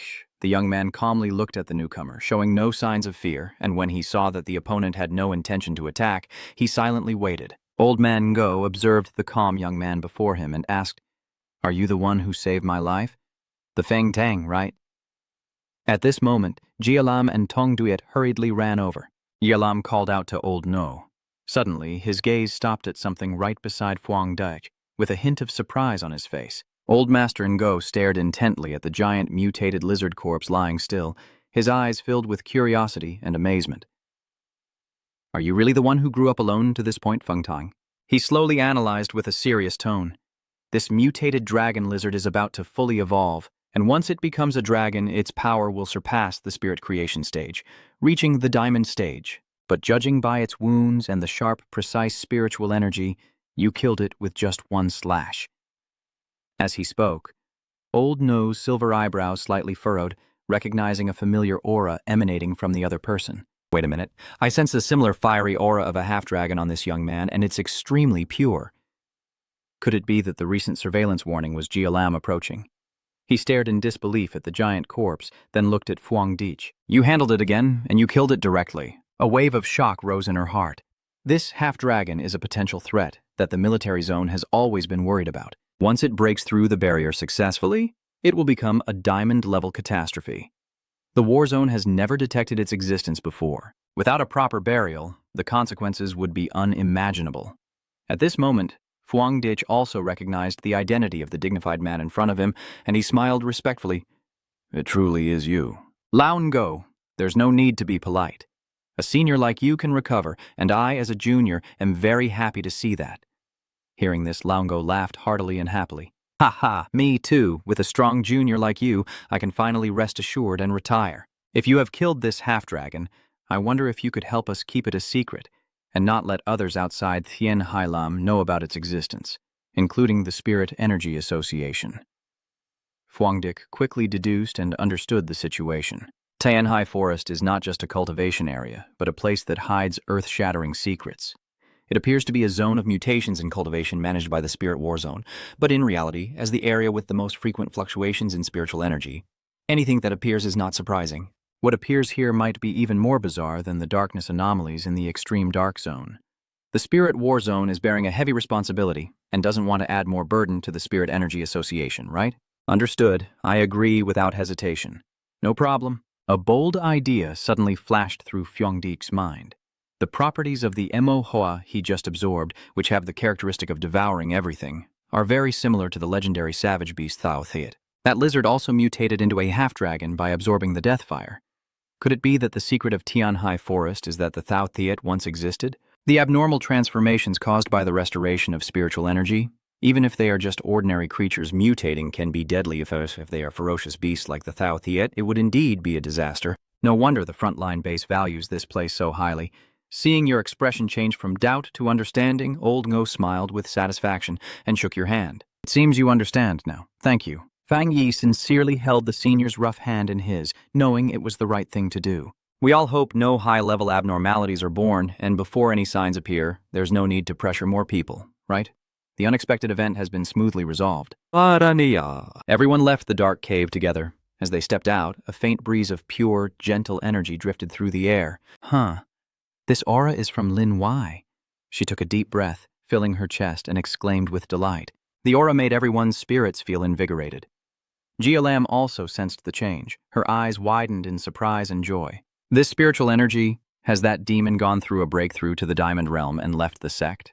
To prove her words, a figure appeared among the lush bamboo forest, a handsome young man with long, unruly hair and an ethereal aura like a celestial descending to the mortal world. He gently descended, his toes barely touching the falling bamboo leaves, using the momentum to glide as if strolling on clouds. That is Bai Tuo, the wood attribute immortal cultivator, pride of the spiritual war zone. The officer accompanying him exclaimed excitedly, "Isn't this Bok To's aura? Has he successfully broken through to the Diamond Realm?" Tong Yu also couldn't hide her joy.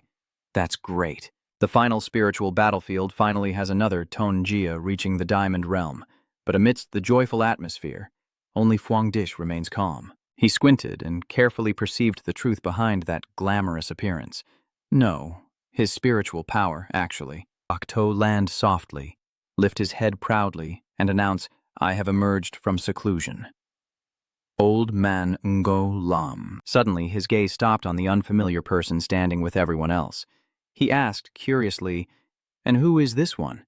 Elder No chuckled softly and stepped forward to introduce himself. "Let me introduce him.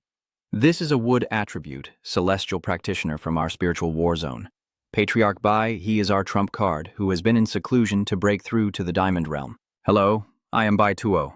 But let me clarify that I am currently half a step into the Diamond Realm and have not truly broken through yet." Fang Yi smiled politely and said, "Hello, I am Feng Tong Fang Yi, captain of the Tai Thi team. You are secretly evaluating your new opponent.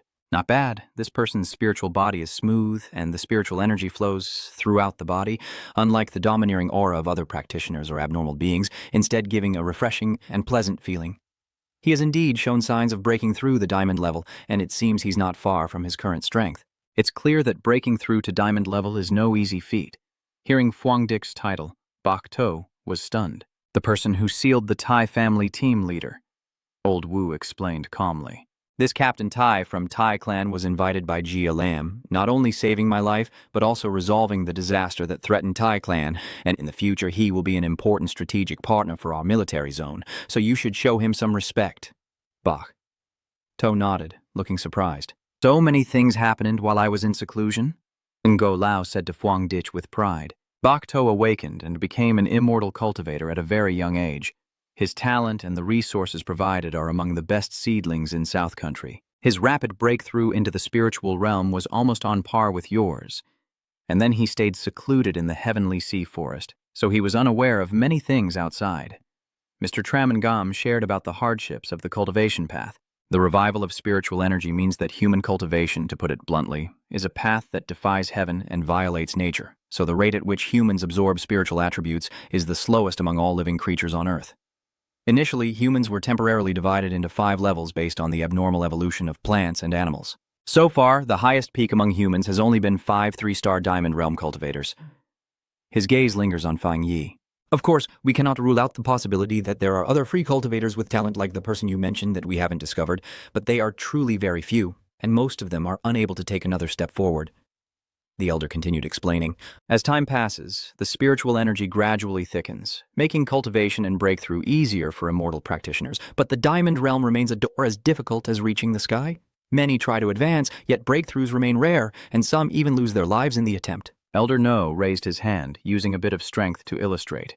But after reaching the Diamond Realm, the overall person will undergo a great transformation, almost like a rebirth, approaching the legendary transcendence and becoming an immortal of the ancients, with spiritual energy flowing more smoothly throughout the body. He lowered his hand and looked at Bai Tuo with a satisfied expression. Bok To safely reached the half-step diamond stage. His attribute power was not aggressive, but rather gentle and harmonious. That was already very good for himself and others. I feel very at ease. I think the person buried in front of me is also very powerful. Seeing his polite smile, Phuong Dich did not respond, his face remaining cold and inscrutable. Before my breakthrough, I felt the surge of spiritual energy erupting from you. Influenced by it, I advanced to half a step into the Diamond Realm, so I truly want to compete with you. Can I give it a try?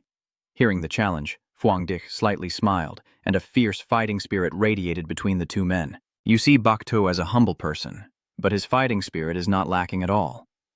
In some ways, the two are quite similar, even to the point where you can sense the aura of a peer from him, making it hard to find someone truly on equal footing. Phuong Dich had no hesitation in accepting. Ha ha, no problem. Old Master Ngo stepped forward to officiate. Since that's the case, I will personally serve as the referee this time. You two should spar with restraint, stopping before it gets too intense. Everyone around quickly steps back, creating space for the ultimate showdown. Their eyes meet, sparks flying through the air. Boom! 2 figures rush at each other at lightning speed, the shockwave from their collision spreading through the forest. Tong Duyet exclaimed excitedly. Bok To has left the sect and immediately fought with Captain Tai. Oh my, these 2 demons clashing is so exciting. Jia Lam calmly observes, while Elder Ngo also contemplates who will gain the upper hand in the battle between the Rising Star and the Pride of the Spiritual War Zone. As soon as he entered the fight, Bai Tuo demonstrated the power of the wood attribute. He channels spiritual energy into the surrounding plants, transforming them into living weapons. Samsara of myriad forms. The trees grow wildly, their sharp branches thrusting like spears towards Fang Yi, who calmly defends. The immortal cultivator of the wood attribute is naturally highly compatible with plants, able to control and promote their growth. He slams his hand on the ground, summoning lightning to disperse the encircling plants, but Bai Tuo is no pushover. He controls the trees to form a relentless army of plants attacking like a storm. Fang Yi dodged easily, smashing the vines along the way. He secretly admired that in battle, he could naturally strike unexpectedly and manipulate any plants to deliver a deadly blow. As soon as he finished thinking, 2 vines suddenly struck from behind, ambushing him. It seemed that the entire Tian High Forest was Bok To's eyes and hands. Seeing that using lightning takes too much effort, Phuong Dich switches to fire, and a burst of heavenly fire burns the vines instantly, but strangely, they regenerate immediately as if they had never been burned. Phuong Dich is surprised. Plants he controls shouldn't be immune to fire? Bok To smirked confidently. Yes, the wood attribute fighting against the fire attribute is indeed very disadvantageous. But at the moment, my plant legion cannot be suppressed by fire. Phuong Dich narrowed his eyes, reassessing his opponent. Swish, swish. The bright green vines suddenly sprouted up, surrounding Fuangdik and weaving into a sturdy cage that tightly trapped him inside. Bok To, standing outside, smiling, asks, "How about this move? If you were my real enemy, you wouldn't just be facing this indestructible cage right now?" Impressed, Fuangdik thought to himself, "Is this the true strength of a half-step diamond?"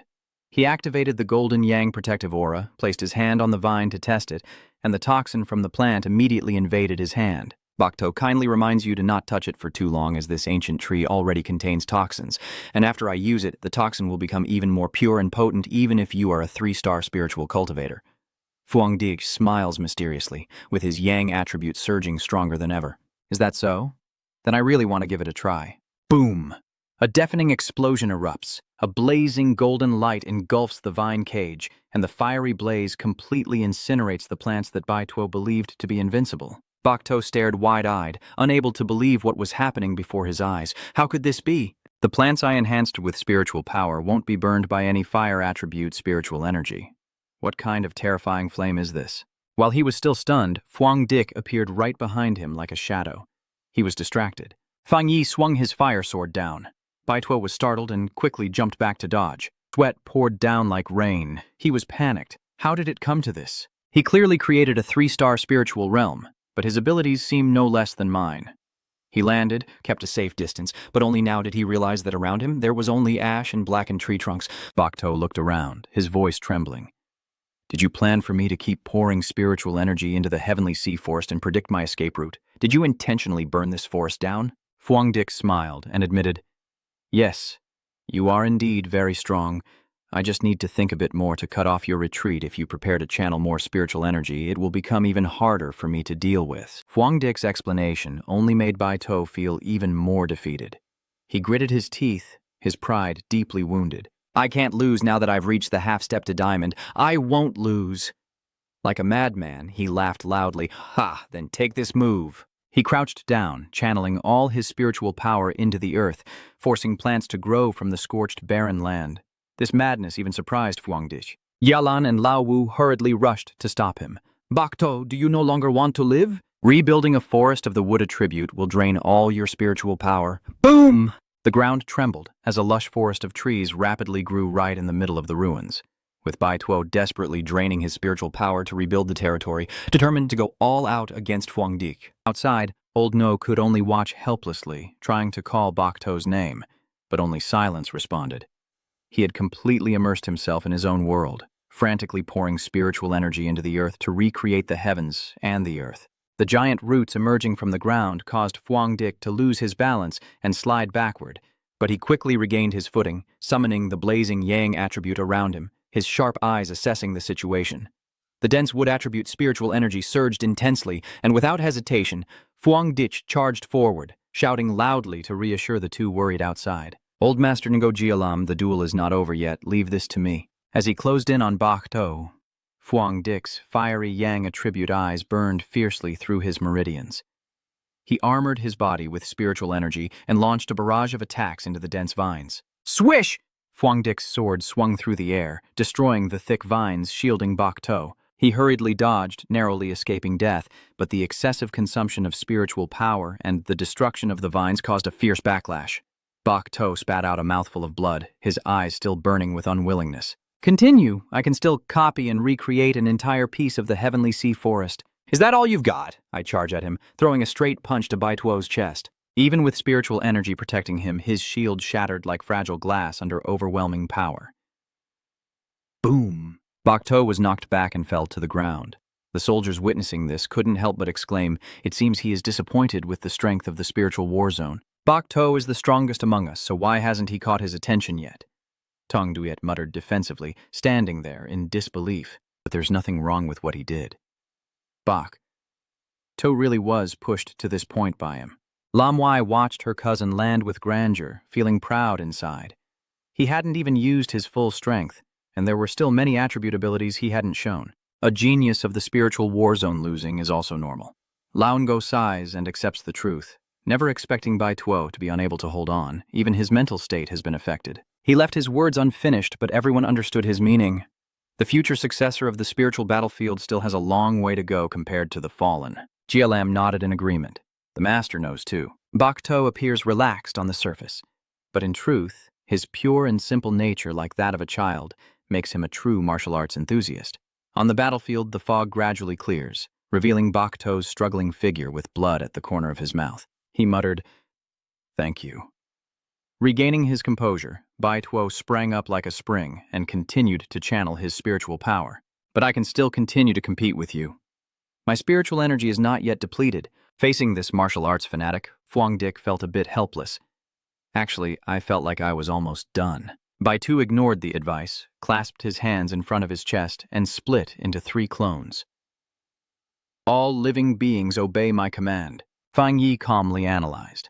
Using spiritual power to split into clones, his spiritual power and consciousness are truly among the best of the immortal cultivators, and I can even say he's the strongest opponent I've faced so far, having exhausted quite a bit of my own spiritual energy. As Bok To's 3 clones charged forward, Fang Yi summoned his sword, and the heavenly fire transformed into a blazing dragon that roared and scorched all 3 false bodies, leaving only the swirling dragon flame in front of Bok To as Fang Yi vanished without a trace. Where is he? His aura is clearly right here. In just a second of negligence, the heavenly fire wrapped around Bok To's legs.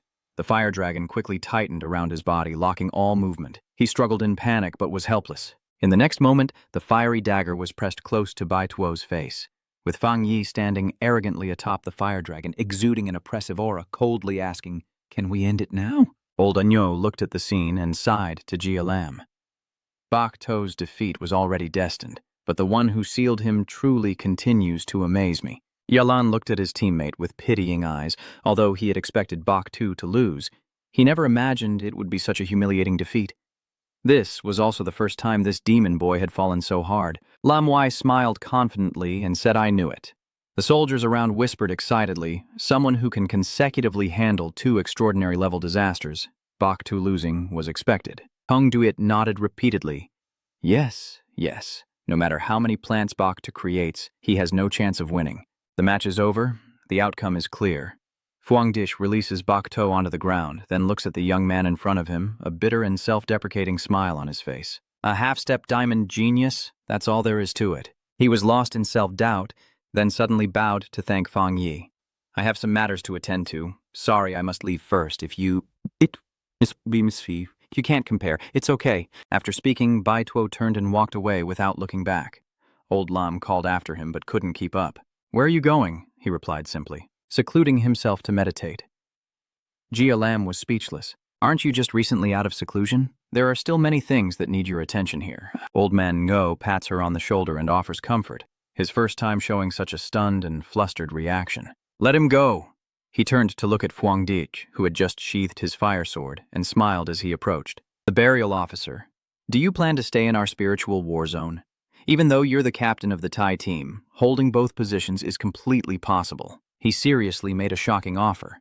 "I want you to become my successor." Fang Yi was surprised. The successor? Old Master Ngo continued to offer attractive benefits. "Yes, I want to nurture you. It's not arrogance.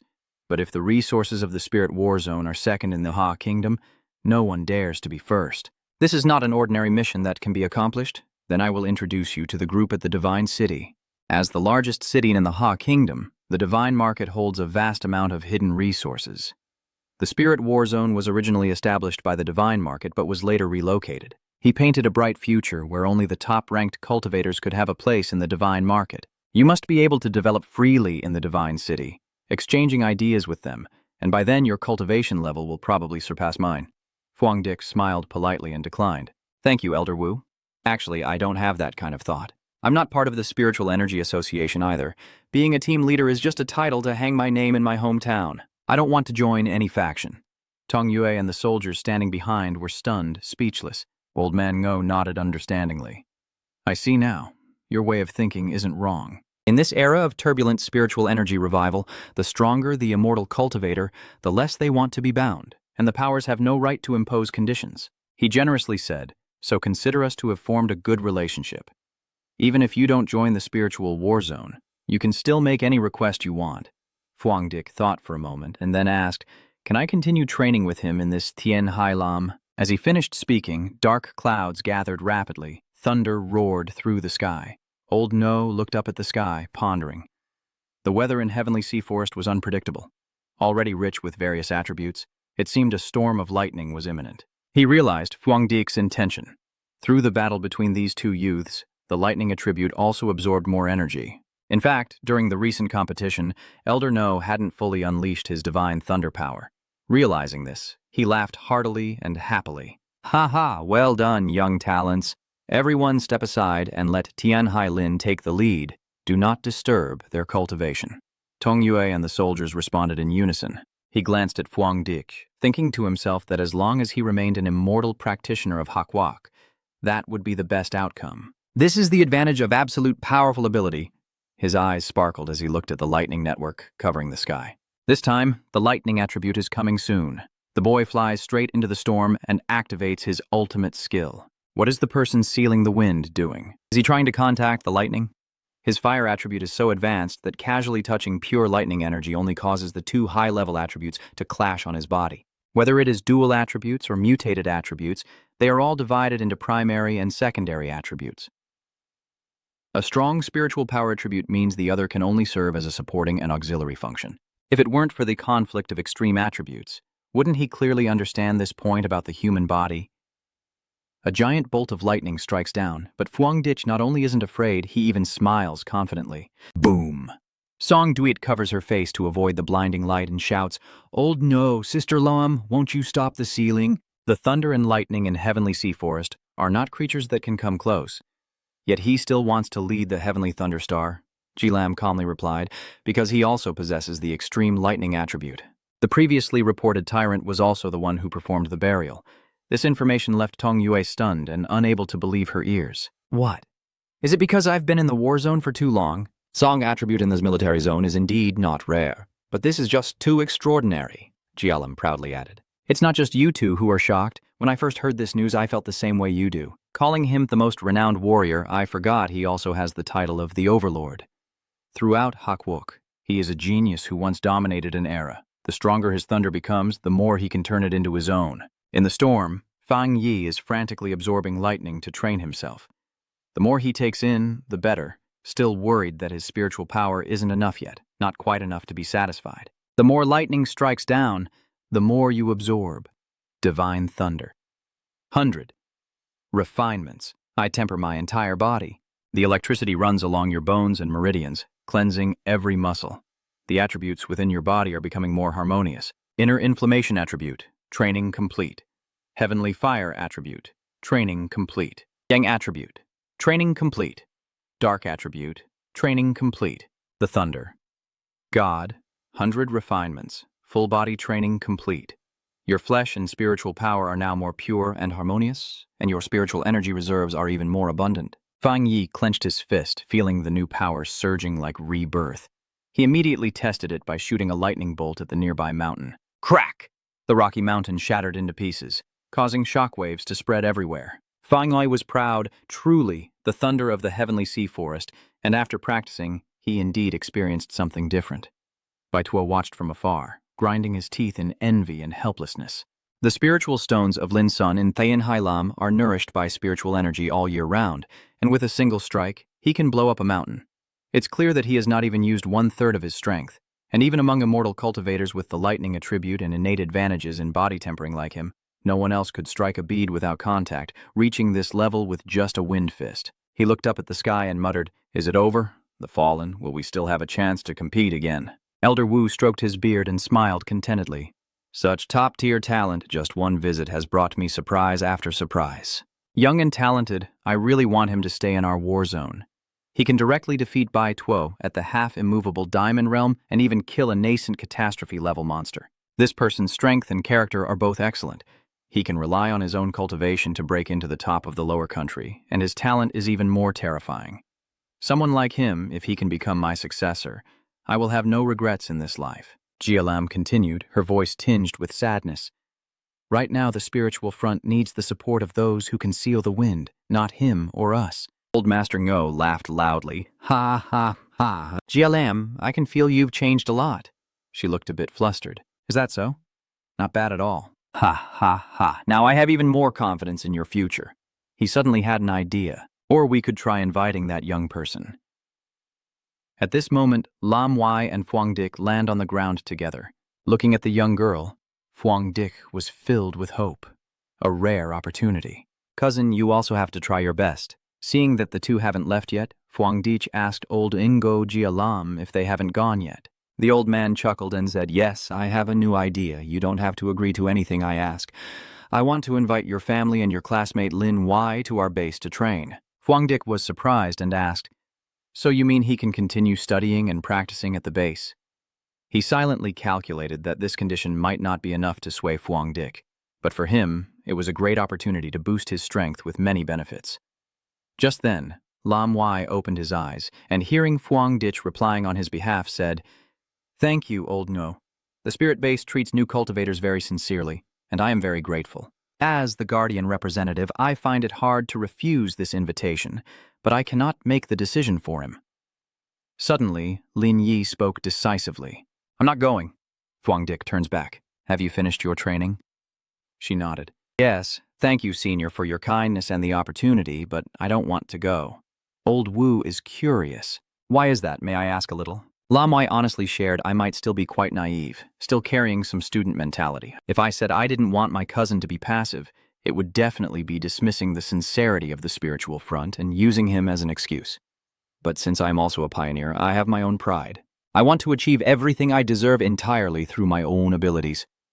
Phuong Dic was stunned listening to his enthusiastic words, thinking to himself, why does it feel like this girl has already grown up? Old Master Ngo nodded in approval. All right. We have been too one-sided. Sorry, we will pay more attention to your expressions. Keep going, Lin Wai replied with determination. I will definitely succeed. The scene shifts to Phuong Dic's house, where he is contemplating his next move. The issue with storing spiritual power has been resolved. Next, we should reorganize the attributes of the new fire tomb and consider how to use it. There's also something more troublesome than that, the death seal. All of these are Phuong Dic's calm moments. When we arrived home, Lam Wai was surprised and pointed. Hey cousin, why is someone sitting crouched in front of our house? Than Huynh was waiting, and when she saw you two return, she stretched and stood up. You two finally came back, Lam Wai exclaimed. Captain Phuong Dic wondered why Than Huynh was sitting crouched in front of my house. What happened? Than Huynh said seriously with a tense tone. Bien Thuy is in serious trouble. Captain Nguyen from the Moon Sect has come to our Spirit Energy Association in Tai City for urgent help. Phuong Dic quickly asked, Captain Nguyen, where is this person now? Captain Nguyen is seriously injured and being treated at our Spiritual Energy Association. She risked everything to escape from Nguyen Market to deliver the message, and there was no other way but to come directly to you. You are the Feng Tong. When he and Than Huynh were walking down the hallway, suddenly a figure rushed out and shouted, Sister Than Huynh is here! And Than Huynh smiled, extending her hand to introduce Phuong Dic. This is the fake captain of the Tai Thi, and this is the captain of Nguyen Tai, Tran Nuoc. Hearing her name, the female captain quickly took Phuong Dic's hand and earnestly said, Hello, Captain Tai Thai. I am Tran Nuoc, captain of Nguyen Tai. The extraordinary rank at UA Corporation has definitely surpassed A-level, C+. I hear you have experience handling 2 natural disasters. Please help me. Phuong Dic remained silent, his deep gaze scrutinizing the woman before him. Tran Nuoc also took the opportunity to shake hands and secretly evaluate the opponent. Feeling an unfathomable aura, she was secretly terrified and amazed, quickly letting go with a flustered expression. Apologizing, I was too rude, I was really too impatient. Clearly the abnormal concentration is only level B. Yet so many people are missing. Those from our side who went in to help have all died as well. My sister is very capable, but even Phuong Dic frowned thoughtfully as she listened to her recount. Her point was that the abnormality in Nguyen City caused many cultivators to disappear. Yet the measurement results only showed level B. Although Nguyen City is a border town, there are still some trustworthy cultivators. This matter truly contains too many strange points. After a moment of silence, Fang Yi asked, The cultivator from Nguyen City and your sister, is she missing or already dead? As soon as the question was asked, Tran Nuoc's body trembled violently and uncontrollably. Than Huynh, standing beside her, quickly stepped forward to comfort her, saying, Don't worry. Take your time to speak. Tran Nu shook her head in despair and said, I don't know. I can't get in touch with them.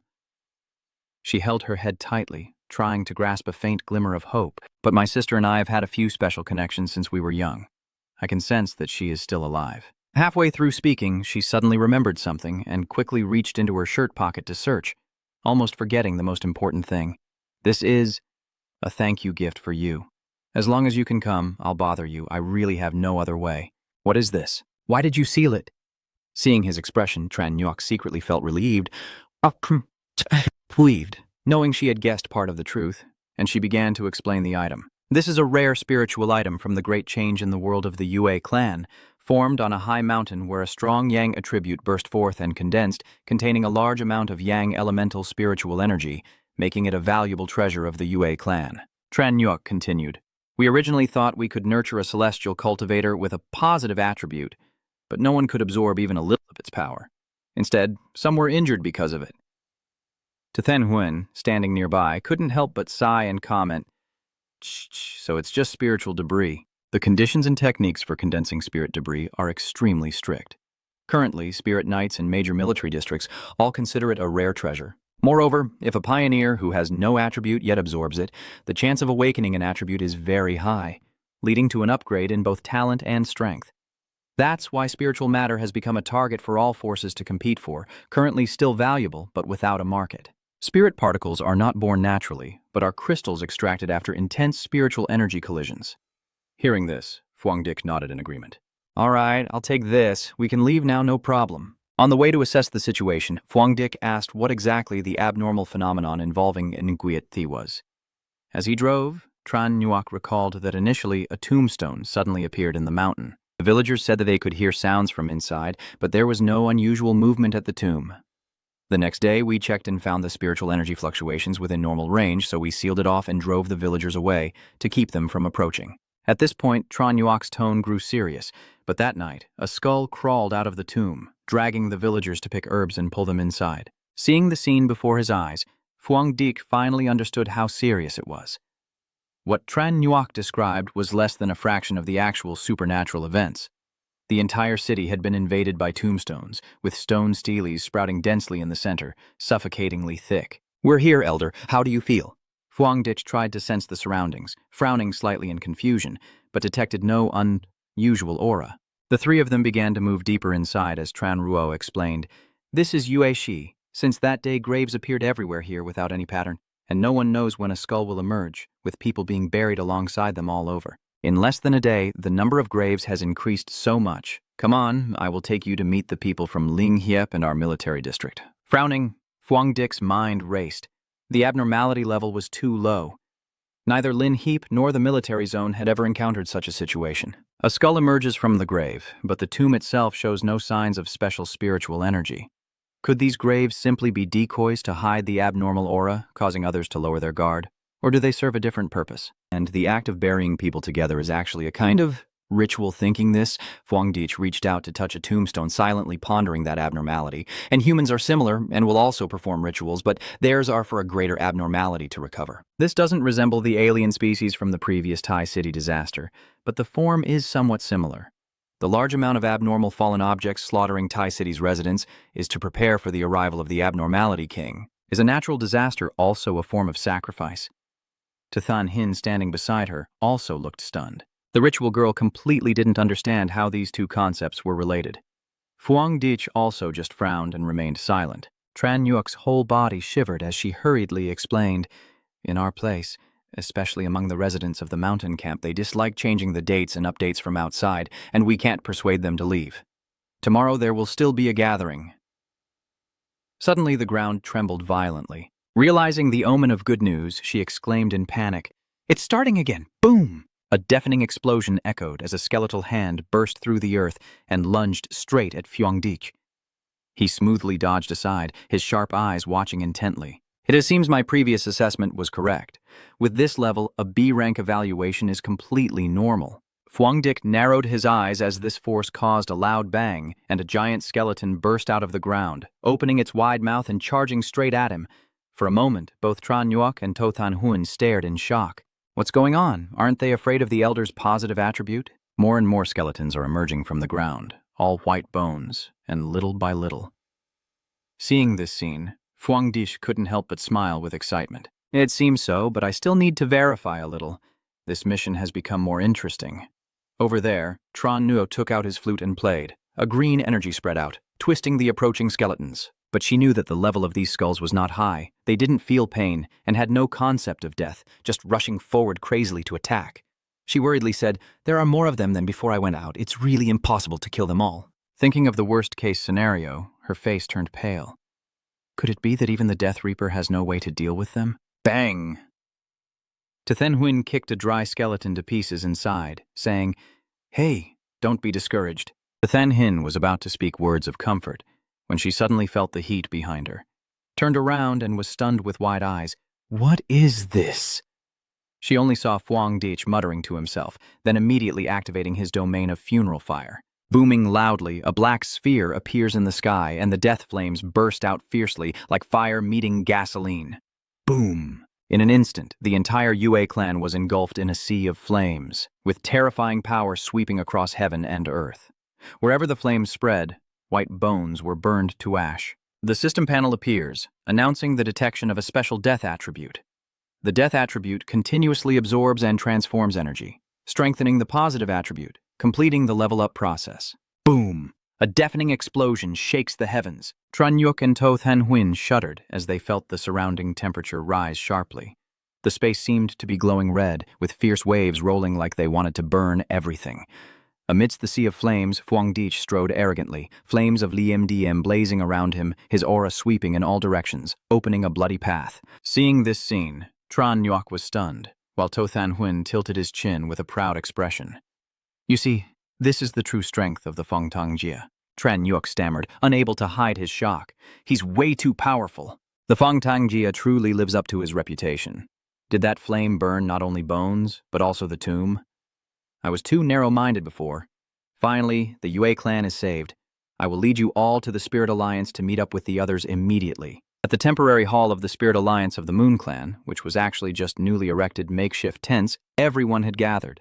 As soon as the group entered, a female spirit warrior greeted them. Captain Tranyuk smiled and raised his hand to introduce himself, saying, "I have called in reinforcements. Captain Tai Thai Fongtang and spirit warrior Tai Tothen." She continued to point to her 3 teammates. "These are my team members from Lunar Spirit Market, Tranfong, Trantin, and Trantich." Trantin asked curiously if he was the one who single-handedly handled the disaster of the highest level. And after Tranyuk's introduction, everyone's eyes turned to the young man with suspicion and amazement. "So young?" A trembling voice broke the silence. "Did you really handle the level of anomaly all by yourself?" Then, despair engulfed him as another person shouted in anger. But just then, someone suddenly felt helpless. What's the use? The situation of the Moon Clan is completely different from other anomalies, and there are hardly any of us left. The entire Yue family is about to be swallowed by the tomb. You should leave now. What are you still doing here? Why bring outsiders here to die? This is not a level B abnormal event. You were all deceived by her. Just come here to be buried with us. Hearing the complaints, Tranyuk sighed softly, his heart filled with 100 tangled thoughts. She was about to speak to explain Fangtangjia's past when Fang Yi raised his hand to stop her and calmly replied, "I have taken someone else's commission. Of course I will help them. I will handle the problem here." His face remained cold, unmoved. Our Yu clan is quite remote, and the villagers' way of life is fairly primitive. Whenever there's a problem they can't solve, they invite the gods to bless them. Everywhere is just graves, and they still pray for blessings. We advise against it, but you can go and see for yourselves. Fang Yi squinted into the distant mountains, lost in thought. A large-scale ritual to pray to gods and Buddha? The primitive beliefs of Yuansuo village seem strangely similar to the anomalies that have appeared before. At this moment, the entire city trembles, and the cries of despair shake the ground, making anyone who hears it shiver. Amidst the wreckage and ruins, a group of people follow each other toward the stone altar, with paper money and gold scattered like rain in the sky. Seeing this, Tranyuk was extremely worried as the ceremony was about to begin, and with so many residents gathered, if the anomaly in the tomb erupted. But contrary to that concern, Fang Yi's face showed clear interest. Fang Yi looked interested, but I also thought this activity wasn't so bad. "Is there anyone coming to see with me?" As soon as he finished speaking, he slowly stepped forward. At the center of the stone platform, the sacrificial fire blazed, illuminating the square and dispelling the cold gloom of the atmosphere.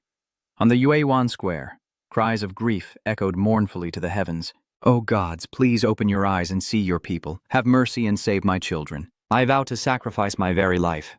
The chanting continues without end. "Merciful angel, merciful angel." The The crowd prays and bows repeatedly. Suddenly, a young man in terror points ahead and shouts, "What happened to the divine fire? Why has it gone out?" Boom, boom, boom. The stone platform suddenly cracked open, and the terrifying scene made everyone tremble. Immediately after, a bony hand shot up from underground and screams of terror echoed loudly. "The skeleton monster tombstone has appeared! Run now!" A loud explosion echoes as the stone platform shatters. Countless skeletons burst from the ground. The crowd panics and flees in terror. Some kneel in despair. "Run now! Oh heavens, oh gods, this must be a test for us." In a hidden corner, the little girl clings tightly to her mother, sobbing. "Mom, the gods will definitely save us, right?" The divine square is shattered. The crowd overwhelmed by fear, fleeing in chaos. "Help! Save us!" The crying like a rising tide overwhelmed everything in despair. A dry, long creature rushing straight at the mother and child, and the girl's screams tore through the space. "Wah! Mom!" At that critical moment, a thunderous explosion like thunder roared out. The sky suddenly lit up as if a second sun had appeared, with scorching rays burning everything into dust in an instant, so bright that no one dared to look directly at it. Everyone looked up in confusion, not understanding what was happening, only to see a blazing sword light tearing through the night sky with terrifying flames spreading everywhere. Witnessing such divine sword light, someone exclaimed in reverence, "It is the fire god." From within the sea of flames, Fang Yi stepped out, standing tall and proud on the stone platform, looking down at the beings below. His voice rang out clearly. With dignity, no needs to worship the gods anymore. He paused for a moment, then continued, "This world has no gods. They will go nowhere." The crowd, kneeling and listening, was filled with panic. But then their fanaticism surged even more.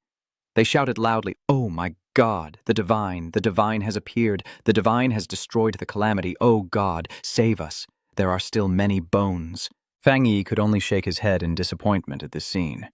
Sighing, he no longer paid attention to the crowd, raising his right hand to activate the domain of tomb fire. A deafening roar as a giant fireball appears, sweeping across the sky and turning it red, the clouds and wind changing color.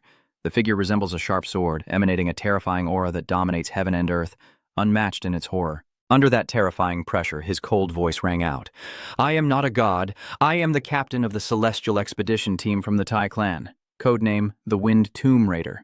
The Manhwa domain emits endless waves of energy, spreading out and causing everyone to change their expressions. What is this thing? At this moment, everyone took a deep breath, their eyes filled with unbelievable amazement. What is this fake Feng Tian really up to? What is he doing? What kind of strange power is this? Tran Yuok's heart was filled with excitement. She had long suspected that he was not an ordinary immortal cultivator, but no one believed her. Despite his achievements in destroying 2 disaster-level anomalies in Tai and Shang markets and single-handedly defeating the 3rd-ranked Spirit Alliance of Shang market, I heard that both the headquarters of the Spirit Alliance and the Spiritual War Zone regard him as a guest worker. Suddenly, Fang Yi's aura soared straight into the sky like a blazing hurricane. The Tinbong system displays a notification that the Manhwa domain has devoured a large amount of unidentified attributes and the positive attributes have been enhanced. He smirked and said, "Well then, let me try the enhanced version of the Crimson Fireblade technique." With that, Fang Yi tightened his grip on the sword, shooting down like an arrow and unleashing the Moonblade. His right arm swung fiercely, and with a thunderous roar, the Shichua burst from the blade, unleashing chaotic energy. Boom, boom, boom. The white bone sea in the sky exploded. Bones that hadn't yet fallen to the ground were swallowed by flames and turned to nothingness. The crowd burst into tears of joy, but the sky seemed to forget that the Nguyet family had disappeared, as the tombstones and white bones were all gone. Just then, Than Huin's watch beeped loudly with a warning, and the Andin area returned to normal abnormality levels. She exclaimed excitedly, "Bak Mok District, the abnormality index has returned to normal." Tran Nguyen also looked ahead, where Kim Min District had the strongest abnormality concentration, but Tu Than Huin's smile suddenly faded. She turned around in panic. Something was wrong. Didn't everyone notice? There are even more beams of light now. Zhenru also horrifiedly realized something was wrong, as the Kim Min area was fluctuating. The abnormal energy continuously gathering, the ground trembling violently, and a terrifying darkness gathering above the sky, with a black mist erasing all light, covering the entire city in despair like the end of the world. Amidst the black bones, a giant, decayed corpse gradually appeared, emanating a strong, deathly aura bursting out. Fang Yi squinted at it, marveling that it was another extraordinary king. The spirit system interface appeared, unlocking the previously unidentified attribute. Analyzing now, this attribute is called the death attribute, M.